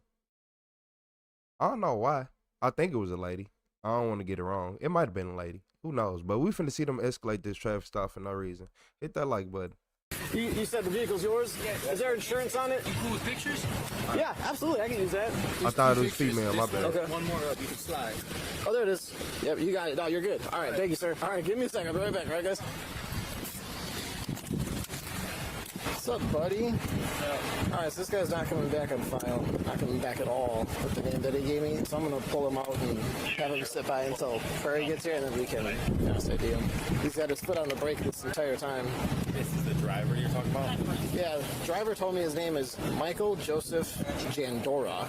So I was like, all right, spell your last name. And he starts spelling Joseph. And then he goes, Joseph. Like, spell your last name. And he's like, well, it's Jandora.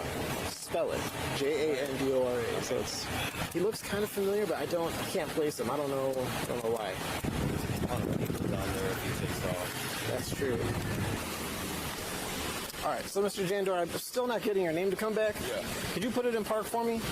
I'm just gonna have Pleasant Prairie's gonna come out with their fast ID, just for right now, until I can figure out exactly who you are. I'm gonna have you step out of the car. Just lean up on the back for right now, okay? Hey, you don't have any weapons or anything on you, right? I thought they said for no reason. Looked like he trying to hide his identity to me. Or okay. All right, perfect.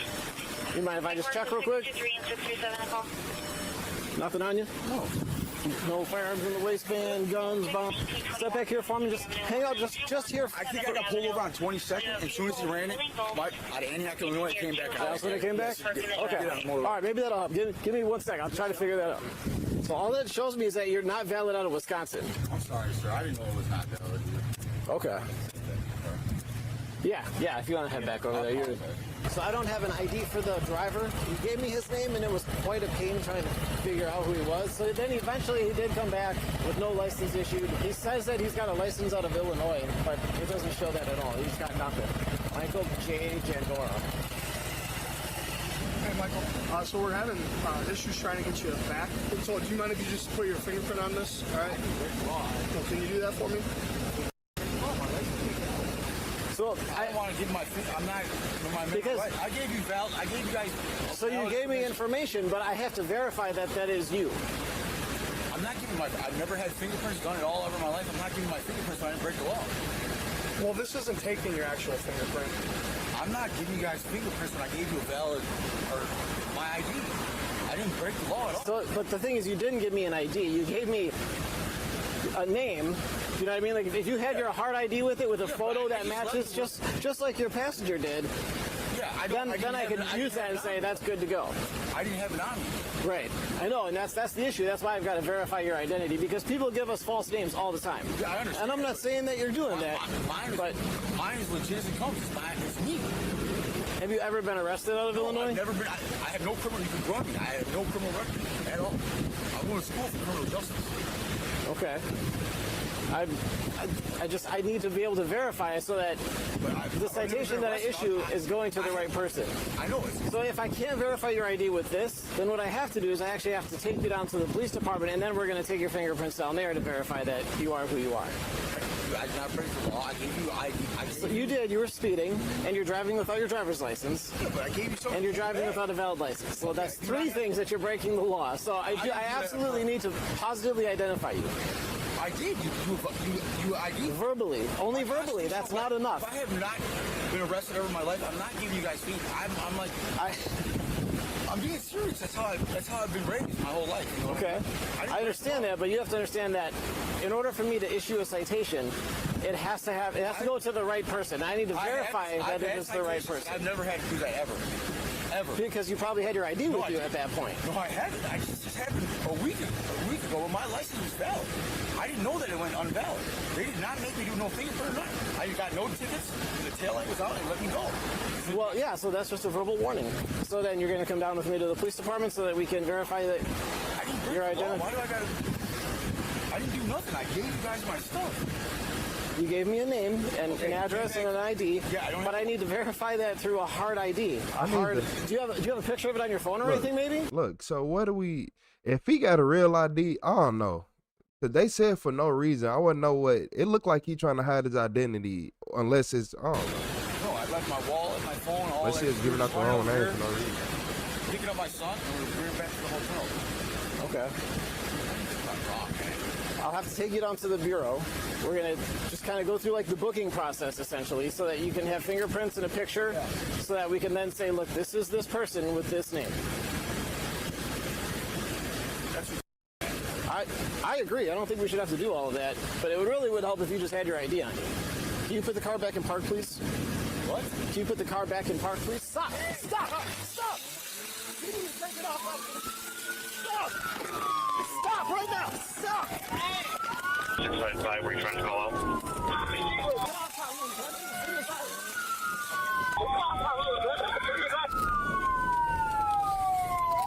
655, I'm not able to copy your radios. Yo, tied up. He ain't want no parts. Stop! Stay right there! Stay right there! 634, good evening.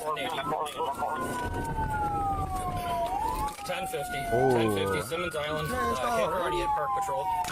Sit down! Sit down! Sit down! Sit down! He's pushing me on my Sit down! I'm coming down. You okay? Yeah, I'm fine, dude. My no. He just took my car. He just took my car, bro. Go get him. Go wait. He took my car.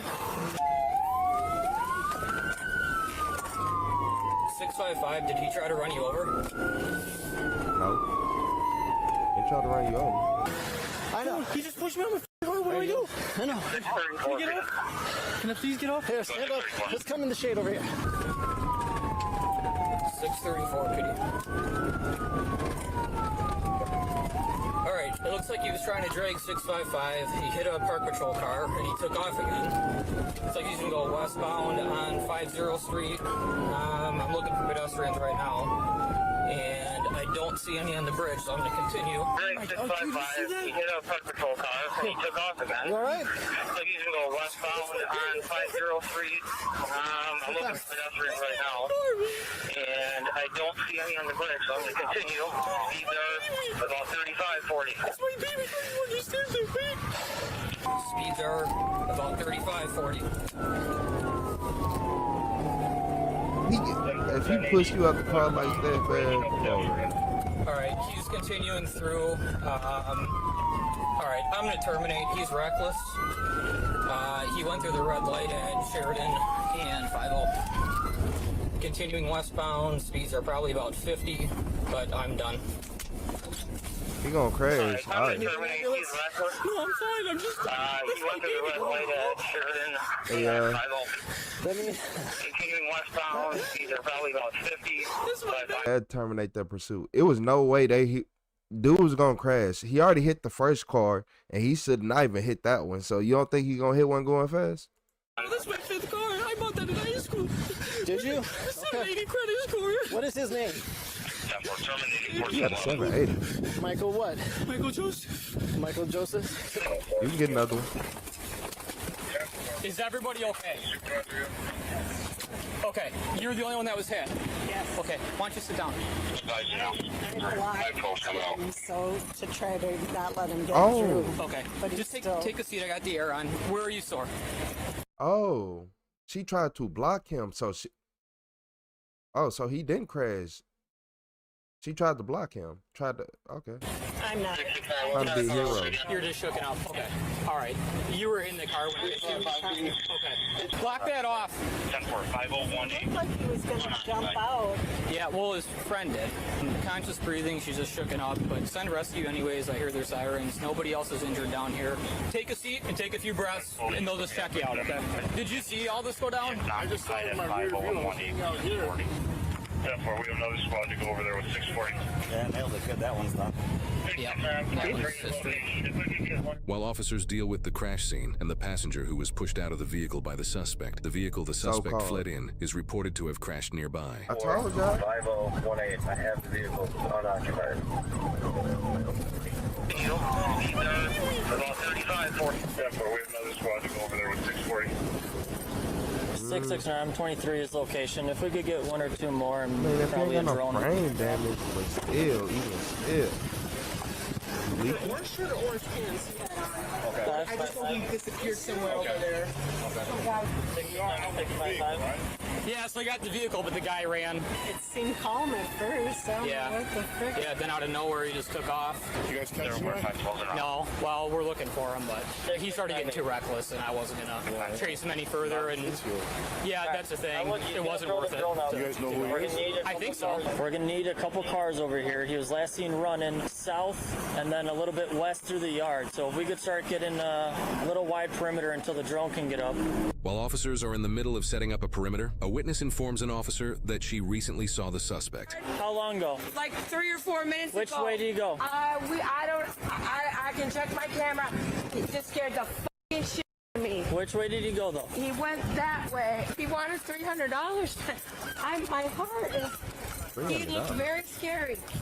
2-3 minutes ago, the male just ran southwest past 19th Avenue, going around on the back side, so the south side of the church here. So it looks like he made it a couple blocks west already. As officers continue searching the area, they bring a K-9 to help track the suspect. As these two officers search this area, they're about to get the jump scare of their lives.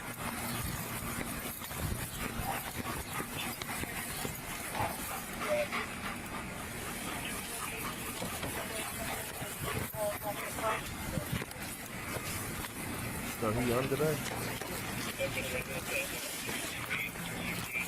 He literally standing on him? Yeah, I wonder if we can make contact and get back here? Yeah, I'll ask. Do you see anyone come out of this house?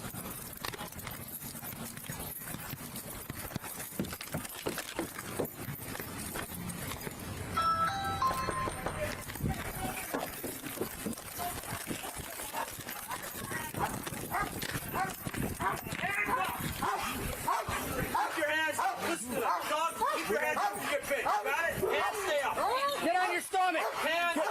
Get on your stomach. Put your hands behind your back. They was, oh, they was really standing on top of him. Michael, with your hand. That's one way to stand over here. Right? Oh, sure, tired. You're standing on him. Well, what do I do? Stand up. Stand up.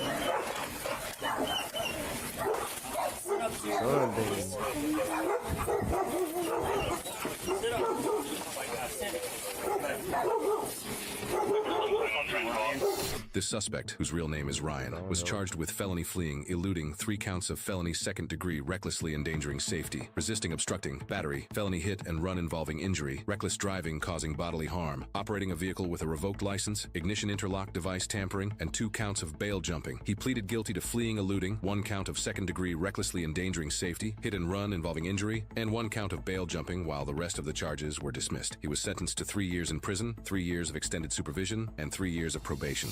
You ever notice sometimes a call doesn't turn violent when the 3 years? What you mean 3 years? 50? Man, you had seen what he just did. Not only did he disable that one car, he'd crash somewhere else. How you get away and y'all be crashing? The police don't even be chasing y'all no more, y'all be crashing. How you do that? Y'all be amazing me. That's amazing. I ain't gonna need a lot of y'all. You got 3 years? What kind of lawyer did you have? Okay. Running from the police. Probably already had priors. Got 80 charges. 3 years. Probably do 2 years if he be on good behavior. Man, yeah. Yeah, man. You wanna know something? I'm gonna just go to the next video because they did more to reduce the time. They reduced the fine, the time, the left, the right, the back, the forward, everything. Yeah, y'all. What y'all think about this? Y'all think he should only got 3 years, or y'all think he should got 50? I think he should got 50 or 45. One of them. It wouldn't matter to me. Nah, look, I ain't gonna say all that, but I wouldn't say that much for real. But he can't drive. He don't need to be driving no more cars. He don't need to be driving no more cars. Hey, hit that like and subscribe button. Told your camera crispy like Jesus Christ right there. Hey, you funny as hell. Not JC, not old JC.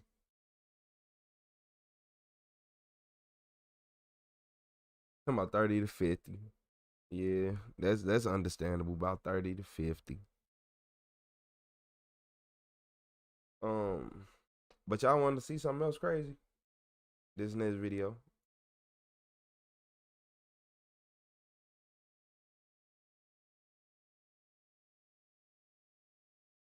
So look, y'all. In this video, this dude got fired, and then what you think he did after he got fired and you drive trucks? Just put two and two together. Yeah, he did that.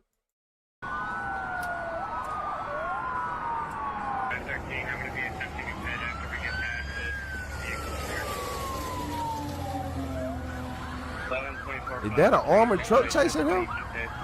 This is a look at a wild chase that pulled multiple law enforcement agencies together across Wisconsin to stop a man fleeing in a semi-truck. But the situation takes an even crazier turn when they realize he isn't alone. He's advising he's being chased by the...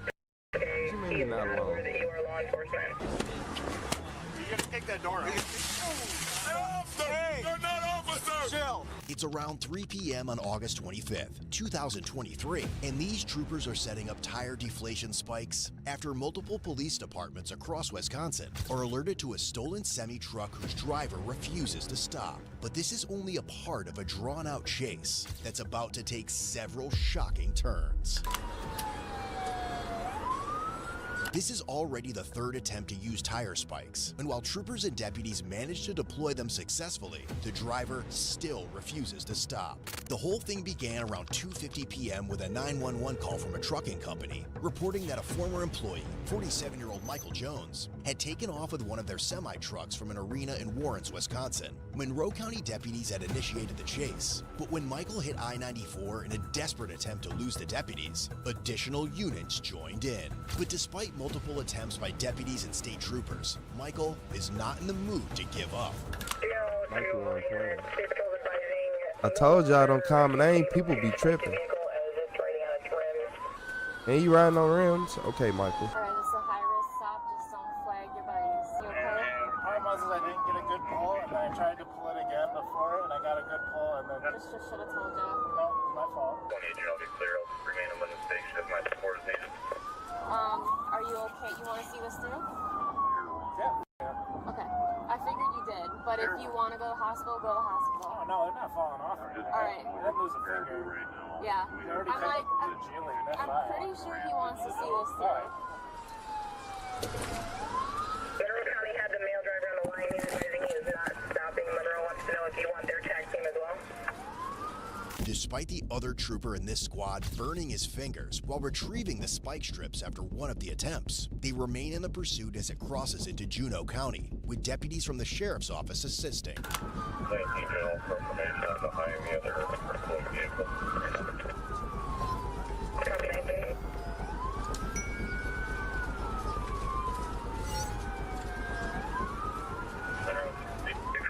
Are you on the phone with this semi-driver? Monroe County had him on the line. They have not transferred him to us. The 56.6 right now, still eastbound. Copy 26. 2 General, myself, and 1 are en route with the MRAP. Copy 2. So right now it looks like about 30 in the pursuit. I am still involved for the time being. I advise 31 to head back to the county. Do you know, Car 2? Go ahead. Will you be attempting to block with the MRAP? We're going to try and get close and see what we can do, Joe. A Juneau County deputy later learned that the trucking company owner's son had met Michael in Warren shortly after he finished a delivery. During that conversation, he confronted Michael about making deliveries outside of work areas and being late, and that's when Michael was fired. He was told to leave the truck at the truck stop. Instead, the job loss sent Michael off the rails. Panicked and paranoid, he ignored warnings that police would be called, hit the pedal, and took off with the semi. Like, why do everybody think it's the 1980s and you finna just fire somebody and they finna go home and be like, oh, gee, golly, I have no job, I have no income anymore. Like, they finna just, so you telling me you fired him and then tell him you fired, now go drop that truck off over here. You ain't say, hey, go there, hey, I need you to stop here. And then had somebody beat him there to take the keys from him. Like, be smart. Like, this was the stupidest way to fire somebody. Y'all got yourself in this situation.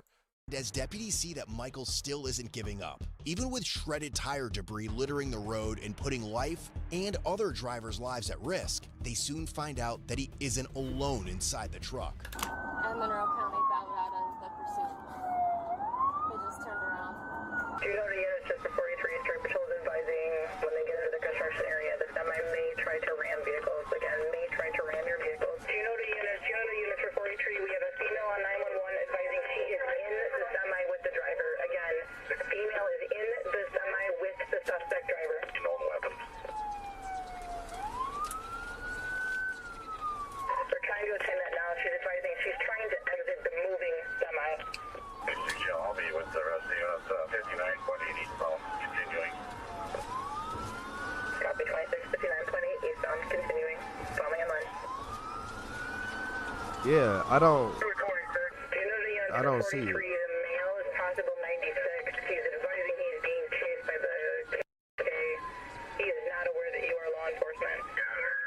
Michael's on and off girlfriend of 15 years, who also works at the same trucking company, had been with him during the delivery. After he was fired, Michael became convinced she had been working with the owners behind his back. She was still in the truck when he took off after losing his job, and despite her begging him to stop, Michael held her against her will, and he kept going. Later, Michael will allege that she had mentioned the K to him in the past, and that fear fed into his belief that white officers and others were out to get him.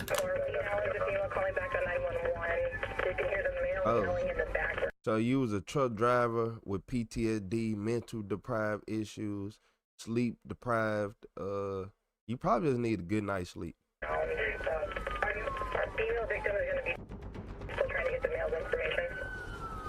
probably didn't sleep for real. Got fired. Spike strips if possible for the rear semi tires on this truck. It is still rolling but smoking, currently passing the 79-mile marker.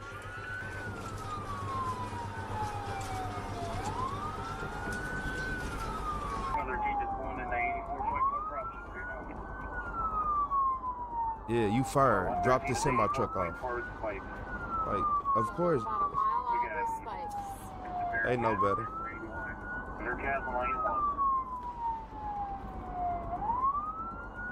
They only got them a Bearcat, like. Lane 1 and then try to keep them in lane 2 for the spikes and the spike lane 2. I don't know, maybe. I just don't know how that works. That actually might be a good idea.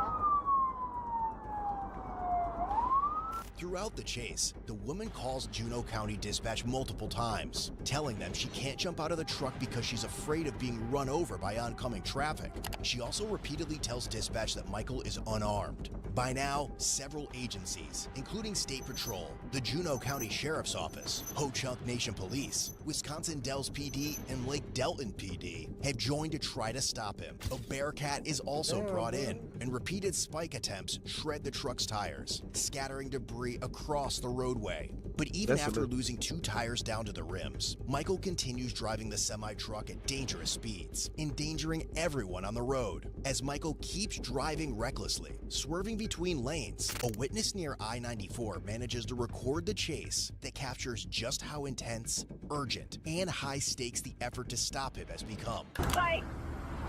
10-4, now there's a successful spike. 513, I'm going to be attempting a pit after we get past the vehicle here. 11-24-513, But the risks Michael keeps taking aren't helping him anymore. And soon, his decision to keep driving the truck on bare rims will turn against him in one of the most dangerous ways imaginable. Suddenly, troopers see smoke coming from the semi-truck, and moments later, it catches fire. Michael loses control, sending the truck crashing into a ditch near the Wisconsin Dells area. Don't tell me he done flipped the truck. He better not flip this truck. You gonna run, you better be able to keep it steady.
She talking about he crazy. She gonna go get him out of jail. I'm just thinking about it. She gonna go get him out of jail. She still got her CDL. He just don't got his.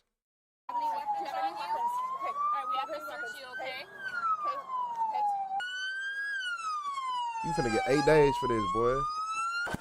Is he trying to run? Put your hand on your back. Hands on your back. I got him.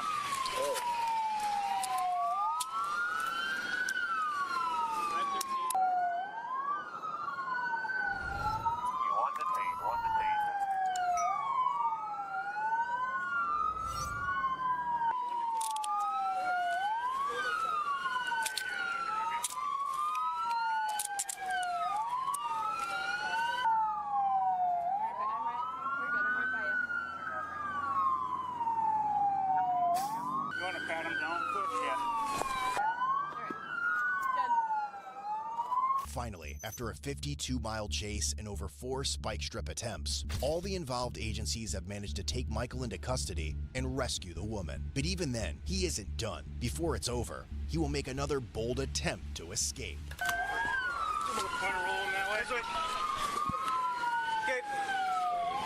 Get up. 1, 2, 3. Let's go. Get up. Stand up. Stand up, man. Stand up, man.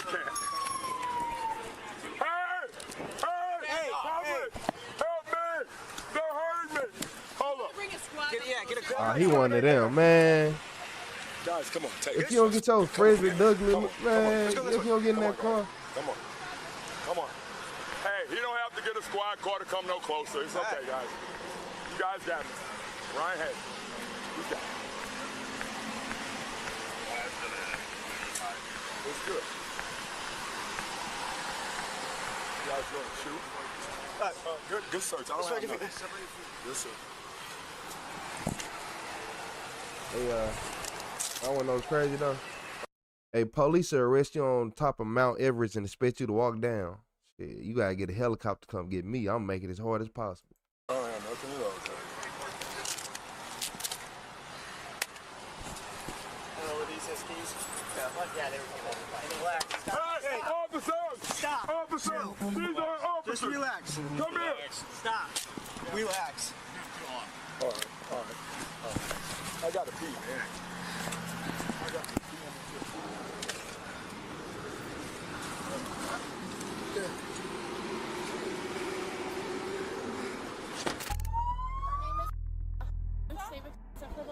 Hi, my name's Christina. What's your birthday?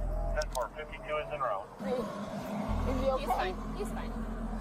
He's fine. Is he okay? Yep, he's fine. He's on the right now. Can't have you go by him right now, okay? Hey, way to go make a tackle there, bud. Yeah. I've been in this pursuit since freaking Toma.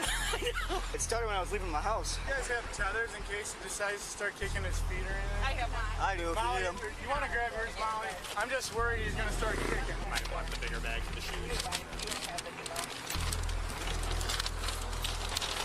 that your boyfriend? Boyfriend? All right. You don't need to cause any problems, okay?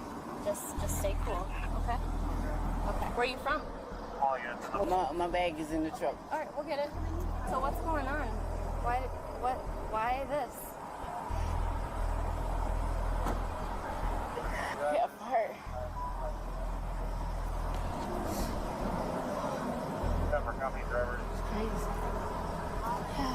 to call my son. Where's my phone? Can I have my phone, please? Just give us some time, okay? You have others? Ma'am, can I get my phone no, back? like frisbee. Can I call my son? I don't. Yes. Can I have your? Do you need some water? I got waters in my I backpack. just need to call my son.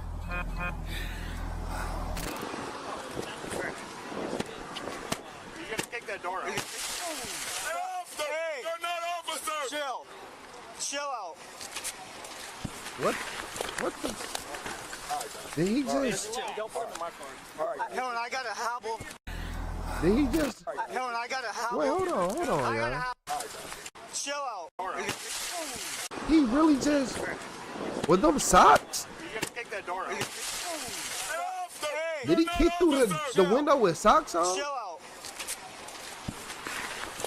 Let me see if he got shoes on. All right. Just chill. Don't put it in my car. Can't see. Helen, I got a hobble. I wasn't even paying attention. Relax.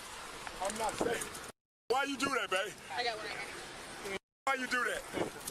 Shit. I think your squad had bars. How We got a tether. We'll put I didn't cut you. We'll put a tether on it and we'll be fine. I'm sorry. I only have a one-seater. He won't be able to move much in that. No, And then we'll do this.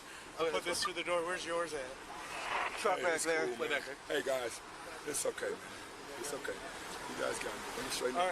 I'm hurt, and it's good. Let's go back towards his vehicle. They got a hold I you. got no. I swear to God, that's it. Got a hold him. I'm peaceful. Come on this way. This way. He said he wanted to go that way. Let's go this way, guys. Come on. No, I'm not gonna fuck up no more. I swear to God. Yeah, I'm alright. It's good, guys. I'm not gonna run no more. I'm cool. Come on. Back here with you guys. You got me. I'm dead. Yes. It is what it is. Come on, let me tell you. Hotel Nation. Wow. This side or the other side? This side right here. Officer! All right. Get in. Put a seat in there. Get in. Come on, guys. Oh,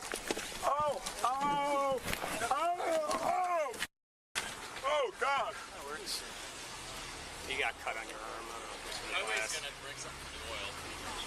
Just stay here and watch. Your boy. Michael's attempt to resist and escape by kicking the living shit out of the squad car window sent glass shards flying, injuring one deputy in the arm and a detective in the head, leaving both bleeding. What size shoes does he wear? Just stay Hold here and on. watch. I gotta see this. This for me. Michael's attempt to resist and escape by kicking the living shit out. And he kicked so damn fast. The squad car window sent glass. Look, man.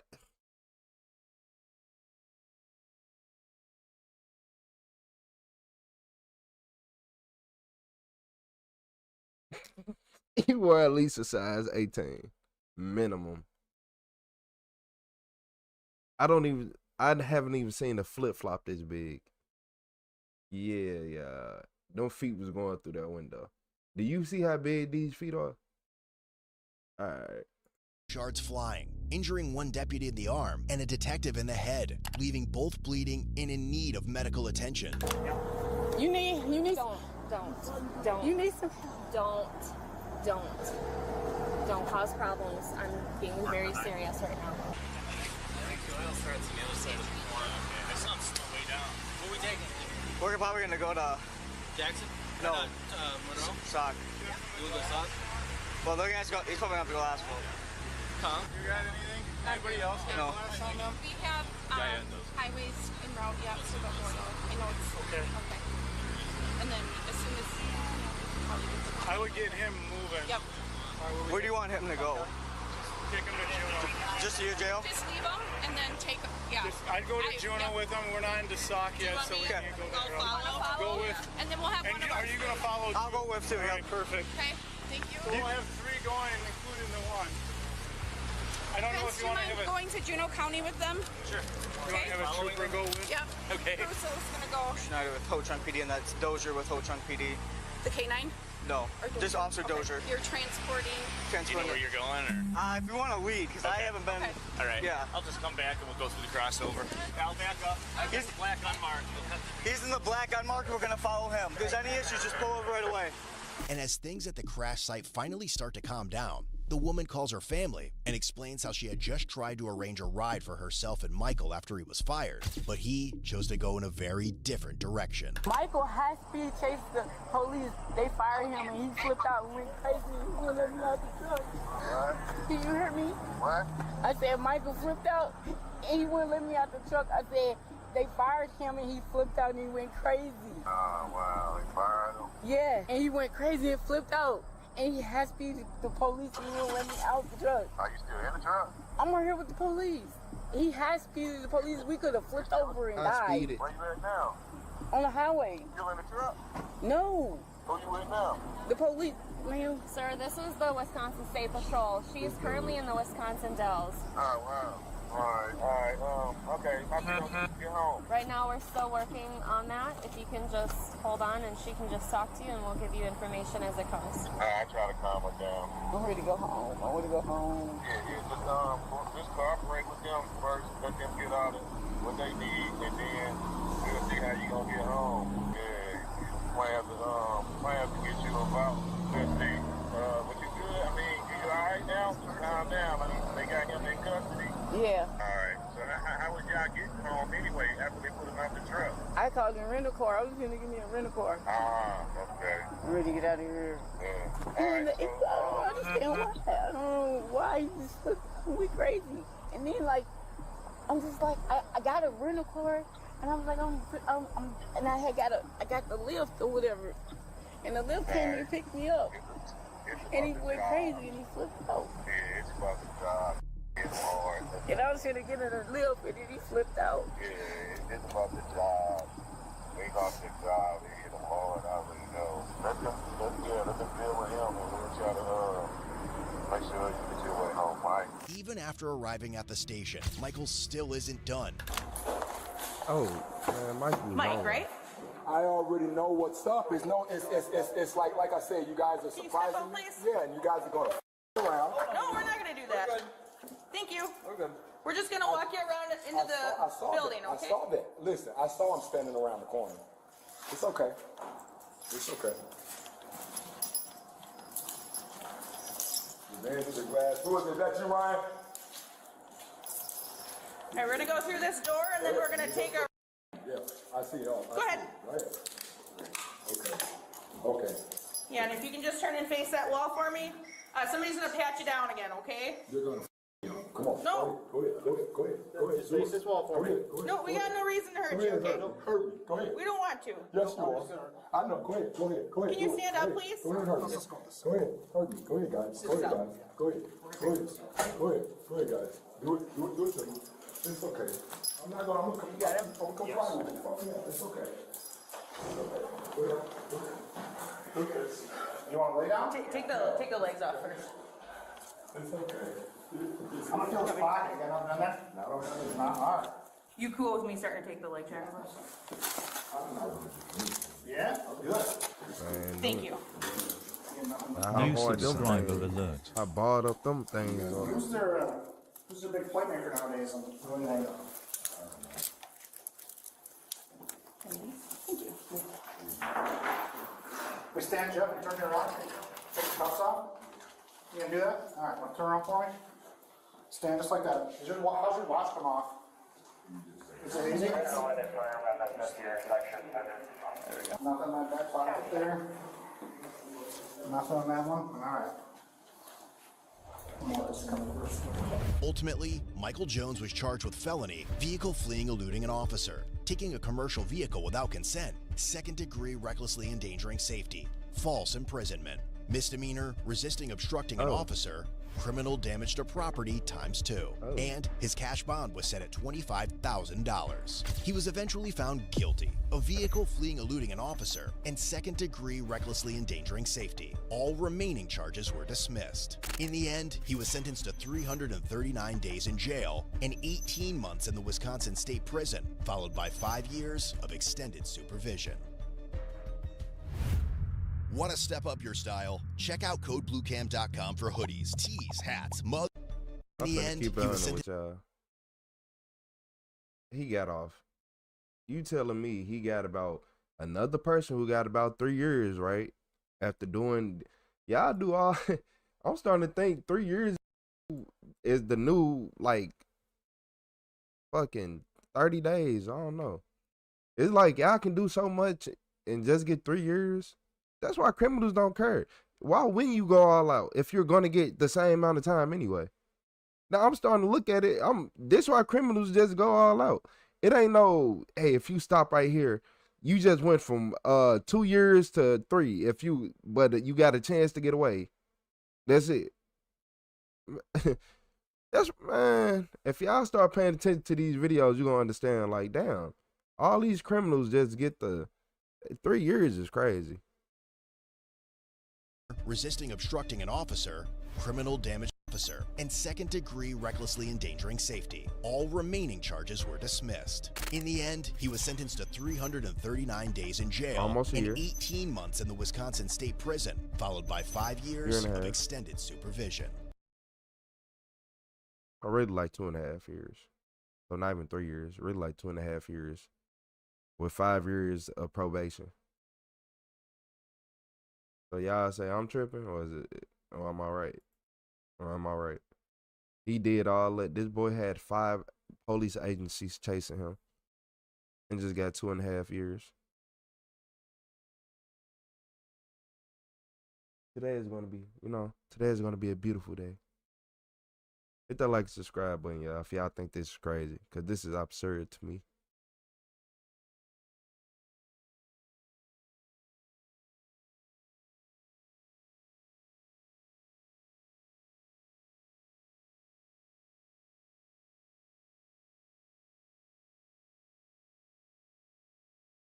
You know what? I randomly came across this video right here, and police do hate when you call the police on them. So this is what happened when you call the cops on the cops. Early one morning in March 2023, a Wisconsin state trooper pursued a vehicle on I-90 that had been stopped earlier that same night after the driver was seen speeding and driving with a suspended license. After several miles, the vehicle came to a stop on the interstate near Sparta, Wisconsin, and a high-risk traffic stop was conducted.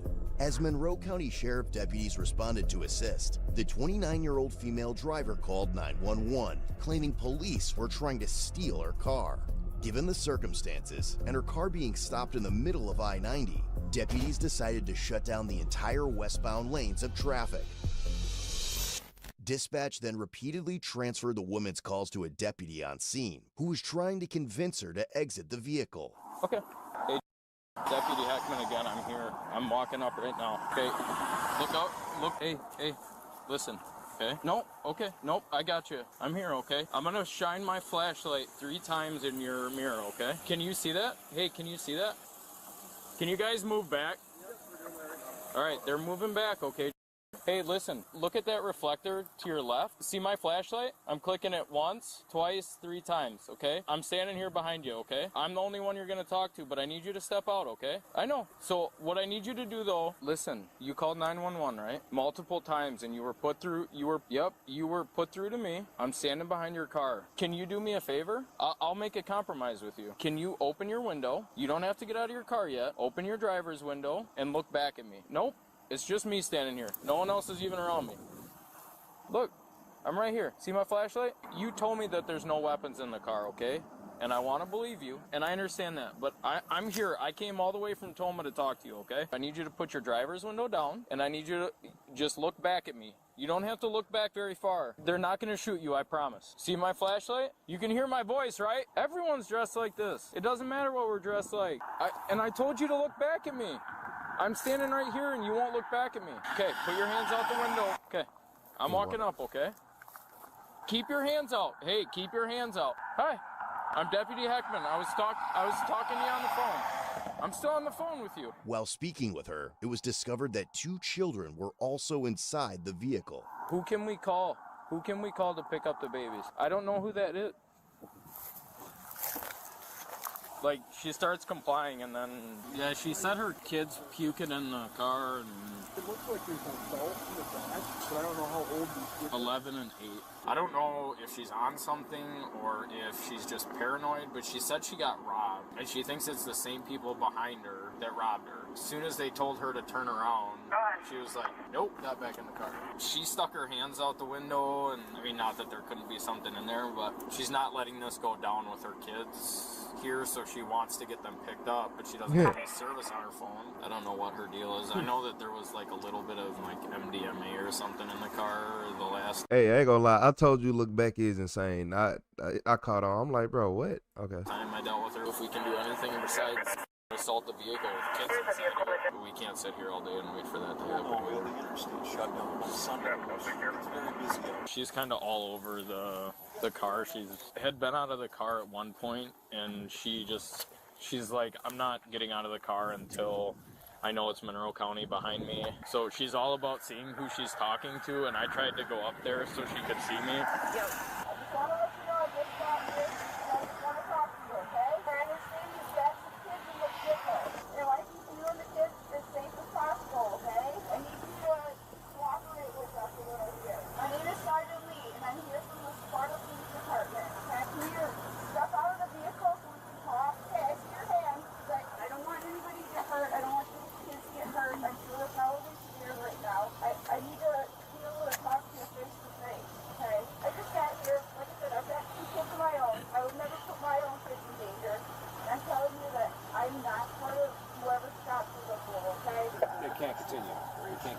Shut down. I mean, is it worth just getting on the PA and saying, listen, if you don't come out now, we're going to take you out of the car? I would advise her that, because that's what's going to happen. So I would just tell her. Yeah, because I don't think we're going to get any, if we're going to go up there at all, we're going to just take her in. I'll let you know, okay? This is your last chance to come out and talk to us face to face, okay? And if we're not in the vehicle, and walk back towards us. Okay. That's it. I'm not going to risk my life. After spending almost an hour trying to persuade her to exit the vehicle, deputies devised a plan to approach and remove her. You ready, Jeff?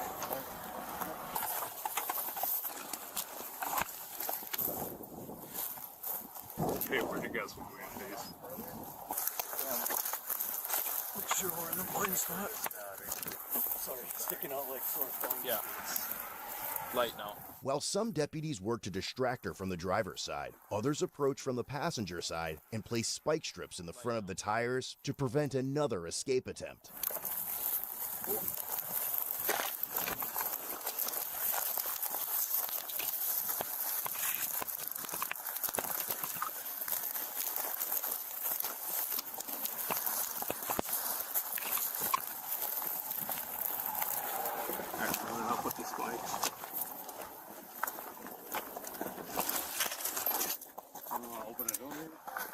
Open the door. Open the door, we're gonna break the window. Open the door, we're gonna break the window. Open the door, or I'm gonna break the window. Okay, who are you though? I'm Deputy Heckman, I was on the phone with you. Okay. I need you to step out of the car right now. Step out of the car right now. Step out of the car right now. Ma'am, you are under arrest. Step out of the vehicle. I'm going to break the window. In her face? I don't care.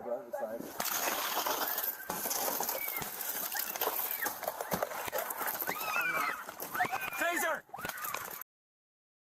When she began rolling up the window again, deputies broke the window and deployed a taser as she actively resisted. The two children were quickly and safely removed from the vehicle at the same time. Get out of the vehicle now! You're gonna get tased again!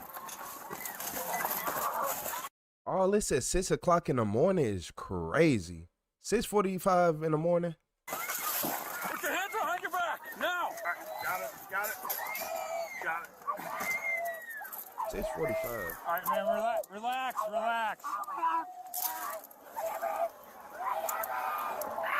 Are you hitting that again? No. Stop resisting.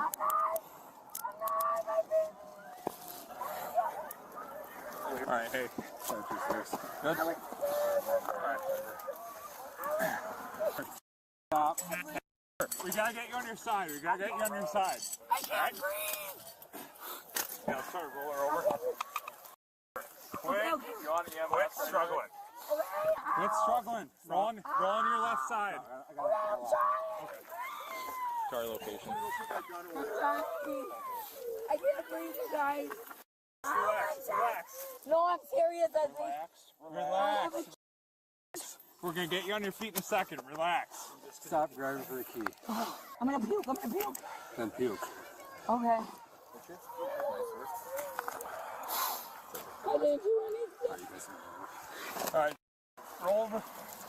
Roll over. Tuck your legs up. Tuck your legs up. We're gonna stand you up. We're gonna stand you up. All right. All right. All right. Can you stand up? Stand up. I can't. You guys take me too hard. I need an ambulance. We got one coming. We got one coming, okay? Okay. Can we stand you up? I haven't. Okay, relax, relax, all right? Okay. Okay. Can we stand you up to get a look at you? I can't breathe. We want to see what all's not okay. What do you mean? We want to see if you're hurt or anything. We want to know what's going on with you. Yes. Are you serious? I have it all documented. Okay. Can we stand you up? I will give it to you guys if that's what you want, man. I'll give you the phone. I promise. I'm not sure what you're talking about there. I want to see if you're hurt right now, though. I'm not. Mentally unwell. I need to go to the doctor. Yep. Because Ambulance is coming. What do you want to see a doctor for? No, I'm not sure. Can I help you right here? Okay. Where? Can you guys get lifted up and show him? Okay. I did hit you with a taser. I want to see where them probes are. No. We got one in the arm. We got one in the arm. Left arm. Okay. And which? Can we just pull the wire so we're not getting all... You guys. Where's the other one at? Can we stand up on it? Just loose? There it is. Sorry, you're gonna try your feet on the glass. Yeah, there's broken glass all over, so try not to move around. Oh well, he smashed it on me. It's okay. It's okay. It's okay.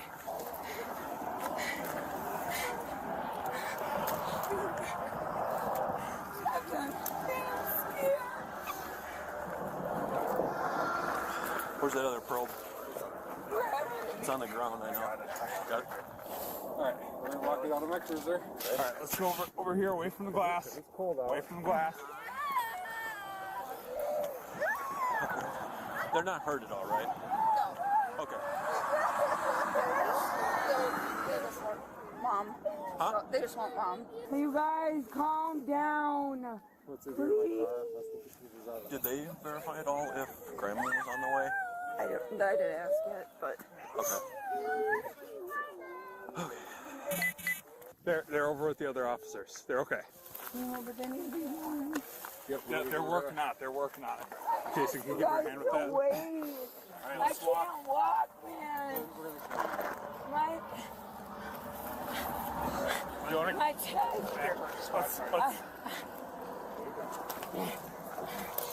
You guys, please get them warm.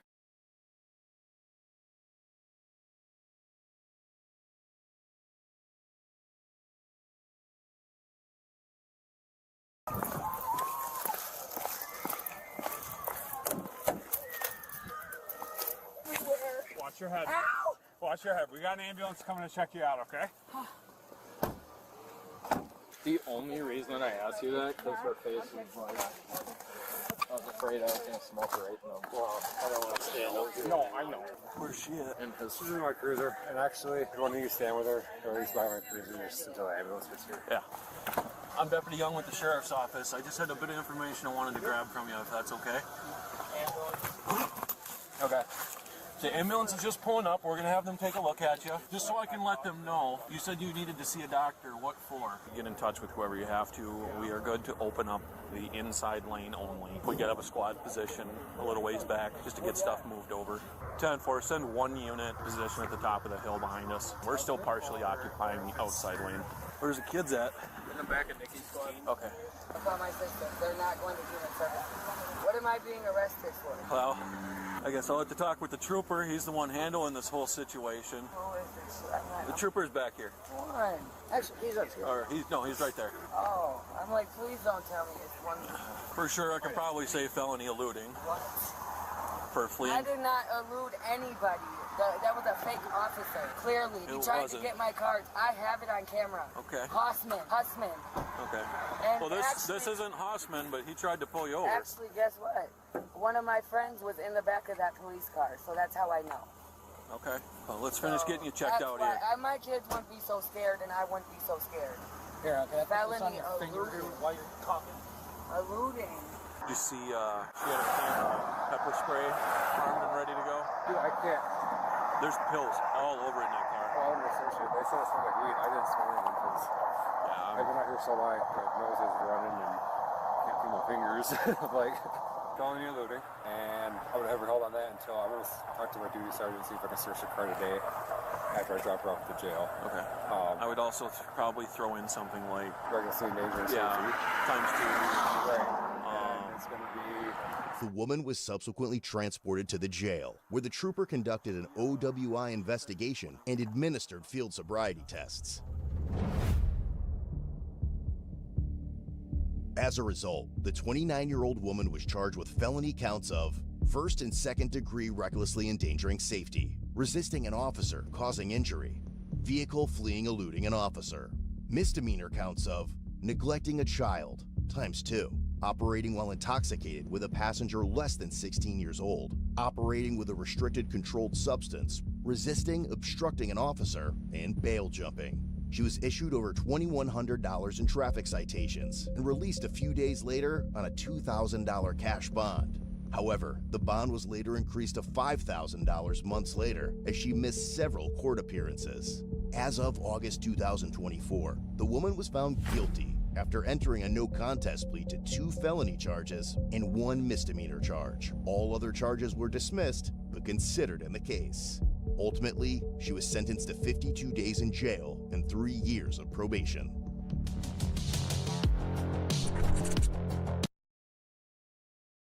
Y'all wasted my time with that one. I ain't gonna even lie to y'all. Yeah, y'all wasted my time. You telling me she has got 52 days in jail? Why do y'all even sit right here and do all this? Why do police do all this? For what? For what? Why ain't y'all just give her a court date? Cause how much money y'all spent to try to, then y'all over here, let's add this on, let's add this on. So y'all sat over here and played Where's Waldo, adding on charges, doing all this, right? And you still only got her 52 days. That's why I be saying the police don't stand on nothing. Cause no matter what they say, it's up to a judge. 52 days is crazy. She not gonna learn her lesson off 52 days. I'm finna keep it 100 with you. I understand she got kids, but she not gonna learn her lesson out 52 days. Everybody know I'm right. No, I'm not. But yeah. 52 days. You got 2 kids in the car. You intoxicated. Just dumb. Just dumb. And then the fact. It was just so much wasted time. And it's 6 o'clock in the morning at that too, y'all. Yeah, she had to pay a few thousand, but who cares? You're not in jail.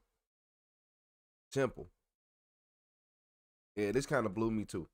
What y'all think about this one? I don't know. I don't think she should have been let out. Then the fact they over here making her extra comfortable, trying to make sure, oh, we're a police officer. Look back at me. Look back at me. Like, I told you, look back at me. Like, come on, what? Y'all not friends? You most definitely are not friendly, Mr. Officer.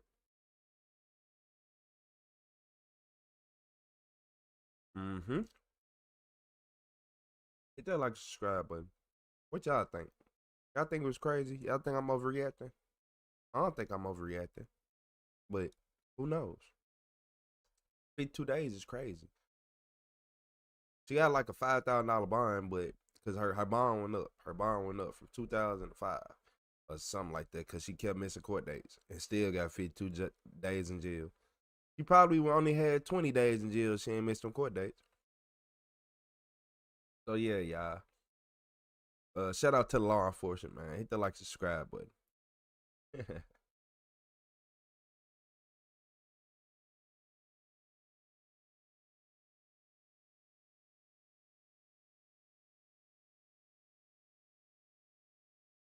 Hey, in this video, the killer didn't realize the cameras was rolling. So he sat right here and did something very stupid on camera. Driver! Open the car door! Let me see your hands! A criminal, murderous operation. They hunted him, they stalked him, they found him, they targeted him, and they gunned him down. And they brought overwhelming firepower easily and rapidly, establishing not fire superiority, but fire supremacy.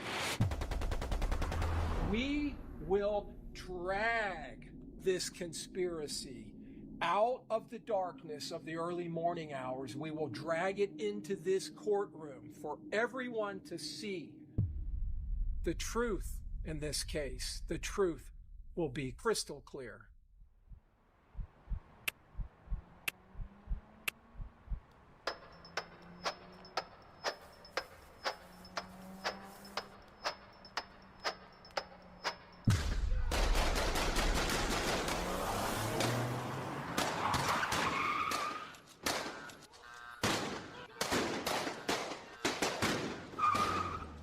New subscriber alert. What you just watched was a compilation of security footage recovered from the Home 2 Suites Hotel in Tampa, following the gruesome murder of Charles Jones, aka Julio Fulio. When the police arrived shortly after, they quickly located the vehicle Fulio was in, but it was too late. He had sustained multiple gunshot wounds to his legs, chest, and back, and had already succumbed to his injuries. Since the shooters had already fled the scene, the police immediately launched a homicide investigation.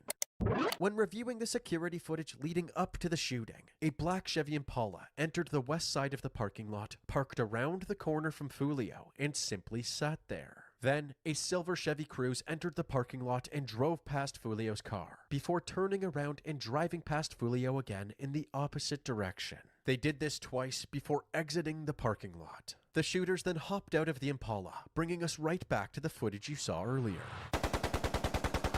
Following the shooting, the suspects hopped back into the Impala and drove off. After making this discovery, the detectives worked to construct a timeline of Fulio's movements. The timeline began 12 hours earlier, when Fulio posted this story to his Instagram, telling his friends to attend his birthday party at an Airbnb in Tampa. Dozens of people close to Fulio made the 3-hour drive from Jacksonville to Tampa to celebrate with him. The party got a little too wild, and the police shut it down, but the night wasn't over. They continued to a nearby club named Teasers, where Fulio was set to perform as part of his birthday celebrations. The Teasers surveillance camera caught the same Chevy Cruze parking at the back of the lot. 2 people exited the vehicle and walked up to the entrance of the building, but they turned around before getting too close. They then got back into the Chevy Cruze and exited the parking lot. Fulio performed for about 30 minutes, and when he and his friends exited Teasers, the black Impala was outside circling the parking lot. Fulio and his crew then headed to an after party at the Truth 18 nightclub. The black Impala followed closely behind, parking across the street to remain undetected. Fulio kept his millions of Instagram followers updated throughout the night, completely unaware that he was recording his final moments. While he was partying, the 2 suspects from the Chevy Cruze can be seen casually walking around the Truth 18 parking lot. After a long night, Fulio finally decided to wrap things up at around 4 a.m. He left the nightclub, got into the passenger seat of a Dodge Charger, and headed to the hotel. As we already know, the Chevy Cruze and the Impala showed up shortly after.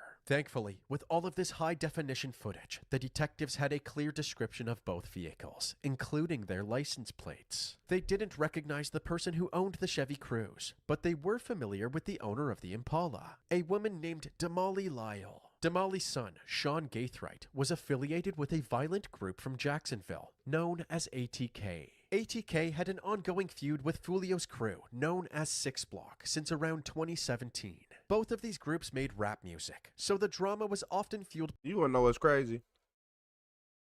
They can sit right here and try to chase somebody, kill them, but they don't be making no money. They be hella broke, and that's why they in jail right now, hella broke with no money. You can sit right here and chase somebody around the city, just say you did something, just try to have a name for yourself, so lame.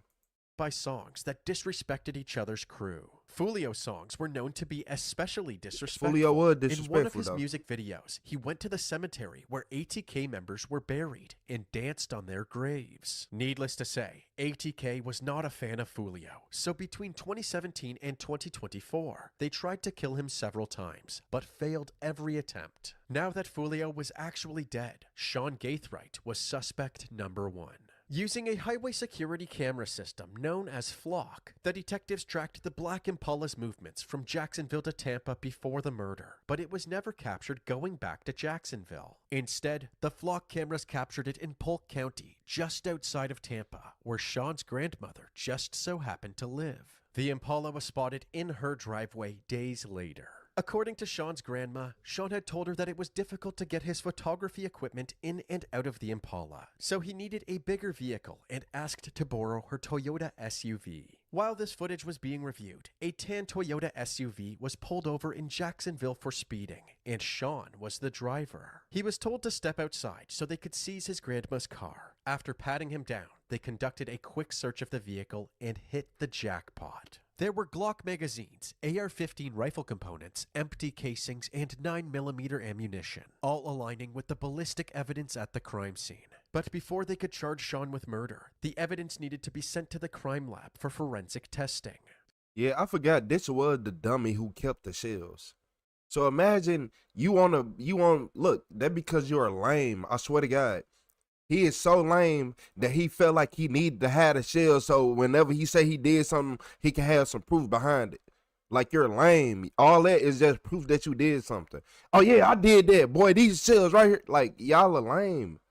Dirty as hell. He was ultimately free to go, but he didn't escape the attention from the officers for long. The next day, a search warrant was executed on his home, and the detectives found an entire arsenal of more guns and ammo. In the kitchen, the sink was filled with shredded cardboard. When they laid the cardboard out, every single piece was firearm-related packaging. They also found 2 9mm casings that matched the ammunition in the SUV. These were collected and sent into the crime lab to be compared with the casings at the crime scene. During the search, the detectives noticed that Sean had several home security cameras. They obtained the footage from them and discovered that the day before the murder, another ATK member named Isaiah Chance, aka Gadaze, showed up at Sean's house. Sean then stepped outside and started clearing a bunch of photography gear from the trunk of his Impala. After about 8 minutes, Sean and Isaiah can be seen loading several bags into the Impala. These are the same bags that were found in his grandma's SUV when he was pulled over. Sean and Isaiah then left the residence in their respective vehicles. At one point, Isaiah returned momentarily to drop something off, and as he grabbed it from the passenger seat, he is seen holding a Glock and tucking it into his waistband. The next day, after the murder had taken place, an Uber can be seen dropping off Isaiah and 2 more people at Sean's house. One of these people was Rashad Murphy, aka Ghost, another affiliate of ATK.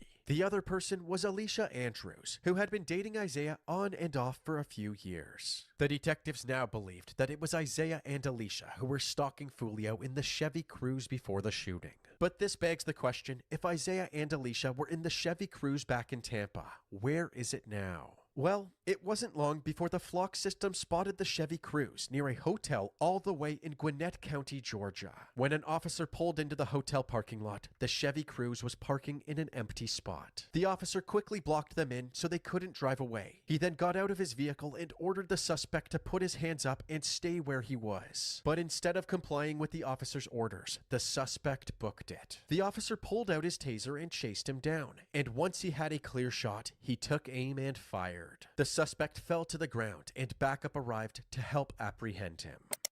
It was none other than Rashad Murphy. It turns out that the Chevy Cruze was actually owned by Rashad's sister-in-law, who lived out of state, so he likely provided that vehicle for the hit on Foolio and was on his way to return it. He was detained and thrown into the back of a police cruiser while the authorities seized the Chevy Cruze. However, the only consequence that came out of this encounter was a resisting arrest charge, and he was later released as the homicide investigation continued. When detectives looked inside the Chevy Cruze, they discovered Rashad's cell phone. On the device, the detectives found an Airbnb reservation from June 22nd to June 24th. The Airbnb was a 9-minute drive away from the crime scene. The Ring doorbell footage from this Airbnb confirmed that Isaiah, Alicia, Sean, and Rashad were all in Tampa at the time of the murder. The detectives then decided to look into the suspect's phone records, starting with Alicia. This cracked the case wide open. It turns out that she was the one who originally reached out to the person running the Airbnb through Instagram DMs. Also, her location data showed that her phone had been at every location Fulio was on the night of the murder, erasing any doubt that she was following him in the surveillance footage. They also found out that Alicia was sharing her location with Sean at each of the destinations. Other than the locations that they had followed Fulio, they had also gone to a McDonald's in Tampa hours before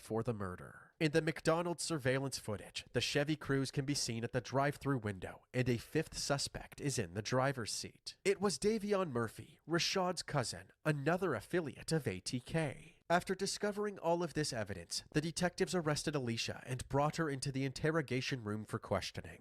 Alright, so we're detectives from Tampa, okay? We do want to talk to you before we start our spiel, okay? I know that you were in a relationship with Isaiah Chance, okay? And I know he's probably already talked to you and, you know, probably tried to tell you what to do or what to say, okay? But I want you to understand, all right? In this moment, all right, God isn't in this room and he can't do anything, you know, to help you in this situation. You have to make that decision for yourself, you know what I mean?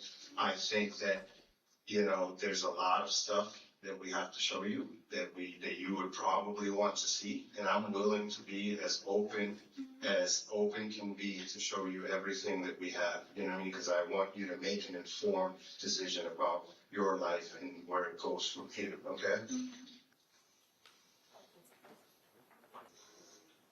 Is that you own footage? Yeah. Okay, can you tell us what's going on here? Waiting out the door. Okay, where are you at in this video? I see. Do you remember what time you were in? Yes. Okay. What's like on the candle? It's all right. That was it? She said forgive you? Yeah. Is this thing on the bottom? No. You don't know that? Do you know this? I never met him.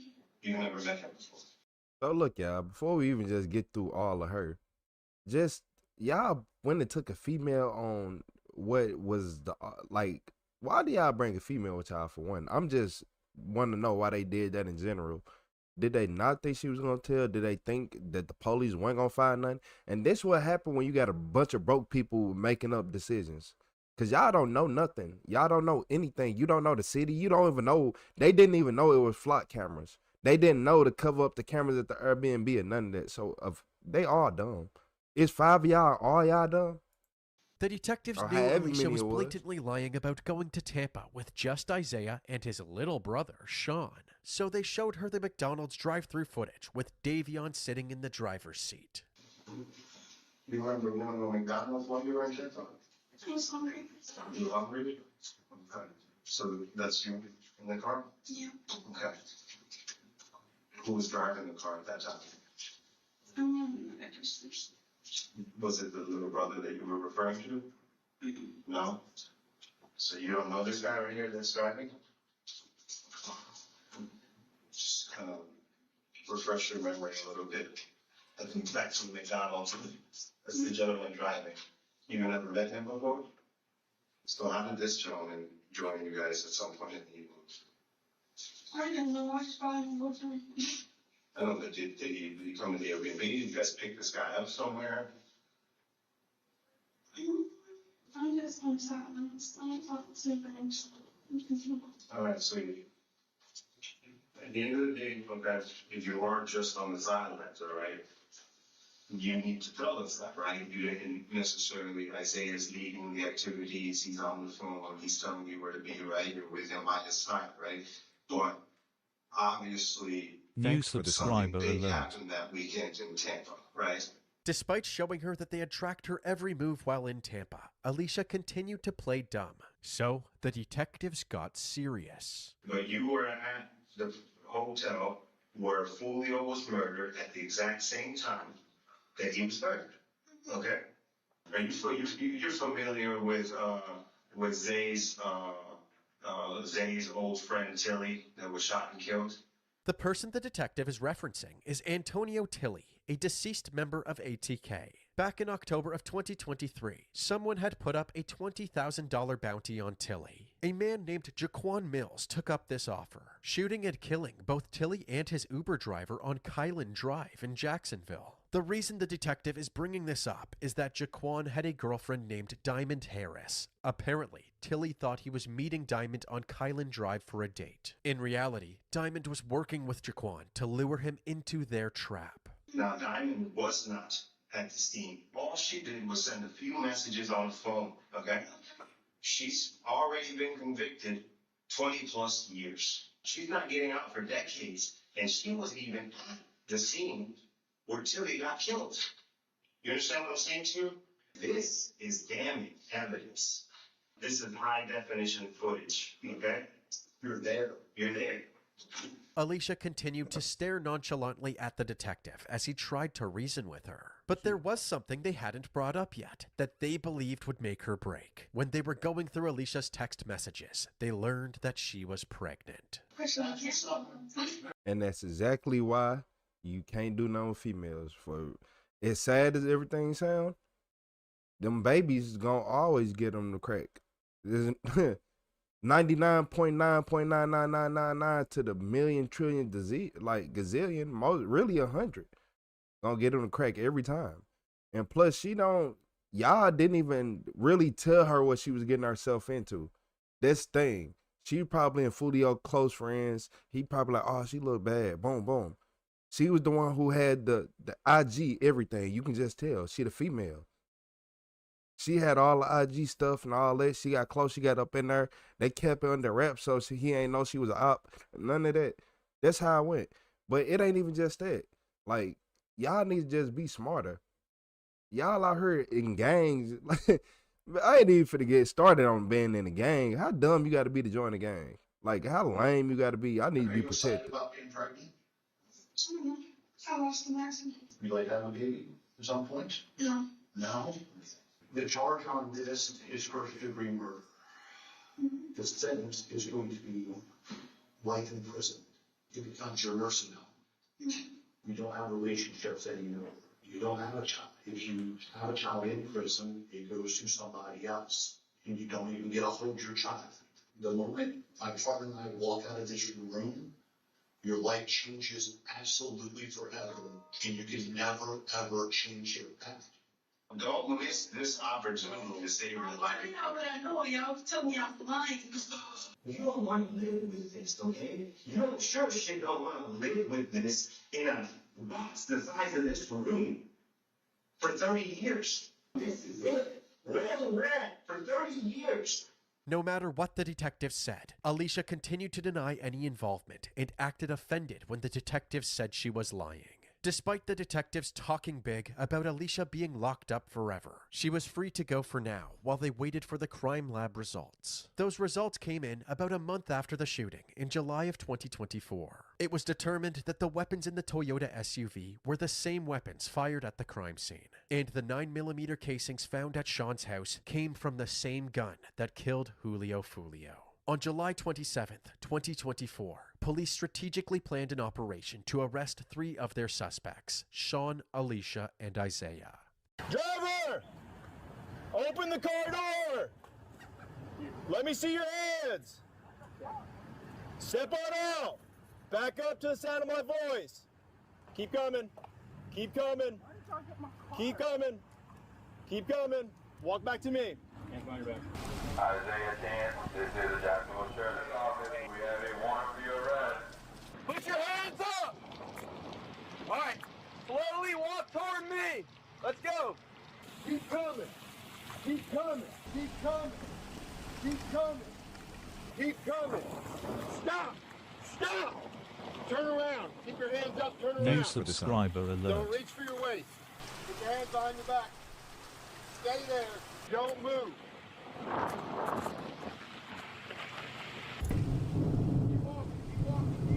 Keep walking. Keep walking. Now turn around.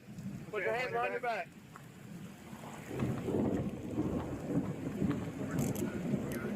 These 3 suspects were transported to Hillsborough County and booked into jail. And at their arraignment hearings, they all pled not guilty. As for Rashad and Davion Murphy, police were unable to locate them, and they were considered fugitives of justice. They were eventually able to track Rashad down to an apartment complex of a woman he was seeing. They had a standoff for an hour, demanding Rashad exit the building, but after throwing tear gas into the apartment, Rashad finally surrendered, with his Bible in his hand and his Yorkie by his side. He's compliant. Crawl towards me. Bro, come on. Keep crawling. Keep crawling. Crawl towards me. He and his tiny dog were apprehended, escorted to the back of a cruiser, and taken to the county jail. Rashad also ended up pleading not guilty, and as legal proceedings continued for the suspects in custody, Davion was nowhere to be found. But eventually, in January of 2025, 6 months after Fulio's death, the police kicked down the door of an apartment in Jacksonville and successfully caught Davion, who smiled for the camera following his arrest. Just like everyone else, Davion pled not guilty. All 5 of Fulio's murder suspects were finally in custody and charged with premeditated first-degree murder and conspiracy to commit murder. But the work wasn't over. Man, hold on. What is y'all net worth combined? What was y'all net worth combined? Because y'all wasn't going to get nothing but a little rap clout, a little gang clout. Oh, y'all got him. What you planned on being a photographer? What you was gonna start rapping? You was gonna make music? They probably already some rappers trying to make a name for themselves by killing one of the most disrespectful rappers. And now look at all y'all in jail, just broke. You ain't had no money before you did it. You ain't got no money now. Degree murder and conspiracy to commit murder. But the work wasn't over. Authorities continued to gather evidence throughout the legal proceedings in order to build a bulletproof case against each of the defendants. What makes this job easier is that members of ATK are extremely active on social media and have a tendency to brag about the crimes they commit. Just 20 minutes after Fulio was killed, Rashad Murphy posted laughing emojis to his Instagram. Later that day, he also posted a clip of football superstar Tom Brady and his coach Bill Belichick celebrating. This was around the same time that he used Sean's phone to text somebody saying, "I'm coming home, my thirst is quenched. Pop a bottle of Don Julio today, Murphy." Isaiah Chance joined in as well, posting a picture of Bill Belichick with a raising hands emoji. 4 hours after the homicide, another ATK member posted a story saying, "If it ain't no Don Julio, don't pass me no bottle." These are just some of the many posts made by ATK members disrespecting Fulio after his death. But the most flagrant celebration came from the leader of ATK himself, Youngin Ace. The same day that Fulio died, Ace posted a music video for a song called Do It, which his listeners interpret as a diss track about Fulio's death. He then posted another music video hours later called Game Over. On October 22nd, 2025, the first person to go to trial was Alicia Andrews. These co-conspirators hatched this murderous plot not minutes, not hours, but days before this, with one common agreed upon goal: death, violence, and murder. The prosecutors were still aiming for a first-degree murder conviction, but the jury also had the option to find her guilty of the lesser charge of manslaughter. Although Alicia wasn't one of the shooters, the prosecutors said that according to the law, as long as she intended for Fulio to be killed and helped in some way to make that happen, she should be found guilty of first-degree murder. This attack hinged on the element of surprise. And to have that type of surprise, they had to act with a coordinated knowledge, and they needed intelligence. They needed real-time information. Where is he? What's his route? It was that intelligence, that real-time surveillance and communication, the locations and routes that were provided by this defendant and her boyfriend, Isaiah Chance. To support their claim that Alicia was intentionally stalking Fulio and giving the shooters intel, they took the jury through all of the surveillance footage and digital evidence from her phone. The defense, however, said that none of this evidence proved that Alicia knew Fulio was going to be killed. They claimed that she was just tagging along with Isaiah and didn't ask any questions when all of his friends showed up. On the weekend, Charles Jones was killed. Alicia Andrews was on a weekend trip with her boyfriend with only one agenda, to be with her boyfriend. Alicia Andrews is not in a gang. Alicia Andrews is not a part of the drill rap culture, nor the drill rap scene. You would not find DNA, fingerprints, no physical evidence whatsoever linking Alicia Andrews to this case. They then tried to discredit the lead detective in this case, pointing out his lack of experience as a homicide detective. We're here because of the perception of the facts of one man, Detective Juan Ramos. But ladies and gentlemen of the jury, perception is not reality. Detective Juan Ramos had only worked homicide for about 4 months when he got this case. His first time as a lead detective on the case, and he lands perhaps one of the biggest homicide cases that the Tampa Police Department has seen in a while. And we're going to talk about Alicia's reality.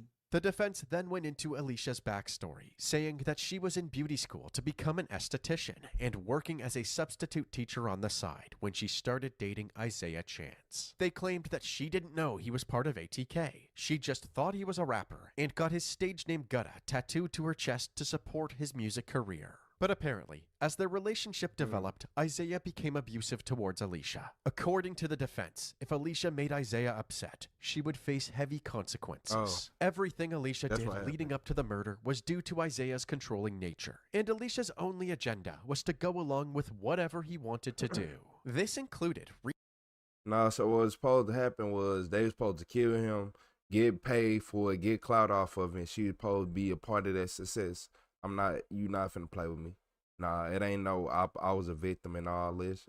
You wasn't. You wanted to go, you wanted to get in the car, you wanted to be passenger princess, you want to do all that. Reaching out to book the Airbnb, walking around outside of the clubs where Fulia was at, and letting Isaiah use her phone throughout the night. When Isaiah Chance says, give me the phone, it's in her best interest to give him the phone. Everybody's coordinated, dressed in black, covered from head to toe, all of them except Alicia. No evidence whatsoever suggesting that Alicia Andrews was on some surveillance mission. During the trial, 35 state witnesses were called to the stand, outlining all of the evidence we've presented to you in this video. Although it was clear that the prosecution had built a strong case against Alicia, the defense was able to successfully plant seeds of doubt into the jurors' minds. For example, when cross-examining lead detective Juan Ramos, they cornered him into admitting that there was no direct evidence that Alicia had any prior knowledge of the murder plan. They also pointed out that Alicia wasn't at Sean Gaithwright's house at the time that the weapons were being loaded into the Impala, and there was no evidence of her having an ongoing relationship with any of the shooters, just her boyfriend Isaiah. Additionally, they highlighted several moments during Alicia's police interview to dismantle the claim that she was deceiving anybody. Talk about what you're going to talk about. Don't want to talk about what you don't want to talk about. And he tells her, talk about what you want to talk about, and you don't have to talk about what you don't want to talk about. Is that correct? That is what he said. All right. When you asked Alicia Andrews who her boyfriend was and if it was Gutta, she says yes, right? Her initial response there, yes, correct. All right. So she's not trying to hide or pretend like she doesn't know who Gutta is. She answered your question truthfully. At that moment, yes. All right. Have you ever seen a text message in her phone where she's talking to Isaiah Chance and she calls him Gutta? Her phone has the word Gutta in it many times. Right, but when she's talking to him, does she call him Gutta in any text messages? I can't recall the specific text messages where she sent to him calling him Gutta. When you asked her who all went down to Tampa with you, she said, I don't know them people. Is that correct? Something along those lines, yes, that's what I heard. All right. Did she know those people before she met them when she went down there? A very minimal. She spent a 3-hour car ride with Mr. Gaithwright on the way down to Tampa, and she admitted that she had been to his house before for some kind of gathering. So that was evidence that she knew Mr. Gaithwright. So that's one of the people that she said, the only person she said she was there with. Is there any evidence that she knew Davion Murphy? No. Or Rashad Murphy? Not that I found. And the knowledge that she had of Sean Gathright is one time she went to his house and got a plate of food and left. That's from her statement. Okay. At the time that he and Alicia Andrews would have been around each other, he had long hair. Is that correct? Yes. All right. And you showed her a picture of Sean Gathright with short hair.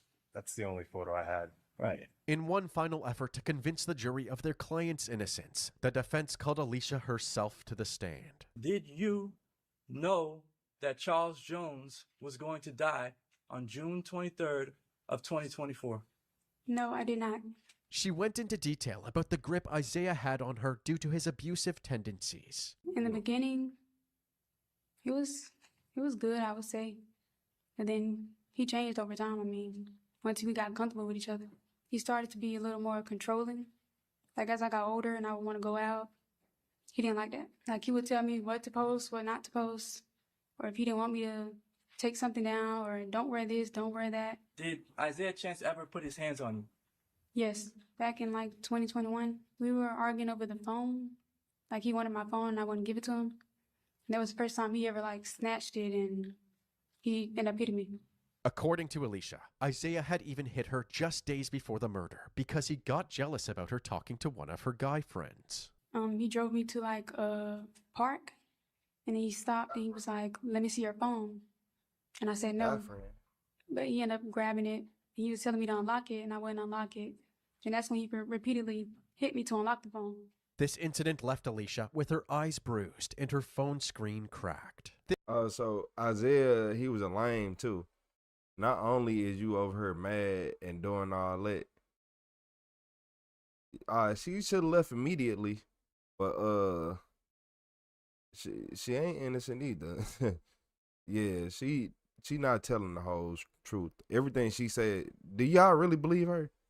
I'm finna keep it 100. Everything she says, she's not telling the whole truth. All that, oh, I'm scared, this and that. I'm saying straight through all that. But yeah, she not telling the whole truth. I feel like she just trying to play victim.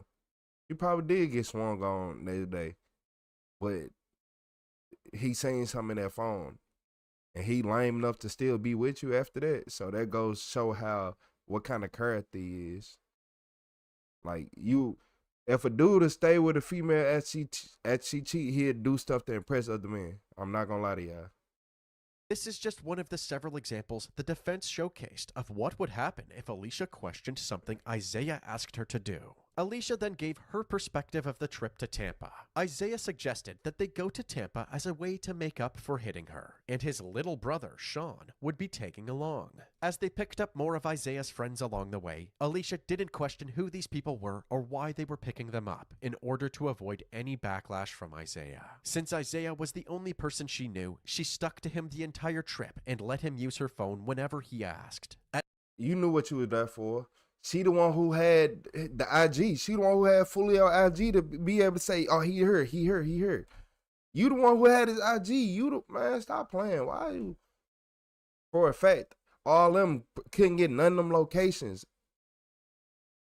At no point did he mention wanting to kill Julio Fulio, or that a plan to kill Fulio was already in motion. She said that she didn't understand a lot of his actions be that friends night, with somebody like else that going was to there two too. different clubs just to walk away, or speeding through a red light on the way to a random hotel just to leave a few minutes later. And when she heard shots go off in the distance, she had no idea what had happened. And again, at that point in time, did you know that anyone had been shot? No. Even though you heard gunshots, you didn't know that anyone had been actually shot? No, they could have been shooting in the air or something. All right. Did you know that it had anything to do with Isaiah Chance? No. Were you suspicious of anything at that point? Yes. Ultimately, it would be up to the jury to decide if they believed Alicia's story or not. But first, both sides presented their closing arguments. They hunted him, they stalked him, they found him, they targeted him, and they gunned him down. She assisted. She did more than assist. She participated as part of that surveillance team, posing as just normal, everyday people just happening to be walking in a parking lot so that her boyfriend, Isaiah Chance, would not be detected. She is guilty of first-degree premeditated murder as a principal in this case, and she is guilty of conspiracy to commit first-degree premeditated murder. The sword of justice has the ability to save the innocent when used with care and responsibility. When used recklessly, it has the ability to harm the innocent. Alicia Andrews is innocent of every count, every lesser included, every crime that she is on trial for today. Perception is not reality. After 3 hours of deliberations, the jury came back with a verdict. We, the jury, find as follows as to count 1, the defendant is guilty of manslaughter, a lesser included offense. We, the jury, find as follows as to count 2, the defendant is not guilty. The jury concluded that Alicia played a role in Fulio's death, but had no premeditated intent to kill him. Her sentencing was scheduled for December 8, 2025, but has since been delayed after her defense team ousted Judge Michelle Cisco from presiding over her case. They claimed that she exhibited overt hostility towards the defense, repeatedly interrupting counsel, refusing sidebars, and visibly prompting the prosecution during witness examination. Her body language and tone during defense objections have reflected irritation, impatience, and at times even anger, while her treatment of the prosecution has remained differential and uncritical. Okay, stop. Is there a question on the table? What's the question? I'm waiting until, I'm publishing it to the jury, and I'm waiting until it gets to a part that I can ask a question. Well, can we get to that part and then you ask the question? Oh. Judge, we played this entire interview yesterday for 1 hour and 22 minutes without a question. I'm just trying to get to a particular part. I want the jury to see what's happening now, and then I'm going to ask a question about it. Great. Can we get to that part? That's what I'm trying to do. Okay, well, we're not just going to play it. Can we fast forward to the part? Miss Herrera, stop. Miss Herrera, stop. I didn't ask you to talk. And that's why judges need to go get fired. Get y'all ass up and get off that bench. She's so lazy. And that's why people like her be getting off. Because, look, I'll get y'all that. Okay, she knew he was going to die. She knew he was going to die. They gang members. She around all gang members. She know, and they all kill. Everybody around her kill. All them, that's not their first time killing people. Man, look.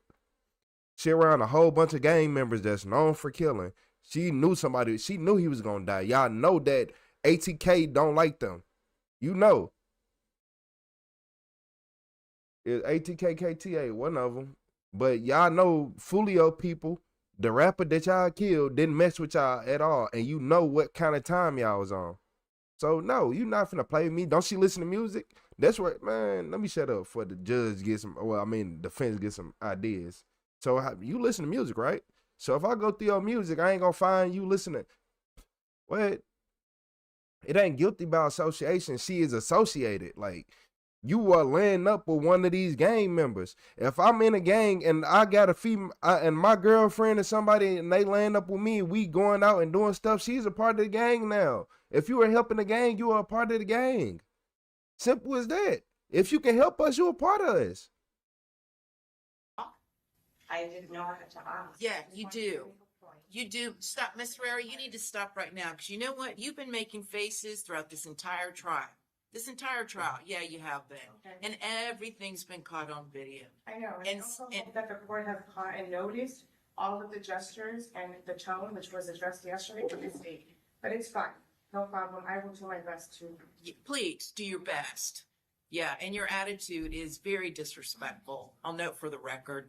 On January 29th, 2026, Judge Kimberly Fernandez was named the new judge on the case. The new date for Alicia's sentencing has yet to be decided. According to online sources, Alicia's co-defendants, Sean Gaithright, Isaiah Chance, Rashad Murphy, and Davion Murphy, are all scheduled to face their own murder trials in April of 2026. Despite many members of ATK claiming their feud with 6 Block is over, the disrespectful music and social media posts haven't stopped, and neither has the violence. There have already been several more murder victims in Jacksonville who are tied to these groups, including the death of Fizzle, another affiliate of ATK, and the death of 7-year-old Breon Allen Jr., a family member of an ATK member.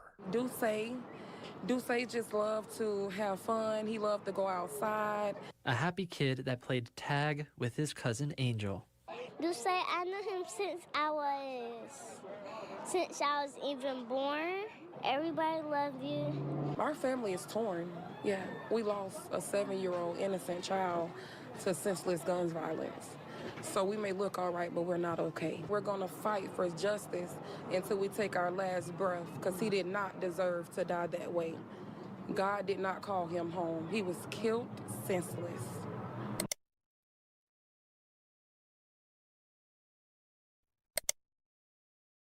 Man, that should be crazy. No cap. That'd be crazy. And it's all because, it's really old girl fault. I'm gonna keep it 100 with y'all. If y'all want to be honest, you want to blame somebody, here you go. And I'm finna tell you why. Because the other bums couldn't get his location. Because I'm gonna tell y'all something. Why would they bring her out of town if they didn't need her? If she wasn't the only one with the location, why would they bring her out of town? So now other kids and all, they getting shot as retaliation, right? You got men getting shot, you got kids getting shot. Because it's all one big stupid game. That's why I be saying the streets are broken. I don't even know why y'all still want to be in the streets. The shit is so broken and broke. Everybody in the streets try to look up to one person. Like, bruh, the streets, it ain't no money in the streets. The people from the street straight be thinking they have money and they don't. They don't. That's not no money. Y'all want to sit out here and tote a gun because that's the closest thing to make you feel like a straight boss in this world. That's the closest thing you can get to make you feel like a boss in this world, a gun. That's it. That y'all can't do nothing else but tote guns. That's it. That's all. And then be like, I'm a killer. How much money you got? I'm a killer. Oh, okay, you broke then. Oh, okay, you broke. Just like King Von them. They talking about all them murders and all them killers. Did you hear about King Von when he was this big time killer? No, cause he was broke. He was broke. Man, you are broke. You was in the hood. You ain't ringing no bells for real. I'm gonna care about you. Yeah, that boy right here, he go crazy. He killed people, boy. Nobody don't care. This man had the. Luckily, he knew how to rap.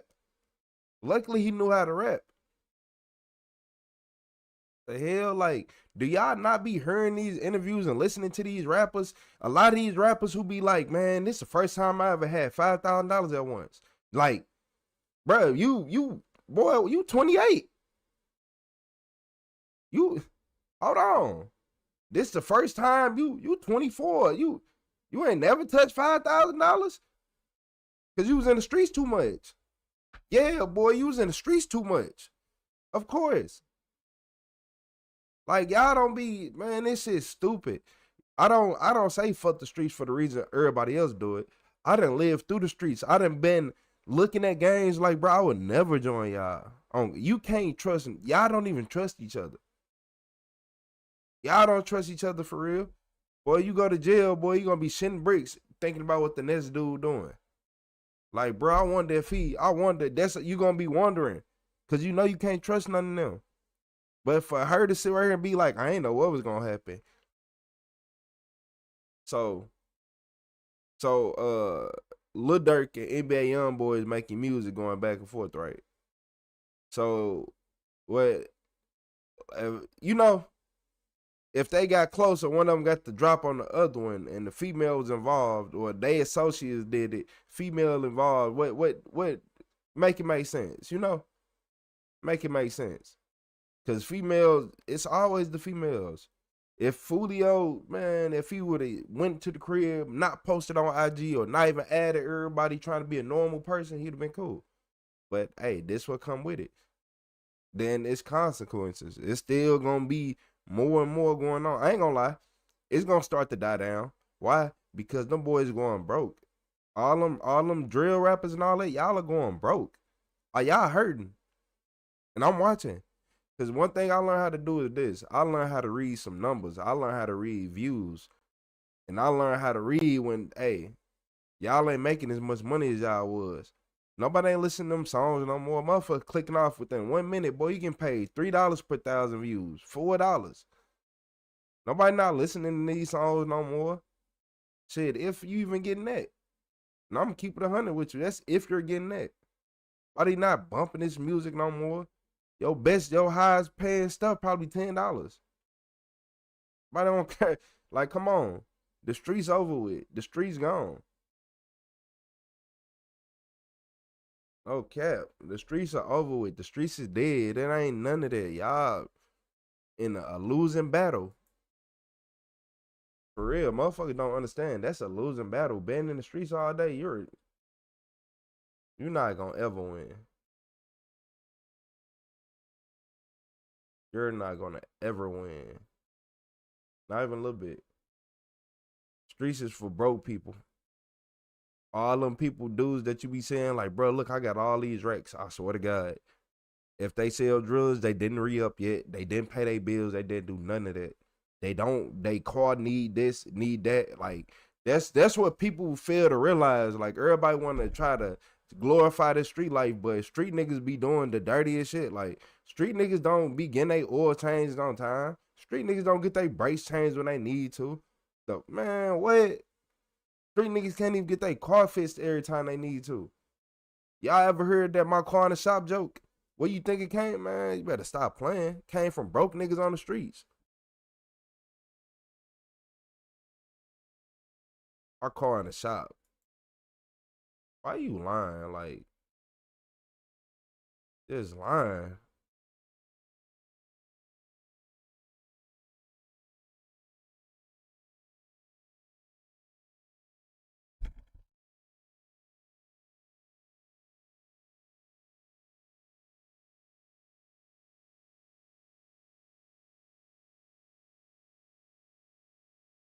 Oh, hell no. My daughter-in-law was dying on the floor. Oh, hell no. I gotta see this one. I gotta see this.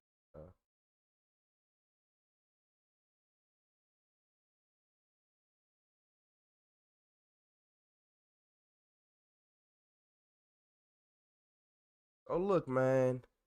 In this video, they said this crazy husband, he shot his wife and then chased her ambulance. Bro, hit that like and subscribe button. I was just randomly going across YouTube and In-law was dying on the floor. Well, I heard like 5 shots. Who did this? My son.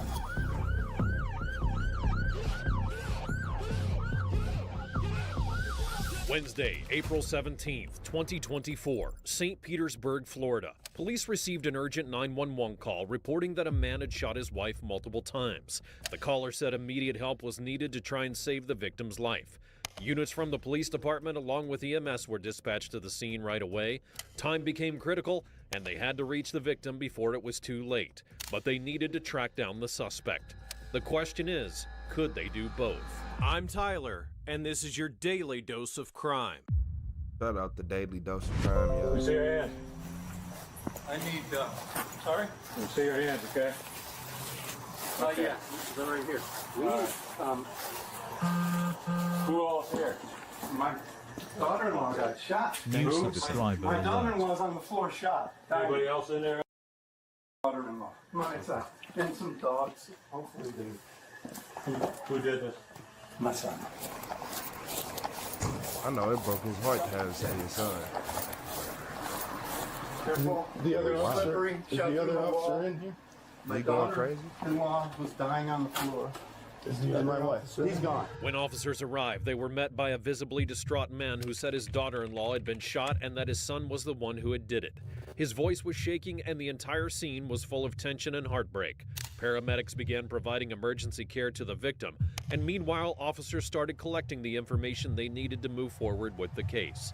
But what exactly had happened? Yeah, there's 2 officers inside. All right. Tell me what's going on, sir. What happened?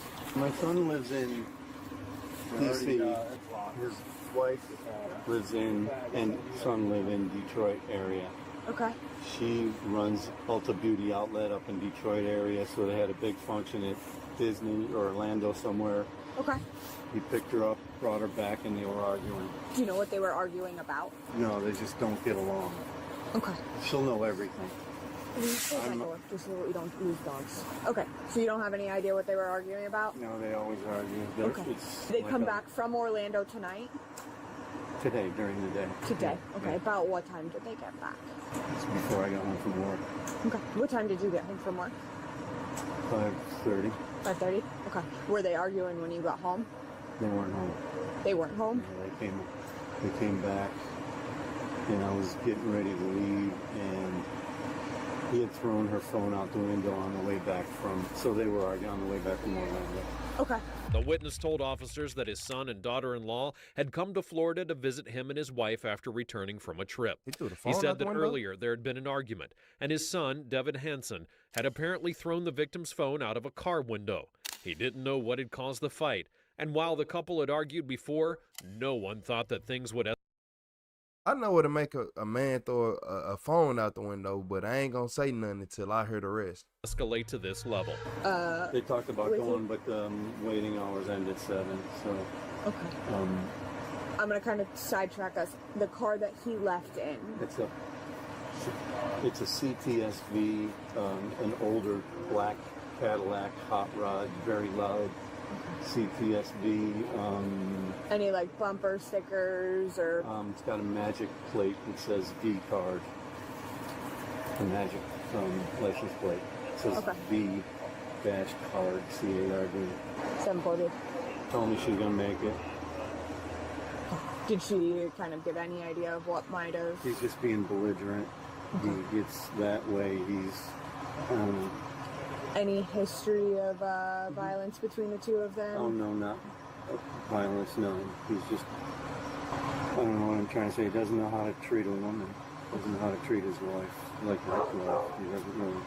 Okay, and they are married? No, they're married, yes. I know I'm asking you a ton of questions. I'm just trying to get as many details as we can about the history of them. They don't stay locally, so is there anywhere that he may head towards? No. Okay, and how long were they supposed to be staying with you guys? They were supposed to be staying in Orlando. I think he was going to bring her back in a day or two. But they must have had an argument when he picked her up. He didn't tip the waiter at the restaurant in Orlando. Okay. And then, so what happened before you called us? Tell me, like, what you heard, what you saw. We let her sleep and he was in his room. He walked back and forth a couple of times and then wanted to talk to her. She eventually did open the door. I think he broke through because that door's locked. And forgive me. No, it's okay. I know I'm asking you a ton of questions, and I know this is not an easy thing to be dealing with. They're doing everything they can to get her to where she needs to be to get treated. But the more information that we have and the more information we can get to other officers that are trying to find him right now, the better off we're going to be. Mm-hmm. Yeah. So he breaks through the door because it was locked? Yeah. Okay. Did you see him break the door? And then we said, leave, get out, no. And then at this point, I got up. I was ready to say, you're not welcome here anymore. Mm-hmm. But he ran back to his room. He got a gun, I think I don't even remember if he was dressed or not. I think he had jeans on, but no shirt. Okay. So, did he break the door and then you got up to confront him to say, get out? In the room asking him to leave and get out and let him go to sleep. Okay. And then he runs back towards the room that he's been sleeping in? Yeah, he ran. Mm-hmm. The front room. So you've been sleeping in the front room? Yeah, that's his room. Okay. And then did you see him go back to her room? Or did she go into his room? And he started, I heard like 5 shots. I don't know if bandana. Moments after shooting his wife, Devin fled the scene. According to initial findings, the incident was extremely violent. It appeared that the woman had been locked in a room. Devin had forced the door open and entered with a gun and fired several rounds at her. The situation was extremely serious, and police now had to do 2 urgent tasks: try to save the victim, and catch the suspect. What they didn't know was that things were about to get even worse. Yes, sir. How long was he in there before he came out of the house? Well, he ran out. Okay. Did you follow him out when you called? No, I ran out so I wouldn't get shot. And listen, that's self-protection, okay? That's a normal reaction. Okay? You did nothing wrong. But he's the one that did something wrong, right? He's the one that needs to be punished for this. He's the one that needs to be feeling guilty at all. Don't feel guilty about this. You did the right thing by calling us first. Make sure that we get here. We can do what we need to do. Did you see what direction he went? You know, westbound? I didn't see. I heard him. Okay. It's a very loud car. Like a 700 horsepower. And when he ran out,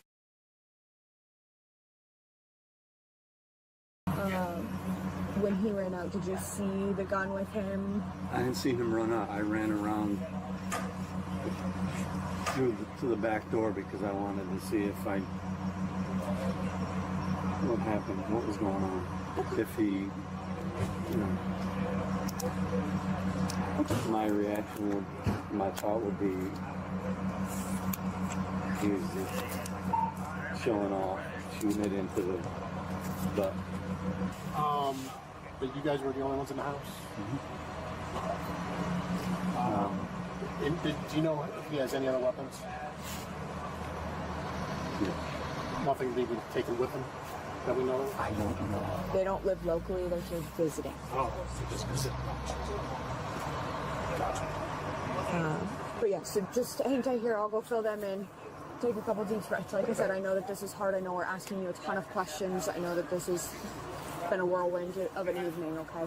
We're going to probably have some more follow-up questions. But do you need a chair or anything? I'm going to go in and get a glass of water if it's okay. I'd prefer if we get, I was going to say, or I can get, Do you know name and everything of her? I can work on that. Yeah. It's for the hospital. Okay. Y-A-S-M-I-N is the first name. Yasmin. Last name? Y-A-S-M-I-N. Okay. And last name is Hansen, H-A-N-S-E-N. They're married. S-E-N? Yeah. Okay. Do you know the date of birth? Yeah. I don't. No date of birth? Even month and year? No, that's okay. I'm gonna. You want one? No, I'm just gonna. I promise you're not in any sort of trouble here. I'm just gonna kind of keep an eye on you to make sure that you don't get injured slipping on any of this water. So.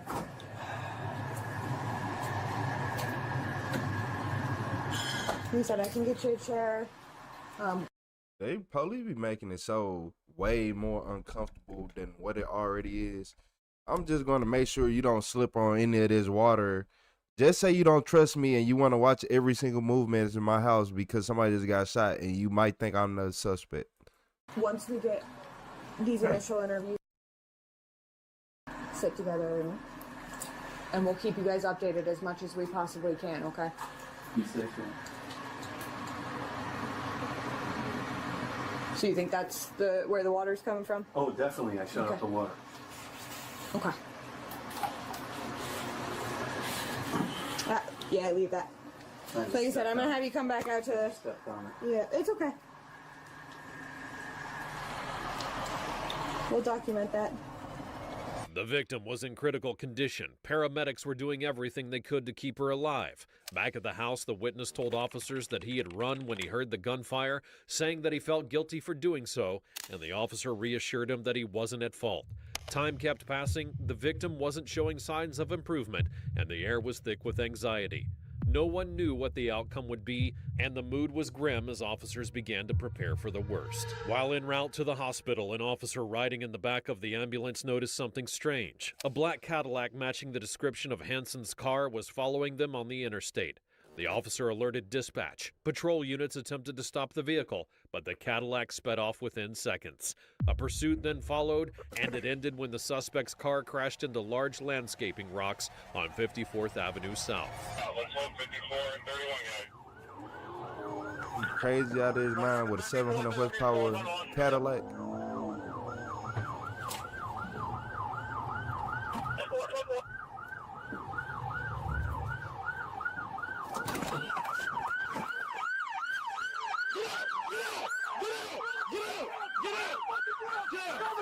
Is he in his underwear?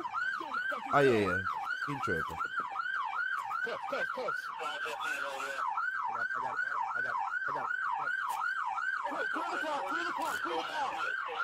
Yeah.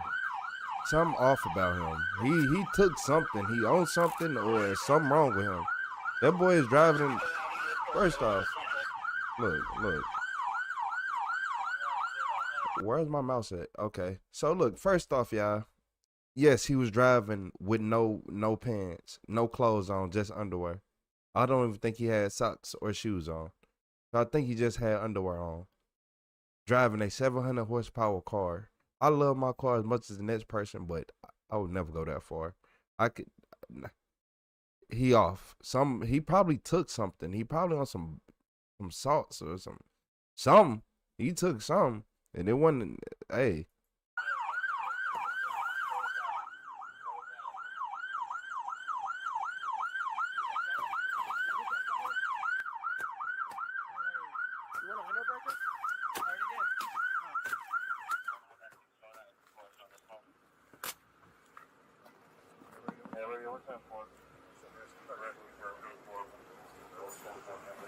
Hey, somebody with a cruiser, go a block west and start round traffic. Dropping off people on scene right now. We got plenty of people on scene right now. Hey, right on 97. You can beat the nation. Hey, who's got tape? I got beat. Hey, I got tape around this area. Especially involved. I got it right here. Let's get him in the car. Give me 1 unit to block westbound traffic. Roll him to the side. Let's just get him in the car for now. Yep. Stand up.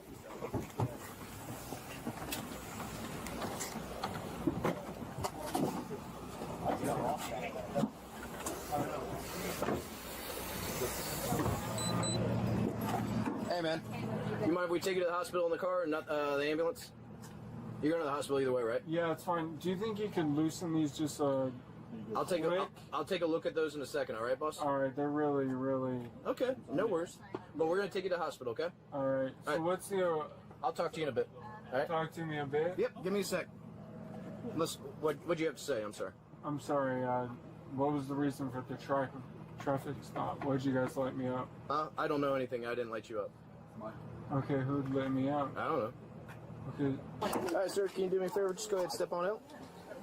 Yeah. Yep, come on out. Come on out. Are you able to loosen these? Just Well, I'll take a look at them in a second, okay? They're extremely tight, sir. I got you. All right, come on with me. Come on with me.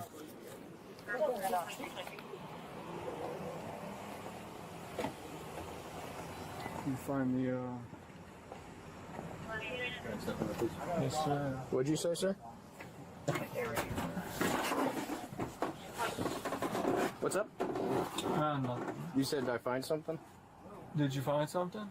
No, I'm asking you. You said asked if I did. No, I I'm find asking something. you if you found something. Oh. Okay.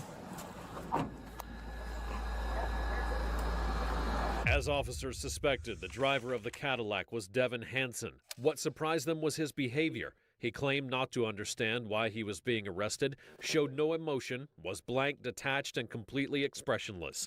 Officers began to fear that they were dealing with someone who lacked basic empathy, possibly a psychopathic profile.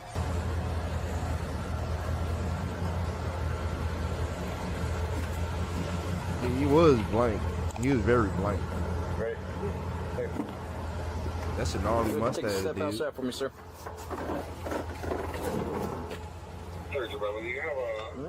Come on over here. Officer mustache. All right, you stand right here. All right. Is it possible to? Let me take a look at him while she's doing that. So that. These are as. Oh, we can fix that one. You got your key on there? Mine fell out. Got it.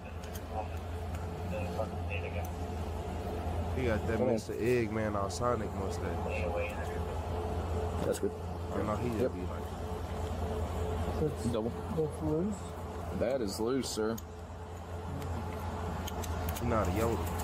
Sure, just there you go. All right.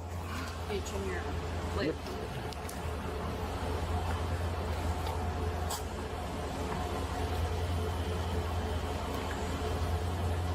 Taking my picture?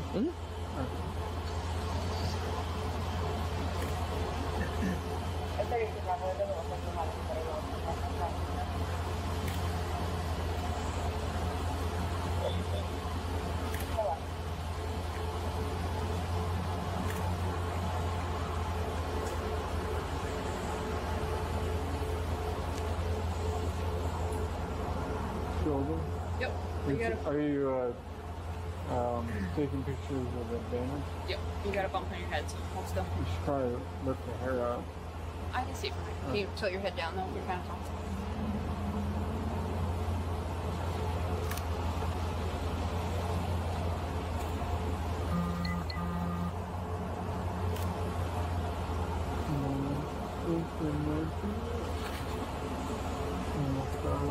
It's pretty sore. Okay. Tilt your head down again. Down.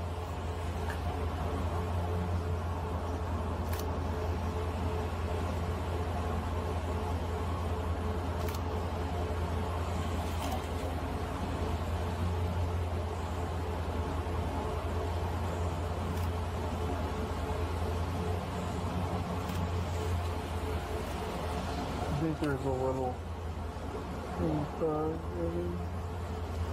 Pretty sore. Maybe not.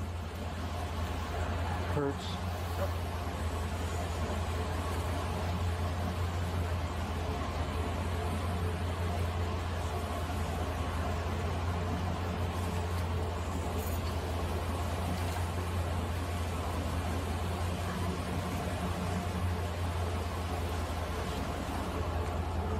Can you turn around?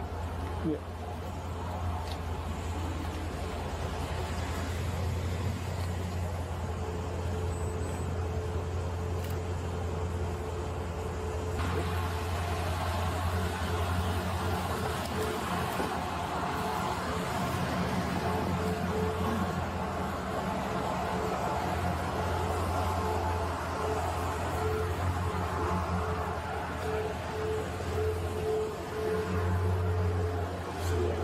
I got him.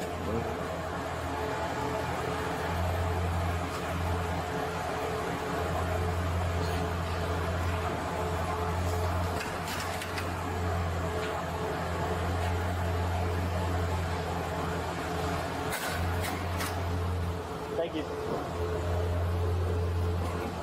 Alright, well, 31. Alright. The more, or the thumbnail. I'll meet you guys in there. Alright, thank you. We're going which way? We're going right here.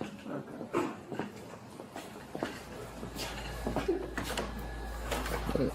Devin Hansen, age 28, was charged with first-degree murder following the death of Yasmin Grijalva. Additional charges included fleeing and eluding law enforcement and misdemeanor domestic battery. Depending on the circumstances of the case and his prior record, Hansen could face decades behind bars, possibly life in prison. This crazy. Hold on. No. So you telling me that she actually... I'm mad that she died. I ain't gonna lie to y'all. I'm not gonna lie to y'all. I'm not. Like, he was off something. I don't know what he was on, but for a fact he's gonna try to plead insanity. He gonna try to plead insanity. He already played him crazy as soon as he got out the car. He only had on underwear while he driving. Like, I don't know, man. I think everything he did was intentional on the way he did it. But they're gonna be like, oh, well, he didn't run because he wasn't in a good mind state. Because if you think about it, I'm like, his car, if he was in the right mind state when he did that, that car he was in was fast enough to outrun everything. So, nah, I think he played them like they was dumb. Huh? What? Did you find anything? Like, I don't know, man. I don't trust nobody. I don't expect you to trust nobody either. I mean, that'd be smart for you not to do that, but hey, y'all want to see something crazy? Man, look. Hey, get ready. This finna be one of them. This finna be one of them videos. Yeah. So just go ahead, tap in, tune in, hit that like and subscribe button. This finna be one of them.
So look, it's a lot of things I'd have heard in this lifetime that I lived, but I never heard of this one. This OnlyFans mom left her toddler to starve with a dead body. If you stayed this long, yeah, tap in, hit the like, subscribe button. I swear to God, my baby was just murdered. Okay? If a sitter left your kid to die, you would air out the sitter's name. She's a liar. Watch out for KK. If you know who KK is, shoot that. So it's really hard to think that she would actually do that. My heart goes out to the police officers. Yeah. I cannot even imagine. I don't know. No dead baby jokes. They're not funny anymore. A chilling 911 call leads police to a house of unimaginable horror, where 2 abandoned children are found in a heartbreaking scene that defies explanation. When their missing mother cries murder in a desperate video online, the search for answers reveals a truth far more disturbing than anyone could have imagined. I just wanted to have some fun teenage time, and I always say that I can't do it, and this is when I can't do it. And so I guess that was come to an end. The following is based on official police records, and the footage has never been seen before until now. Please note that all persons charged with a crime are presumed innocent unless and until proven guilty in a court of law. On February 25, 2025, police in Yakima, Washington receive a 911 call from a concerned woman after witnessing the start of an unsettling Snapchat video. So a friend of mine, she's saying that my niece was murdered and that she looks very strung out and not so okay, and she's talking about my niece being murdered, and she's just going on, and I'm kind of concerned for her. She's posting it all over social media. I'm on my way back to Yakima, and I swear to God, my baby was just murdered, okay? So this is not y'all's time to come give Kylie hugs. Shut the up. Actually do something that you know that I would benefit from. Because I don't like hugs. Don't be there for Kylie. Stop it. Help me get her popping and ready. Help me bury. Don't act like you knew her, because you didn't. I didn't even know her. Like, shut up. Just say that's wrong. That my baby was murdered because I left her with a sitter, and the sitter left. As this woman, 20-year-old Kylie Toll, films from an unknown... Like, what? She is on something, and just look at her face. Her face tell you everything that she is something clearly off about her. She took something. Location in her car. Police are actively searching for her. Earlier that morning, Kylie called 911, leading Yakima police to one of the most harrowing discoveries imaginable. Hey, it's okay. Take a deep breath, okay? Hey, okay. No, it's not.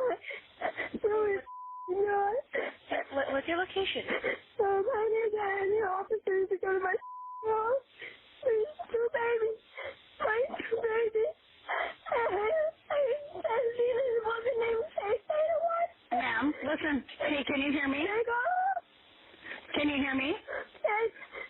I don't know where you're at to send you help. I need you to take a breath and give me an address.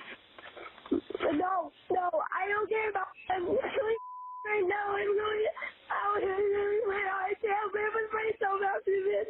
But are you there right now? There is no help. There is no help. There's nobody home? What's your name? I was touching this woman named KK. Yes. She's better alive. Okay. Listen, if you're not there. Hello? According to police records, when police arrived at Kylia's home, they entered through the unlocked front door, finding the place oddly quiet. They opened a closed bedroom door, only to be hit with the powerful odor of garbage and cat urine. In the corner of the room, in a small bassinet, Officers saw what they assumed was a baby doll, but the truth was far more devastating. Wearing Christmas pajamas and partially covered by a blanket, Kylea's daughter, 7-month-old Cherry, lay deceased. Her skin appeared leathery and pale, her eyes sunken in. The tips of her fingers had already begun to decay.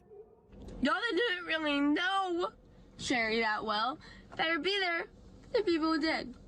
Be there for the people who really loved her more than you loved her.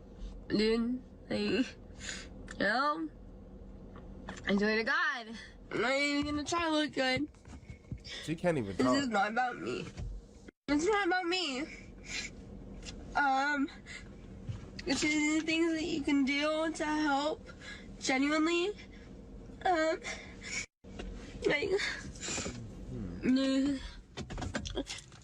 these. Unique. Not just like everybody else's. Make sure it's Sherry was born. Sherry was born to Taylor Swift.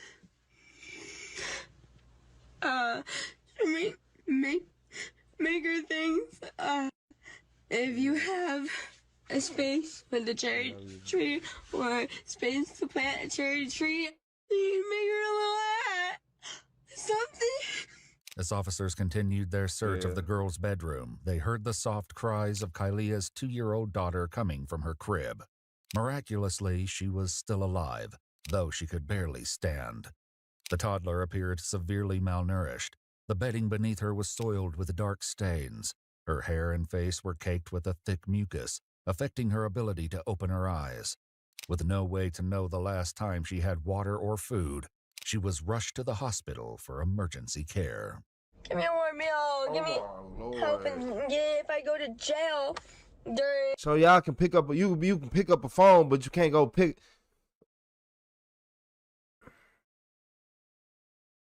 So you need put her in jail. Put her in jail. Put her in jail. She better go to jail. She better get some time. I'm not playing. She better get some time. No. She better go to jail for life. Life. You want to sit right here and forget you got kids? In the time that they're like, doing evidence and New subscriber alert. bruh. Commissary, like, if I go to jail, please put money in my books. This jail is genuinely so traumatizing, dude. I just got out and now I'm really prepared to go back. Why? But I haven't been. Once detectives arrived at the scene, they described the rest of the home as a collective reflection of neglect. The floors were grimy. Trash and remnants of old food littered the house. Several small cats were left to roam freely throughout the home and were secured by animal control. In the girl's bedroom, diapers filled with feces lay open on the carpet and overflowed from a nearby trash bin. Later the same day, Kylea continues to film from her car, claiming the fault lies with a babysitter who left her children for dead. Watch out for KK. If you know who KK is, shoot that. Jail isn't enough for her. You left your want her kids. to slowly die. Just like I'm sure my charity You KK. I'm not saying anything, but I will go to jail for this one. Eventually, like, that doesn't even do anything. As she continues to film, Yakima police receive a call from a girl named Chloe, stating she's a friend of Kylea's, and she believes she's sitting in her car at the Squaw Rock Resort. She's still filming as a deputy with the Yakima County Sheriff's Office races to her location. Just like I stand up for the fact that, like, I don't know. No dead baby jokes. They're not funny anymore. Stand up for babies for sure. It's the fact that I understand. Look, I understand. Like, okay, she already a terrible person. We got that down pat. We all understand and come to a collective agreement that she a terrible person, right? But no, that's not what we stopping at. It's the fact you still have another baby. So you didn't be like, oh, it didn't wake you up. You didn't wake up from that and try. No, you are mentally insane and you need to go to the crazy hospital for at least 30, 40 years. You know? Call the police on that. Call the police on the and so on and so forth. I'll be right out. Thank you. I can finally get gas to come back to do this. So let's do it. As Kylia prepares to leave, the deputy pulls in behind her, blocking her path, and approaches the driver's side door. Show me your hands. Show me your hands. Step out. Step out. Hi, how are you? I'm just coming to surrender myself. Step out here. Now. You're okay. Come here. What? Come here. No, come here. No, wait. Yeah, come here. No, I won't. Put your hands behind your back, okay? You're okay. I'm gonna let you. Okay, everything is recorded. Snapchat? Okay, everything's being recorded. All right. This I'm gonna fight you up here in the Snapchat, middle. broken fucking. You can have that in a minute. Mine I'm just wearing a so body broken. camera. Everything's recorded. Okay. Stop. But for my own Stop. lawyer. Okay, I understand. I'm not gonna hurt you as long as you listen to what I'm saying. Okay. Snapchat, like. Are you injured? No. Are you okay? My baby was murdered, and I was. Okay, don't say anything that can be used against you. I'm going to read your rights in a second, okay? I need you to drop whatever's in your hand, okay? It was for my baby. Okay, do you want to hold on to that? Wait, I'm putting it in the car. You can put it in the car. Here. Okay. All right. What do you want to do with your car? I have a friend coming to come get it. Okay. Do you have any weapons on you? No. Okay, I'm going to check you, okay? Just nothing in your pockets? No, you can pull down my pants. I have. Come over here. I don't want to pull down your pants, Hey, okay? wait. Got a seat? All right, I'm going to buckle you in, okay? Okay. Anything you need in the car besides that? I need that, and I need the phone call with my lawyer in the car. Sit tight, okay? Chloe, who alerted police to Kylia's location, pulls up at the scene. My friend Chloe is coming to get. Hey, Chloe! My car! Get it! The deputy speaks briefly with Chloe, who agrees to head to the police station for questions. As for Kylia's car, it will be impounded for evidence, leaving her concerned for her belongings. And what about the items that I like to keep special in the car? Yeah. Like was that your baby's bracelet? No, not particularly, but What was that? everything in that car is special. Okay. And everything is put in place. Okay. I do have marijuana on the side door. That's the only thing that I know is in there. And that was part of my testimony that I was coming in to have done. What's going on today? I don't know, dude. So I was just coming to find out what's going on, if something happened. Yeah, it's a Yakima police case. I'm not sure how much info you'll see it on the news, I guarantee it. But that bad? it'll be a little bit, yeah. Oh, dude. So. I'm sorry. But we will. YPD is taking the car. We have a tow truck coming, so it'll be a little bit. Okay. Yep. Okay. Yep. I'm just gonna have to. Yep. We will get it out of here on a tow truck as soon as they get up here, and we get a tow truck up here. All right. All right. Well, I know a cigarette. Ooh, I know a cigarette hate seeing her coming. A cigarette and coffee. Ooh, I know. I scream, try to jump away. No, she can. I know she got a pack in her pocket right now, right in one of the front pockets, with a lighter, 2 of them. In case the other I one go wanted off. to come surrender myself so that I wasn't put in Let me see that. Let me handcuffs, you stop. know, and dragged Nah, around. she like she smokes Nobody cigarettes. dragged you around, huh? Well, girl, you kind of dragged me out of the car a little. Well, I told you to step out, okay? I know, and I was getting my recording for my you tell me thingy. what you're going to do and not do after I'm giving you lawful commands to put your hands behind your back. You're lucky you didn't end up on the ground, okay? So. I'm aware, but at the same time, I do deserve the right to have my own video for my No, you don't. lawyer. If you can tell me what right that comes from, then I'm all ears. But, ma'am, I've been doing this job a while. There's a camera right here facing you. I wear a body camera, all right? So let's not play those silly games, okay? Yeah. The Yakima Police Department soon arrives on scene and takes custody of Kylia. She's transported to the police station for an interview where the devastating truth of what happened to her daughters will soon come to light. As Kylia mentioned in her Snapchat video, she was arrested 1 day earlier at a McDonald's at 1:30 a.m. on February 24th. Police records identify the arrest as stemming from a misdemeanor warrant, though no further details are provided. Emma, a friend of Kylia's, told investigators that Kylia came to hang out with her in the Tri-Cities on Saturday the 22nd, staying overnight, but she didn't have her children with her. After she was arrested at McDonald's on the 24th, Kylia called her from jail asking Emma to bail her out. I did not think that her kids would be home alone. Because I'm not sure, I think it was in one of the calls she said, oh, the kids, I need to go pick them up from my friend's house. Yeah. Am I correct? Yes. So it didn't occur to me that she would have left them at home. At the time of her arrest at the McDonald's, Kylia was in the company of a man named Brad, the 37-year-old father of one of her close friends. Once she was released from jail later that afternoon, Brad was the one who picked her up, but she didn't go to check on her children, telling him they were with a friend. She had a friend K or KK watching them. And I was like, all right, that's cool. Because I guess her friend needed a place to stay.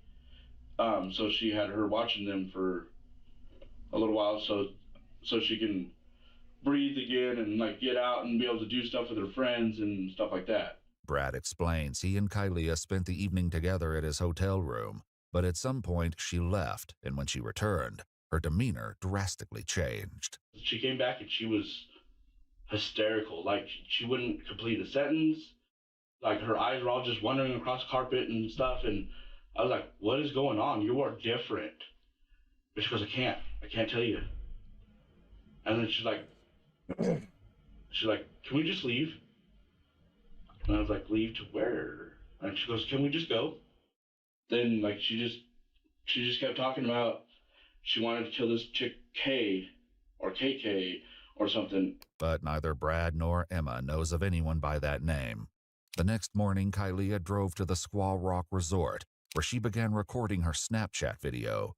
She'd also posted to Facebook writing, I really did trust Kay would take care of them for a while.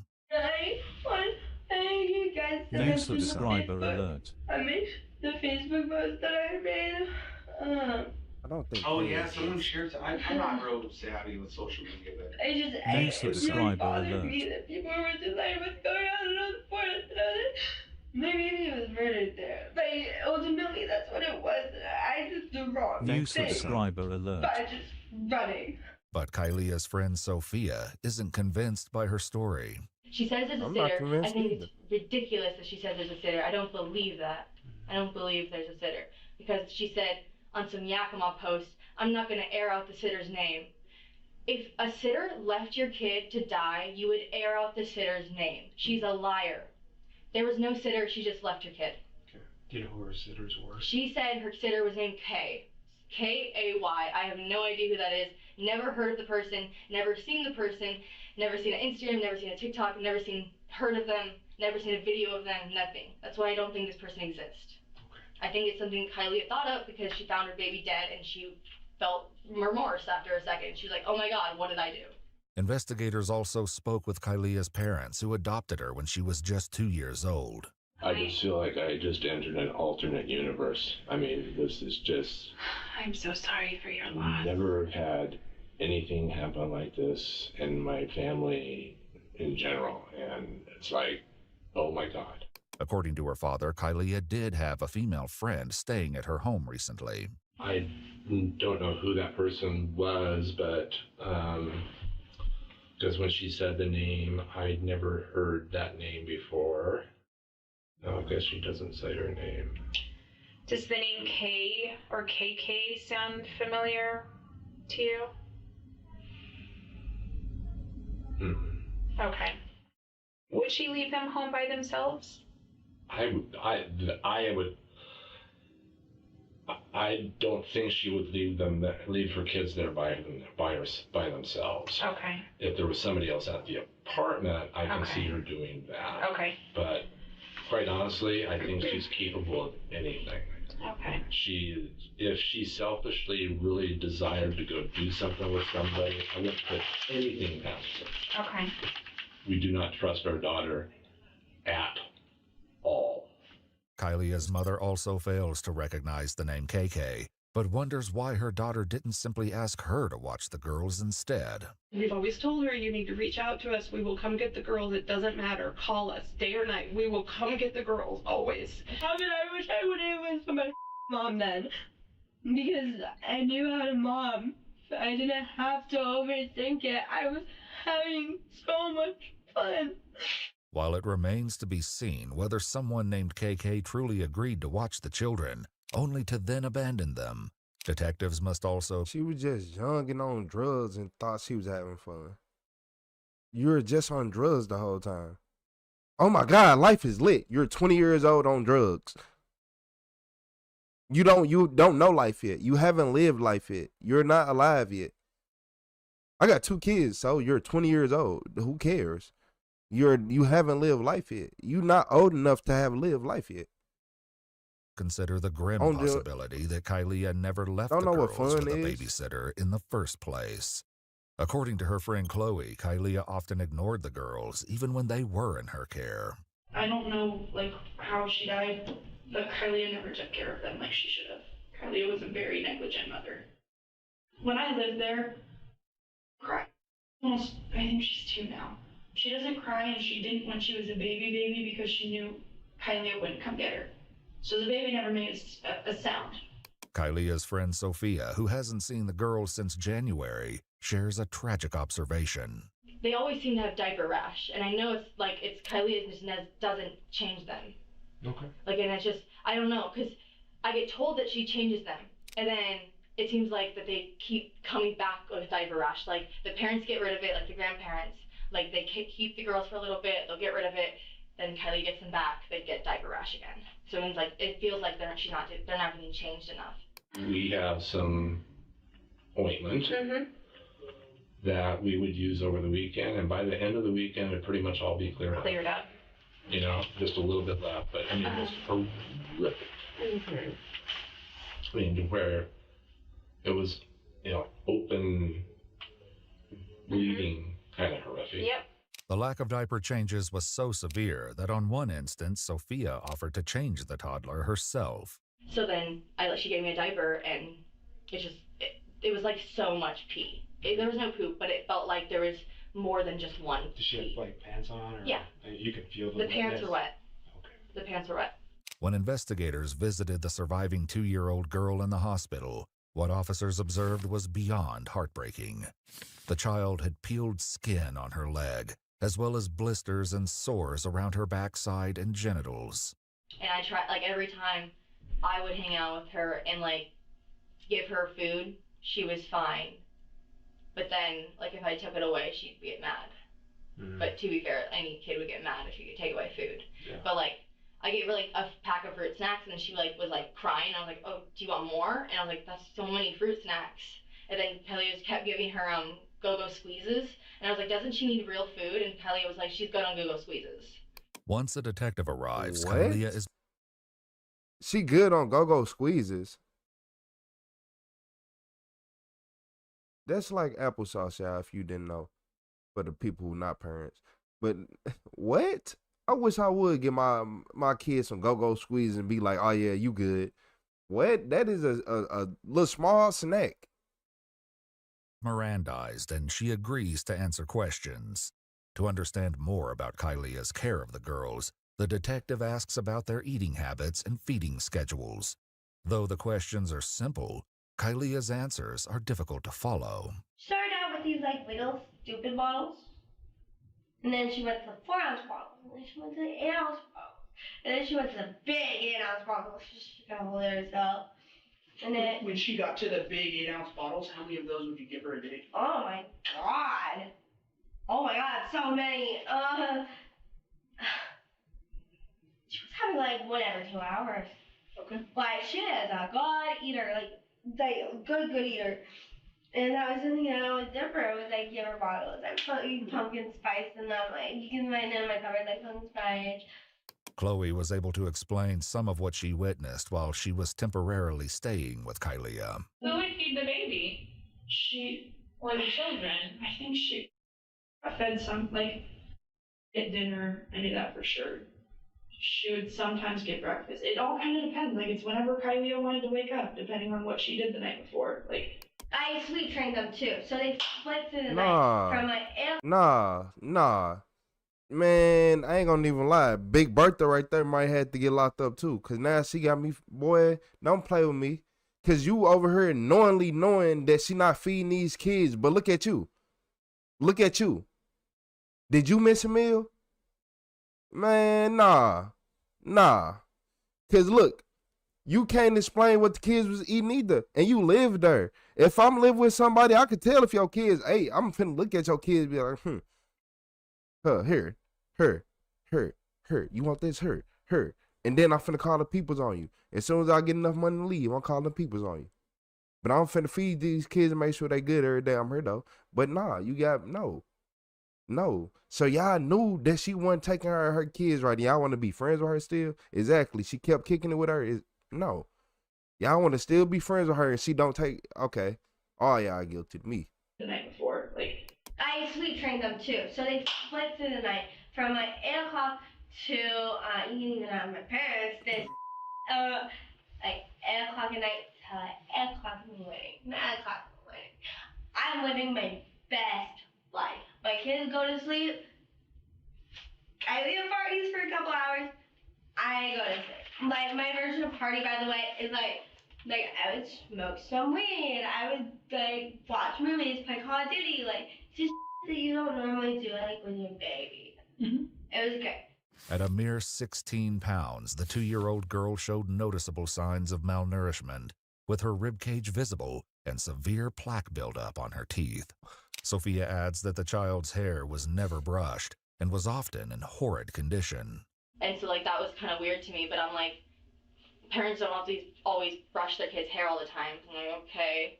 But it felt like it was dirty sometimes. And I'm like, that shouldn't be dirt. Like a hair shouldn't be sticky. But she's like, but every time I ask her about it, she goes, she just ate. At the hospital, investigators noticed mucus in the child's hair near her temples, as if it had dripped at some point and crusted. Between their horrid physical state and unsanitary living conditions, the situation became so dire that Kylia's own parents contacted Child Protective Services. I actually just texted the CPS worker this morning before I found this out, and I said, she's not doing well. Please go check on her and the children. We haven't seen the kids in like 3 weeks. But we never anticipated anything like this. Does CPS ever look at the babies? See, I like to look at their bodies. I don't think so. Like I know she never really let them in the house. Every time they'd come, she wouldn't let them in the house. I am so upset with CPS right now. Okay. Because when we called it in, we told them that we were her parents. We told them that we were extremely concerned.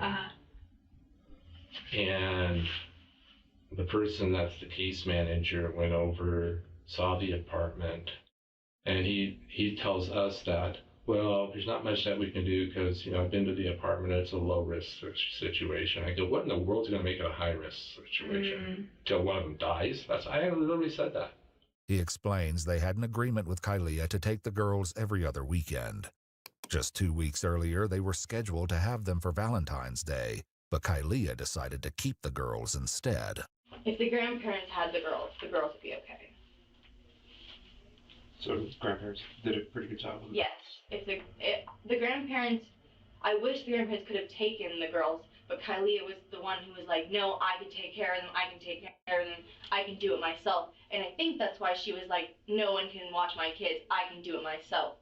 But according to her friend Emma, Kylia did little to care for the girls, and often left that responsibility to her ex-boyfriend, Rock. Because Rock was amazing with the kids. Okay. He took care of them. Okay. But, him and I were both concerned. And what was your concern? If she was going to take care of them. And I told him, I said, you need to detach yourself from everybody and everything. They'll be fine for a while. Which I honestly regret, but that's relevant. But I told him, I was like, whatever's going to happen is going to happen. Rock initially believed the 2-year-old was his biological daughter, but a DNA test later proved she was not. He now suspects the deceased infant, 7-month-old Cherry, may be his child, though he isn't sure. It was hell. It was hell? Damn. So, what does that mean, it was hell? It was constantly cleaning, taking care of the kids. Taking care of her. He later broke up with Kylia and moved out of the home after catching her taking explicit photos of herself. And I had found out Kylia had been sending nudes to all these guys. But something Kylia earlier shared with the officer may explain the photos. I was trying to do OnlyFans and so that I could work from home, and then. What's OnlyFans? So it's like I don't want to do just like mild, like Playboy Bunny. Oh. Sometimes the centerfold, but like not anything that would be long term, like show to my kids and have them be like, and just like, Mom's pretty, like shut up, that's a bikini, like, you know. And then my goal was to do that at like state parks and stuff, and like bikinis and stuff, and then take like kids. Kylia's parents told investigators they pay for her car, apartment, and bills. Since Kylia doesn't have a job, some of her friends believed the extra money Kylia earned from OnlyFans may have been used to feed a dangerous habit. I don't know. She was always manic, it seemed. She seemed like she was always a little, like, like on something, it seemed like. Always. She would have parties. She would be doing cocaine on the table in the kitchen while the baby was in her room. That night when I picked her up, or when she picked me up to go watch the movie, she was doing the whole. I think it's so funny how people from my old life will be like, oh my God, you're a meth head. But I've been cleaner longer than their brother's been dead. From overdosing. Yeah. Cleaner than your brother. Kylia openly admitted to some drug use with the detective, offering her own explanation for it. So I've always been a stoner throughout all of this. Like, throughout all of it. Stoner. Because when I was pregnant, that's when I started, because I couldn't eat. And I got hungry, and I could keep it down, and I felt like I was, like, benefiting my baby. Like, tell me that if I'm eating, that doesn't, like, almost cancel out. We've been trying to fix our daughter for a long time, and we can't fix her. She has to fix herself. She has to want to be fixed. Yeah. Exactly. And did somebody else do this? That's also a question that we have. Yeah, because she let so many people in. Like, nobody else did that. She is clearly, she on coke. We know that.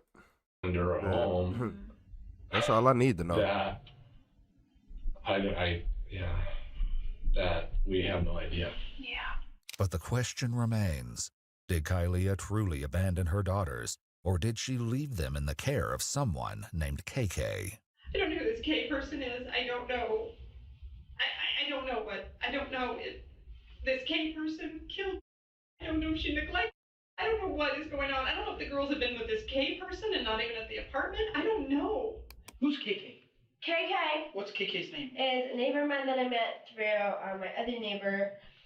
And then that neighbor moved away. And You know like, KK's real name? No, they're Mexican. Like they're Mexican. Mexicans. Like every day, like the nickname changes, but KK stays the same. And is KK? How do you get a hold of KK when you need to talk to KK? Normally, I don't have to. She just stays at home. If she needed to have an emergency, I leave her with the car seat. So I guess, how do you get a hold of her? She doesn't have a phone. So how do you get a hold of her to watch your babies? She comes over, and then I take that time. Emma's mother received a Facebook message from Kylia explaining that she came home after several days to relieve KK, only to leave again without confirming the babysitter was still there with her children. Thought everything was okay, right? Thought everything was okay, because I heard cry. And so, without even checking on her, I just went to McDonald's because she loves McDonald's, okay? Sounds stupid, but I went to McDonald's. I got arrested in the McDonald's drive-thru before I could order her fries, okay? So I go to jail, and in jail, I try to get bailed out. I try everything to get bailed out, and it doesn't happen. And so I'm sitting in jail, and then I get a really horrible feeling. I thought it was nicotine withdrawals.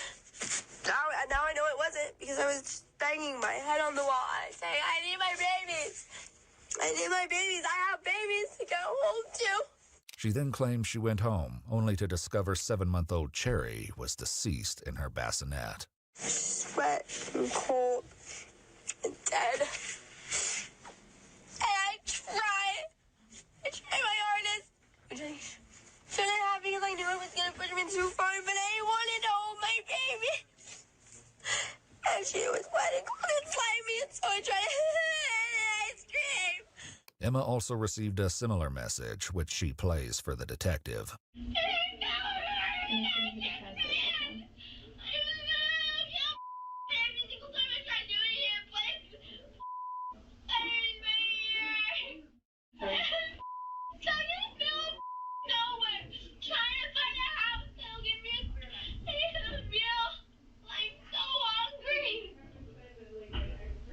Her concern, if I had found my, okay, this is just my opinion. Y'all cut this out. But if I found my daughter dead, I would not be hungry. That would not be my concern.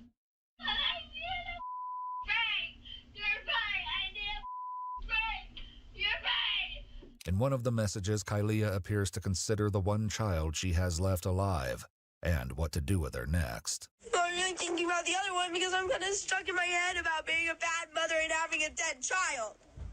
Okay? Not thinking about the other one because I feel like a piece of mother already, okay? New So I'm subscriber trying to do a alert. favor for that child by leaving. I need to go get my other baby. I need to fight for New subscriber alert. However, investigators had already restricted visitor access to the 2-year-old at the hospital, fearing her mother may try to seek her out. Thankfully, she was arrested before she could return to Yakima on her own. As the messages continued, she once again pointed to the woman she felt was responsible for Cherry's death and the toddler's dire condition. I'm the one that decided to leave all the time and get her that babysitter, and I can't. I feel responsible. I feel like a horrible mother. I understand that I am the root cause of this issue, but that is a homicide.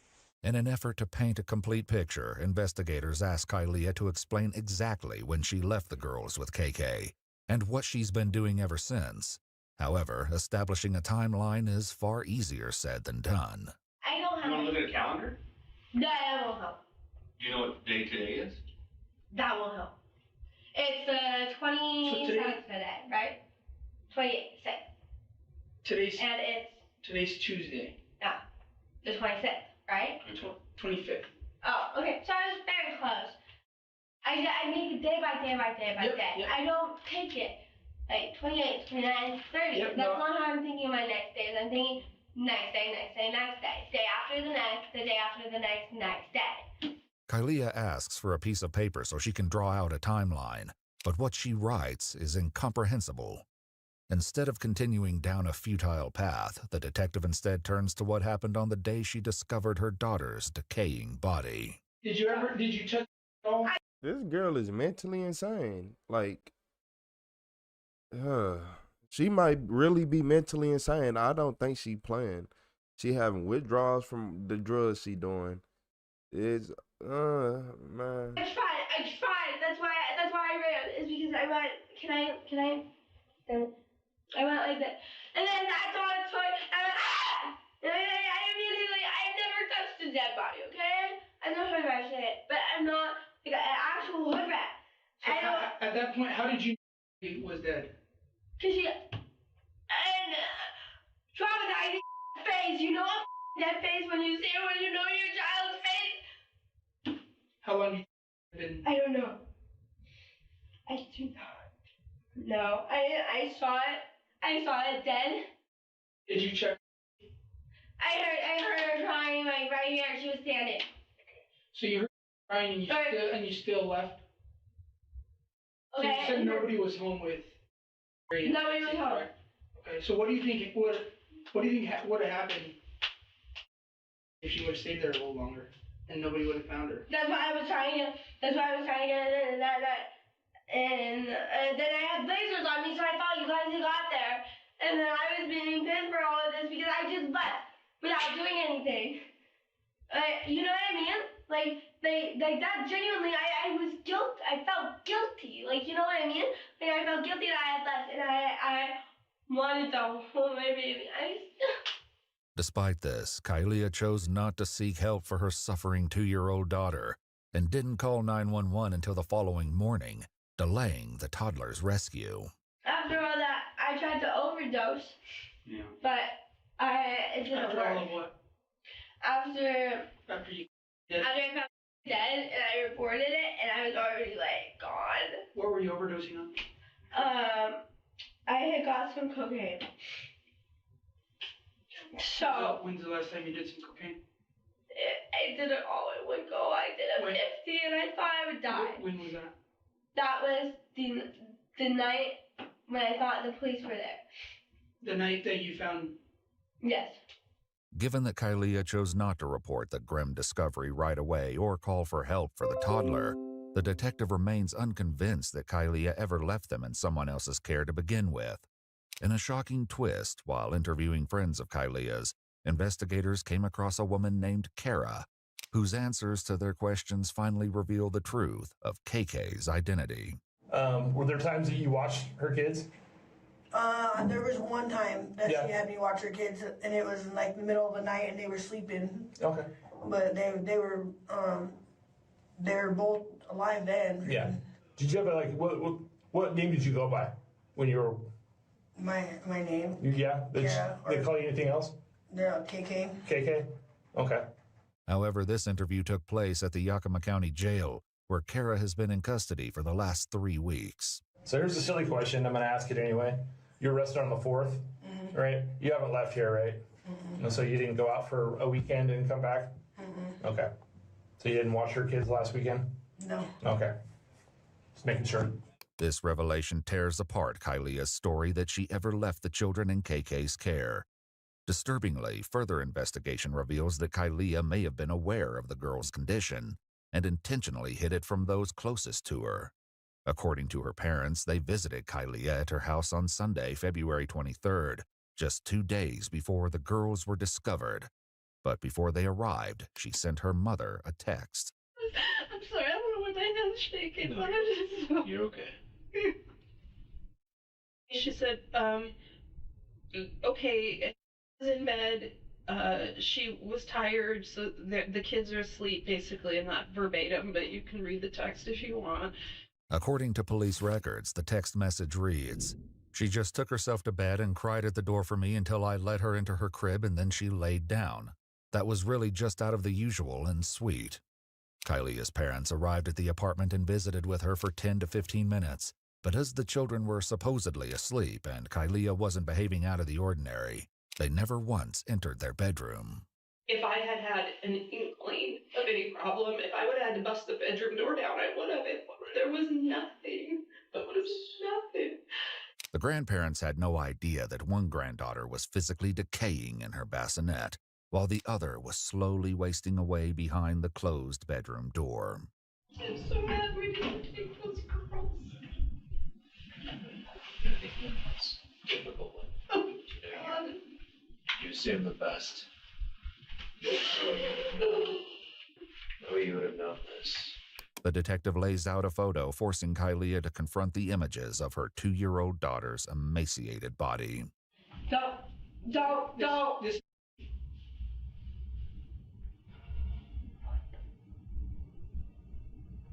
This doesn't happen in a couple days. She was skinny, but not like that. Her ribs were showing, but not like that. She was not even fed at all. What? This is caused from neglect. She was skinny. I had talked to the doctor about that because you. So.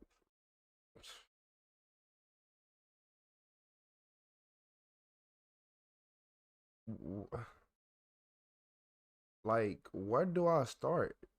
It's physically, she making me mad. I don't even, y'all, it's just some people, you just interview them all day, you straight walking to walls. She clearly is on whatever drugs, she overdid it, and it's still in our system heavily. Y'all was better off waiting a couple days to talk to her or something. I don't know. Me personally, you might as well. I guess you could talk to her now, then see what she said in a couple days. But for right now, she making me mad. She refused to eat for a while, and she was starting to eat again. That's why I was getting her McDonald's. And she was skinny, but not like that.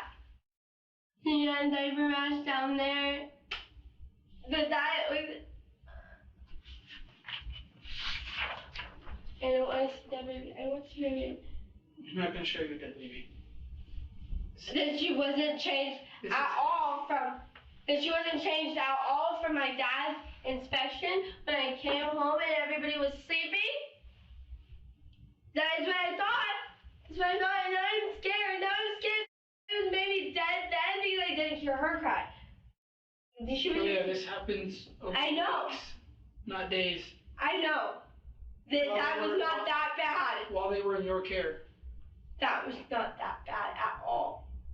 Though the detective is far from finished with Kylia, he makes the decision to take a short break. I'm gonna give you some time to look this over and talk about that. We went really skinny. And I can show you We're gonna that. go step outside real quick, okay? I don't know what you want me to do. Just look at these pictures. I get it. It's really traumatizing. I understand. I know that my kids they're just gonna leave me with it. We'll come back right now, okay? You can turn them over if you like. It's traumatizing to do to others. I understand my kids got skinny, but they were like that. They were like that. They were sunken in like that and pushed out like that.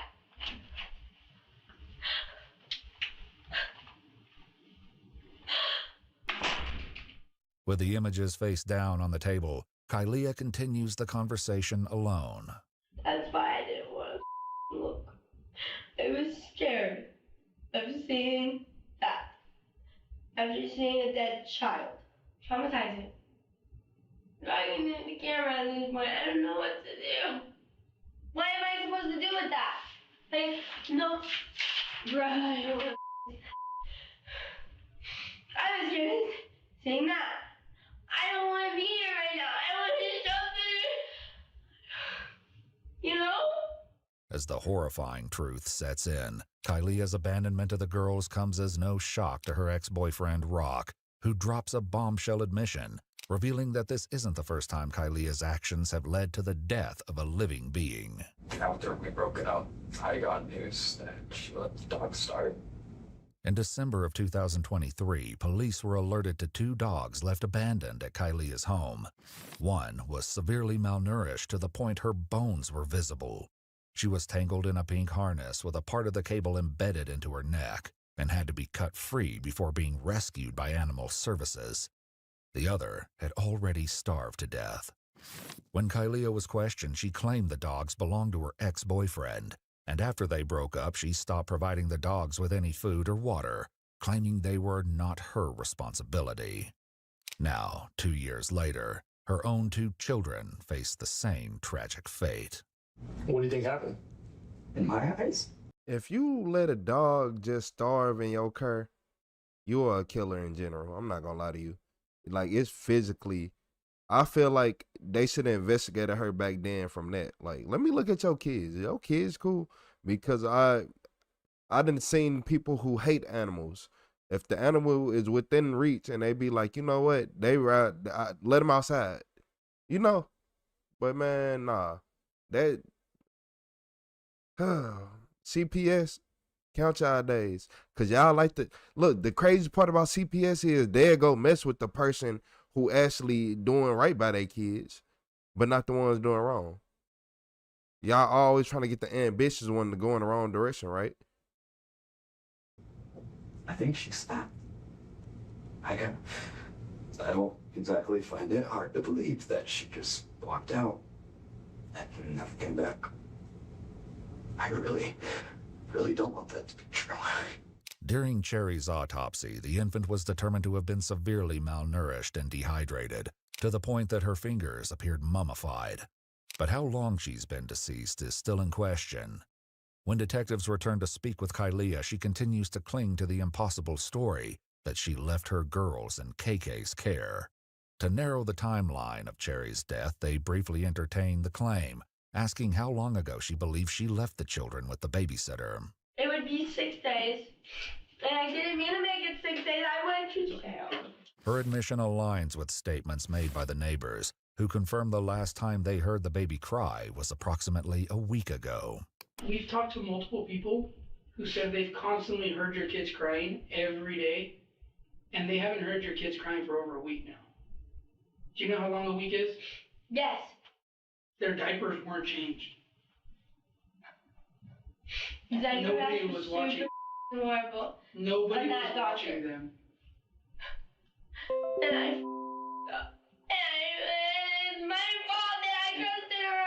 Somebody else immediately is my fault. I'm sorry. My friend said I trusted her. Though investigators were unable to pinpoint the exact date of 7-month-old Cherry's death, the truth of what caused it is undeniable. And while the toddler was still alive and all alone, Kylia was in the Tri-Cities spending time with friends, visiting Brad at his hotel, and consuming narcotics. Sometimes I do drugs. Only cocaine. And I've been cutting that out because I don't feel like I have to anymore because I was doing stuff just fun for me and I wasn't stuck in my house all day taking care of 2 kids. Kylia also continued posting regularly to TikTok in the days before the girls were discovered, with most of her videos showing her lip-syncing to music. In one TikTok posted on February 18th, she appears to be inside her home at a time when 7-month-old Cherry may have already died, and her 2-year-old was slowly starving in her crib. The heartbreaking truth leaves her friend Sophia utterly devastated. Kylia was like my best friend for so long, so it's really hard to think that she would actually do that. You know what I mean?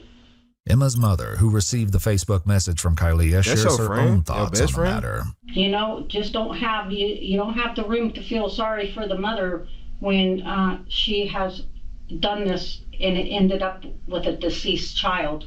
Now these are consequences. It's very sad. My heart goes out to the police officers. Yeah. I cannot even imagine. What investigators still cannot explain is why she would have chosen abandonment over calling her parents for help. Let me ask you something. At any point during your friendship with Kylia, and while she was parenting these 2 children on her own, did she ever express any frustration? Like, did she ever say, like, I don't like these children, I hate them, I wish I could have my life back, or anything along those lines? She would make little comments I can't pick anything out, but she would say things like, oh, I wish it was like what it was before I had kids. And actually she was, in one of the messages, crying, saying that she can't get gas money because she can't sell pictures of her boobs because in her body. Rock recalled many arguments with Kylia, including one where she accused her daughter of ruining her dreams of becoming a NASCAR driver. Do you think she wanted to be a mom? No. I mean, there was times where, she'd be like, I need a moment. With my girls, and I'd be like, okay. And there was times where she'd be like, I have to walk away. I can't do it anymore. Kylia is completely selfishly motivated. Okay. And what I mean by that is she puts herself before anything else in life, including her children. Okay. And that was explained to CPS that if you have a mother that's going to continuously do something like that, something terrible is going to happen one day. Yeah. And here we are. And here we are. I just wanted to have some fun teenage time. And I always say that I can't do it, and this is why I can't do it. And so I guess that was come to an end. You guys don't have my children. I have both of them. I love my children. I love them. I still love them. All I want is my 2 babies, okay? And that's never gonna happen again. I hate it. Before heading to jail, Kylia asks if she can speak with her mom, who detectives are able to get on the phone. To be honest with you, Kylie, I don't know what you're calling me for. I know. Faking with no tears is crazy. I failed you. I know. Over and over again, and then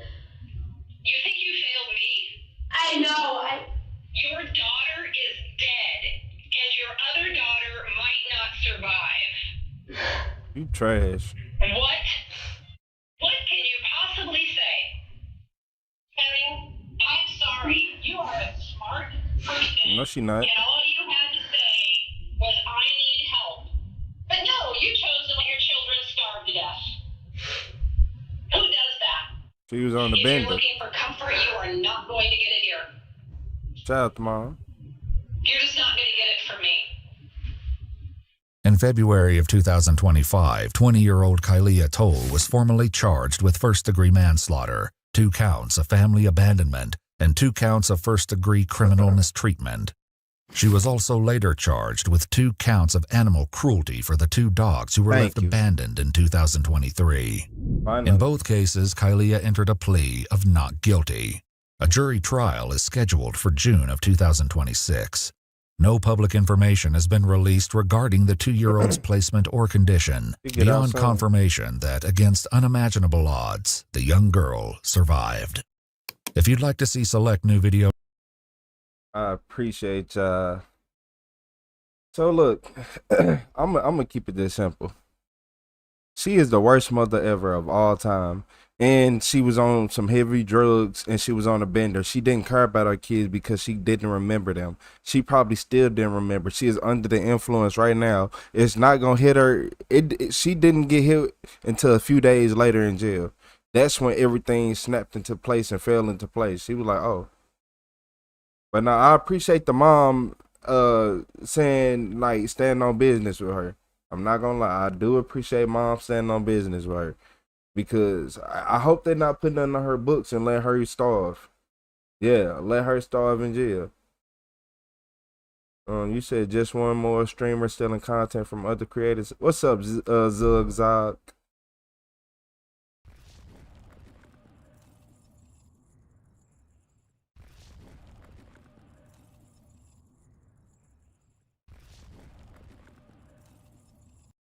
So look, y'all. How everybody doing? What's up, Black? What's up, Shamalama? What's up, Dirty South? He said this is reaction content. Chill. How you doing, Rachel? What's up, Christy? What's up, Kitty Cat? What's up, 916? How everybody doing at this early hour at 4 o'clock in the morning? What's up, Dirty South? I see you been in the chat all day. How your night going?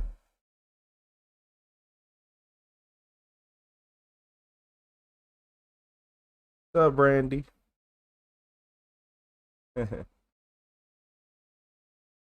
So look, this is a crazy video.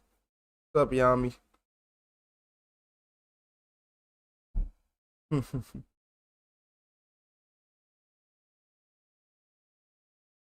It says 10 a.m. for you. Oh, hey, how everybody doing tonight? How everybody doing tonight? Sleep trauma. Sleep trauma. You say you don't sleep? How you doing, Mandy? What's up, Dion? How you doing, Crystal? Yeah, at least somebody called CPS, but CPS ain't do their job. Yeah, CPS ain't do their job. They should have did better than that.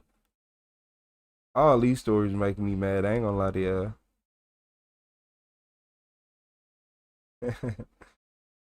You said almost 4:30. Nah, I'm in Missouri. I'm in St. Louis, Missouri. 2 a.m. in Cali. Okay, you got Philly, you got Ohio in the building. We got Cali in the building. We got Kansas in the building. Okay. We know Texas already here. Texas. Indiana. Okay. I appreciate y'all. I appreciate everybody. So look, in this video, this crazy ex-boyfriend committed murder for love. Confirm that you're taking an interest in other guys, and it hurts. I'm jealous. I told you I was already done. You're not listening to me. Very evident that you are stalking me. Dude, get me a lawyer. Take me home. You pick it. I didn't do shit to her. What are you talking about? I'm so scared. I know you are. Don't worry about it. We're gonna see if he's so scared. On May 19th, 2020, at exactly 11:06 a.m., a distressing 911 call was received by the Kenosha County Sheriff's Office. Kenosha 911, what's the address for emergency? So I was doing a wellness So check we all on, just up at 412 in St. Louis? A good friend of mine that I was dating, and I found it weird because I haven't talked to him for like 24 hours. And I just went to his house, and his screen door is wide open, and I just pulled the Okay, were you able to see inside? Yeah, I pulled the blinds back, and there's blood all over the floor in the living room. And I didn't see him at all anywhere? I didn't go any further. Oh my God! I'm sorry, something's not right.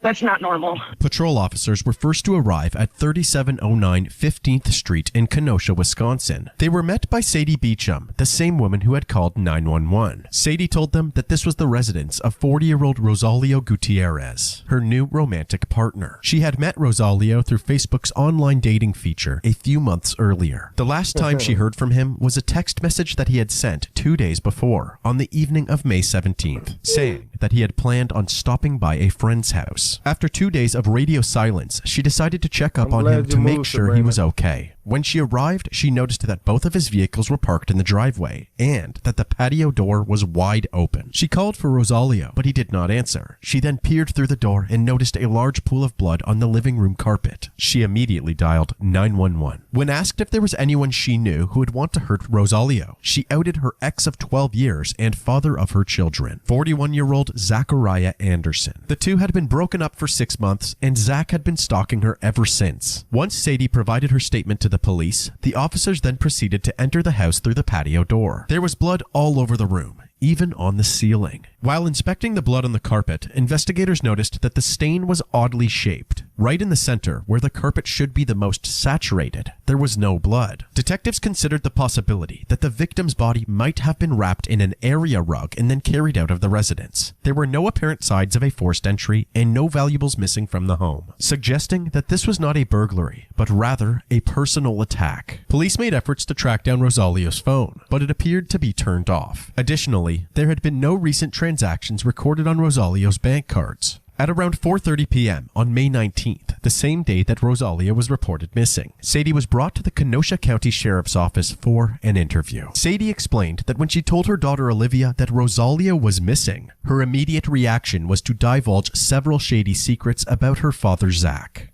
She's 12. 12? Yeah, and she kept saying, Mom, I know stuff, Mom. And I'm just like... She wouldn't tell you that? Please wait. Well, she told me about the registration. She told me about the videotaping. She told me to change my password. She told me that he hacked into her school computer. She told me, he can hack. Then she told me on a drive here that he can pick locks. It's very narcissistic. Yeah. Manipulating. A good example of Zach being manipulative occurred on Olivia's 12th birthday, just 2 months earlier. On that day, Zach told Olivia that he had a surprise for her and told her to get in the car. He then took her to a vantage point outside of Sadie's house and told her to look in the window. To Olivia's surprise, another man, who she would later know to be Rosalio, was in the house. Zach then said, "Watch this." He exited the vehicle, went up to Rosalio's truck, broke in, and stole his vehicle registration. The day after this incident, Zach told Sadie he was having premonitions that she was seeing another man. At some point, he rattled off his name, and he's like, I see, Rosalio Gutierrez. Yeah, that's his name. That's it. He's Mexican, and he described him perfectly. He was telling me that he had all these premonitions of me, the visions, that he didn't actually videotape me, but he had I visions appreciate that you, Corey. this was happening, and this usually happens in a breakup, he said. And this was at the birthday party? This was after Olivia left and we were outside talking. Yeah. Eventually, Olivia told Sadie about the late-night trip to spy on her and Rosalio. She's like, you should probably tell your friend to do something because Dad took his registration out of his truck. And I'm like, what? And she's like, yeah. And I'm like, how do you know? She's like, because I saw it. And he's not planning on giving it back.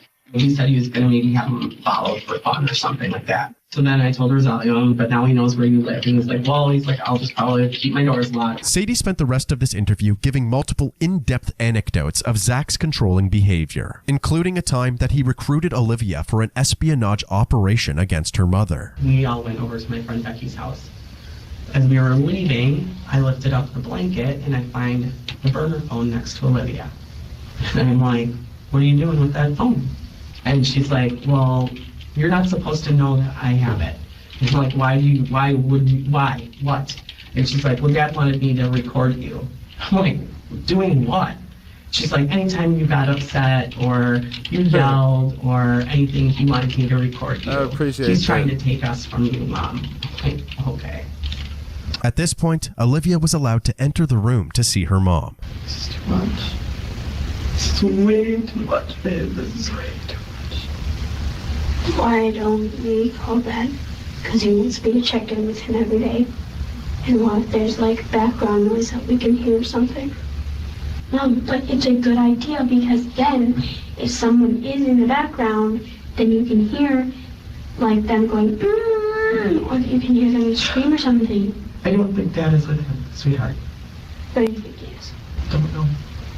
And maybe not even alive anymore. That scares the out of me. We have more than enough to charge stalking, okay? And I think we should proceed with that. Is there a way that I could call my father? I mean, like, not investigating anything, but like, to see if like you could hear anything in the background of it? Yeah, we're not gonna Like that. do that right now. I'm so scared. I know you are. Why don't you give Mom a hug, huh? Yeah.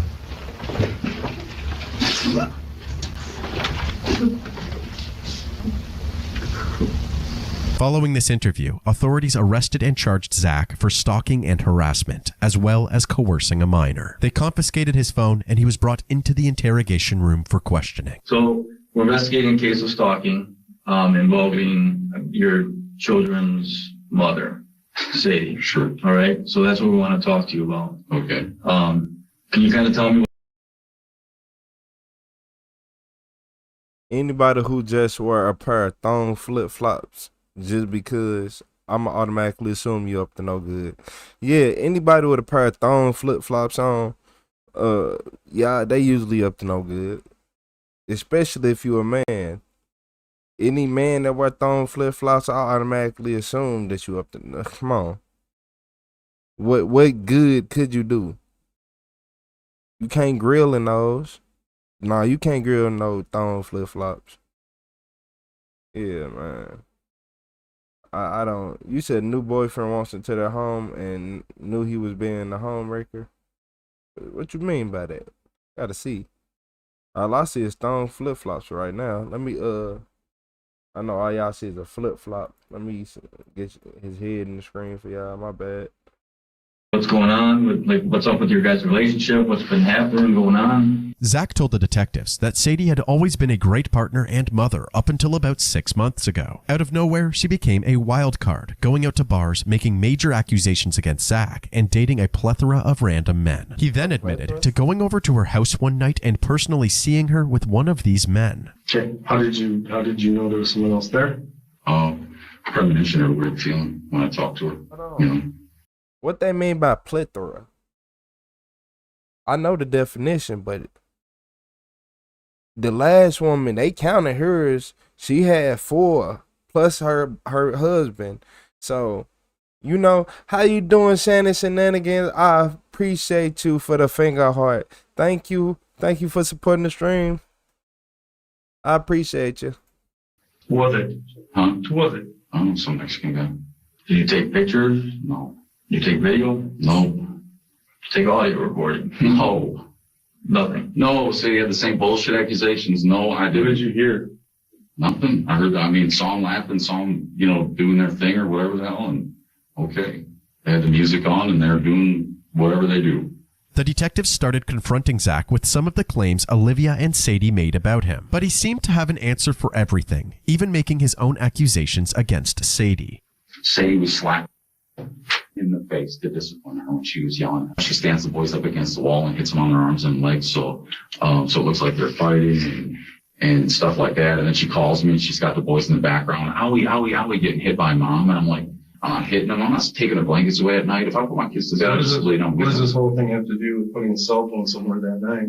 So what happens is I give one of my old phones so she can record what's going on. So I have some evidence. And then so yes, there are cell phones, but I didn't put a cell phone anywhere for that purpose. I gave it to my daughter to record when she's being abused or when the boys were being abused. As far as her stories or what's going on, I'm not hacking her cell phone. I'm not hacking her email. I'm not hacking her shit.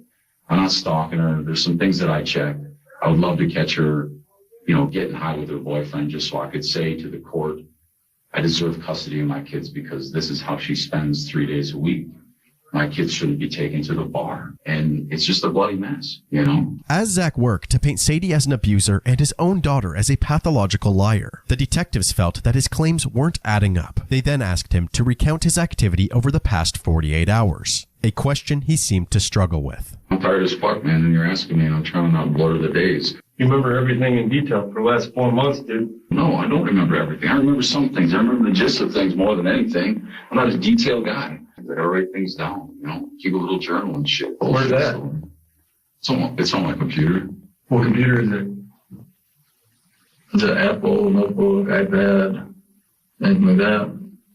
I don't know how the fuck you'd be going for my journal on my computer. I'd be happy to show you. I'd be happy to send them to you or whatever, but it's almost like a threat about the computer, and that's peculiar to me.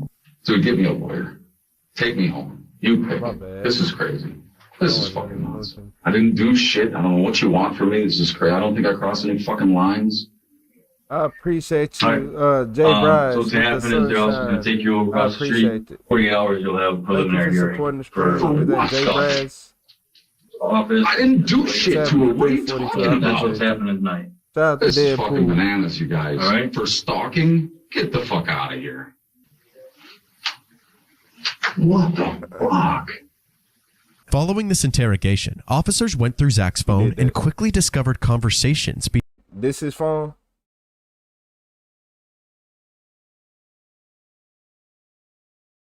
He did it. He did some other stuff too that y'all don't know about.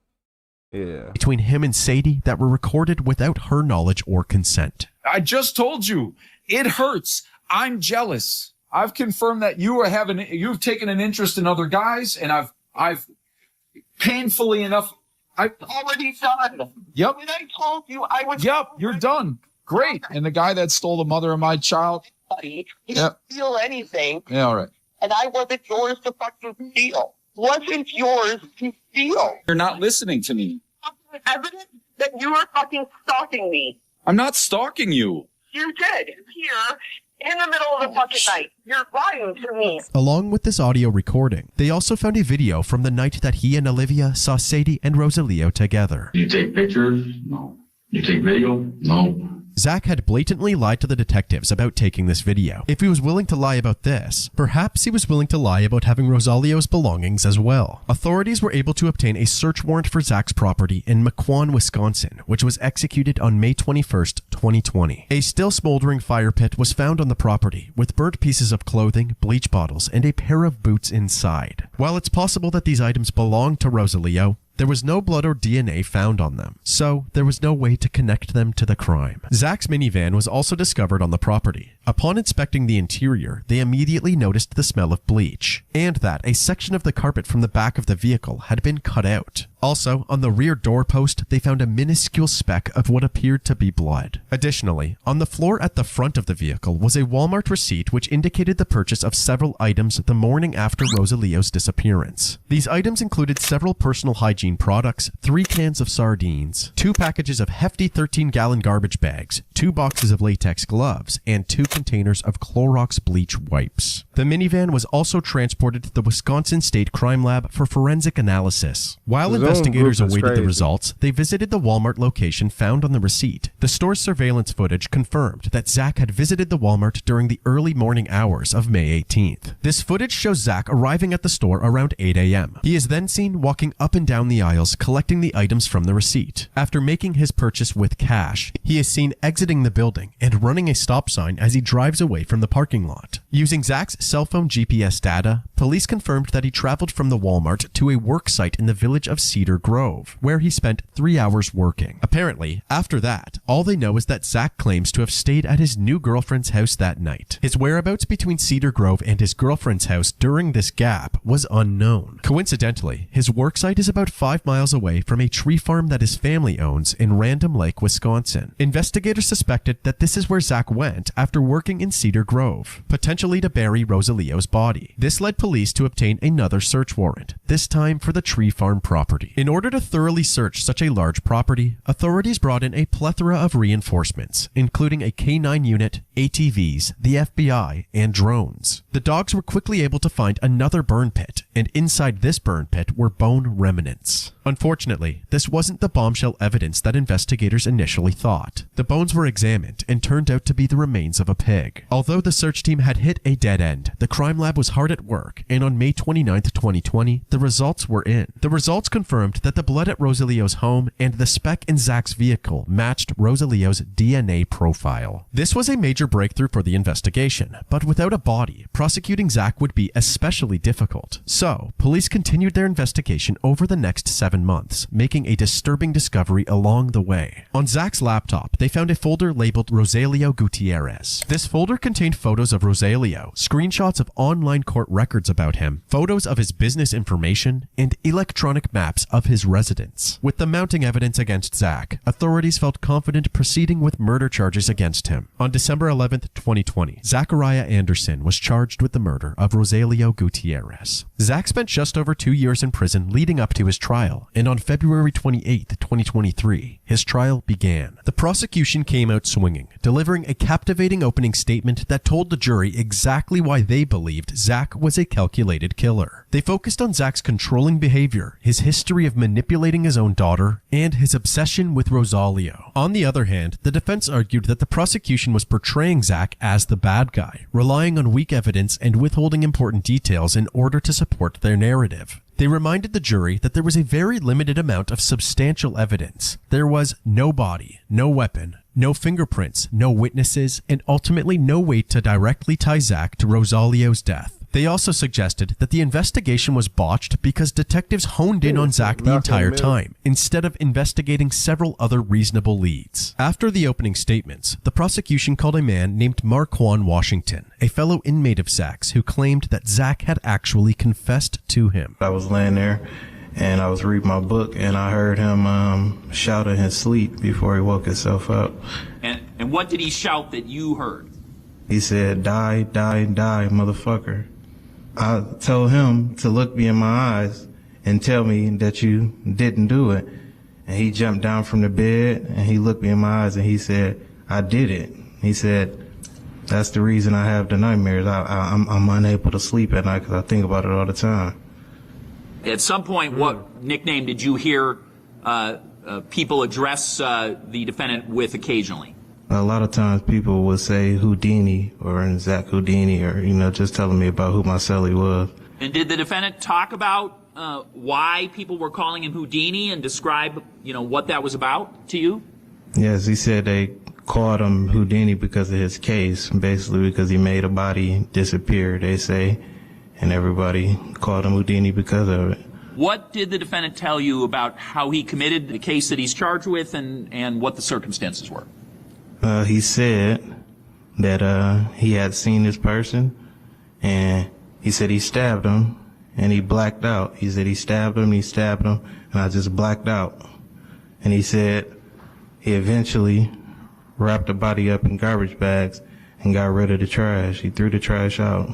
Okay. And I asked him, what did he mean by that? And I said, what, like dumpster or trash? And he said, once it's gone, it's gone. Why would he end this person's life? He said to get back at his kid's mother. He was angry with a bunch of different things, but he said she kind of bragged about this other guy and that she was happy. He didn't really want his kids around that. As compelling as Marquand's story was, the defense suggested that he was only testifying against Zach in order to reduce his sentence. You agree to provide substantial assistance to the government, and then they decide whether or not it's substantial, right? Yeah, I said, is this considered snitching? Yeah, he telling. He should have. Y'all talking about straight rat. Oh my lord, man, it's too early for that. Talking about he a shrimp. Talking about he a magician. He has a man bun. He's guilty. Yeah, he trying to you say he trying to get 20 off off his 50-year sentence by telling. It might be over the edge to get him home. He might get to walk free after this one. I ain't gonna lie to you. He might be bro is Splinter, Master Splinter. It's crazy.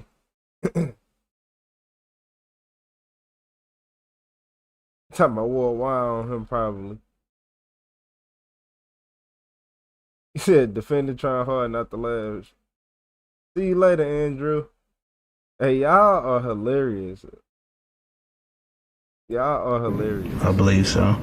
And then they decide, if it is substantial in their view, that they will file a motion with the court to go below the mandatory minimums, right? Well, I believe so. And unless they file that motion, you're going to get the 10 years, right? I believe so. So any cooperation you provide, whether it's a debrief in front of agents or testimony in live court, it better be happy. It better make the government happy, or they're not going to file that motion, right? I believe so. After shining a light on Marquand's potentially deceptive testimony, the prosecution then called Zach's daughter Olivia to the stand. Due to being a minor, the cameras did not capture her statement, but the audio was still rolling. Many people watching this trial were sympathetic for a young girl in such traumatic circumstances, but there were multiple moments in her testimony that nearly led to a mistrial. For example, during a line of questioning about a gun that Zach owned, Olivia lashed out at the defense. I don't handle guns like that. You said guns like that. What do you Meaning, I don't know. Meaning, I'm not familiar with guns like that, but I can tell you there was one. What color was it? Black. Was it long, short? Can you describe with your hands? It was short. It was probably a pistol of some sort. I'm not sure. Okay, where did you see it? It was at the Mech 1 house. So you say that this unregistered gun is in California to law enforcement. Up until today, did you ever say anything about this gun being in Wisconsin? When I had talked about this gun, there were other traumatic events going on in my life, so this isn't... You don't have to defend your answer. I'm trying not to defend it. It's what happened. It's legitimately what happened. Like, there were other things going on, and this isn't something that's related even to this situation. But if you listen, don't take this as a scolding. I'm saying, listen carefully to the question and just try to answer just the question. And if there's more to be gone into, the lawyers will usually cover it. I was threatened with that gun, for your information. It was later clarified to the jury that Olivia's claim of being threatened with the gun was in no way related to the case and was to be disregarded. The trial took place over 16 days, and both the prosecution and the defense... Why did Judge look like he wanted to cuss her out? You piece of... Hey, yeah, and she had the judge like he wanted to put her out. He wanted to give her 1,000 years. Put forth very compelling arguments. The prosecution would stick to their guns and state that the speck of blood found in Zach's vehicle was more than enough evidence to throw Zach away. On the other hand, the defense would challenge the state's experts, pointing out that the so-called speck of blood was not even confirmed to be blood. The sample was so small that the crime lab chose not to do any tests to determine the kind of human tissue it was. Put simply, the only piece of physical evidence that the prosecution was grasping onto was not reliable. On March 20th, 2023, the trial concluded and the jury was sent to deliberate. After just 2 days, a verdict was reached. In the rate of matter, state of Wisconsin versus Zachariah Joseph Anderson, as to the first count of the information, we, the jury, find the defendant, Zachariah Anderson, guilty of stalking Sadie Beecham as charged. As to the second count of the information, we, the jury, find the defendant, Zachariah Anderson, guilty of stalking Rogelio Gutierrez as charged. As to the third count of the information, we, the jury, find the defendant, Zachariah Anderson, guilty of intentional homicide with the first degree as charged. As to the fourth count of the information, we, the jury, find the defendant, Zachariah Anderson, guilty of hiding a corpse as charged. Zachariah Anderson was found guilty on all counts. On May 16th, 2023, he received his sentence. It is the sentence of the court that your custody be committed to the Department of Corrections for confinement in the Wisconsin state prisons for the remainder of your life. This sentence is consecutive to and not concurrent with the sentences on the other 3 counts.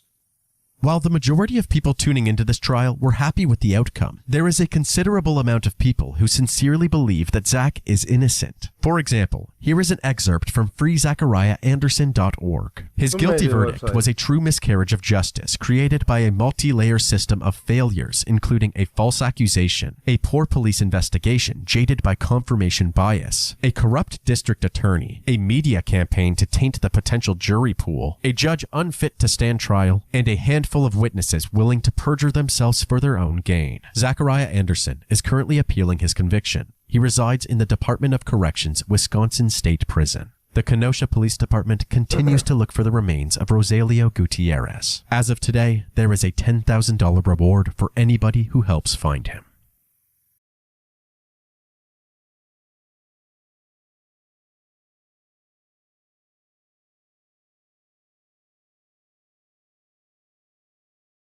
They should overturn his case.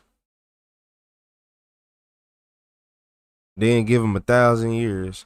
Yeah, I'll overturn this case, then I'll give him 1,000 years. Nothing more, nothing less. Who made that website? What kind of person made that website?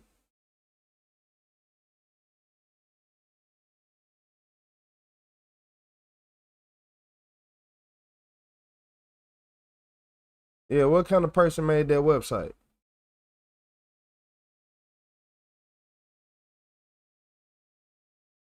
But the crazy part is his body language said tell everybody he did it. Yeah, his body language tell everybody he did it. And you got snitched on by your Sally. Well, he woke up out of sleep screaming. And I looked him in his eye and I asked him, "Did you do it?" And he said he did. And then you said, well, DNA evidence. So I don't know what DNA evidence was. It had to be a smoking gun because they chose not to test it conveniently. Oh, but anybody else, they'd be like, oh, we found the smallest micro drop of a piece of a particle of a subatomic atom, and we're gonna test it, and we found out it was you. Like, no, I don't like that. If it was anyone else in this chat, I'm talking about something. DNA is small as the tip of a strand of our hair. They would test. I don't care what nobody say. Smaller than the tip of a strand of your hair.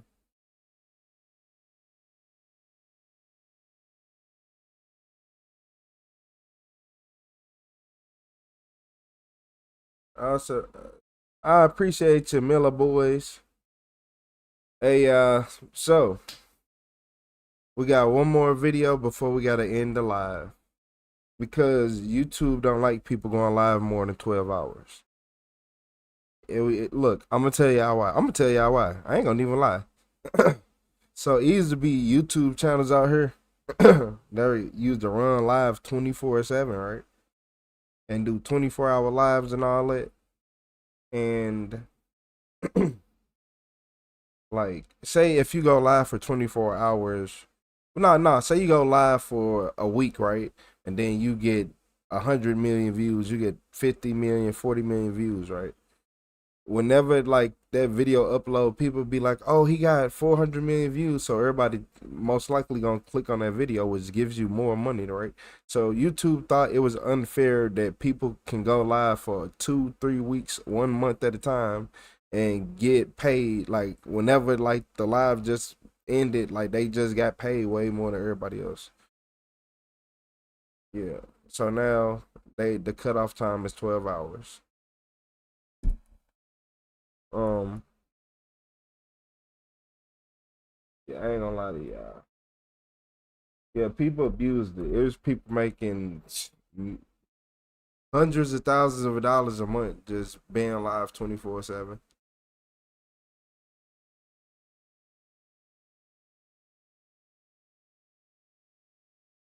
So you ain't getting 400 million views. Wait, you saying 400 million views in general, or like 400 million at once, or 400 million overall?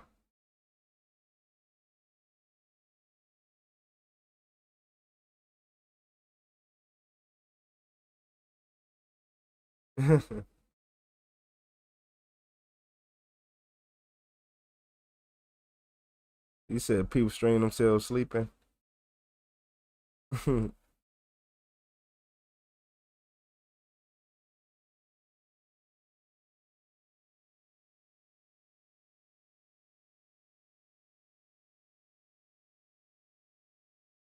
said I'm out here trying to trash my way to the top.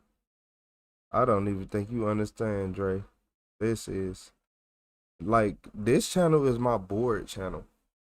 The other one is the one I took serious, and then that made me bored. Now I do what I want. I took everything serious, so now I can do what I want. Cause I know all the rules, I know all the guidelines now. I got in trouble so much. Yeah, who cares? I remember one time I had like 5 copyrights at once, all type of stuff. But then when they start looking at the video, they was like, "Wait, hold on, it's not the same." Like, cause you know I edit video. Well, I used to edit my videos heavily. Now I just say whatever I want, whatever my opinion is.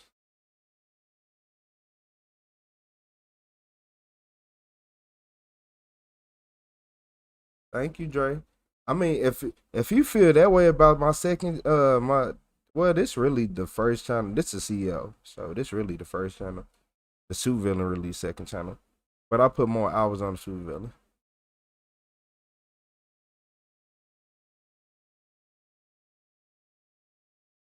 You said algorithm got no chill. I'm telling you, I don't know how. Look. I got to 165,000 subs. I don't know. Look. I don't know why I can go viral with the videos. Whenever people and look, y'all wanna know what's crazy? My live streams, like my view duration, go crazy. Like go wild. Like people stay whenever they find my live, they stay. But YouTube just don't push them. And then YouTube like to delete my channel out of people's subscription feed. So y'all know how that go.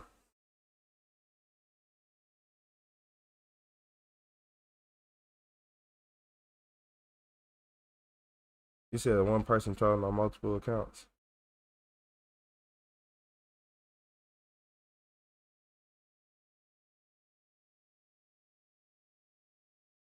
Nah, 20-hour streams not feeding your kids is straight crazy. That is wild.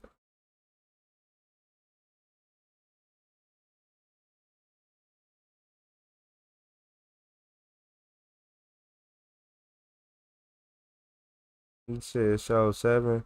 Y'all listen to every other word. Go to okay, okay, okay. So you see me, I'm Retro the CEO, right? But I'm also Retro the supervillain. I'm not just Retro, I'm not Retro the CEO of nothing. I'm Retro the CEO of Retro the supervillain. I'm over Retro the supervillain. Ugh. Isn't it rough?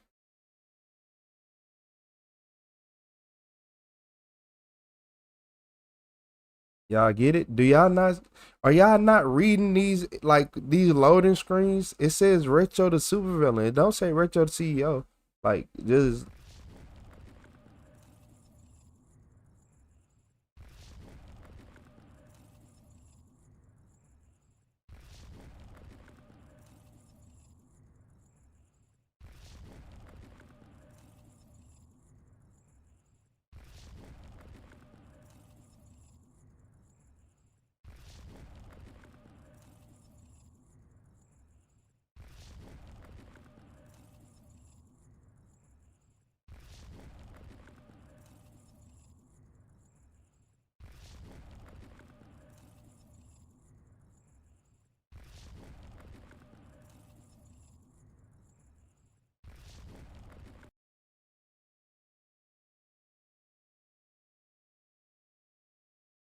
You guys.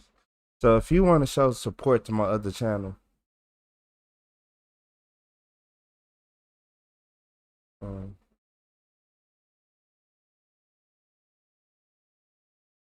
guys can support. Y'all do say y'all see to say manage videos a customized channel, right? Y'all do know I'll watch all all my body cam videos that we watch. I watch from Retro the Supervillain. Retro the Supervillain is my ultimate go-to account. Yes, guys. Is this not? Look, hold up. Is this not us?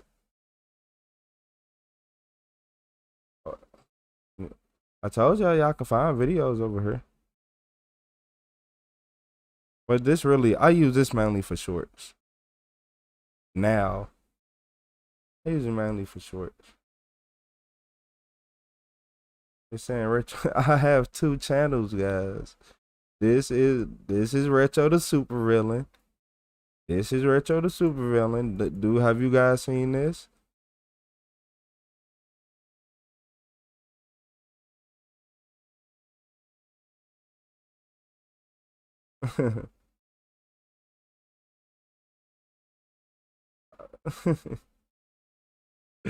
Yeah, look. Okay, look. This is Retro the CEO. This is Retro the CEO over here on the side. Y'all probably can't see it. No, y'all can't see it, I think. I don't think y'all can. Yeah.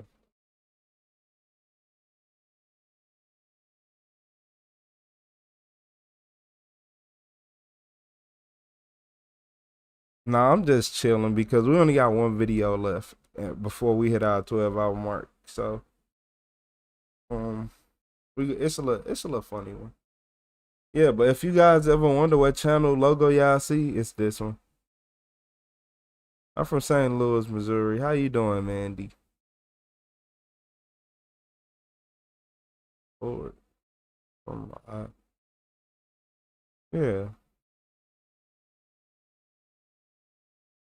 Like y'all remember this? Yo, hello. Actually, pretending to be asleep. Yeah. You know what? Look at him. Look at him.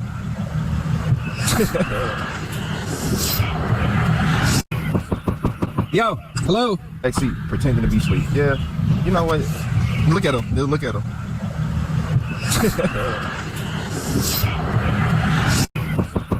Yo. You said been here 12 hours. It's almost been 12 hours. We right about there. You said you didn't notice. I appreciate you subbing to both channels, yeah.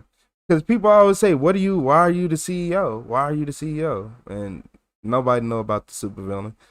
But the supervillain is mainly, if I really want to, the supervillain is the one I can post all my shorts on. I can just post shorts and spam and some gonna go viral.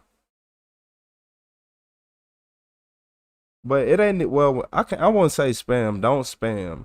You got to know what you're doing. I already have I done paid for stuff. I done paid for all type of editing stuff. So my editing methods is way different. But I do everything manually. No AI too. No AI. Hi from Arkansas. Yeah, y'all. I'm surprised y'all never noticed that. It says Retro the Supervillain. Like the whole loading screen.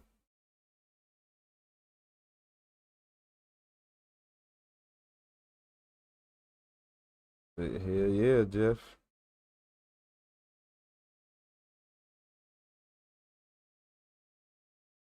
Shit. Let's click on CEO. How good is RetroTheCeo doing? Ain't gonna lie to y'all. Ain't been doing too bad.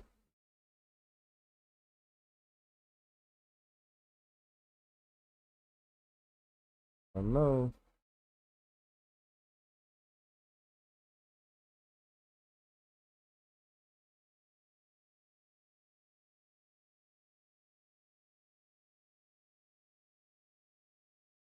I think we've been doing good. I ain't gonna lie. I think we're great. Thanks for the floating heart. Thank you. How you doing, Monty?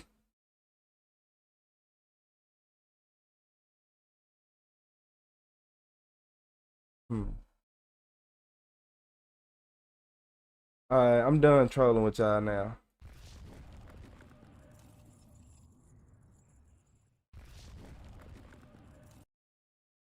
Shout out to everybody in the chat who stayed in this live this long. Like, it's some real MVPs in the chat today.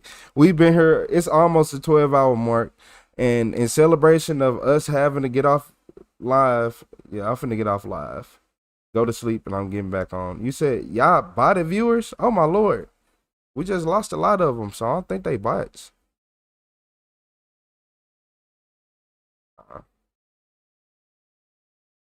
I appreciate you, Mandy. Let me move this up. Why is this down so far now? Okay. Now is where it's supposed to be it. So look, y'all. We 12 hours in. I'm gonna go to sleep, get back up, get right back on live. So this is when you so drunk you accidentally pick a fight with a police officer. You know, sometimes you don't be knowing who is in the uniform. Never mind. Let me stop playing. I don't know what they talking about. Yeah, he's just drunk. Let me stop trolling. I can't make up nothing for this man. Am I in that truck? Did you see me in that truck? Come over here. No, come here, motherfucker. Come here, motherfucker. Come here. Come here. When a deputy gets caught up in a violent argument, it's his word against the other person's. But it would take a long night of dealing with the situation before the full story could come out. Your son will be dying. Curse this family, Lord, in the name of the Lord Jesus Christ. Kill him. That's the way you did in the Old Testament. Around 12:14 a.m. on March 24th, 2024, a Columbia County Sheriff's deputy ends up dragged into an argument he didn't sign up for at a Partyville Quick Trip in Wisconsin. Little does he know, this is just a warm-up act for what's about to be an eventful Sunday morning. Not this type of schooling, Jeff. Yeah, Jeff, you can't get this type of school at the school you go to. Yeah, I was working on something. I just finished up a report. I call this reality. You told me you gas. I was gonna get gas. All right, let me see you put gas. Is everything okay? Are you okay? I don't know. Are you? Are you okay? How much you had to drink tonight? I've been having a drink. 3344 Wisconsin truck plate. Come inside? When you come inside?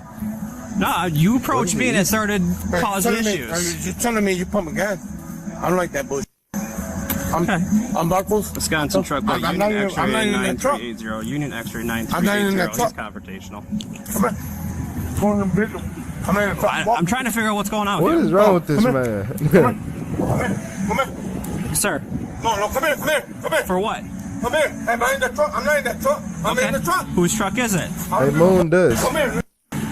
Who tossed this early? 3344. Includes you just stated I'm gonna. Am I in that truck? Am I in that truck? Did you see me in that truck? Come over here. No, come here, motherfucker. Come here.